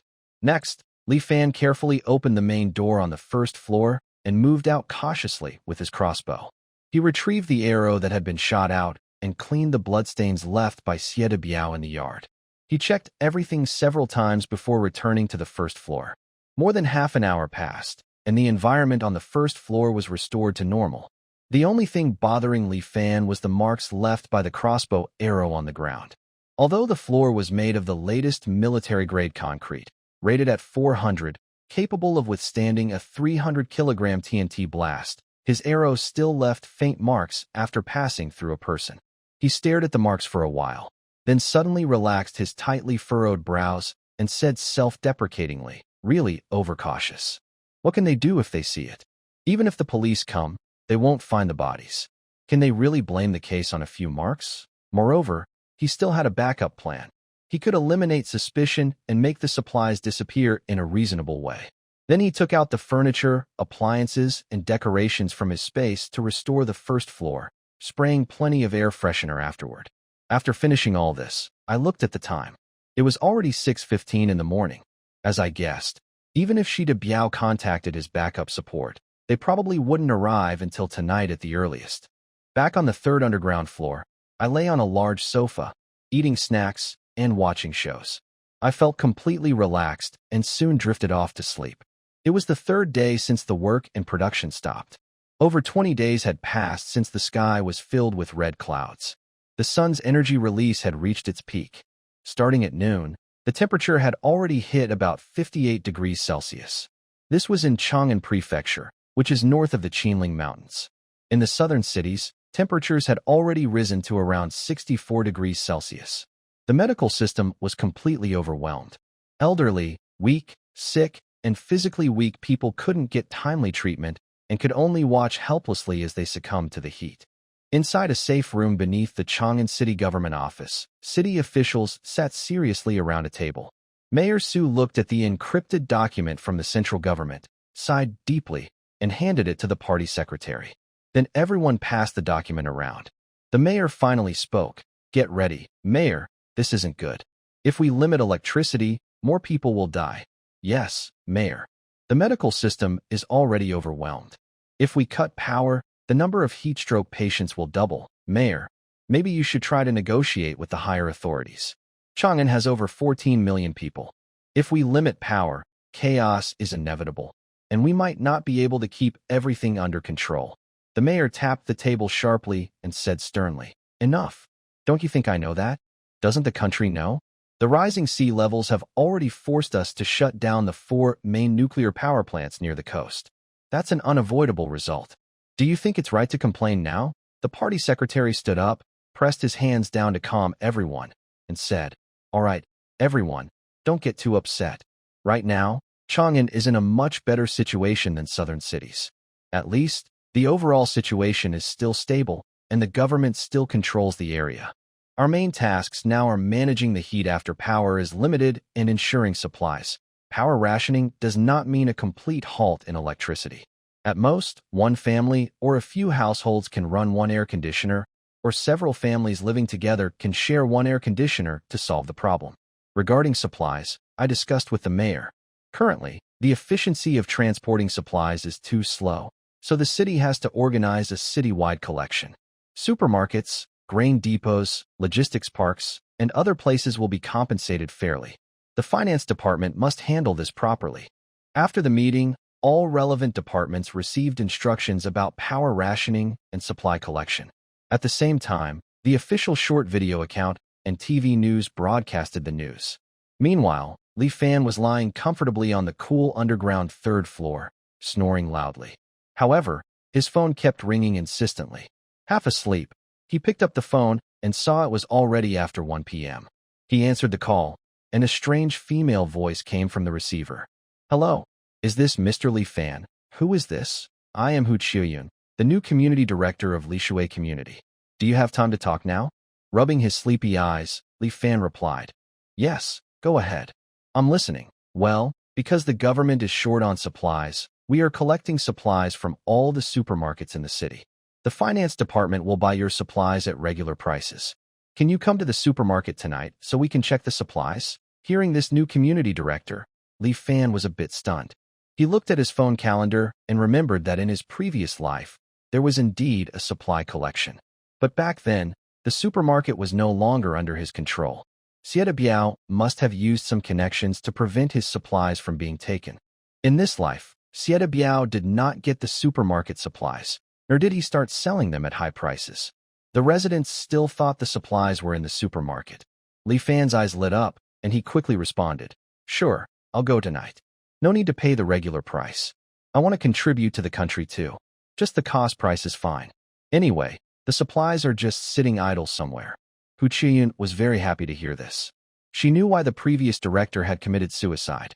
Lu Yulian's death seemed unrelated to Li Fan, but she knew very well that Li Fan was the most dangerous behind-the-scenes person in this matter. So, She felt a bit nervous about Li Fan. She had thought she might face difficulties, but everything went smoothly. Thank you for your understanding and support. I will wait for you at the supermarket entrance at 9 p.m. tonight. Okay. After Li Fan agreed and hung up the phone, he took out his phone and retrieved the surveillance video he had prepared earlier of Xie Biao at the supermarket, a wicked smile appearing on his face. The blame for the missing supplies at the supermarket had already been set up for Xie Biao since the day he went there. Originally, Li Fan planned to share this information in a few days, when the community was short of supplies, to make the residents blame Xie Biao. However, the appearance of the new director and the implementation of the city government's supply collection plan changed Li Fan's plans for the video. Besides the video he made a few days ago, Li Fan also had another video made by Ran Lin that morning. If tonight Xie Biao's reinforcements arrive, both videos could be used. Xie Biao couldn't avoid taking responsibility for the 2 black pots. This way, Li Fan could also make all the supplies disappear in a very reasonable way. But tonight, he also needed to act well and pretend convincingly. He went to a mirror, adjusted his mood, and prepared to practice. By 8 p.m., Li Fan had already watched several sad movies since 6 p.m., including Camel Xiangzi, Bicycle Thief, and The Shawshank Redemption. Now, Li Fan was full of sadness. Just a little emotional immersion was enough to make him tear up easily. He opened the surveillance cameras inside and outside the fortress, watching the outside situation, waiting for Xie Biao and his reinforcements to arrive. At 8:15 p.m., a convoy of 2 police cars, 1 military vehicle, and 2 private cars stopped outside the fortress. Li Fan's eyes lit up instantly. His sadness was slightly eased. He quickly closed his eyes and tried to imagine himself as Xiangzi, pulling the cart, crying miserably, with tears gradually filling his eyes and turning red. Outside the fortress, a strange team consisting of police, soldiers, and Xie Biao got out of the vehicles. Leading them was Deputy Director Lu Chongqing, followed on the left by Zhang Qinggang and the sisters Wang Yu. On the right were a flattering Xie Biao, He Lang, Lu Riyun, Zhou Qiang, and others. A group of fully armed soldiers disembarked from the military vehicle, carrying guns and looking fierce. Lu Chongqing looked at the strange building in front of him, frowned slightly, and asked, "Is this the place where Li Fan lives?" Xie Biao nodded repeatedly in response. "Yes, Deputy Director Lu. At first glance, Li Fan seems like a college student, but in fact, he is a ruthless and cunning person. He has locked up my 17 employees inside, and I have no idea whether they are alive or dead. I can't reach them anymore." Lu Chongqing glanced at Xie Biao with a look of disgust in his eyes and asked, "Why did your employees go to that person's house?" Xie Biao wore a respectful smile, but thought otherwise inwardly. "Li Fan borrowed 80 million from me. My employees came to collect the interest, but who knew Li Fan would act so recklessly? Enough. Your personal matters are not related to tonight's investigation. After dealing with this, we have many other things to do." Lu Chongqing interrupted Xie Biao directly. Right now, he just wanted to rescue the people quickly and then leave. Since the meeting in the morning, he had felt strange looks from Director Meng and his own apprentice, which made him feel inexplicably anxious. He turned to the police and military personnel and said, "Stay alert. If you see the other side armed and resisting, you may use force to stop them. Knock on the door." Wang Yu listened and felt a flicker of anger in her eyes. She said sharply, "I'll go knock on the door, but everyone remember what our uniforms represent." After speaking, she looked at Lu Chongqing and Xie Biao with disdain, then turned to the titanium alloy door. Wang Yu stood in front of the door, knocking nervously. She was very worried that Li Fan might come out with a crossbow, just as Xie Biao said. If that happened, what should she do? Although those who died had committed crimes, the law was strict. While Wang Yu was lost in anxious thoughts, the titanium alloy door opened. Li Fan came out crying, tears streaming down his face. Seeing Wang Yu and the soldiers behind her, he sobbed, "You finally came. Police officers, please help me." As he spoke, tears kept flowing. Everyone at the fortress gate was stunned. The soldiers who had planned to control Li Fan with force froze in place. A big question appeared in everyone's mind. Could this tearful, handsome young man really be the ruthless criminal who kills without hesitation? Are there such ruthless killers? Faced with a dark gun barrel, Li Fan remained calm. He had practiced all afternoon and knew the script by heart. At this moment, he pretended to suddenly see Xie Biao in the crowd. He immediately showed a scared expression, hiding on the other side of Wang Yu, looking afraid of Xie Biao. There was silence, a dead silence. Finally, Wang Yu spoke first and asked, "What's wrong?" "Take your time." Li Fan opened his mouth, glanced at Xie Biao, and looked wronged but unable to speak. This made everyone focus their attention on Xie Biao. Xie Biao was also caught off guard by Li Fan's move. Seeing everyone's gaze on him, he turned red with anger and shouted, "Li Fan, stop pretending in front of the police. I ask you, where are Zhang Liang and the others?" Hearing Xie Biao's voice, Li Fan's body trembled slightly. He quickly hid behind Wang Yu. This scene made Xie Biao even angrier and confused everyone more. Throughout the scene, only two people remained calm, Zhang Chenggang and Wang Yun, who stood outside the crowd with her arms crossed and a slight smile on her face. Zhang Chenggang glanced at the black wolf beside the crowd, with a questioning look in his eyes. The black wolf looked confused and shook his head slightly.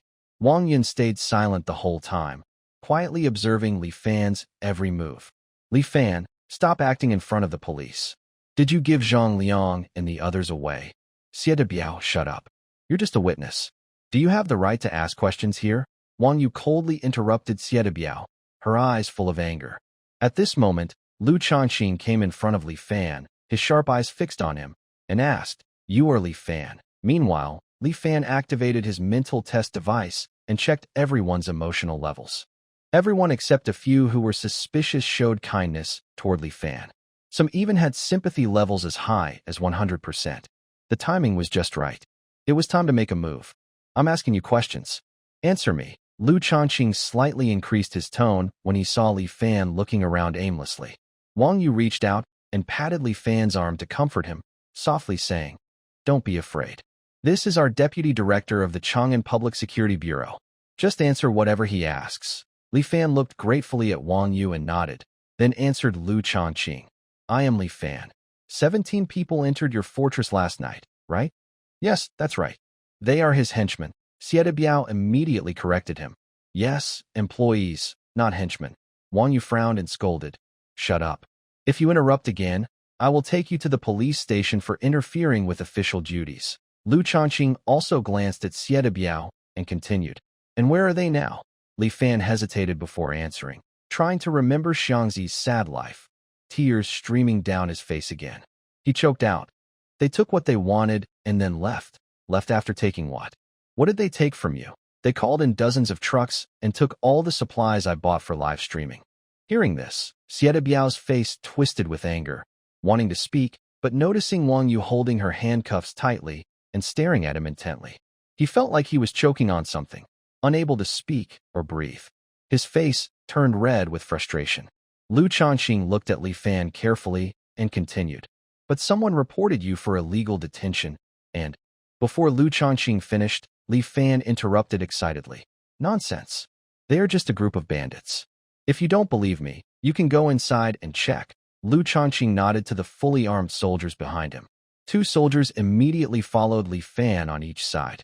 "Then take us inside to see." Li Fan didn't mind these 2 soldiers because they showed no hostility. They entered the fortress, and all the supplies on the first and second floors, both underground and above ground, had disappeared, leaving only empty rooms. Not even a mouse was left. They searched thoroughly, including the underground 3rd and 4th floors that Wang Yu and the others hadn't checked before. Aside from some furniture, appliances, computers, and monitors, nothing else was found. Returning to the 1st floor, everyone's emotional levels changed again. Lu Changqing looked at Xie Biao and said, "Are you sure your employees came here and were detained by Li Fan?"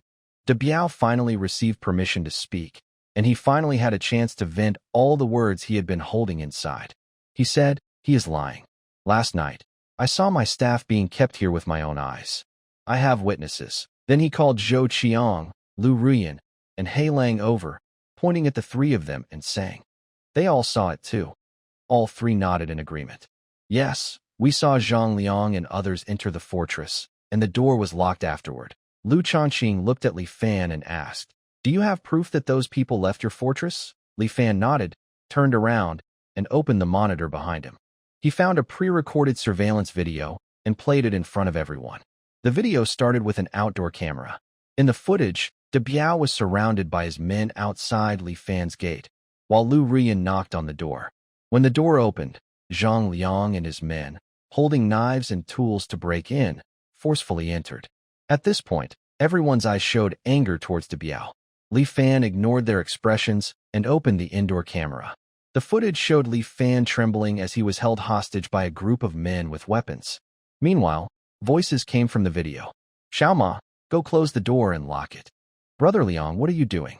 "Biao Ge hasn't even come in yet." Zhang Liang sneered and said to his men, "Brothers, want to make some money?" "Yes, of course we do." "Good. Then listen to me. Xiaoma, go lock the door.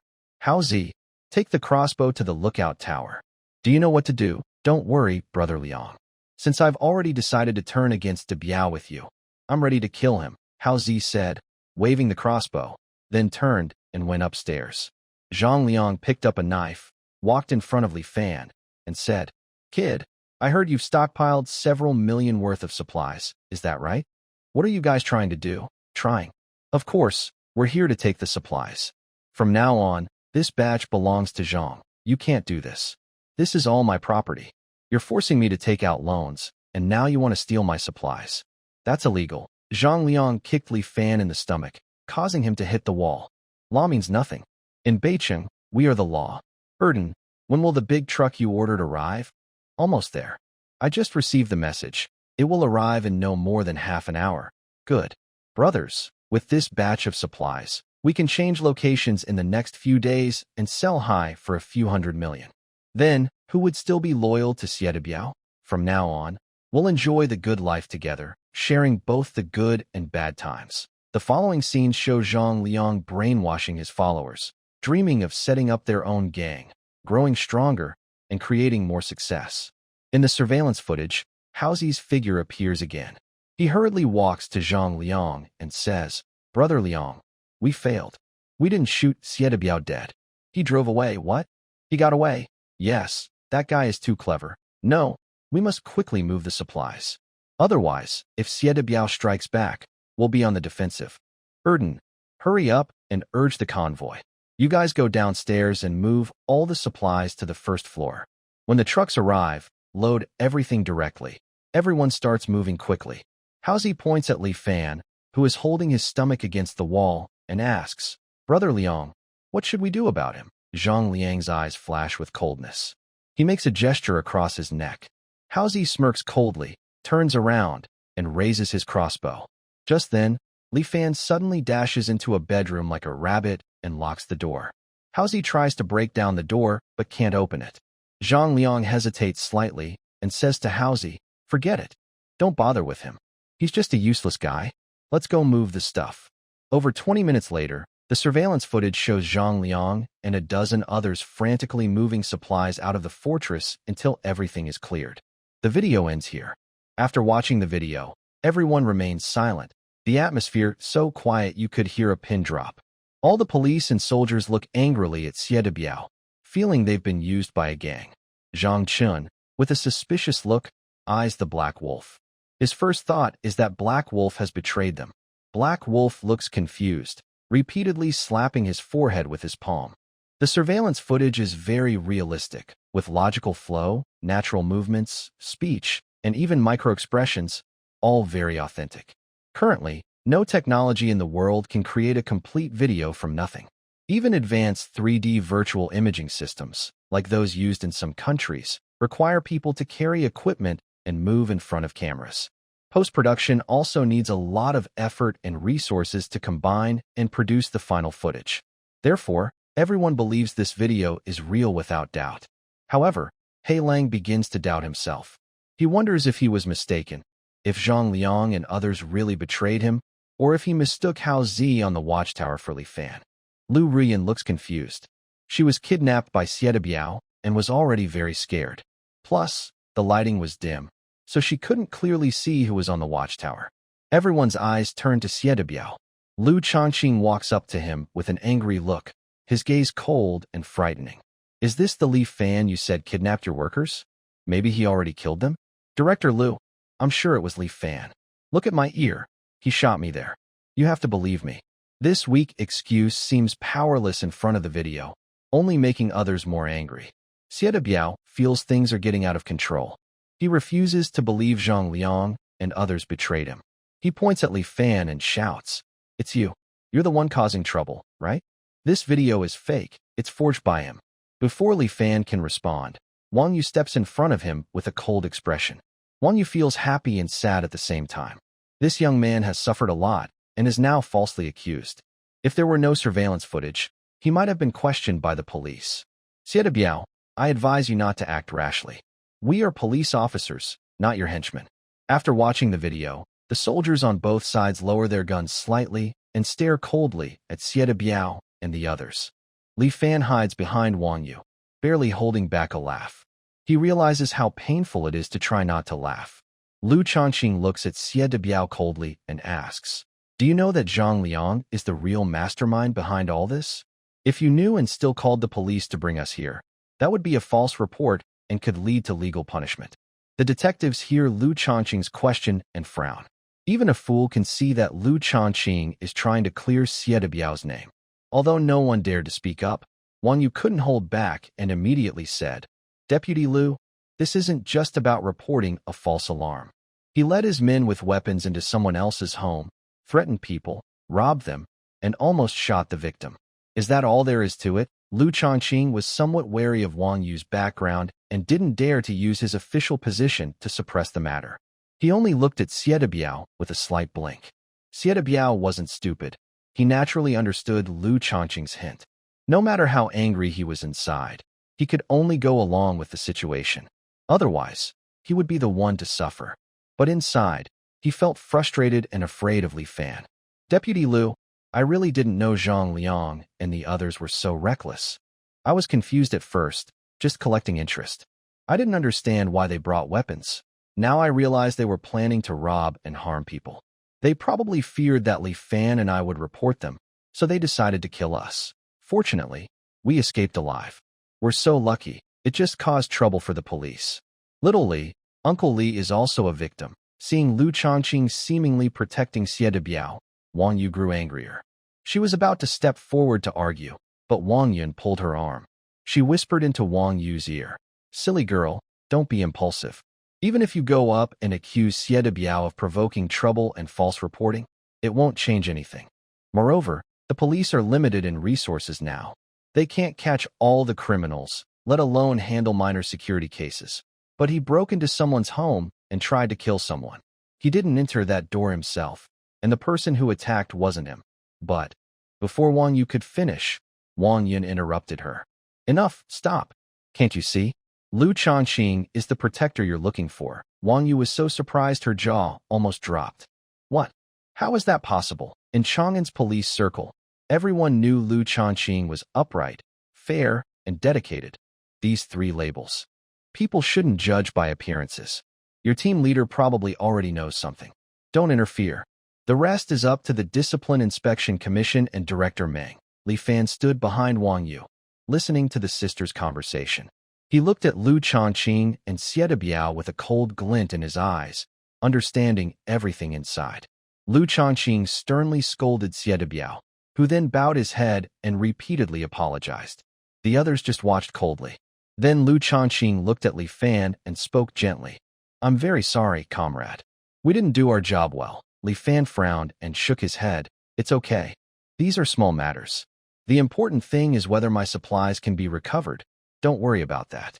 I will send police to help you find the supplies." As soon as Lu Changqing finished speaking, Wang Yun stepped forward and said, "Deputy Director Lu, let my sister and I handle the investigation into the stolen supplies." Wang Yu listened, feeling confused. She wondered why her sister took on this task. But thinking of Li Fan, she felt a little hopeful.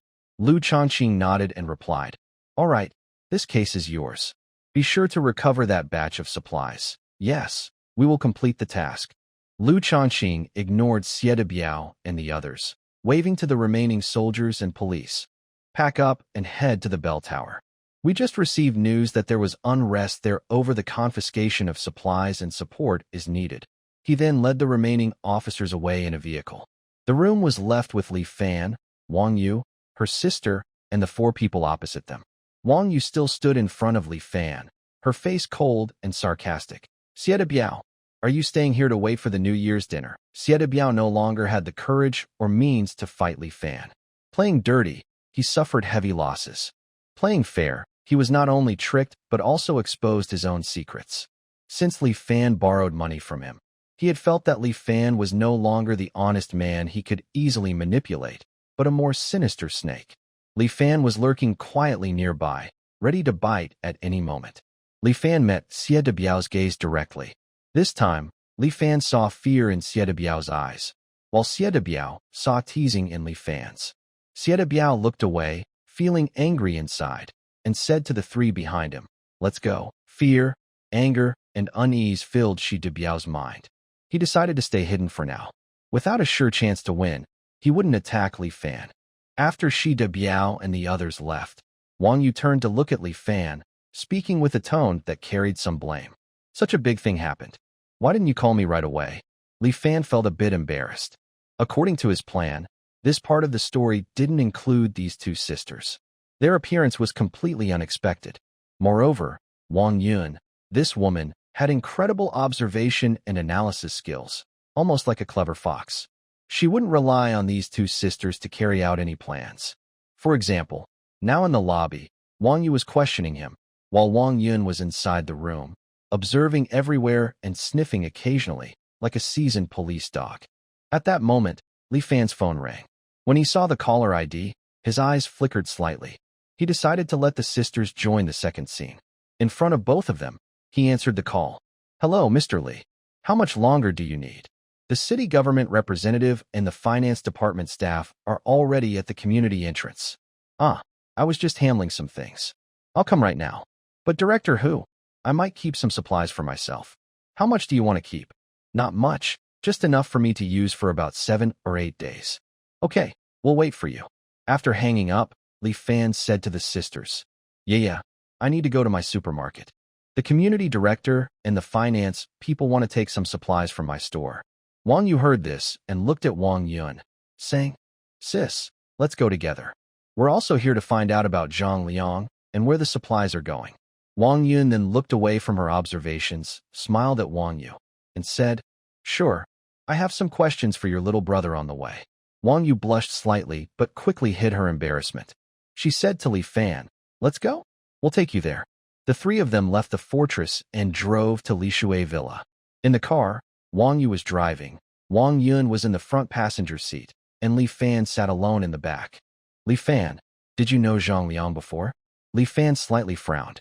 He didn't know if Wang Yun had discovered anything inside the fortress earlier, so he could only answer cautiously, "I know. In the North City, everyone knows Zhang Liang is the most fierce person under Sieta Biao. Do you think Zhang Liang really rebelled against Sieta Biao? I don't know. Where do you think Zhang Liang would take the supplies? I'm even less sure about that. Who designed your fortress?" Li Fan paused for a moment, planning to blame the designer from Su Jiayin's company. "It was designed by a designer from my father's friend's company." "Oh, your father's friend? Shuda Real Estate's boss, Su Jiayin." "Oh, I remember. He developed 2 buildings in Shanjing.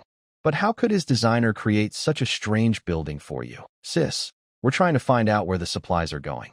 Why do you keep asking strange questions like you're interrogating a criminal?" Wang Yu interrupted Wang Yun's questioning directly, which made Li Fan feel a bit grateful. However, Wang Yun looked helpless. She knew her sister was already deeply in love. 2,000 meters away, in half a cigarette's time, they arrived. At the community entrance, Li Fan just got out of the car when a woman in her late 30s, accompanied by 2 men in white shirts, approached with a friendly smile. "Mr. Li, I am Hu Chuyun. Thank you very much for supporting our work. These 2 are representatives from the city government and the finance bureau. Once the natural disaster is over, I will report your efforts to the municipal authorities." Hu Chuyun's enthusiasm was understandable. The upper authorities had assigned tasks to the community, requiring them to first seize supplies from supermarkets and small shops within the community. Each community would send a government representative and a finance department officer to handle reassurance and compensation. However, she had previously gone to 2 small shops and was turned away, almost leading to conflicts. Their community director had a communication group, and from it, she learned that the collection tasks across communities were very difficult. Two supermarkets had even had conflicts over the seized supplies, and someone had died. Li Fan's cooperation improved her opinion of him. She thought Lu Yulian's death was her own fault. No need to be polite. It's what a good citizen should do. Let's go and hurry. Those supplies will keep you busy all night. As he spoke, Li Fan took the lead and walked ahead. The others followed behind as they headed toward the supermarket. When they were about 3 or 4 meters from the door, Li Fan reached into his pocket for the key, but his body froze in place as he was about to open the door. Seeing Li Fan's unusual behavior, the others stepped forward and looked at the supermarket door. Hu Qiyin saw that the lock had been broken and felt a sudden knot in her stomach. "Mr. Li, quick, go inside and check." Hearing this, Li Fan immediately rushed forward, pulled open the rolling shutter, and everyone followed him inside. It was completely dark inside. Snap! Familiar with the supermarket, Li Fan turned on all the lights. Instead of seeing plenty of supplies, they saw an empty, deserted space. Where are my things? What happened to them? This was the moment to test his acting skills. Li Fan acted like a young boy abandoned and searched back and forth inside the supermarket. He showed despair, anger, helplessness, and confusion perfectly. At this moment, Wang Yun's voice came from behind. "Does your supermarket have surveillance cameras?" Li Fan had been waiting for this question. Hearing Wang Yun's reminder, he quickly ran toward the security room in the office area. The others followed closely. In the security room, Li Fan sat in front of the computer, pulling up the pre-prepared surveillance footage. He pretended to review it day by day, while everyone stared intently at the monitor. The supermarket's supplies had been there for days, until the night of the first day of suspension and closure, when something unusual appeared on the security footage. The supermarket door was violently broken open. Xie Biao led about 20 people into the supermarket. First, they ransacked everything. Then Xie Biao stopped them. After a few hours, his group started moving supplies out. It was like a raid, leaving nothing behind, even taking the shelves away. Hu Qiyin looked at this scene with a defeated expression and said helplessly, "What can we do? Once the supplies are in Xie Biao's hands, it's like a dog catching a meat bun. No way to get them back. This is so infuriating. This troublemaker from Chang'an Prefecture is everywhere." Wang Yu was furious about Xie Biao's actions. Two government representatives and the finance officer also looked disappointed and suggested, "What should we do now? Call the police." "Yes, let's report it to the police." Wang Yu took out her ID and showed it to Hu Qiyun and the others, saying, "Don't worry about this matter. I'll handle it. Go check out other supermarkets. Maybe you'll find something useful." Hu Qiyin nodded and led the two away from the supermarket. Wang Yun felt something was wrong. She had a strange feeling that someone was controlling everything, the fortress being taken over and the supermarket being robbed. "I'll go look around." In the monitoring room, Li Fan sat in front of the monitors, facing the computer. His mind finally had a moment of rest.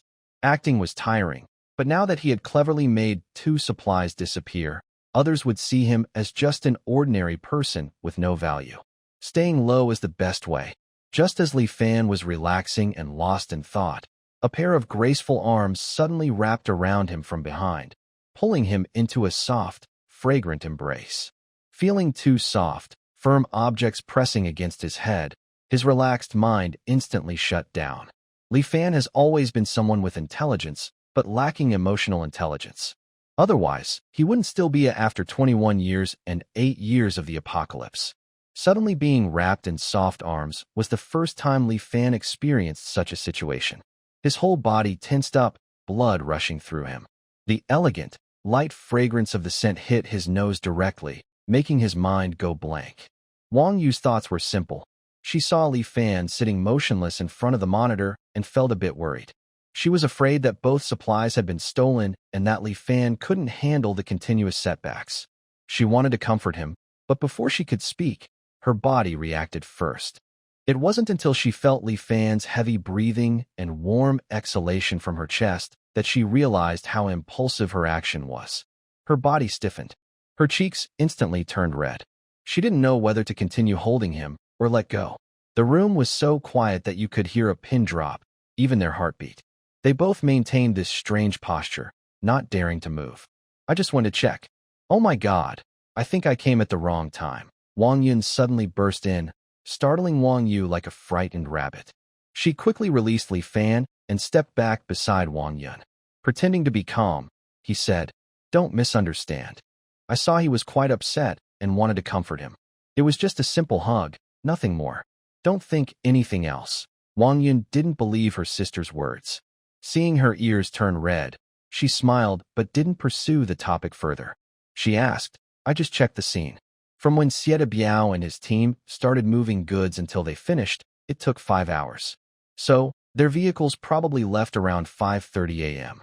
There are only 2 roads in front of the supermarket, one leading to the city center and the other to Bailin District. Between 5:30 and 6 o'clock, about half an hour, you two know Chang'an Mansion better than I do. Can you guess where Sieta Biao might have hidden the supplies?" When talking about the case, Wang Yu quickly calmed down and replied, "Sieta Biao owns 6 properties in Chang'an Mansion, including 3 nightclubs. He also has one in Bailin District, which was recently damaged by a fire and is closed. The other 2 are in the city center. There's also a small loan company nearby Bailin District, and 2 gravel factories far out in the suburbs, which take over 2 hours to drive to." After hearing Wang Yu's explanation, Wang Yun nodded and analyzed. So, based on distance and time, the most likely places are the 3 nightclubs and the small loan company. Hearing this, Wang Yu immediately clenched her fists and shouted, "Let's go with the surveillance footage and catch Sieta Biao. Make him tell us where he hid the supplies." Getting Sieta Biao now isn't what Li Fan wanted. He always felt Wang Yun was too concerned about his missing supplies. A national security officer caring so much about a theft, could it really just be to help recover the goods? Watching Wang Yu's confident look, a sly glint appeared in his eyes. He said, "Give me your phone. I'll copy the surveillance video onto it." He took the phone Wang Yu handed over, connected it to the computer, and from the corner of his eye, he saw Wang Yun. He activated the mind tester, his suspicion and hostility increasing. Li Fan's eyelids lowered slightly, his pupils flickering faintly, then focusing again. This all happened in an instant. After copying the video, he returned the phone to Wang Yu. "Let's go. We're going to find Sieta Biao." Wang Yu spoke first, leading the others out of the supermarket and heading towards Sieta Biao's house. The 3 of them knocked on Sieta Biao's door for a long time, but there was still no response inside. Li Fan thought to himself, "This is not good. That Sieta Biao might be hiding somewhere." At this moment, using their backup plan could backfire. Given Sieta Biao's cunning nature, he might be lurking and waiting. The worst thing that could happen did happen. A living, hidden Sieta Biao, like a wolf, could attack at any moment from anywhere. Especially after knowing he had a gun, Li Fan felt tense outside the fortress, worried that Sieta Biao might secretly shoot him in the head. That would be a big problem. Thinking of this, Li Fan spoke. "Yeah, you and your sister can take me back. I'm tired and want to rest." Wang Yu looked at Li Fan's worried face and comforted him. "Okay, I'll take you back first. Don't worry about the supplies. I will help you get them back." Li Fan looked at this honest and simple policewoman and felt a little guilty for a moment.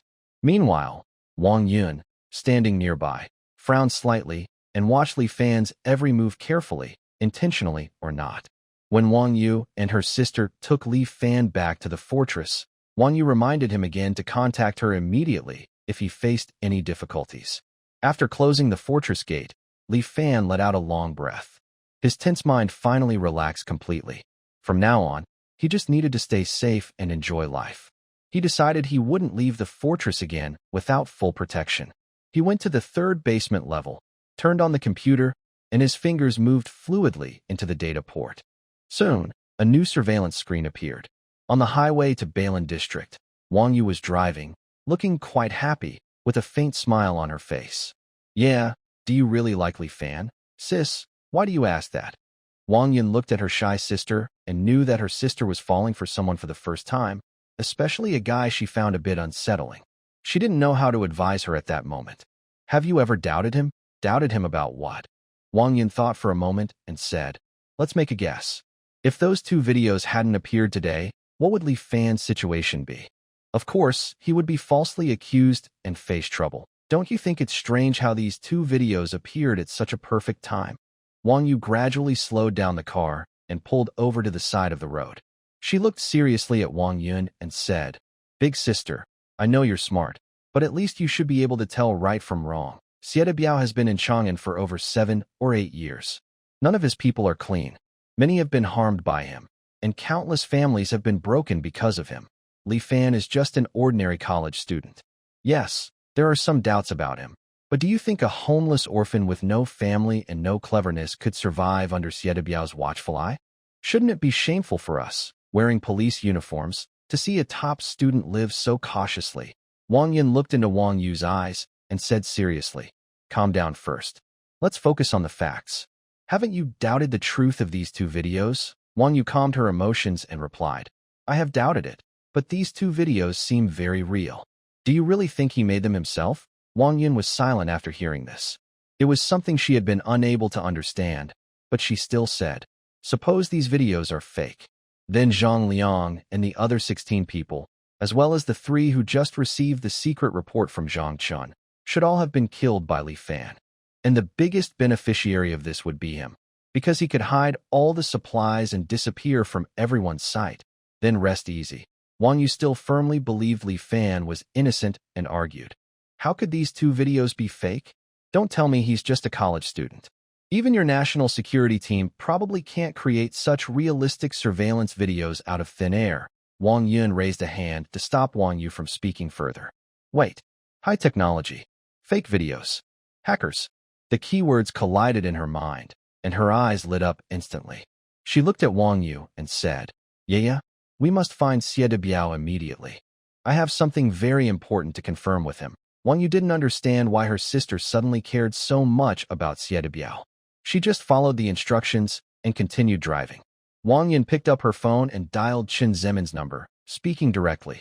"Chun, how many PD-0121 spray needles did we bring? I need to request one." Li Fan sat in front of his computer, listening to the conversation between the 2 sisters on the new surveillance feed. He felt very helpless. It's like the wind won't stop blowing even when the tree wants to stay still. How could this smart woman have such a big imagination? At the supermarket, when helping Wang Yu copy a video, he noticed Wang Yun's data wasn't decreasing but increasing. He kept some back, aiming to listen in on her. Unexpectedly, he overheard Wang Yun's deductions, and the more he listened, the more shocked he became. With just a little suspicion, she managed to connect all the clues and get close to the truth. He didn't know why Wang Yun wanted to find Sieta Biao, but the spray needles weren't something used on robbers stealing supplies. Even if Sieta Biao was the underground boss of North City, he wouldn't be qualified for the government security to use spray needles on him. The only explanation was that Wang Yun was starting to suspect that he himself was the hacker who shut down the entire internet, trying to verify if Sieta Biao had emptied the supermarket. If she proved that Sieta Biao hadn't stolen the supplies, then his ability to create fake data would be exposed. Plus, since he was one of the 987 people in the internet cafe street surveillance, Wang Yun could definitely confirm that he was the hacker. Sigh, this is complicated. At this moment, Li Fan even hoped that the Tino virus would break out soon, causing chaos, communication failures, and disorder. Even if she found out he was the hacker, so what? He could just start his apocalypse-proof RV, the Unicat Terra Cross 59, and run away wherever he wanted. No more hesitating and wasting brain cells like now. After a moment of deep thought, he sighed helplessly. He took out a new phone from another space, installed a new SIM card, and asked Ran Lin to help him install a voice changer app on the phone. Then he dialed a number. When it connected, Sieta Biao's voice came through the receiver. "Hello, who's this? Don't ask who I am." "Where are you right now?" Sieta Biao hesitated for a long time, cautiously asking. "Are you an enemy or a friend? Are you at the small loan company in Bailin District? Or at the Hongleman nightclub? Who are you? What do you want?" Li Fan felt very frustrated. He failed to eliminate Sieta Biao and now had to find a way to prevent Wang Yun from catching him. This was even more disgusting than finding half a worm in an apple. "Here's a warning. Run quickly. The police have already sent people to catch you." Sieta Biao's laughter came from the phone. "Ha ha ha. Why should I believe you? I've been in Chang'an for many years. I've seen all kinds of trouble. If the police could catch me, they would have done it long ago. Stop pretending. Do you think Lu Changqing can protect you?" He's barely holding on himself now. Hearing Li Fan's words, Sieta Biao shivered and asked in a deep voice, "Why are you helping me? Who are you really? I don't want to help you either. But if they catch you, I won't be safe either." Run away quickly and hide. I remember your phone number. If you're in trouble, contact me. I will come to rescue you." Without waiting for Biao to speak, he hung up directly. He couldn't and didn't want to risk killing Biao now. He had a gun, and facing direct danger was risky. If Biao still had other ways to save himself, failing to eliminate him completely could leave more evidence for the authorities. He had done everything he needed. If things didn't turn out well, he could just run away with everything. He put down his phone, took out some ingredients from a different space, and prepared to cook a hearty meal. After acting all evening, he deserved a good reward. In Bailin District, at a small loan company, Biao sat in the boss's chair, staring at his phone with a dazed look. That last call made him feel a strong sense of danger. Now he regretted using Lu Chongqing as his last resort. He looked up at the three people who had come back with him and said, "Leave immediately. Let's go somewhere safe to hide." The three on the sofa were all surprised. Zhou Qiang asked, "Uncle, what happened? Stop talking. Just follow me." At this moment, Hei Lang's eyes flashed with suspicion. Could the police be after Biao? But he hadn't received any orders about an operation. He thought it was necessary to spread the news that Biao might run away. So he said, "Big brother, wait a moment. I'll go get some anti-inflammatory medicine. Thank you for your message. Here is the corrected and simplified version of your text." Biao waved at him. Hei Lang turned and walked outside. As he watched Hei Lang's back, a hint of killing intent flashed in his eyes. Hei Lang went to the bathroom. He just took the SIM card out of the cigarette box, ready to put it into his phone. Suddenly, a loud bang. The bathroom door was kicked open forcefully. Hei Lang looked surprised at Biao, standing in the doorway, holding a gun. His heart sank. Bang! Bang! 2 gunshots hit Hei Lang, splashing blood. Hei Lang fell to the ground. Biao stood at the door, too lazy to go forward to check. He sneered, "I always suspected you were an undercover cop. You still dared to play smart in front of me." He turned to Lu Ruyan and the other person, extending his hand. They immediately handed over their phones. Then, trembling with fear, they followed Biao as he drove away from the loan company. The driver was Zhou Qiang. After Biao made a phone call in the back seat, he ordered Zhou Qiang to head to the West Suburb Industrial Park. Less than 20 minutes after leaving the small loan company, Wang Yu and her sister arrived there. Since it was night, no one was inside. The two searched the office area, but found nothing. Just as they were about to leave, Wang Yun sniffed the air slightly. "Something's wrong. I smell blood." The sisters both drew their guns from their waists and carefully followed the smell of blood. When they opened the bathroom door, they saw a man lying in front of the sink. Wang Yun remembered this man. He was one of the 4 survivors outside the fortress. They had seen him a few hours earlier. Wang Yu reached out to check his breathing and said, "He's still alive." This made the sisters hesitate. The medical system had collapsed. Even if they took him to the hospital, there might be no doctors to treat him. Wang Yun saw the man's phone and a phone card nearby. Her heart moved. She took the phone card and put it into her phone. As soon as she turned it on, she received a message. "Hello, do you want a large or small fishball noodle?" After reading it, Wang Yun suddenly understood. The person's identity was not simple. This message was probably a secret code. It was now 4 a.m., and all the restaurants were closed. Where did a fishball noodle shop send a message asking customers? Looking at that phone number, I immediately called back and was quickly connected. "Hello, fishball noodles. Do you want a large or small portion?" Hearing the familiar voice inside, Wang Yun immediately recognized it as Zhang Qinggong's voice. So, this man's identity was clear. "Captain Zhang, it's me, Wang Yun from the National Security Department. How is it you? How do you have the Black Wolf's number?" Hearing Zhang Qinggang question like that, I confirmed my suspicion and explained, "Biao is involved in a hacking case. I came to catch him, but when I arrived at his credit company, I didn't see Biao. Instead, I found your people, lying in the bathroom covered in blood. It looks like a gunshot wound." The sound of Zhang Qinggang smashing things came through the phone. "This Biao, he's out of control. Black Wolf must have been exposed. How is he now? Probably in a bad state. Please, help send him to the Second People's Hospital. I'll coordinate with the hospital. No matter what, we must save him." "Okay, don't worry. I will get him to the hospital as fast as I can." After hanging up, the two sisters lifted Black Wolf into the back seat of the car and sped toward the Second People's Hospital. When Wang Yu and her sister arrived at the Second People's Hospital, Two doctors were already waiting at the emergency entrance.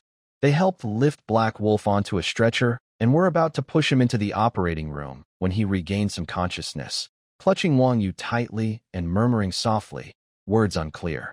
Wang Yu quickly bent down and listened closely to what Black Wolf was saying, her brow slightly furrowed. Even after Black Wolf was taken into the operating room, Wang Yu kept her brow tight. Yeah, what's wrong? Did this comrade say anything to you? Wang Yu looked at her sister and said, I didn't hear clearly, but it seems he said Xie Biao took a call and was planning to escape. Hearing this, Wang Yun sighed. One step too late. Xie Biao must have hidden somewhere. This comrade wanted to pass on the message, but after being discovered, Xie Biao silenced him. Xie Biao, that scoundrel. I will personally see to it that you end up in prison. Wang Yun did not care about Xie Biao's crimes. She was now thinking about another question. Who made that phone call to Xie Biao? They had video evidence proving that Xie Biao had stolen supplies from the supermarket. So, they decided to arrest him quickly. Only 3 people knew about this, so it was very likely that Li Fan made the call. Normally, Li Fan should have been eager for them to catch Xie Biao. This unusual behavior confirmed Wang Yun's suspicion. Her eyes lit up. The only thing missing was proof. Xie Biao was very important for this. Yeah, let's go. We need to find Xie Biao. Once we find him, everything will become clear. Wang Yun didn't want to tell her sister her real thoughts. She felt her sister's feelings for Li Fan were more than just simple friendship. When Wang Yun spoke, Wang Yu didn't think much. She just thought her sister wanted to catch Xie Biao. Okay, let's check all of Xie Biao's hiding spots. But sister, we need to go back to the city bureau for a meeting. It's already 5 a.m. Wang Yun looked at her phone and nodded helplessly. The two sisters left the hospital and drove to the city bureau. In the underground 3rd level of the fortress, Li Fan was eating top-quality food while listening in on Lu Ruyan and Wang Yu's phones. He heard 2 good pieces of news. One was that Xie Biao had escaped successfully, so the risk of Wang Yun getting evidence against him was temporarily gone. The other was that the silent man who had been shot with an arrow but didn't die was actually an undercover police officer. Li Fan also listened to Lu Ruyan's phone and learned that Xie Biao had contacted someone and then went to the West Suburb Industrial Park. After that, he disappeared completely. Li Fan was very familiar with that place. In his alternate space, the logistics park in the West Suburb Industrial Park was where the hundreds of billions worth of supplies came from. But who was helping Xie Biao hide? He couldn't relax yet. On one side, the clever and beautiful national security officer was chasing him hard. On the other, a dangerous gang leader with a gun was his enemy. That night, only Xie Biao was left alive from the group he brought to the supermarket. His mind kept thinking about how to solve everything perfectly. Even after finishing a meal, he couldn't find a way that satisfied everyone. It seems the simplest way is to find Xie Biao first and eliminate him. Then, whether the supermarket's supplies were emptied by them remains unconfirmed. Li Fan was lying on the sofa, his consciousness entering a different space. As soon as he entered the control room, he saw Ran Lin busy working on various experiments in her workshop. He became interested. Last time, Ran Lin casually made a small but very useful item. Xiao Ran, what are you working on? Ran Lin raised her face and gave a mysterious smile, saying, Not telling you for now. I'll surprise you when it's ready. A surprise? Did you learn that from Douyin? Yes. On Douyin, they say you should always prepare surprises for important people, like the first cup of milk tea in winter, a bag in summer, or a bouquet of coin roses on Valentine's Day. Stop. You've been influenced by Douyin too much. We don't need all those twists and turns. Just say what you mean directly. Seeing Ran Lin's smile fade and her lips turn down, Li Fan quickly stopped and changed to a more friendly smile, saying, Hee. Actually, I'm really looking forward to the surprise you're preparing for me. Humph, who cares? Ran Lin rolled her eyes and gave Li Fan a quick glance before returning to her experiment. By the way, can you help me make some protective headgear? What are your requirements? Of course, the stronger the defense, the better. If that's the case, just toss a motorcycle helmet into the materials lab. Li Fan suddenly remembered and realized what to do. He hurried to the supplies area to find a helmet. Come back. What's wrong? Are you in a hurry to use it? Li Fan thought for a moment. He only knew that Xie Biao was in the West Suburb Industrial Park, but didn't know the exact location. He might need to monitor for another 2 days to confirm. He replied, It's not very urgent. I can handle it within 2 days. Hearing this, Ranlin said, then go ahead and do your thing. I'll take care of the helmet. My experiment is almost done, and I'll add it for you. Li Fan's eyes lit up instantly. He quickly asked, what is it? I told you it's a surprise. If I tell you in advance, it won't be a surprise. You go ahead and get ready. I'll notify you when it's done. Li Fan helplessly shrugged and said, all right, you win. I finally understand how girls on Douyin feel when they wait for surprises. After saying that, Li Fan left the alternate space, looked at the time, and it was about 7 a.m. He had been planning to sleep, but suddenly received an official message on his phone. Due to the suspension of operation at the 4 coastal nuclear power plants, there is a power shortage. The National Institute has decided to implement power rationing nationwide starting today. Please residents save electricity and avoid wasting resources. Let's unite and work together to get through this difficult time. Seeing this message, Li Fan was not very surprised. In his previous life, power rationing also happened today. However, what the government didn't know was that this time, the rationing caused chaos in 4 cities, and the government lost control over them. If Li Fan remembered correctly, these cities were Shanghai, Shenyang, Tianjin, and Chongqing. The local governments chose to let the chaos grow without interference, unable to stop it. Murders, arson, robberies, fights, assaults, kidnappings, gangs forming. These became the main scenes in these 4 cities. The local authorities set up safe zones, only sending troops if armed groups threatened them. Li Fan opened Douyin and found the official account of the National Health Commission, noticing that the death toll statistics had stopped being published yesterday. The data from the day before showed over 2 million deaths. No wonder they stopped announcing it. Today's numbers might have already exceeded 10 million. Once this figure is made public, the situation, which was somewhat manageable, would become even more chaotic. Li Fan also checked the official account of Chang'an Prefecture. The latest video was posted a few minutes ago, and it urged residents to save electricity, asking each household to turn on only 1 air conditioner. If the voltage still couldn't support the air conditioner, residents were encouraged to help each other, 3 families sharing 1 air conditioner to cool down. For communities with underground floors, people were advised to go to the underground parking garages to escape the heat. Li Fan smiled slightly and sighed. Looks like I'll have some entertainment these days. In his previous life, Chang'an Prefecture's methods also caused a lot of trouble. The approach itself was fine, but the city government's leaders overestimated human nature. While Li Fan was boredly browsing personal videos on short video apps, the large owner group of Lishui Bun became lively again because of the power rationing issue.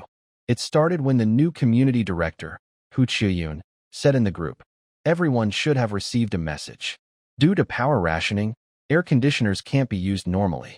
We need to reduce the number of air conditioners, so please turn on only 1 per household. Grandma Zhang. How can that be?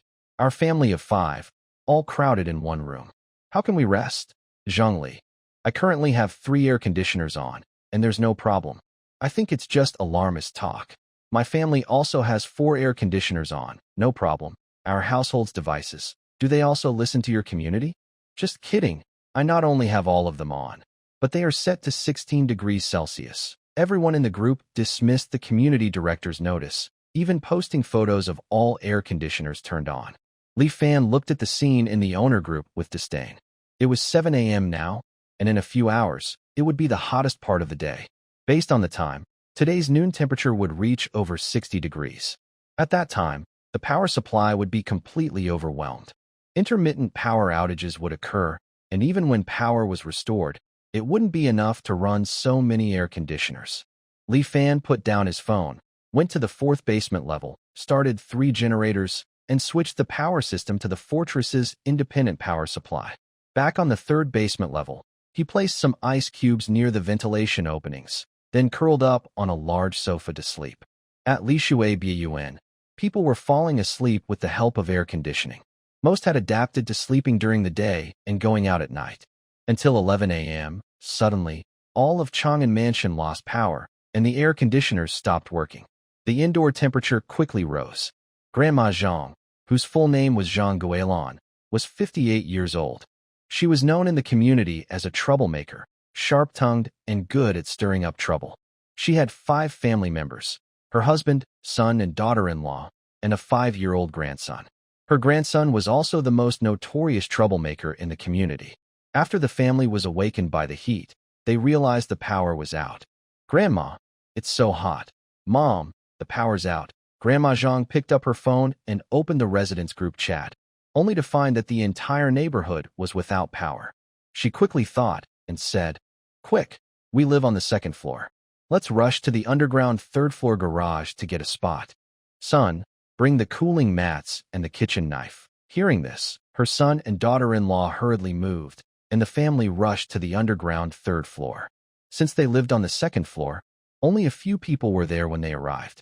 Grandma Zhang found the best ventilated spot and laid out some cooling mats, and the family sat down as if claiming land, keeping others away. Not long after they sat down, more people started coming out of the safe stairwell one after another. In less than 20 minutes, the underground 3rd floor was crowded with people. The temperature, which was about 30 degrees Celsius, quickly rose to around 40 degrees. Gradually, conflicts began to happen among the crowd.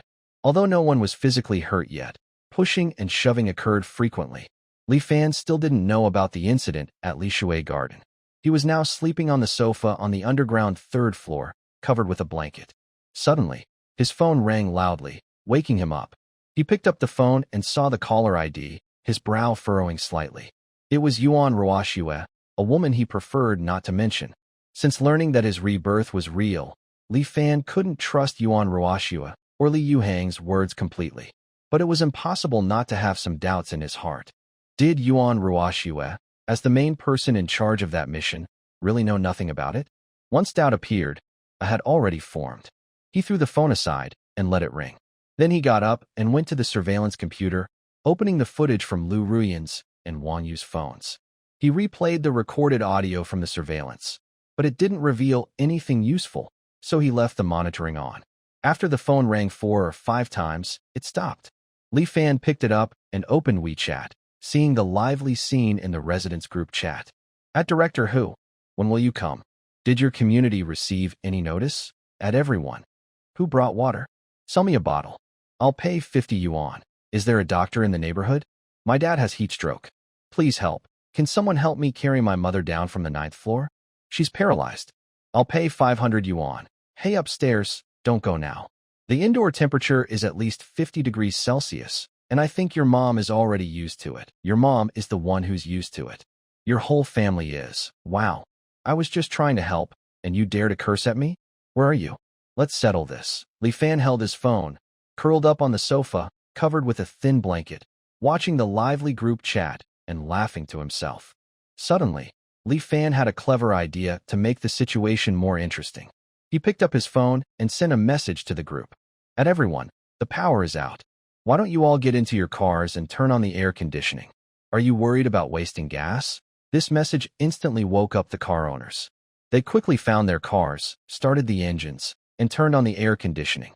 Soon, all the cars in the underground garage, whether on the 2nd or 3rd floor, were running. This caused the already hot garage, over 40 degrees Celsius, to get even warmer. But the owners who enjoyed the cool air didn't mind the rising temperature. They boasted in the group about how cool their cars were, and some praised Li Fan for his clever idea. "Smart college students. We're all so hot, and we didn't think of this simple trick. Thanks, Shaoli. My daughter is almost getting heat stroke. I should have stayed in my car instead of going home. I could spend the remaining days in the car. The air conditioning in my car works way better than at home. I agree. Tonight, I'll bring some supplies and stay in my car for the next few days. My new car's air conditioning is amazing. I actually turned on my car's AC earlier. I was going to send a message to remind you all, but Shaoli beat me to it." Seeing this message, Li Fan smirked. He thought, this person is really smart. He definitely understood what would happen if more people started their cars and used the air conditioning. Watching the proud car owners post their messages in the group, Li Fan's lips curled into a wicked smile. The show was just beginning. Li Fan's happy mood was sensed by Ran Lin, who was busy in a different space. Curious, she asked, "Li Fan, what happened? Why are you so happy?" "Haha, I am enjoying a good show." Ran Lin put down what she was doing and became interested. "What good show? Let me see. Just look directly in my phone at the owner's group chat. Li Fan's phone had long been synchronized with the network Ran Lin set up, so whenever she wanted, she could see the messages on Li Fan's phone. But after reading all the messages in the group, she couldn't see what was so interesting, so she asked, "There's nothing special to see? It's just you reminding everyone to sit in the car and enjoy the air conditioning. Hee hee. You should learn the famous saying left by our ancestors from Xia country. Xia country has a saying, don't worry about having few things, worry about unfair distribution. Don't worry about being poor, worry about social unrest." What does that mean? Li Fan patiently explained. It means not to worry about having little, but about unfair sharing. Not to worry about being poor, but about social instability. I still don't understand. How does this relate to them? Li Fan thought for a moment and explained to Ran Lin. Lishui Villa is a middle-class community with 16 buildings and 1024 households. The parking spaces are only enough for one car per household, but not every family owns a car. Less than half of the families in the community have cars, and these people enjoy the coolness of their car air conditioning, but they overlook a serious problem. When the cars start, especially with the air conditioning on, the heat generated is terrifying. In the relatively enclosed underground garage, if over 500 cars start at the same time, it's like throwing over 500 hot steel balls into a pot of water. The result will be that the underground garage turns into a boiling kettle. I estimate that in about 10 minutes, the temperature in the garage will reach nearly 50 degrees Celsius. Imagine what will happen to those who are not in cars but are in the garage trying to stay cool. Ran Lin suddenly understood and said, "That's going to up. You started it?" Li Fan shook his head. "Actually, clever people have been quietly doing this without making a fuss. I just added some fuel." He chuckled. "Wait and see. In less than half an hour, there will be a big show. What will they do? It will be absolutely exciting." When Li Fan reached this point, he paused briefly, then continued with a tone full of regret. "Such a pity. I can't see that scene directly. Do you want to see the footage live?" "Of course." Hearing this, Ran Lin chuckled mysteriously and said, "Wait for me a few minutes. I have a little gift for you." After saying that, Ran Lin quietly disappeared. 4 or 5 minutes later, Ran Lin's voice sounded again in Li Fan's mind. "I've made some good things recently, including one that lets you see the scene in the underground garage of Lishui Villa." Then Li Fan used his mind to take out 3 long objects from Ran Lin's hand.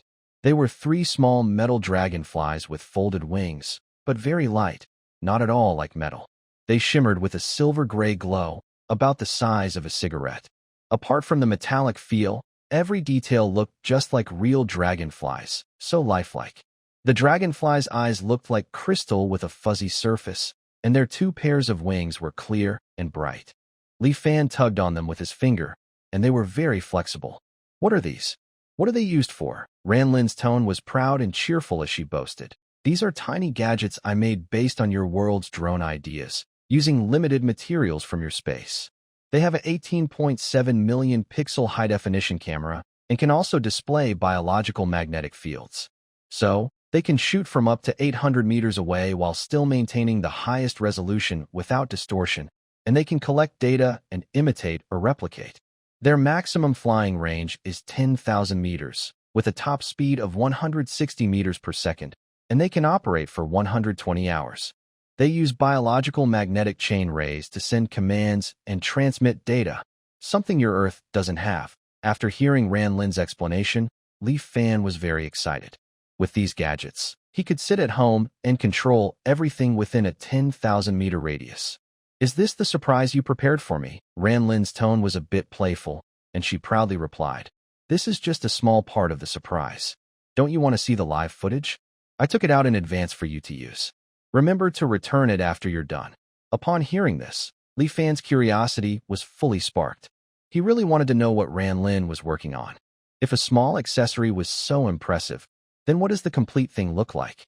But before Li Fan could ask what the full device was, Ran Lin interrupted him. "Don't ask. If you ask, I won't tell you." Li Fan helplessly pouted and looked at the 3 metal dragonflies in his hand. He asked, "All right, then what is this called? How do I turn it on? How do I control it?" "Name. I haven't named it yet. You can name it. As for controlling it, just wear this," Ran Lin said, pointing to a pair of glasses. "I'll teach you how." As soon as she finished speaking, Li Fan sensed Ranlin holding a pair of glasses, similar to tactical glasses used by special forces. With a thought, the glasses appeared from an alternate space. He put them on, and the two arms of the glasses rested on his ears. He felt a slight behind his ears, like when he first wore the mind tester device. Then, Li Fan was surprised to see a 3D projection appear in front of him, showing data and energy levels of the three dragonflies. Next to the data window, there was a tiny 3D projection of Ranlin. Wow, can you project this into the real world with these glasses? Li Fan asked. The mini Ranlin pouted and said helplessly, "This is just a projection using the glasses as a medium. I can only connect with the wearer and can't communicate with the outside world. And only you, the wearer, can see these 3D projections through the glasses. Others can't see what you're seeing. All right, don't be upset. I'll make sure you get to see the world someday," Li Fan said, trying to comfort her. He reached out and gently tapped the tiny Ranlin's head, even though he couldn't actually touch her. If someone else was nearby, they might think Li Fan was mentally unwell, wearing strange glasses and talking to the air. "Now, tell me how to operate it," Li Fan urged. The mini Ranlin looked at him as if he were an idiot and said, "Don't you remember how to use the mind tester? Are you saying I need to control it with my mind to make it fly?" Li Fan asked. "Not exactly. You just need to send your thoughts and destination. It will plan the route and filter useful information by itself. I am quite satisfied with this setup. It shows that the Dragonfly drones have advanced smart systems and do not need to be controlled manually in real time." Then, with a thought, the three dragonflies responded. Their wings spread out and vibrated, and they hovered in front of Li Fan. Li Fan raised his ears and listened carefully. He could barely hear the faint sound of air vibrations. The dragonflies made no noise while flying. He turned on the camera, and his glasses instantly projected 3 wide-angle surveillance screens, which were very clear. Next, Li Fan ordered the 3 dragonflies to go to the underground garage of the Li Shui villa to monitor and record. Before Li Fan could go to the observation deck to open the shooting hole, the 3 dragonflies entered through the ventilation holes. The ventilation holes on the 3rd underground level are hidden. The holes are small, only about 20 centimeters in diameter. The exit is about 10 meters away, with some turns built in. There is also a fan in the middle.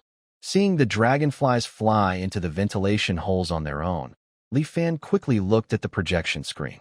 He was nervous. These devices were made from new materials refined from many resources. If the fan damaged them, it would be a big loss. In the surveillance footage, the first-person view showed the dragonflies rushing swiftly through the hole at a very light and fast-flying speed. When they were about 2 meters from the fan, the 3 dragonflies hovered briefly for a second. Before Li Fan could turn off the fan, the screen suddenly flickered. The dragonflies passed through the spinning fan at a speed too fast for the eye to catch. Only after the dragonflies flew out of the ground did Li Fan feel relieved. Li Shui Villa Underground Garage. People without cars saw those with cars get into their vehicles, leaving a lot of space empty. At first, they were quite happy, but as time went on, the exhaust fumes with a bad smell and the intense heat caused the temperature in the garage to rise instead of fall. Discontent spread among the people. A young couple with a child approached a GAC GS8 and knocked on the driver's window. They looked at the middle-aged man in the driver's seat and humbly said, "Brother Liu, I'm Xiao Zhang from Unit 401. We met before at the property office." The middle-aged man replied impatiently, "Say what you need quickly. The air conditioning has all gone out. Can we also get in the car to enjoy the air conditioning?" Before the middle-aged man could speak, a glamorous woman in the back seat loudly refused. "No, I can't. My child is sleeping in the back. There's no space for you. Close the window quickly. All the cool air just escaped." The middle-aged man shrugged, looking helpless, and closed the window. The young couple with a child looked disappointed and left. The middle-aged man gave a thumbs up to the woman behind him and said, "Honey, you're really amazing. This is the 4th group of people, all neighbors. I really find it hard to refuse them." The woman sneered. "A bunch of poor folks who can't even buy a car and just want to mooch. They deserve to get hot." Not far away, a tall, pretty girl stood next to a Toyota SUV's driver's seat, speaking to a greasy middle-aged man inside. "Uncle Wu, can I get in your car to cool off? It's so hot." The greasy man looked at her with obvious in his eyes. He knew this girl living next door was named Wu Qingqing, a recent college graduate with no job, making money by live streaming online. He had been divorced and single for a long time, visited many nightclubs, but none compared to this girl. Seeing her pleading face, he smirked and said, "Sure, but I heard you studied ballet. Want to show me some difficult moves inside the car?" The girl's face slightly darkened. She wasn't naive and clearly understood the meaning behind his words. Feeling the cool breeze from the car window, she hesitated for a moment, then opened the back door and sat inside. A few minutes later, the Toyota SUV started performing ballet moves. This scene was often repeated in front of many cars in the garage, but only a few managed to get inside. Gradually, this group of carless people gathered together, forming several small groups. Zhang Dama, who liked to stir trouble, was proud that her family had taken the best spot. But now, that prime position had become the hottest place. Watching the crowd gather, she stepped forward and shouted loudly, "These people have no sense of public duty. They sit in their cars with the air conditioning on, releasing all the heat. Look at the parking garage now. Can anyone still stay here? Exactly, this is too much. The garage is a shared space for everyone. Why should they be allowed to do this?" Originally, everyone was quietly waiting in the garage and could handle the heat, but now with their actions, the garage is no longer usable. "But where can we go? My dad is so hot he's trembling. Does anyone have herbal cooling water? I'll pay for it." Seeing the angry residents, Grandma Zhang's eyes darted around before she shouted loudly, "Neighbors, if we keep going like this, we'll all die from the heat. These selfish car owners only care about their comfort, turning the garage into chaos. We must unite and drive them out." Her words immediately resonated with everyone. Yes, we must get them out, turn off their cars, and lower the temperature in the garage. Otherwise, the elderly and children will definitely suffer from heat stroke. I agree. Let's unite and drive them away. At this moment, a young man in his 20s, full of energy, stepped forward and raised his fist, shouting, "Neighbors, follow me. We must fight to survive." This young man was well known in the community. His name was Zhang Jianfeng, a passionate fan of anime and cosplay, often dressing up as Naruto Uzumaki and attending various comic conventions. Someone took the lead, and soon others followed. As the saying goes, many hands make light work. In no time, about 70 or 80 people gathered behind Zhang Jianfeng, marching aggressively toward the nearest cars. Meanwhile, another group of people without cars also gathered. These car owners are so comfortable. A man, shirtless and spitting on the ground, stared fiercely at a black SUV nearby. Inside the car, a family of 3 sat. The man wore sunglasses, relaxed in his seat. The woman was busy on her phone, and the child was eating ice cream in the back seat. Another thin man agreed, his t-shirt soaked with sweat and sticking to his back. "Hey, can you open the window so we can cool off too?" The shirtless man suddenly raised his voice and shouted at the SUV. The people inside the car didn't seem to hear and remained indifferent. The shirtless man's face darkened, and he walked over quickly, hitting the car window hard. "Hey, did you hear me? Open the window." Finally, the man inside the car took off his sunglasses and gave him a cold look. The window slowly lowered a little. "What's the matter? You're blowing your air conditioning, and we're dying of heat. Can we get in and cool off too?" The shirtless man's tone was clearly provocative. "The car is mine. Why should I let you in?" The man inside the car responded without hesitation.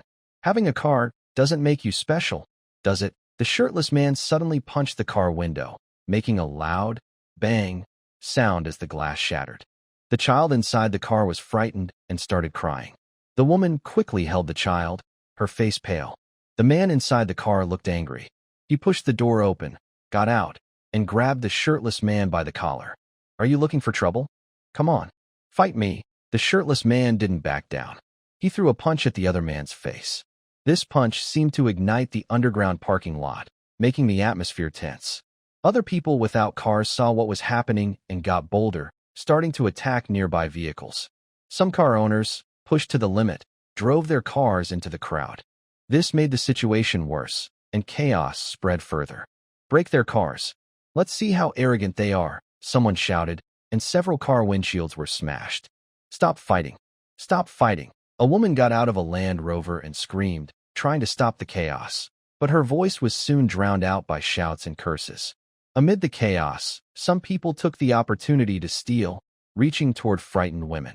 A woman in a short skirt was cornered by a man with a rough face. The man was touching her inappropriately and had a sneaky smile on his face. "Let her go." A young man rushed forward and punched the sneaky man in the face. They started fighting, and the chaos around them grew worse. The air was filled with the smell of blood and gasoline. Broken glass and car parts were scattered on the ground. What was once a temporary shelter from the heat had now become a scene of chaos. The chaos in the garage was intense, but no one noticed the 3 dragonflies hovering above. These 3 dragonflies were sending images back to their base. Meanwhile, Li Fan was lying comfortably on a large sofa. He held a lit cigarette with his right hand and reached into a fruit bowl nearby, eating sunflower seeds. He cracked the seeds loudly while watching a live broadcast of the fight in the garage, occasionally commenting, "Wow, I didn't expect Uncle Hu to be almost 70 years old and still so agile. He's swinging that stick with style, like a legendary warrior. He really has the spirit of Zhao Zilong from Changshan. Hey, watch out behind you. Oh wow, look at that guy with the head injury." On the screen, an old man with a thin build was lying on the ground, blood spreading from his head, twitching slightly. "Grandma Zhang, why don't you step in? All you do is stand behind and stir trouble. You're really known as the troublemaker in the neighborhood. Wow, Zhang Jianfeng, what are you doing? Weren't you supposed to lead the crowd against the car owners? Why are you touching a girl like that? I don't even want to talk about you. You're fighting for survival, but it looks more like you're fighting for your second brother. Chun Jiatsong, kick him, gouge out his eyes, trip him. Yeah, that's the rhythm." Next to the projection, a tiny version of Ran Lin watched Li Fan gesturing wildly, rolling his eyes constantly. "Li Fan, you're really something." Just as Li Fan was about to take a puff of his cigarette, he paused and looked at the tiny Ran Lin, saying, "Do you think I'm especially sneaky and shameless, full of hostility?" Ran Lin nodded unconsciously and said, "I always feel like you have a split personality. One side is optimistic and cheerful, with a sunny attitude. But the other side is dark and full of violent energy." Li Fan sat up, extinguished his cigarette, his eyes unfocused, and slowly said, "I used to be an innocent young boy. After 8 years of the apocalypse, anyone who walks in my footsteps and follows my path ends up back at the start. Not seeking revenge on society is already a good thing. Are you angry with them?" "Not exactly angry. Just want to tear off their false masks of virtue and show their beastly fangs, so they can bite each other. Let them feel my pain and despair from before." Ran Lin was confused. She really wanted to know about Li Fan's past. "Why? What kind of experiences did you have with them?" Li Fan raised a finger, pointing at Aunt Zhang in the picture, and slowly said, "Do you see that woman? The old lady holding her bloodied son and crying. In my past life, I was so thirsty I almost dehydrated. I asked her for a bottle of water. She would rather force her grandson, who wasn't even thirsty, to drink it, spilling it all over the ground, and wouldn't let me have any. She even sarcastically blamed me, saying her grandson choked because of me. But she forgot that the bottle of mineral water she wasted was given to her family by me at the supermarket. And that woman being abused by a few strong men, a teacher. She kept talking about kindness, righteousness, wisdom, trust, kindness, respect, humility, and bravery. When I was escaping the neighborhood, she betrayed me by informing Zhang Liang and his group. She only did it to get a piece of bread from Zhang Liang. But she forgot that I had given her family rice and flour. And that boy trying to pull down a woman's skirt, who wanted to join Zhang Liang's group, was willing to bleed to prove his loyalty. And this one, that one, this one, that one, all these people, none of them ever received supplies from my supermarket. But when Zhang Liang treated me like a dog, did any of them say a word to help me?" Li Fan's eyes filled with killing intent, his anger spreading through his body, his voice cold and sharp. "No, not one. Not one person spoke up for me. Not one person gave me a little bit of supplies when I was about to starve or die of thirst. Instead, they betrayed me for their own benefit." Ran Lin floated to Li Fan's shoulder. Though she couldn't touch him, she reached out her small finger and poked his cheek, saying, "All right, stop thinking about it. I don't care whether they are alive or dead. I just hope that hatred doesn't blind your eyes.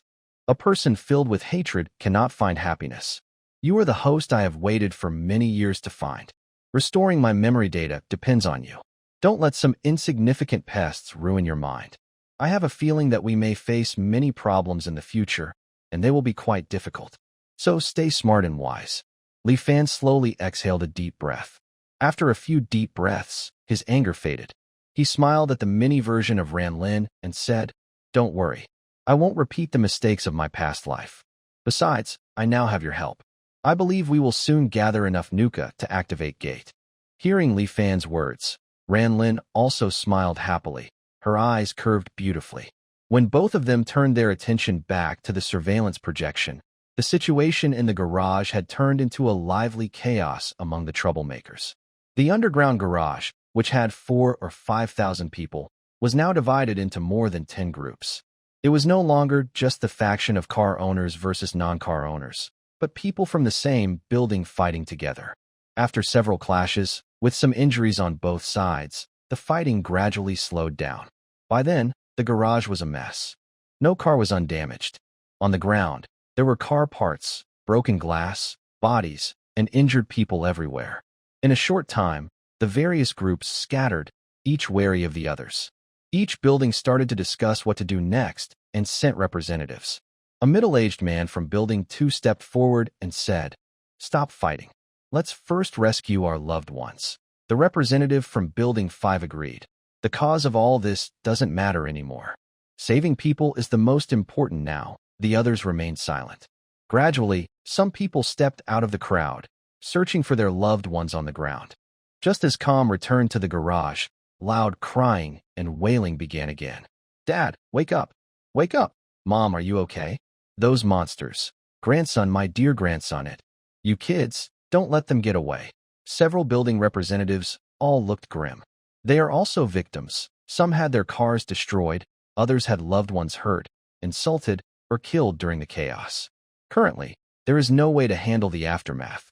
Feeling helpless, 15 building representatives gathered to discuss what to do next. Building 1's representative said, "I think it's better to let the police handle this." Building SIX's representative sneered and retorted, "Leave it to the police? Look at who's still standing. Are any of them innocent? Are you?" The representative from Building 10, who seemed to work in an official organization, said in a serious tone, "Don't count on the police now. Their resources are stretched thin. They might just make a show of it. At best, they'll catch a few leaders." Building 3's representative said, "Let's not worry about that now. Try to save as many people as possible. Each group should stay with their own building, keep some distance, and wait for the power to come back. We want to avoid more trouble." I agree with Building 3. First, let's mark out the garage area. In the future, residents from different buildings shouldn't enter each other's zones freely. The representatives then started discussing how to divide the garage area. By 3 p.m., the power was finally restored. The residents of Lishui Villa, carrying heavy hearts and their family members' bodies, returned home. The riot at Lishui Villa had already been reported to the police. They had received the case, but, due to the hot weather, could only respond after 8 p.m. Li Fan realized the chaos was over and ordered the dragonflies to return. Within 10 minutes, 3 dragonflies flew back from the ventilation holes to the 3rd underground level, landing on the coffee table. Li Fan picked one up, playing with it like a treasured toy. Watching Li Fan, Ranlin softly said, "Let's give it a name. Let's call it Silver Dragonfly. By the way, how does this thing recharge its energy? I was about to tell you that. This time, I used Nuka energy to power the Silver Dragonfly. Just this once. If the Tino virus breaks out, I can make a simple energy extractor that pulls bioenergy from zombies to replace it." Li Fan noticed a flaw in Ranlin's words and immediately asked, "Are you saying that next time we need to find Nuka or wait for zombies to appear and extract from their bodies?" Ranlin, with big, cute eyes, nodded. "Yes. Is there a problem? Oh no, you should have told me earlier. We wasted several hours of energy." Li Fan quickly used his mind and sent a shutdown command through his tactical glasses. Then he sent the 3 silver dragonflies back to the alternate space. Ranlin and the monitoring projection also disappeared from sight. At this moment, Ranlin's annoyed voice sounded in his mind.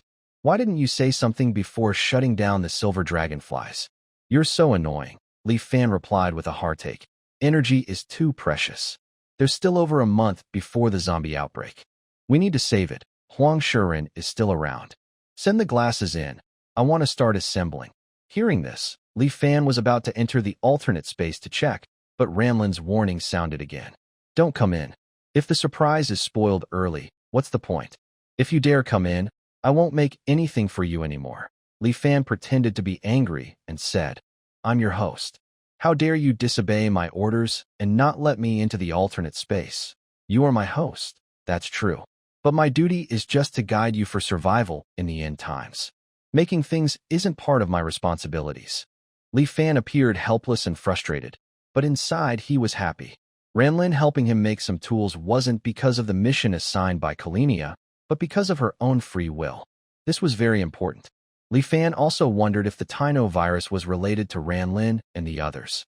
He just didn't want Ranlin to become hostile after regaining all her memories. Through their time together, Li Fan trusted Ranlin completely. He could clearly feel her dependence on him. This dependence wasn't just a duty given by Kalinia, but a special emotion. After lunch, Li Fan went back to sleep. When he opened his eyes again, it was already 7:30 p.m. Inside Lishui Villa community, more than 80 soldiers and police officers arrived in dozens of military and police vehicles. During the day, the city bureau had already learned about the large-scale riot at Lishui Villa. This time, Director Meng personally led the team to Lishui Villa. All the residents in the neighborhood stood nervously by their windows watching them. At that moment, a police officer brought Hu Qiuyun to Director Meng. Are you the community leader? I am Director Meng, he from Chang'an Prefecture Police Department. Hello, Director Meng. You've finally arrived, Hu Qiuyun said, her voice trembling. She had tried to stop the chaos at noon, but seeing the residents with red eyes, she was so frightened she hid inside an electric well. Until the chaos ended, she only peeked outside. When she saw the bodies in the garage, she dared not come out again. Later, when the power was restored, she quietly slipped into the crowd. Looking at the trembling community leader, Meng he asked in a serious voice, Tell me, what exactly happened? Hu Qiuyun nervously explained the causes and events of the riot. After hearing her, Meng he's face darkened, and his eyes showed a sense of helplessness. There had been many riots across Chang'an Prefecture today, but from Hu Qiuyun's account, it was clear that the riot at Lishui Villa was the worst. Go and tell all residents to gather at the community park and have all the bodies moved out. With this hot weather, they'll start to smell in a day or two. Hu Qiuyun looked worried and asked, What if they refuse to obey? Meng he's expression darkened further. His gaze was sharp, and he said sternly, Tell them if they don't follow orders, they will lose their right to buy supplies. Plus, military and police forces, armed and ready, will come to ask them. Hu Qiuyun quickly returned to the community office. Soon, the community broadcast echoed throughout the neighborhood. At first, some residents, still hopeful, thought they might avoid trouble. But when they heard that supplies would be cut off and armed forces would come knocking, they had no choice but to obey. They carried their stiff, lifeless loved ones to the park for the gathering. As the police and soldiers looked at the increasing number of bodies in the park, they couldn't help but gasp in shock. When all residents had gathered at the park, the police officer in charge of counting the bodies approached Director Meng and reported, Director Meng, after counting, the total death toll from this riot is 217. Most of them are the elderly, women, and children, with dozens injured. Hearing this number, everyone present was stunned. Recently, they have handled many cases of riots. The worst involved about a dozen deaths, mostly injuries. Director Meng took the loudspeaker from a police officer behind him and walked to the crowd with a serious face. What are you trying to do, rebel? Look at these people. They are your neighbors. Who started the violence? The residents fell silent, avoiding Director Meng's gaze, afraid of getting involved. At this moment, a woman holding her daughter stepped out of the crowd. She was wearing a bloodstained dress and looked very sad. She pointed at a shirtless man and cried to Director Meng, Officer, it was him who killed my husband. He was the first to attack. The shirtless man immediately shouted, It was your husband who started it. Director Meng nodded to two police officers, and the shirtless man was handcuffed and taken aside. Seeing this, many others in the crowd began to accuse each other of killing loved ones. Suddenly, the peaceful park turned noisy and chaotic. In the end, 16 leaders were arrested. The shirtless man who started the riot was brought before the crowd by 2 police officers. Director Meng drew his gun and chambered around. Bang! Blood splattered from the man's forehead, and he fell straight down. The noisy crowd instantly fell silent. Everyone backed away in fear. It was shocking that the police shot someone without following legal procedures. Such an act was hard to believe. I don't want to lecture you on laws and rules now. I just want to tell you that the world is not lost. The country is still here, and the government is still in place. Don't think that ignoring laws because others do so is acceptable. Now, go home and listen to the community's arrangements. After hearing this, everyone was too scared to stay and quickly left. Director Meng's actions stunned the military and police officers. Lu Chongqing looked at what had just happened in disbelief. He approached Director Meng and said, "Old Meng, there's no need to say more. The disaster is over, and I will accept the higher authorities' review. The situation now leaves me no choice but to act decisively." Lu Chongqing hesitated for a long time, unsure how to speak. He looked at Meng He, who had always promoted him, even recommending him for his current deputy position. Feeling regretful, he said, "Hey, is it worth it to do this, old Lu? We've known each other for many years. When you first joined the police, I was just a small team leader. We are the same kind of people, so why are you asking if it's worth it now?" Lu Chongqing's face turned pale, and he lowered his head in silence. Meng He raised his head, his sharp eyes fixed on Lu Chongqing, and said clearly, "When did you start betraying your own beliefs?" Hearing this, Lu Chongqing shivered, looked up, and his expression changed from shock to relief. He smiled sadly and said, "Finally, the day has come. When did you all find out? Does it matter?" "Yes, it doesn't matter anymore. I've been waiting for this day all these years." Just after the 2 of them stood up, Zhang Qinggang, who had been listening, asked disappointedly, "Master, why?" You. Lu Chongqing took his pistol from his waist and handed it to Zhang Qinggang, saying, "Do you remember what the fish-flavored eggplant your master's wife cooked tastes like? I almost forgot. Why did that silly woman want to find me, a poor kid from a mountain village? In the end, she was hurt by criminals and became a vegetable. She's been like that for 6 years now, and the medical bills alone cost 300,000 yuan a month." He chuckled bitterly. "If I can't even save my loved one, how much is my faith worth?" Zhang Qinggang was incredulous and asked, "Aren't those medical expenses paid by your master's wife's parents?" "They stopped paying after 4 months and gave up treatment. But I couldn't give up. It was because of my work that she was targeted for malicious revenge by criminals. If I hadn't been there, she could have had a perfect, happy life." Hearing Lu Chongqing's words, Meng He and Zhang Qinggang felt a complex mix of emotions. Over the years, Lu Chongqing had lived a simple life, mostly busy with work at the station or caring for his wife in the hospital. Meng He calmed his emotions and slowly spoke, "Go to the hospital and stay with your loved one. While waiting for the disciplinary review, I will honestly report your situation and help you write a plea." Lu Chongqing shook his head and said, "No need to write anything. I will wait for the disciplinary officers at the hospital. Old Meng, all the evidence of Xie Biao's crimes and our recorded calls are in the safe in my office. The password is, the money Xie Biao gave me is in an overseas trust company, and they send money to the hospital every month. Please watch over the hospital for me once I go in." Meng, he felt even more uncomfortable. Lu Chongqing's series of arrangements clearly showed he was already prepared to face punishment. "Don't worry, we will visit her often." After hearing this, Lu Chongqing stood upright, was about to salute, but then slowly lowered his hand. He bowed deeply to Meng He, then turned and left, patting Zhang Qinggang on the shoulder. Watching Lu Chongqing's distant figure, Meng He felt a sense of sadness, but also a feeling of relief in his steps. After calming his emotions, Meng He ordered the officers, Zhang Qinggang, go back immediately to get the evidence of Xie Biao's crimes, file it for record, and send it to the evidence room.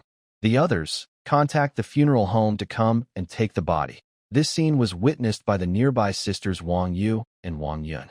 Wang Yu said to her sister, "Sis, it's really as you said. Lu Chongqing was already targeted. I just didn't expect it to turn out like this." Wang Yun nodded, her eyes deep, lost in thought.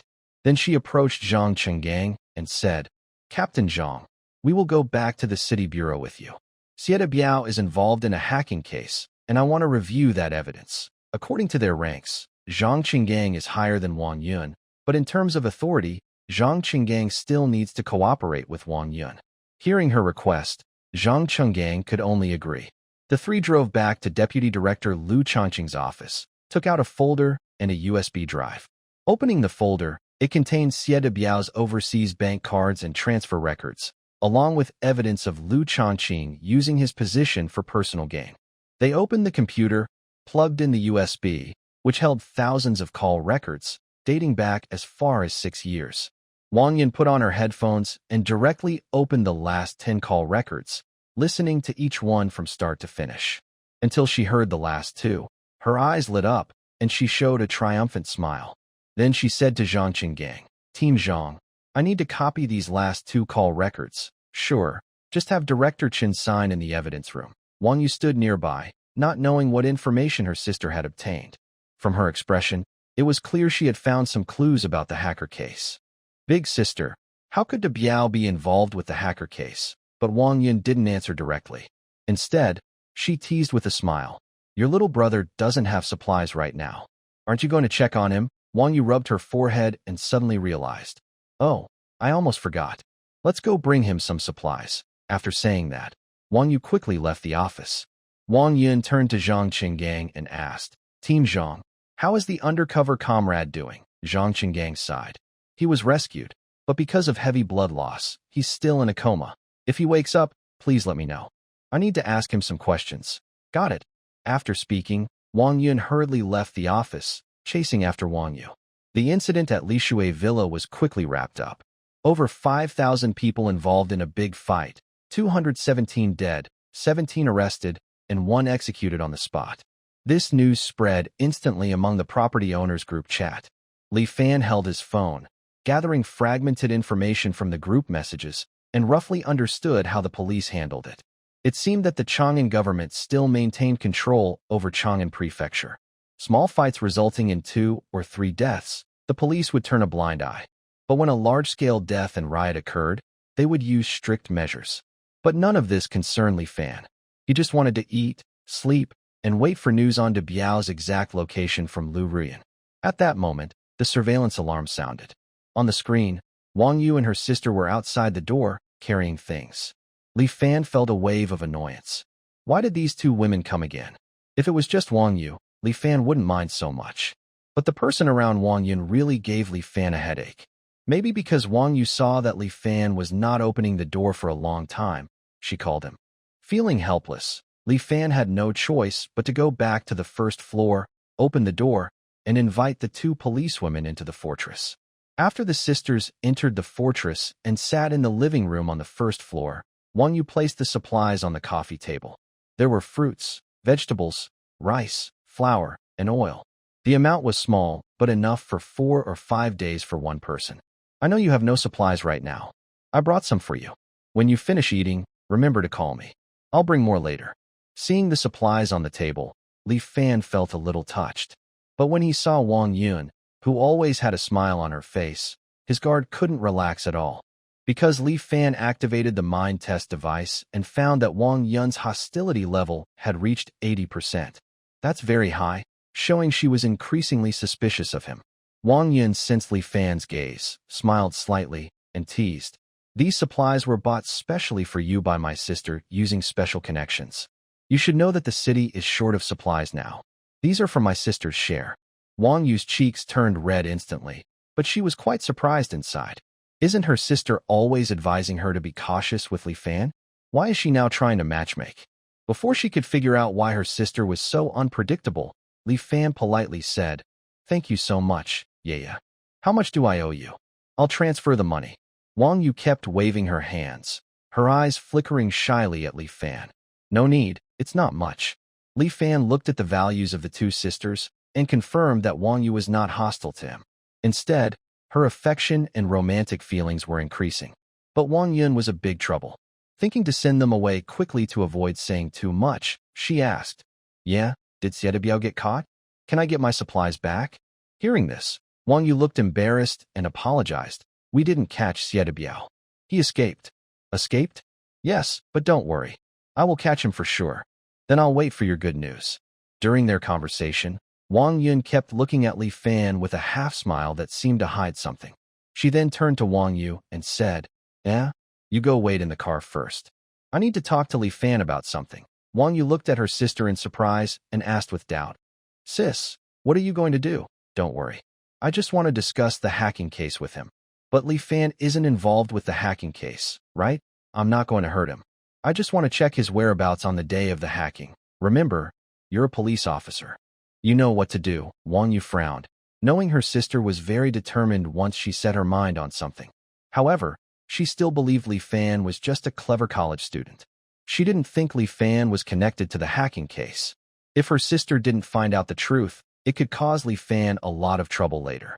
She then turned to Li Fan and said soothingly, just have a good talk. If you need to explain anything to my sister, do it now, so she won't suspect you later. Li Fan kept wondering what Wang Yun was really up to. He knew at first she thought he wasn't an ordinary college student. Then, after a series of events, her attention on him grew. The videos of Zhang Liang's robbery and the supermarket theft yesterday made her suspect him of being involved in the hacking case. After Wang Yu left, Li Fan and Wang Yun sat quietly in the living room, staring at each other in silence.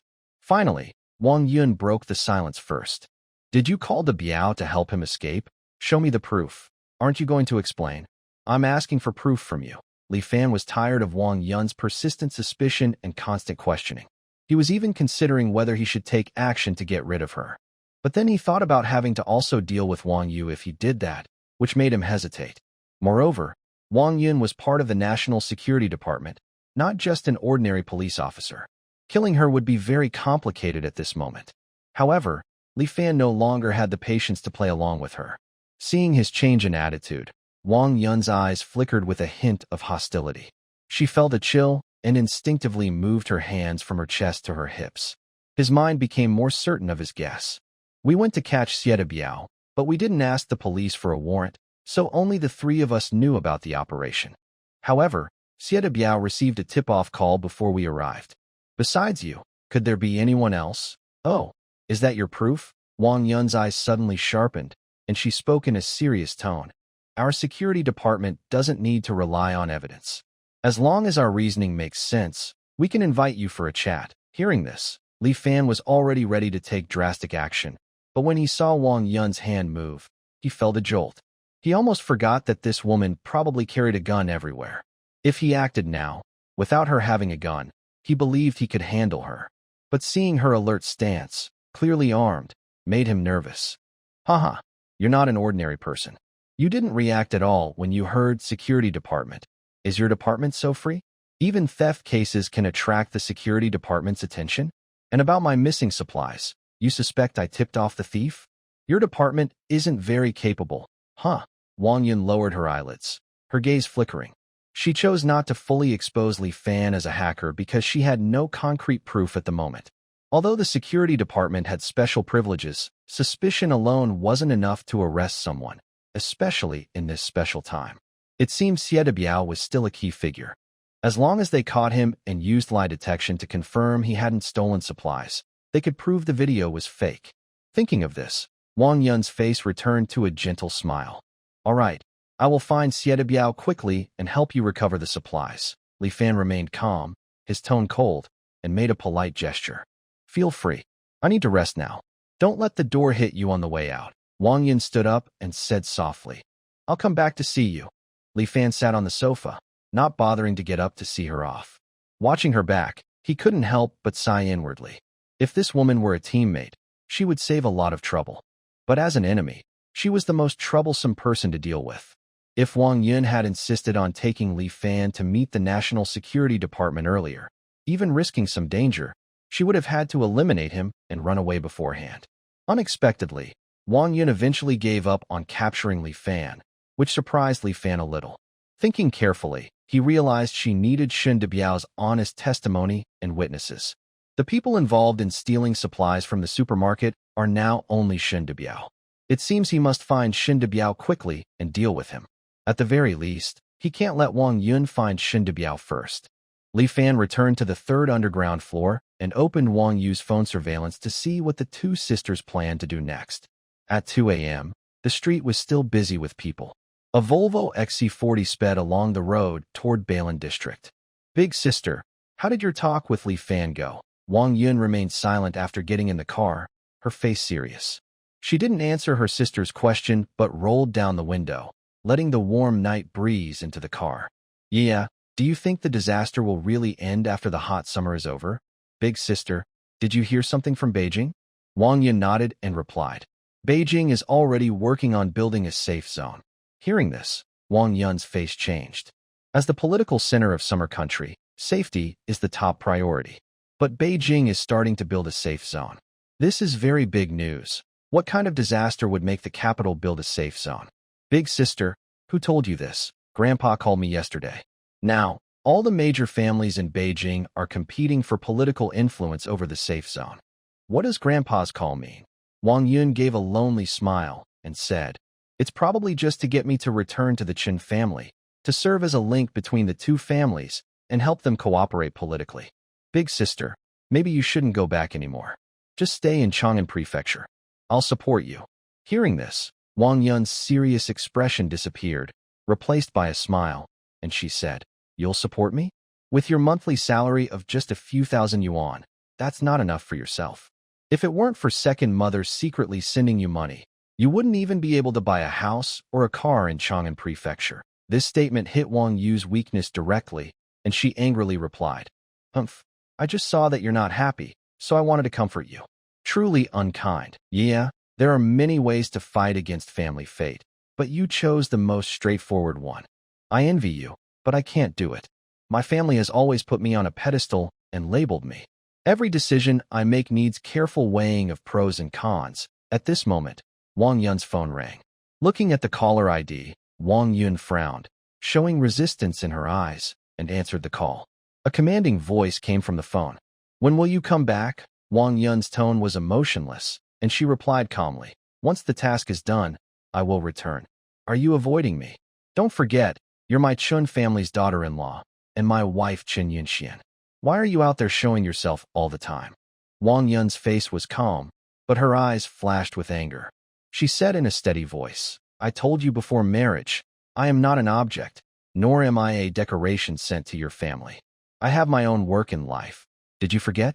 Or has it been so long that no one can satisfy your strange habits and comfort your twisted mind? These words seemed to ignite Chun Yunxuan's anger on the other end of the line, and he shouted hysterically, Wang Yun, you are my wife, my property.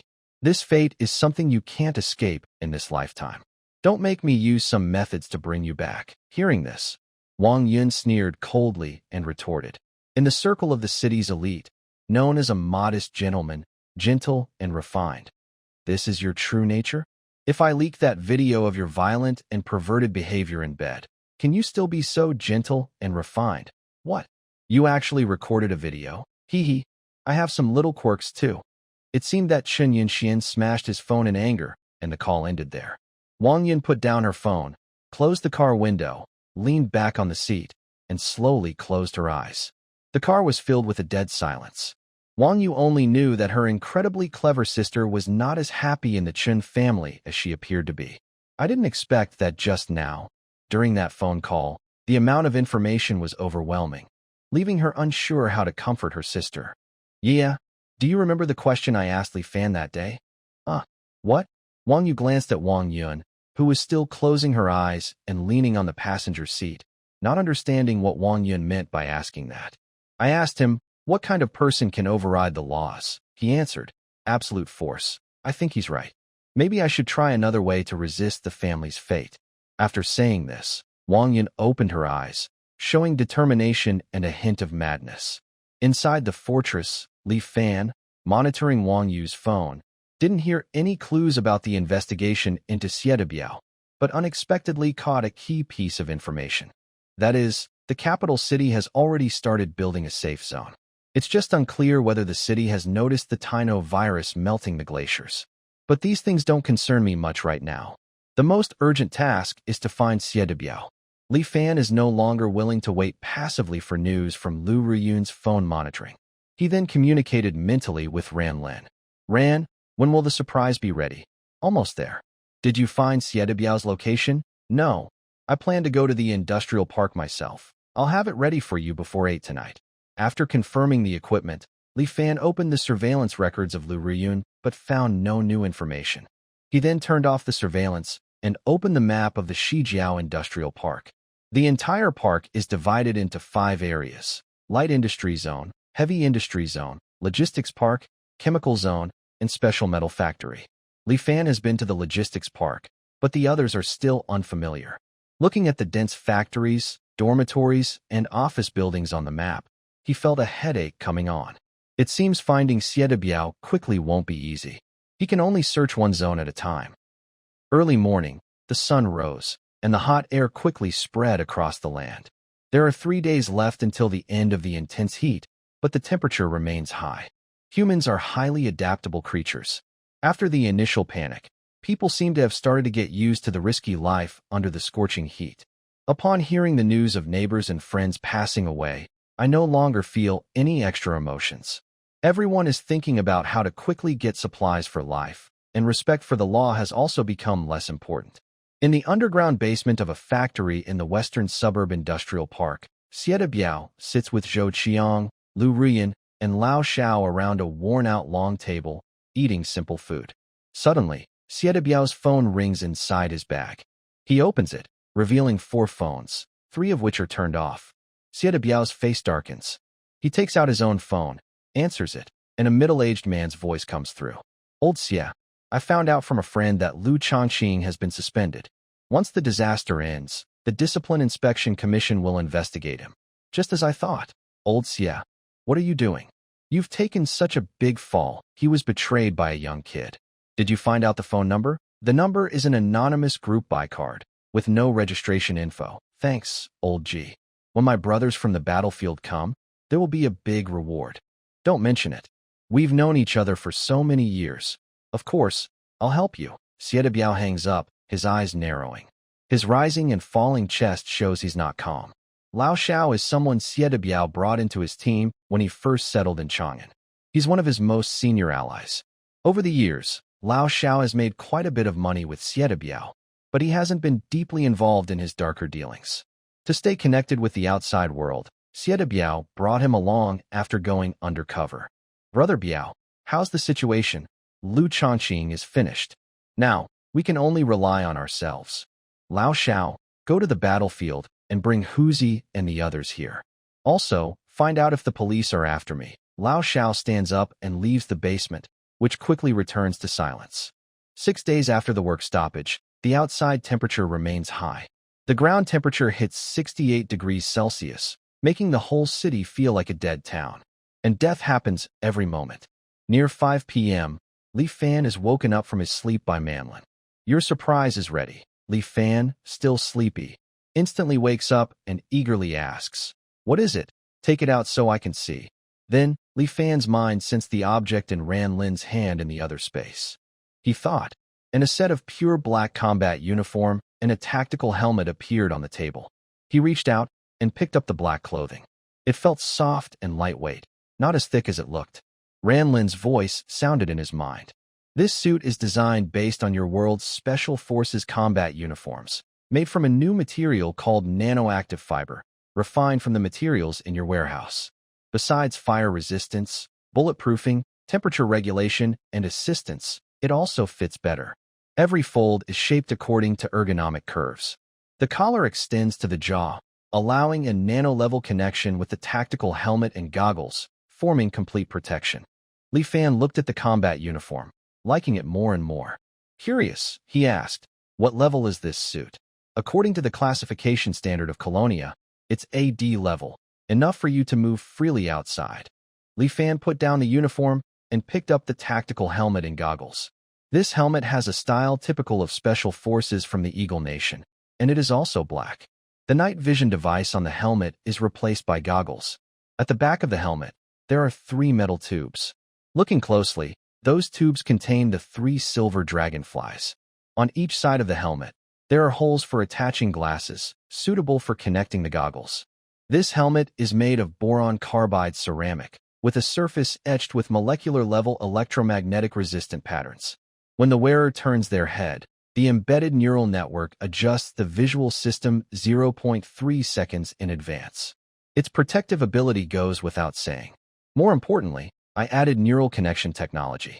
After wearing it, you can use your wrist psychometric tester to sense hostility within 100 meters around you. You already experienced the goggles yesterday.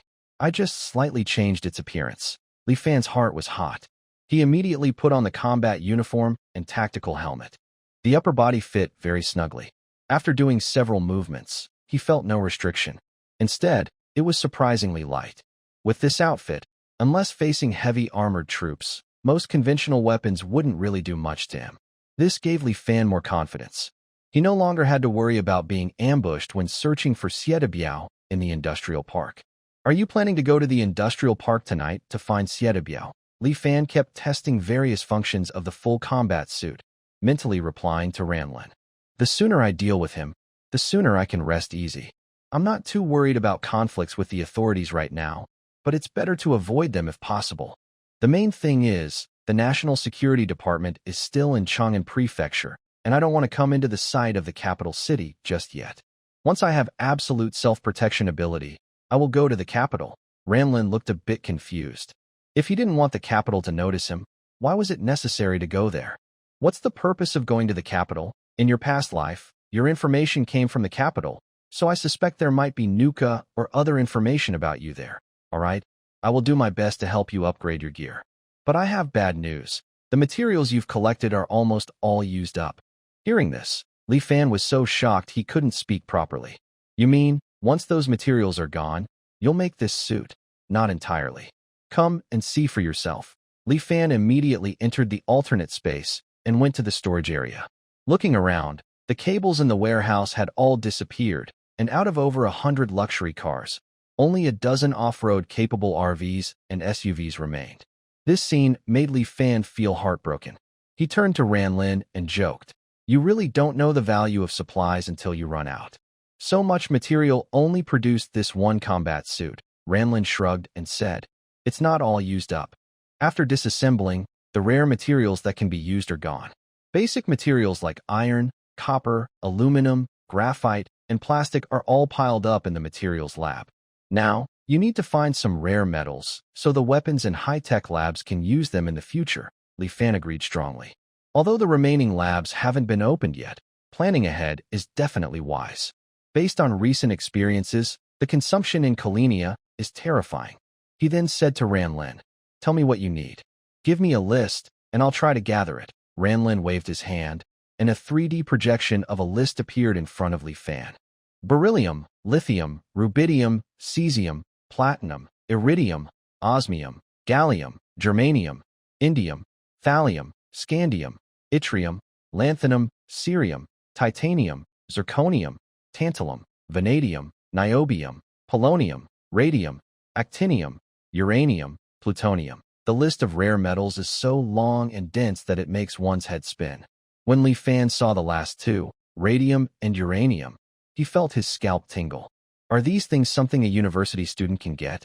These radioactive rare metals, what are they used for? Ranlin, who hadn't yet activated the high-tech laboratory and magnetic field energy, and the dark matter laboratory, said, "Only when these two labs are turned on will we really need specific rare elements. Otherwise, you should look for mineral deposits, have the materials lab refine them, and become self-sufficient." Li Fan doesn't even dare to think about mineral deposits now. Currently, all rare metal mines are considered strategic resources by the country. They are strictly controlled by the government. Even in the mid-apocalypse, they are still managed by major production bases. Are there any other metals that can replace these? Right now, I only found materials from your world's existing data that could be useful. There are many materials your data hasn't covered yet, probably because you haven't researched them. All right, I happen to be going to the industrial park tonight. I'll also check out the chemical factories and special metal refining plants. Maybe I'll find something. He chose a Hummer H2 diesel from the dozen or so off-road vehicles, filled it with fuel, and decided to drive out tonight. Then, he left the alternate space. Li Fan lowered his helmet's goggles, activated the 3D projection, and pulled up a panoramic map of the industrial park to study carefully. What was once aimless now seemed to require a trip to the rare metal zone to search. and maybe gather some rare metals. It's about time to go out and look around. Since the work stoppage, Li Fan hadn't left the fortress much. He only saw how chaotic Chang'an Prefecture had become through short videos online. This is Xie Biao, the person in charge of the arena, and also Zhang Liang's cousin. He learned martial arts at Shaolin Temple when he was young. Because he is simple-minded and acts fiercely, he always follows Xie Biao and Zhang Liang's orders. So, the arena was entrusted to him for management. Brother Biao, is my brother really dead? Tiger, do you not believe me? No. Old Xiao told me everything. He said there's a video showing my brother betraying you. But Brother Biao, I swear my brother would never. Enough, Tiger. You and your brother are my most loyal followers. I trust you completely, or I wouldn't have handed over the nightclub and the arena to you both. The video is fake. Your brother was definitely killed by that kid. I called you here to find a chance for revenge. Hearing this, Tiger clenched his fists, his arm muscles bulged, and his eyes filled with murderous intent. He said in a deep voice, Brother Biao, just say the word, and I'll take people to beat that kid into pulp. Xie Biao walked up to Tiger, patted his shoulder comfortingly, and said, Don't worry. That kid's fortress is hard to attack. We have to wait until he comes out before making a move. The police might already be watching me now. I can't show up myself. You and your brothers should keep an eye on his fortress's every move. Got it. I'll go and watch. Tiger turned around, picked two younger brothers, and left the basement with them. Less than half an hour after Tiger left, Old Xiao came over and said to Xie Biao, Brother Biao, Mr. G is here. Xie Biao looked toward the basement door and saw a middle-aged man with a commanding presence, wearing a white shirt and slick-back hair, with a humble smile on his face. Old Xie, I know these past few days have been tough for you here. Xie Biao also smiled like an old friend and politely thanked him. Old G, I've fallen on hard times, and it's already a blessing that someone is willing to help me. There's no need to talk about being wronged. Come on, let's go to my room and have some tea. They entered a room in the basement.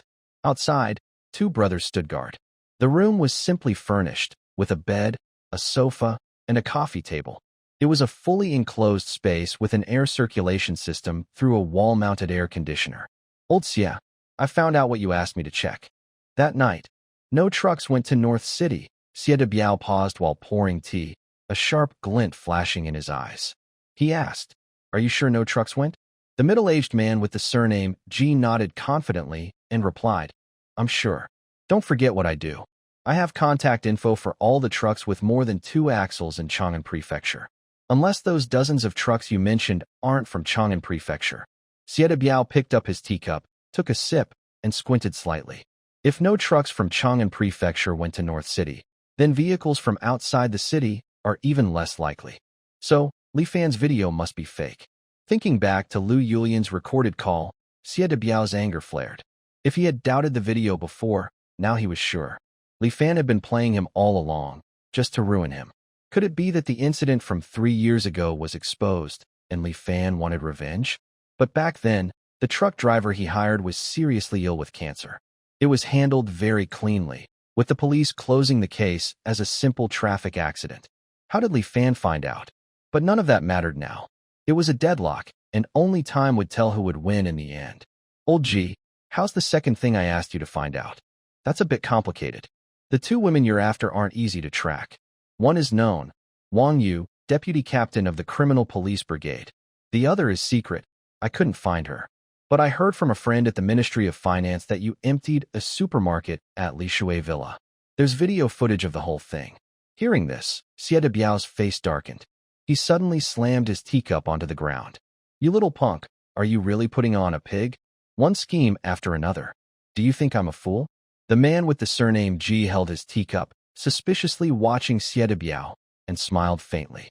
He didn't believe Xie Biao hadn't stolen the supermarket supplies. Old Xie, what's your next move? Xie Biao also noticed his suspicion, but no matter how he explained, no one would believe him now. I plan to deal with that kid, then leave Chang'an Prefecture with my people and go to Jinzhou Prefecture. You're giving up your hard-earned reputation and assets in Chang'an. Xie Biao shook his head and said, No, I'm just going to Jinzhou to lay low. Once the disaster ends, I'll reconnect with the authorities and come back. Old Xie, do you really think the disaster will end? What do you mean? Recently, You might have heard about my logistics park being robbed, right? This man, G, is the owner of the logistics park, a big boss in the Northwest provinces, and the father of Ji Buxiang. He was so upset that he was hospitalized, but he was out after 3 days. He also used all his connections to pressure the police, but because of the disaster, the case was eventually dropped. He had to spend his own money to buy supplies and patch the gaps. But after the disaster, he started to think differently. The large amount of supplies he bought with his own money, though not enough to replace even a tenth of what was lost, gave him an idea. If he could sell these supplies at 10 times the price during the national crisis, he could recover his losses. However, as time went on, he realized that the disaster might not be as simple as it seemed. He has contacts across the country. Although many reports are blocked, he can still learn about the situation through his connections. Xie Biao also heard about Ji Wuli's logistics park being robbed, but he didn't understand what Ji Wuli meant by bringing it up. So he asked, I know about that. What's going on? Found any clues? Ji Wuli shook his head and said, no clues. Only that someone tampered with the security cameras that night, and the night shift security was controlled by the police. Then the disaster happened. Don't you think that's too much of a coincidence? What do you mean? Ji Wuli smiled and his eyes flashed with a sharp light, saying, I suspect that my supplies were secretly moved by the authorities, even the top officials, to prepare for this disaster. After hearing this, Xie Biao was briefly stunned. He thought Ji Wuli's guess made some sense, but upon reflection, he suddenly noticed something strange. The security cameras were tampered with.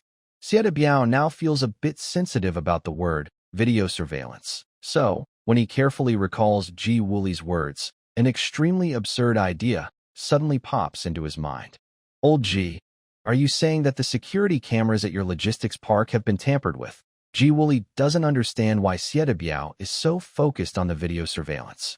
Yes, that night, the security patrol's routes were recorded, but the cameras didn't show any security guards. After hearing this, Xie Biao's eyes light up.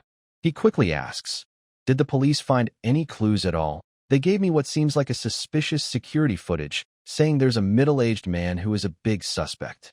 Is the video still available?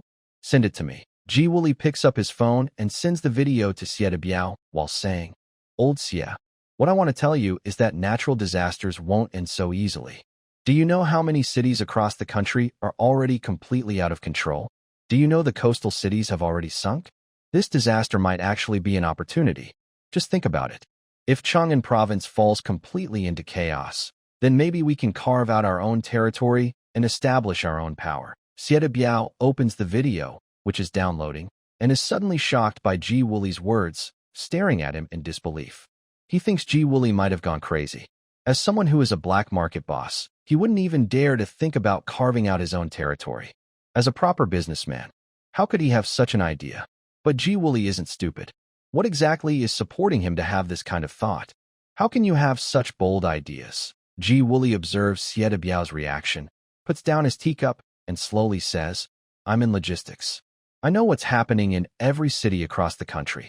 I might even be more informed than some official sources, despite all the information being blocked. Do you know what the outside world is like now? It's all chaos. Various private armed groups are controlling different areas. Among them, I know 2 business partners. Old Xie, the world has changed. We need to prepare for our future. You have people, I have supplies. When the time is right, our opportunity will come. Shi Biao was stunned by Ji Wuli's idea. Don't you know that in 2 days, the natural disaster will end? After the disaster ends, social order will be restored, and the city will return to normal. These private forces will definitely be punished. Ji Wuli looked confident and continued to persuade. Old Sheed, let's wait 2 days and see if the disaster really ends. If it does, then today's words are just nonsense. But if the disaster gets worse, wouldn't you still have concerns? Shi Biao hesitated for a moment, playing with his teacup. He knew the current situation in Chang'an Prefecture was already near collapse. If the disaster doesn't end in 2 days and instead worsens, Chang'an Prefecture won't be peaceful either. More cities across the country might lose control. Then, as Ji Wuli said, could they declare independence and dominate? While Shi Biao was lost in thought, the video on his phone finished loading. When he looked at the video, he saw an unfamiliar middle-aged man. That familiar feeling hit him again. It was like when he saw Huang Wei showing him a photo. Though their styles were different, the sense of familiarity was the same. Old G, did the police find out who this person is? No, they say he's a young man between 20 and 25, disguised. That sentence hit Shi Biao like a thunderbolt, waking him up completely. Someone who could tamper with surveillance footage. Someone who could create fake but convincing videos. A young man in his 20s.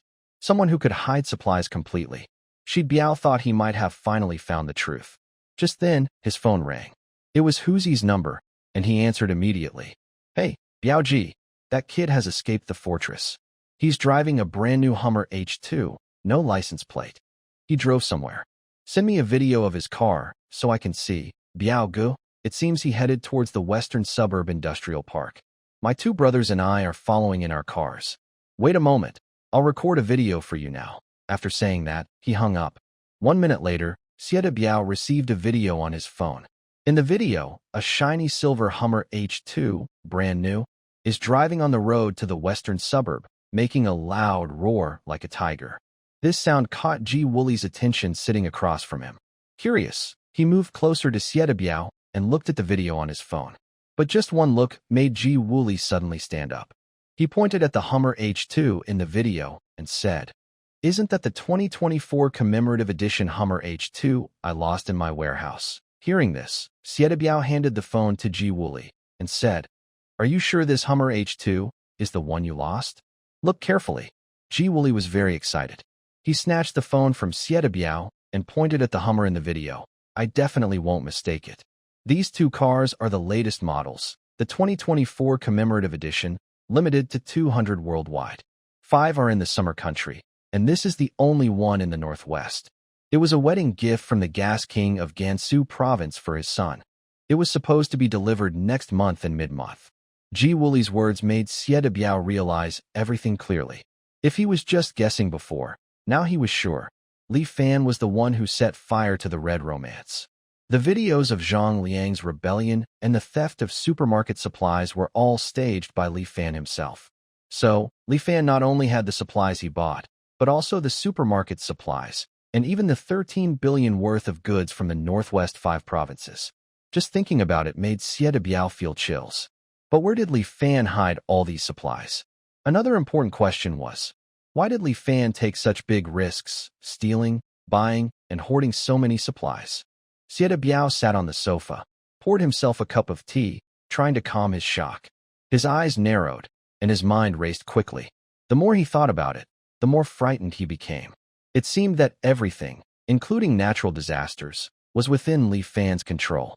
While Sieta Biao was lost in thought, Ji Wooley was already so excited he couldn't hold back. Losing that batch of supplies almost made him want to end his life. During those days, he gave many gifts and made many connections, hoping the police would quickly find his lost items. But all he got were excuses or dismissive answers, making him think the authorities had secretly taken the supplies through special means. Today, by chance, he saw his missing supplies. Even with a calm mind, he couldn't sit still anymore. "Old Xie, who is this person? You have to tell me." Sieta Biao reached out and pulled Ji Wooley's arm, making him sit back down. After pouring more tea into his cup, he slowly said, "Don't worry. Listen to me carefully. This person isn't easy to deal with." Once Ji Wooley sat down, he felt restless, like he had fleas crawling on him. "How can I not be anxious? Every day, I get dozens of calls as soon as I open my eyes. Some ask for supplies, others demand compensation. 10 days.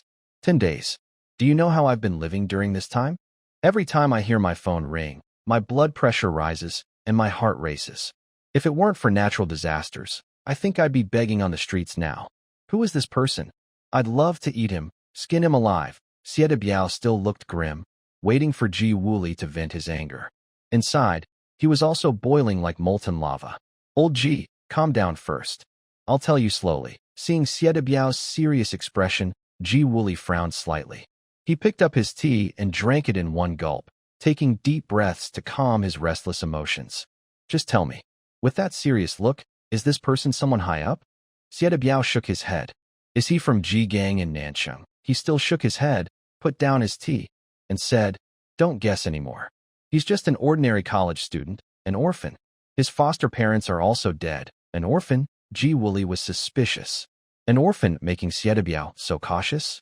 Then, Xie Biao explained how he lent money to Li Fan, how the fire at Honglingman happened, how he missed catching the supermarket, how he investigated the fortress where 3 people were killed, and how 17 of his men mysteriously disappeared during the attack.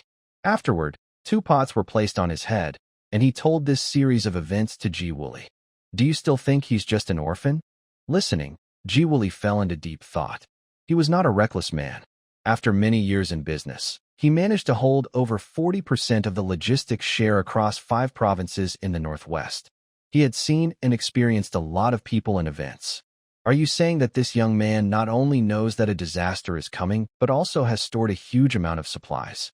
And he even used you to hide these supplies properly? Exactly. And this kid is ruthless, with a strong desire to fight. He's not easy to deal with. If I hadn't had some tools last time, I might have already fallen.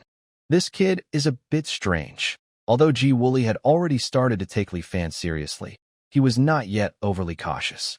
He felt that Xie Biao was somewhat scared out of his wits. From Xie Biao's story, Ji Wooly judged that Li Fan was clever and decisive, relying heavily on the fortress's defenses to stay undefeated. But old Xie, aren't you being a bit too cautious? From what you said, Li Fan only managed to trap you because of the fortress's absolute defense. Now that he's out, aren't you afraid to go after him? Xie Biao knew very well that once Li Fan left the fortress, he would have a better chance to catch him. But he didn't want to kill Li Fan so quickly. He wanted the money and vast supplies Li Fan had. Old Ji, killing him now wouldn't be hard, but don't you want to recover those supplies? Weren't you just dreaming about breaking ground and becoming king? If what you say is true, and the disaster won't end in 2 days, then that batch of supplies could quickly help us build a large force. The current problem is, where has Li Fan hidden such a huge amount of supplies worth over 100 billion? This question made both men fall into deep thought. Even if the supplies were stacked up, they would be as big as a large hill. Inside Li Fan's fortress, it was completely empty. Besides the logistics park in the western suburbs, the freight station in the eastern suburbs, and the government's storage warehouses, it was hard to find such a large storage area elsewhere in Chang'an Prefecture. Ji Wooly thought for a long time, then impatiently slapped the tea table and said, "There's no need to be so slow. Just catch that guy and use harsh methods. I don't believe we can't find where he's hiding the goods." Xie Biao still felt a bit uneasy, but for now, Ji Wooly's plan seemed the best. Li Fan, who left the fortress, was like a tiger that had lost its claws. As long as they could catch him, the rest of the problems would be easier to solve. However, a sharp glint appeared in Ji Wooly's eyes as he looked at Xie Biao and slowly said, "Old Ji, I've lost quite a few of my men. I can't gather more people quickly. Li Fan is driving toward the industrial park now. Why don't you find some people to handle this?" Ji Wooly didn't care about Xie Biao's cautious thoughts. He thought Xie was afraid of Li Fan. He picked up his phone and dialed a number. "Zhang Xiao, this is your chance to make up for your mistakes. Gather all your brothers and wait at the 257 road crossing in the industrial park. Soon, a silver-gray Hummer will drive in from there. Stop him and bring the people inside alive to me. Be careful. This guy is not easy to deal with." On the other end of the call, Zhang Xiao, the head of the security team at the logistics park, patted his chest and assured Ji Wooly, "Boss, don't worry. Even if he's just a monkey, I'll tie him up and bring him back for you." Zhang Xiao, the security team leader, had been detained by the police since the materials went missing. Only about 20 security guards remained with him, trying to get by in the logistics park. After the work stopped, this group hid in cold storage No. 9 and was living quite comfortably. Ji Wooly was also kind-hearted, even providing them with supplies. Originally, the team of about 20 people had grown to 62, including truck drivers and laborers. During these days, the group was grateful to Ji Wooly and followed Zhang Xiao's lead, spending most of their time in the cold storage, either joking, gambling, or playing cards. After hanging up, Zhang Xiao entered a large room in the cold storage. From afar, he could hear the noise of gambling and arguing inside. "All right, everyone stop. The boss has given us a task. This is a test from the boss for all of us. Those with courage stay, those afraid should leave.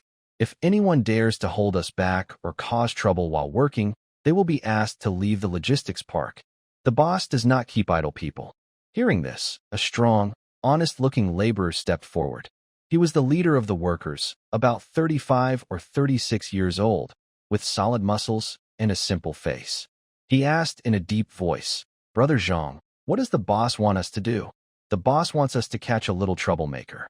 Iron Pillar, bring your team. And you, truck drivers, everyone is going today." At this moment, a middle-aged man near 50, with a big belly and a shiny bald head, smiled and said, "Captain Zhang, just catching a small troublemaker. Do we need so many people?"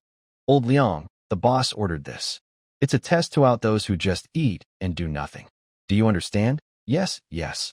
So, those who don't help out this time won't get supplies later, right?" "Exactly. Now, bring your tools, and let's go." A group of over 60 people, with 3 vans and 2 trucks, headed straight to the intersection of the main road and the industrial park. Li Fan drove a new Hummer H2. After leaving the fortress, he headed west, seeing many pedestrians along the way. It was like they were walking corpses. The square dance grandmas were gone, and couples on dates had disappeared. All that remained were bottom-tier people mourning lost loved ones or worried about daily supplies. Along the road, Li Fan saw several incidents of theft. The surrounding people ignored it, as if it was normal. No one helped or called the police. It seemed that the safety in Chang'an City was about to collapse. If his memory was correct, this situation would become even more obvious when winter arrived. Half an hour later, Li Fan reached the western suburbs. About 1,000 meters ahead was the industrial park. He looked around, planning to find a quiet corner to hide his car. Suddenly, he noticed a black Passat behind him that looked very familiar.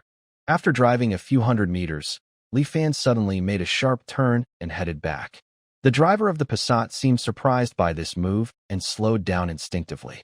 After Li Fan and Passat accidentally crossed paths and drove past each other for about 500 or 600 meters, the Passat turned around and followed closely behind.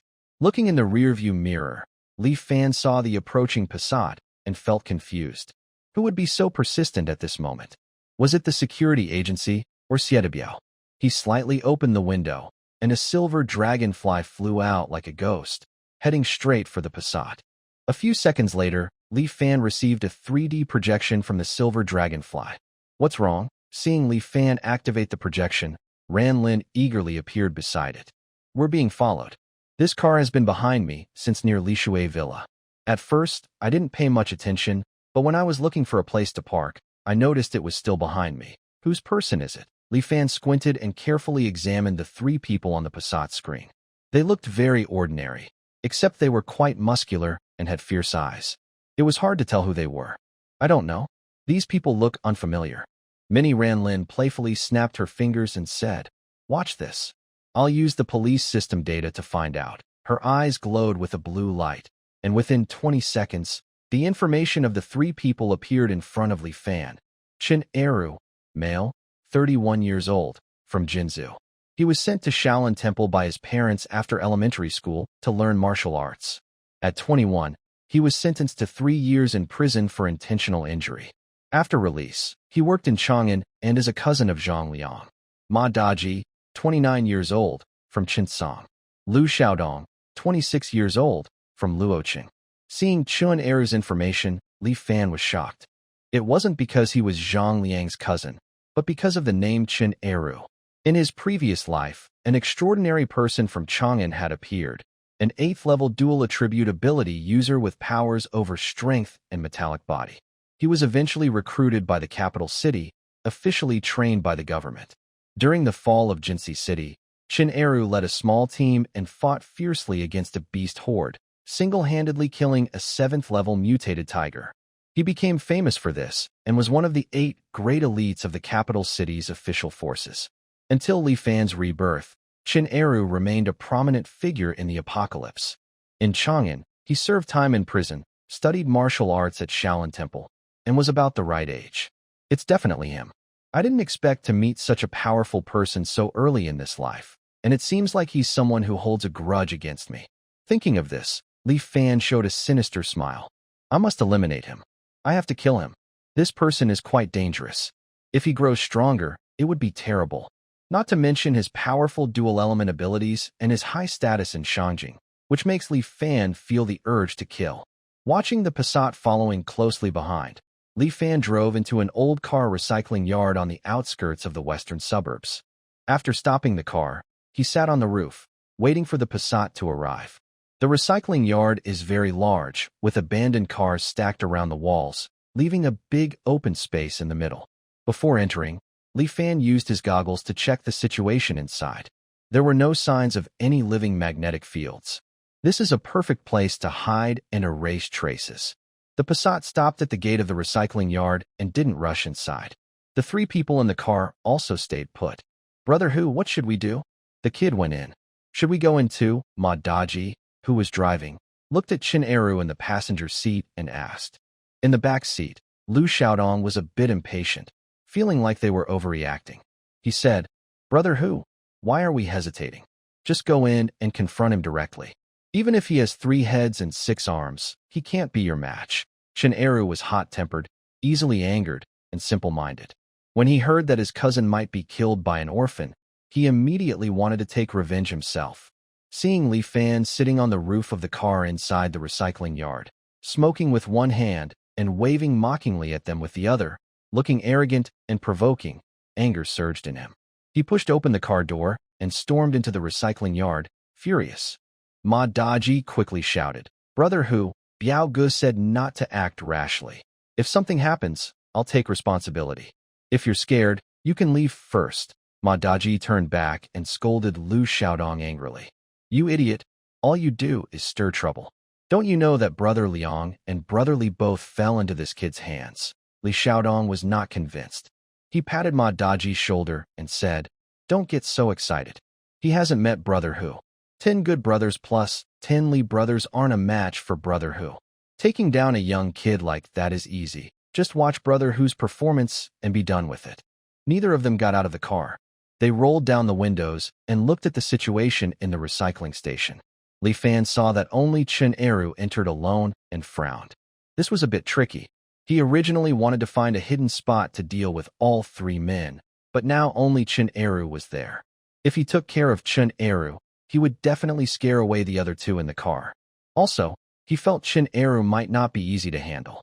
His advantage was the gear he carried and the fighting skills he had practiced over the past 8 years of the apocalypse. Chin Eru, on the other hand, looked like someone who had trained hard for many years. He was much bigger than Li Fan. While Li Fan was thinking about how to catch all 3 at once, Chin Eru's loud voice rang out. "Are you Li Fan?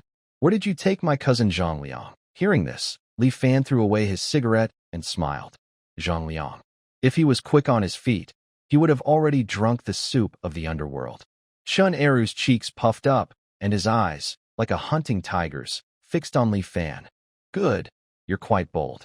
I hope you're still so bold later." After speaking, Chin Eru bent his knees slightly, with well-defined calf muscles, ready to pounce like a hungry tiger. "Wait, are you alone? Do you want me to call the 2 people in your car?" Li Fan's intention was to lure the 2 outside the gate in. But to Chin Eru, it sounded like mockery and insult. Little brat, you die for me," Chin Eru roared.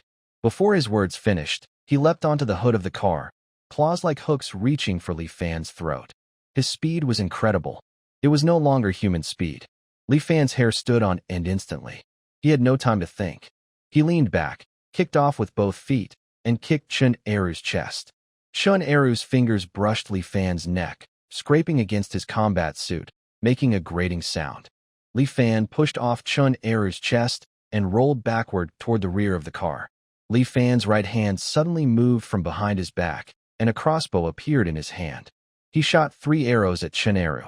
But to Li Fan's surprise, just as he made his move, Chin Eru rolled sideways off the car roof and hid beside the Hummer. This was the first time Li Fan missed with his crossbow. He realized he had been careless, thinking Chin Eru had no special abilities. Even if he had learned some fighting skills, he believed he could handle it. However, during the encounter, Li Fan saw he was too overconfident. Relying on his good equipment and crossbow, he had no basic caution. Chin Eru deliberately swaggered over to stand about 7 or 8 meters away, facing Li Fan, to distract him. His goal was to get close enough to fight hand-to-hand and prevent Li Fan from using his crossbow. Li Fan didn't expect that even without special powers, Chen Eru's fighting sense and skills were better than ordinary fighters. Just as Li Fan was about to approach the Hummer and use his crossbow to finish the fight, a hand shot out like lightning from beside the car and grabbed his wrist holding the crossbow. Then another hand swung out with a palm strike aimed at his elbow. Li Fan quickly grabbed the arm with his left hand, jumped up, and clamped his legs around Chen Eru's neck, completing a triangle choke. The palm strike was deflected with no force. Li Fan activated the auxiliary power of his combat suit, instantly increasing his strength by 70%, and tightly locked Chen Eru. In less than 20 seconds, Chen Eru's face turned red, blood surged, his eyes became bloodshot, and he struggled to breathe. Just when Li Fan thought he had won, Chen Eru pushed off the ground with his feet, shouted loudly, and slowly stood up. He lifted Li Fan along with the choke around his neck. Huh! Chen Eru roared again, exerting more force to break free from the triangle choke. His forehead, temples, and neck showed prominent veins. Li Fan, like an octopus hanging from a broad chest, clung tightly to Chen Eru's neck. Suddenly, Chen Eru raised Li Fan and slammed him into the Hummer. Bang! Crash! Li Fan was forcefully thrown against the car door. The glass shattered with a loud crash, and a deep dent appeared in the door. Seeing that Li Fan still hadn't released his legs, Chen Eru lifted him again and charged toward the Hummer. 1 hit, 2 hits, 3 hits. Although protected by his combat suit's defenses, Chen Eru's frantic smashing made Li Fan's stomach churn. This can't go on. I can't kill him by strangulation. Each hit only makes Chen Eru breathe again. If I continue, even with the protective suit, I will exhaust my strength endlessly. Chen Eru's physical strength is clearly stronger than mine. Li Fan looked at Chen Eru's head in his arms, a fierce look flashing in his eyes. He pressed his index and middle fingers together and aimed for Chen Eru's eyes. Chen Eru quickly clung tightly to Li Fan's arm, preventing it from moving forward. Seeing that he couldn't reach Chen Eru's eyes, Li Fan tilted his head back and suddenly rammed his head into Chen Eru's. The tactical helmet is made of special metal refined in the material lab. With this collision, Chen Eru's head instantly bled. When Li Fan tried to hit him a second time, Chen Eru's eyes flashed with a fierce light. He raised Li Fan and charged toward an old hydraulic press 3 meters away. The side of the hydraulic press has a sharp steel pillar. Li Fan immediately understood Chen Eru's plan.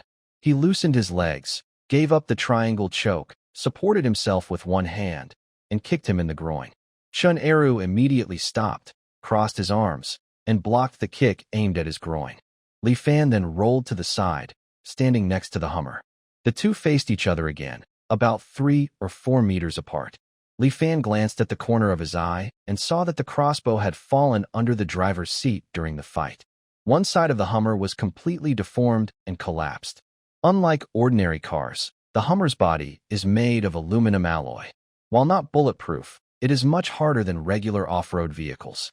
Now, one side of the Hummer's door and frame are completely deformed.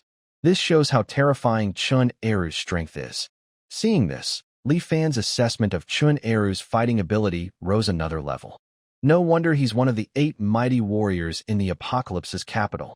Even without awakening, his combat experience and physical fitness are beyond what I, still unawakened, can compare to. If I didn't have this gear and the fighting skills I learned over 8 years in the Apocalypse, it would be foolish to think I could defeat Chen Eru. But it's time to end this. The two at the door can leave now. Right now, Li Fan just wants to kill Chen Eru quickly. This person is too dangerous. Chen Eru originally thought Li Fan relied on the fortress and the crossbow. After the fight just now, Chen Eru felt he might have hit a hard wall. Although Li Fan's body is half the size of mine, his strength is surprisingly equal to mine. He uses very shameless and dirty tricks, not following martial ethics, either poking eyes or teasing sensitive areas. All his attacks are untrained and very low level, but they are very vicious. Just as Chen Eru hesitated whether to stay or leave, Li Fan suddenly launched a surprise attack and charged at him. Chen Eru didn't dare to be careless. He quickly assumed a fighting stance, ready to defend himself. But when he saw Li Fan extend his right hand, it was neither a fist nor an open palm, just reaching straight toward him. He was filled with doubt. He wasn't holding any weapon. It seemed like a trap. If he could grab Li Fan's wrist, he could disable one of his arms. Just as Chun Eru's eyes flashed with anger, and he reached out with claws to grab the hand, a sudden flash of silver light appeared. Li Fan's hand suddenly materialized a dark tang sword out of nowhere. Li Fan turned his wrist, and the shining blade flickered in front of him. Chun Eru immediately felt as if his right arm was gone. His eyes filled with confusion and fear. Before he could shout, the silver flash from the sword sliced past his neck. Next, Chun Eru saw the world turn upside down. He also saw a familiar headless body standing in place, with a smooth neck spraying a fountain of blood. Outside the door, two people in a Passat initially saw Chun Eru and Li Fan fighting fiercely. They were shocked by Li Fan's fighting ability. They knew Chun Eru's strength. Being able to hold his own for so long without falling behind meant Li Fan was a skilled fighter. But suddenly, they saw Chun Eru's arm fly off, and his head also fly away. They were so scared they lost their senses. Because Chun Eru had his back to them, they didn't see Li Fan conjure the sword out of thin air, but their fear of Li Fan was unaffected. Ma Daji pointed at Chun Eru's body, his tongue already loose. Who, brother who, crazy who? Drive fast. Are you trying to get killed? Hearing Lu Xiaodong's insults, Ma Daji finally reacted. Luckily, the car hadn't turned off to enjoy the air conditioning. He pressed the accelerator, and the Passat sped away like a wild horse. Hearing the engine sound, Li Fan was about to take out his electric bike to chase after it. But from the surveillance footage of the silver dragonfly drone, he saw a line of more than 10 military vehicles rushing toward the industrial park. What are these military vehicles doing in the industrial park? Could it be that Chang'an Prefecture is also planning to build a safe zone and is bringing supplies to the industrial park? It seems today's plan to go to the industrial park will have to be postponed. Li Fan activated his protective goggles' biological magnetic field imaging function, looked around, and confirmed no one was nearby. Only then did he put away the corpse and the Hummer, and took out a small electric bike from his space. He rode it leisurely toward the fortress, temporarily canceling the plan to go to the industrial park. Inside an underground room in the industrial park, Ji Wuli was happily celebrating the return of supplies with Xie When Chang'an Prefecture completely collapsed, he would shout loudly and declare himself king. Suddenly, a phone ringing interrupted their dream. Ji Wuli saw the phone number and smiled as he said to Xie "It looks like we've caught them. The efficiency is pretty good." While speaking, he pressed the answer button. "Zhang Xiao, send the person directly to the underground storage of Warehouse 2. The person on the other end of the line seemed surprised and was silent for a few seconds before speaking. "Boss, we didn't see the silver Hummer at all. Not only that, we didn't see a Hummer or even a BMW." Ji Wuli's proud smile froze on his face. "What did you say? You didn't see the Hummer pass by?" "Yeah. Our guys blocked the truck right in the middle of the road at that intersection. It's been over an hour, and not a single Hummer has appeared." Ji Wuli looked at Xie with a puzzled expression, full of questions. Xie, seeing this, picked up his phone and dialed Chun Eru's number, but no one answered. This sudden change made Xie eyelids twitch involuntarily, and a strong sense of unease filled his heart. He dialed several more times, but still no answer. Just as he was about to call Lao Shao to ask what was going on, the door to the room was suddenly pushed open. "Uncle, something's wrong. Something has happened, recently." The word he heard most from Xie was, "Something's happened." The previously gentle expression on his face immediately turned grim as he looked at Zhou Qiang rushing in and asked coldly, "What happened again? Why are you so panicked?" "What?" Xie Biao was so shocked that he jumped up from the sofa. Chun Eru was his best little brother in fighting. He once took him to Ji Gang's underground boxing ring to cause trouble, and Chun Eru alone knocked down all of Ji Gang's fighters. Chun Eru also became famous in the underground world. But he had a clear weakness. He was simple-minded, impulsive, quick-tempered, and lacked control when fighting, so he wasn't suitable to keep around.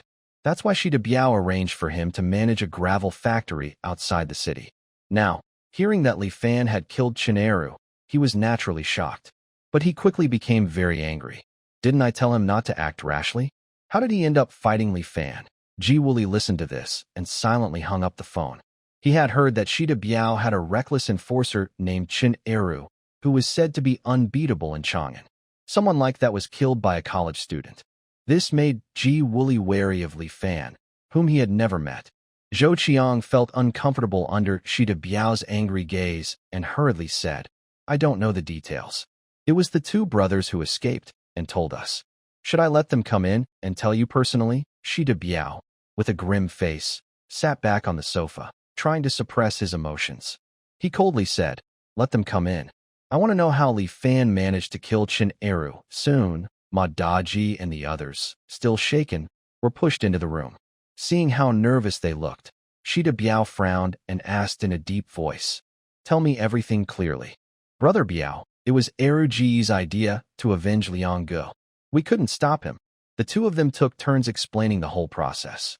"So you're saying Li Fan fought Chen Eru barehanded for a long time?" "Yes. And in the end, Li Fan cut off his head with a knife?" "Yes. How did you get away?" Ma Daji and the others immediately looked pale.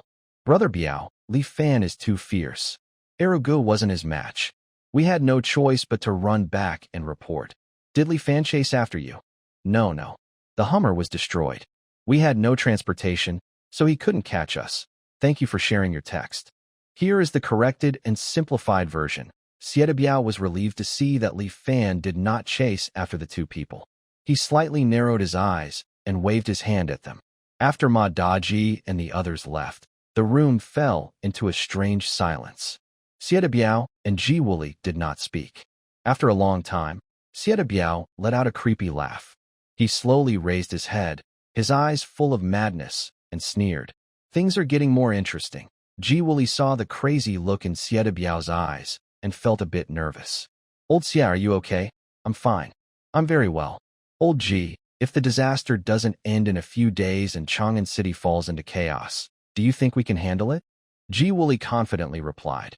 "Based on what I know about the supply and distribution in Chang'an, if it continues for 4 or 5 more days, supplies will run out, and chaos will happen." "Good. Old Ji, I accept your suggestion." Ji Wooly indeed had the idea of building his own armed force during the chaos. He wanted to recruit Xie Biao because of his reputation and many followers. At first, Xie Biao was hesitant and worried, feeling like a brave tiger with a mouse's courage. But now, Xie Biao seemed like a tiger out of its cage, which made Ji Wooly feel uneasy. "Old Xie, have you thought it over?" Xie Biao showed a strange smile and said, "Old Ji, are you willing to play big?" "What do you mean?" "In 2 days, if the disaster doesn't stop, you give me some money, and I will buy some good things." Seeing Xie Biao's crazy look, Ji Wooly's heart started pounding unexpectedly. He asked cautiously, "What do you want to buy?" Xie Biao stood up, reached into his bag, and took out something, throwing it onto the coffee table. When Ji Wooly saw it, he gasped. He had heard that Xie Biao was involved in gun dealings, and it seemed the rumors were true. If Chang'an fell into chaos, having weapons would help him build his force faster. "How much money do you need?" 80 million.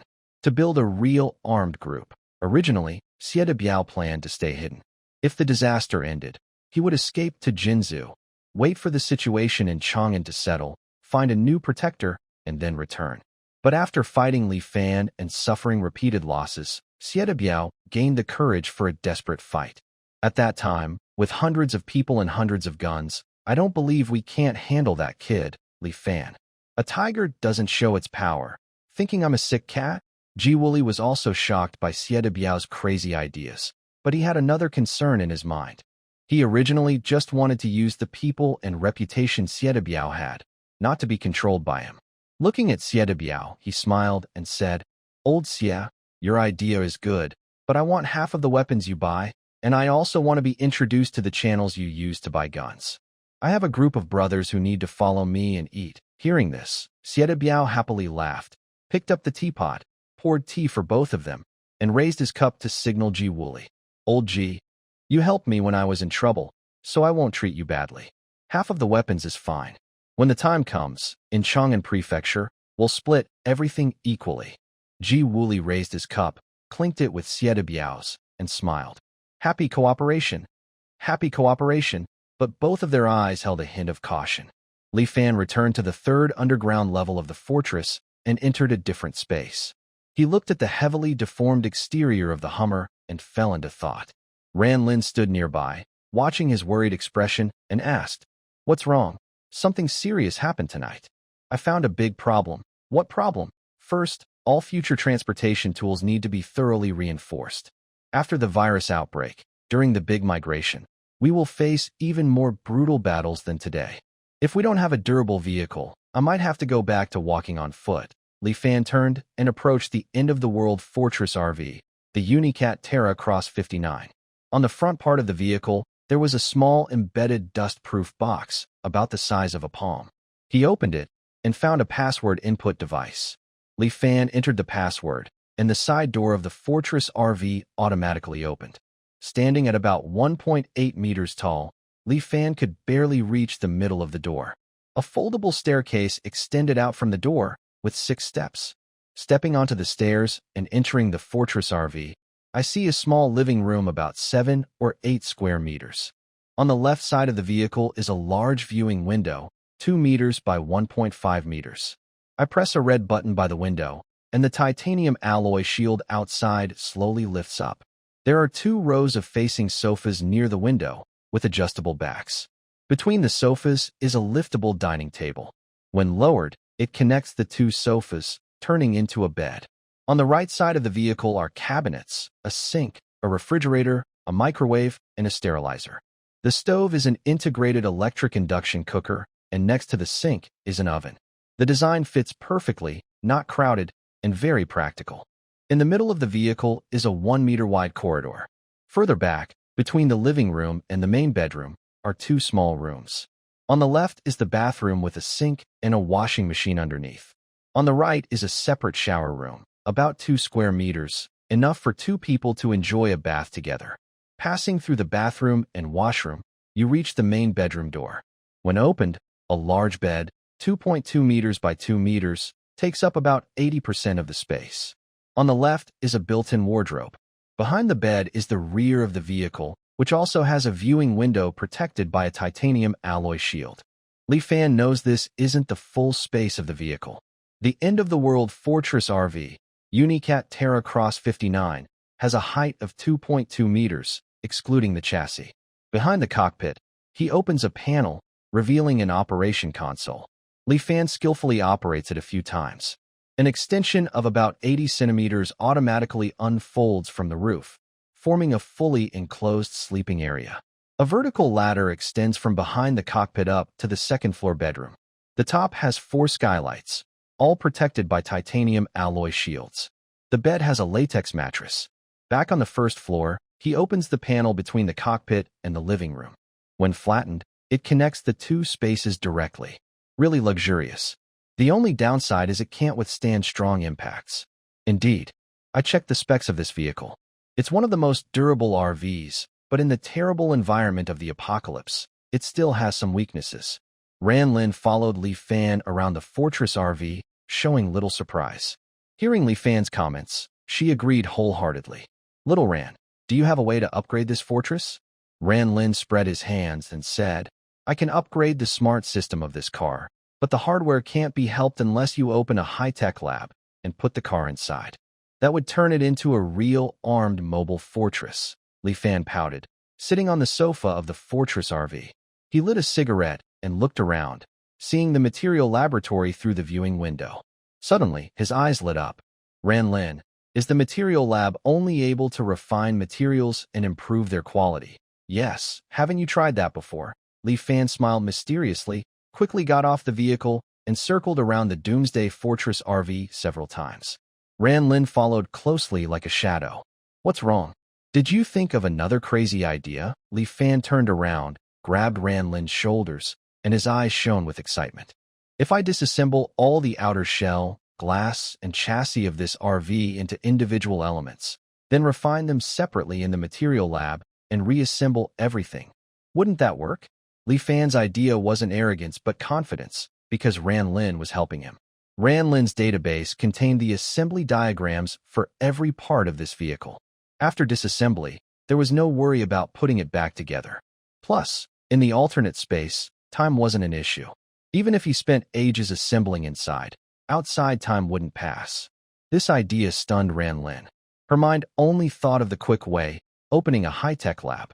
Li Fan's thinking was to upgrade in the most primitive way, using the simplest method. He slowly raised his fair hand and gave a thumbs up. Awesome. Are you mentally prepared to work yourself to exhaustion in the alternate space? What's wrong? Is it impossible? It's possible. Although you don't need to worry about lacking strength in the alternate space. All your physical energy consumption there will convert into mental energy use. Do you remember how you felt after closing the logistics park? Are you sure you want to do this? Li Fan didn't hesitate and said firmly, let's go. At worst, I'll just rest for a day after exhausting my mental energy, then come back and keep going. With 30 days left and your help, I can definitely fix this vehicle. Seeing that Li Fan was determined to do this, Ranlin no longer hesitated and said, okay, I'll help you. I can do a 3D scan of the entire vehicle structure and help you organize the different parts. I can also help you lower the gravity in the alternate space, which will save you a lot of mental energy. Plus, during this process, I can optimize the vehicle's smart system. Hearing this, Li Fan was very touched and asked, if you lower the gravity in the alternate space, will it affect you? Ran Lin shrugged casually. It's not a big drain. Killing a few second-stage zombies later will make up for it. Hearing this, Li Fan had no more worries. He gathered all the tools he could find, and Ran Lin activated the low-gravity mode. The two immediately started disassembling the vehicle. Li Fan returned to the fortress, curled up on the sofa, and entered the alternate space. In the blink of an eye, he felt exhausted and returned to reality. Right now, Li Fan's head felt heavy, as if a giant bell had struck it, making him dizzy. But his eyes still shone with excitement. In the alternate space, the once mighty and imposing Apocalypse Fortress vehicle, the Unicat Terra Cross 59, looked like a stripped girl, with all its outer shell taken apart into modules. The disassembly was proceeding in an orderly manner. Based on the current progress, it would take about 4 or 5 days to fully disassemble the entire vehicle. In a daze, Li Fan fell asleep.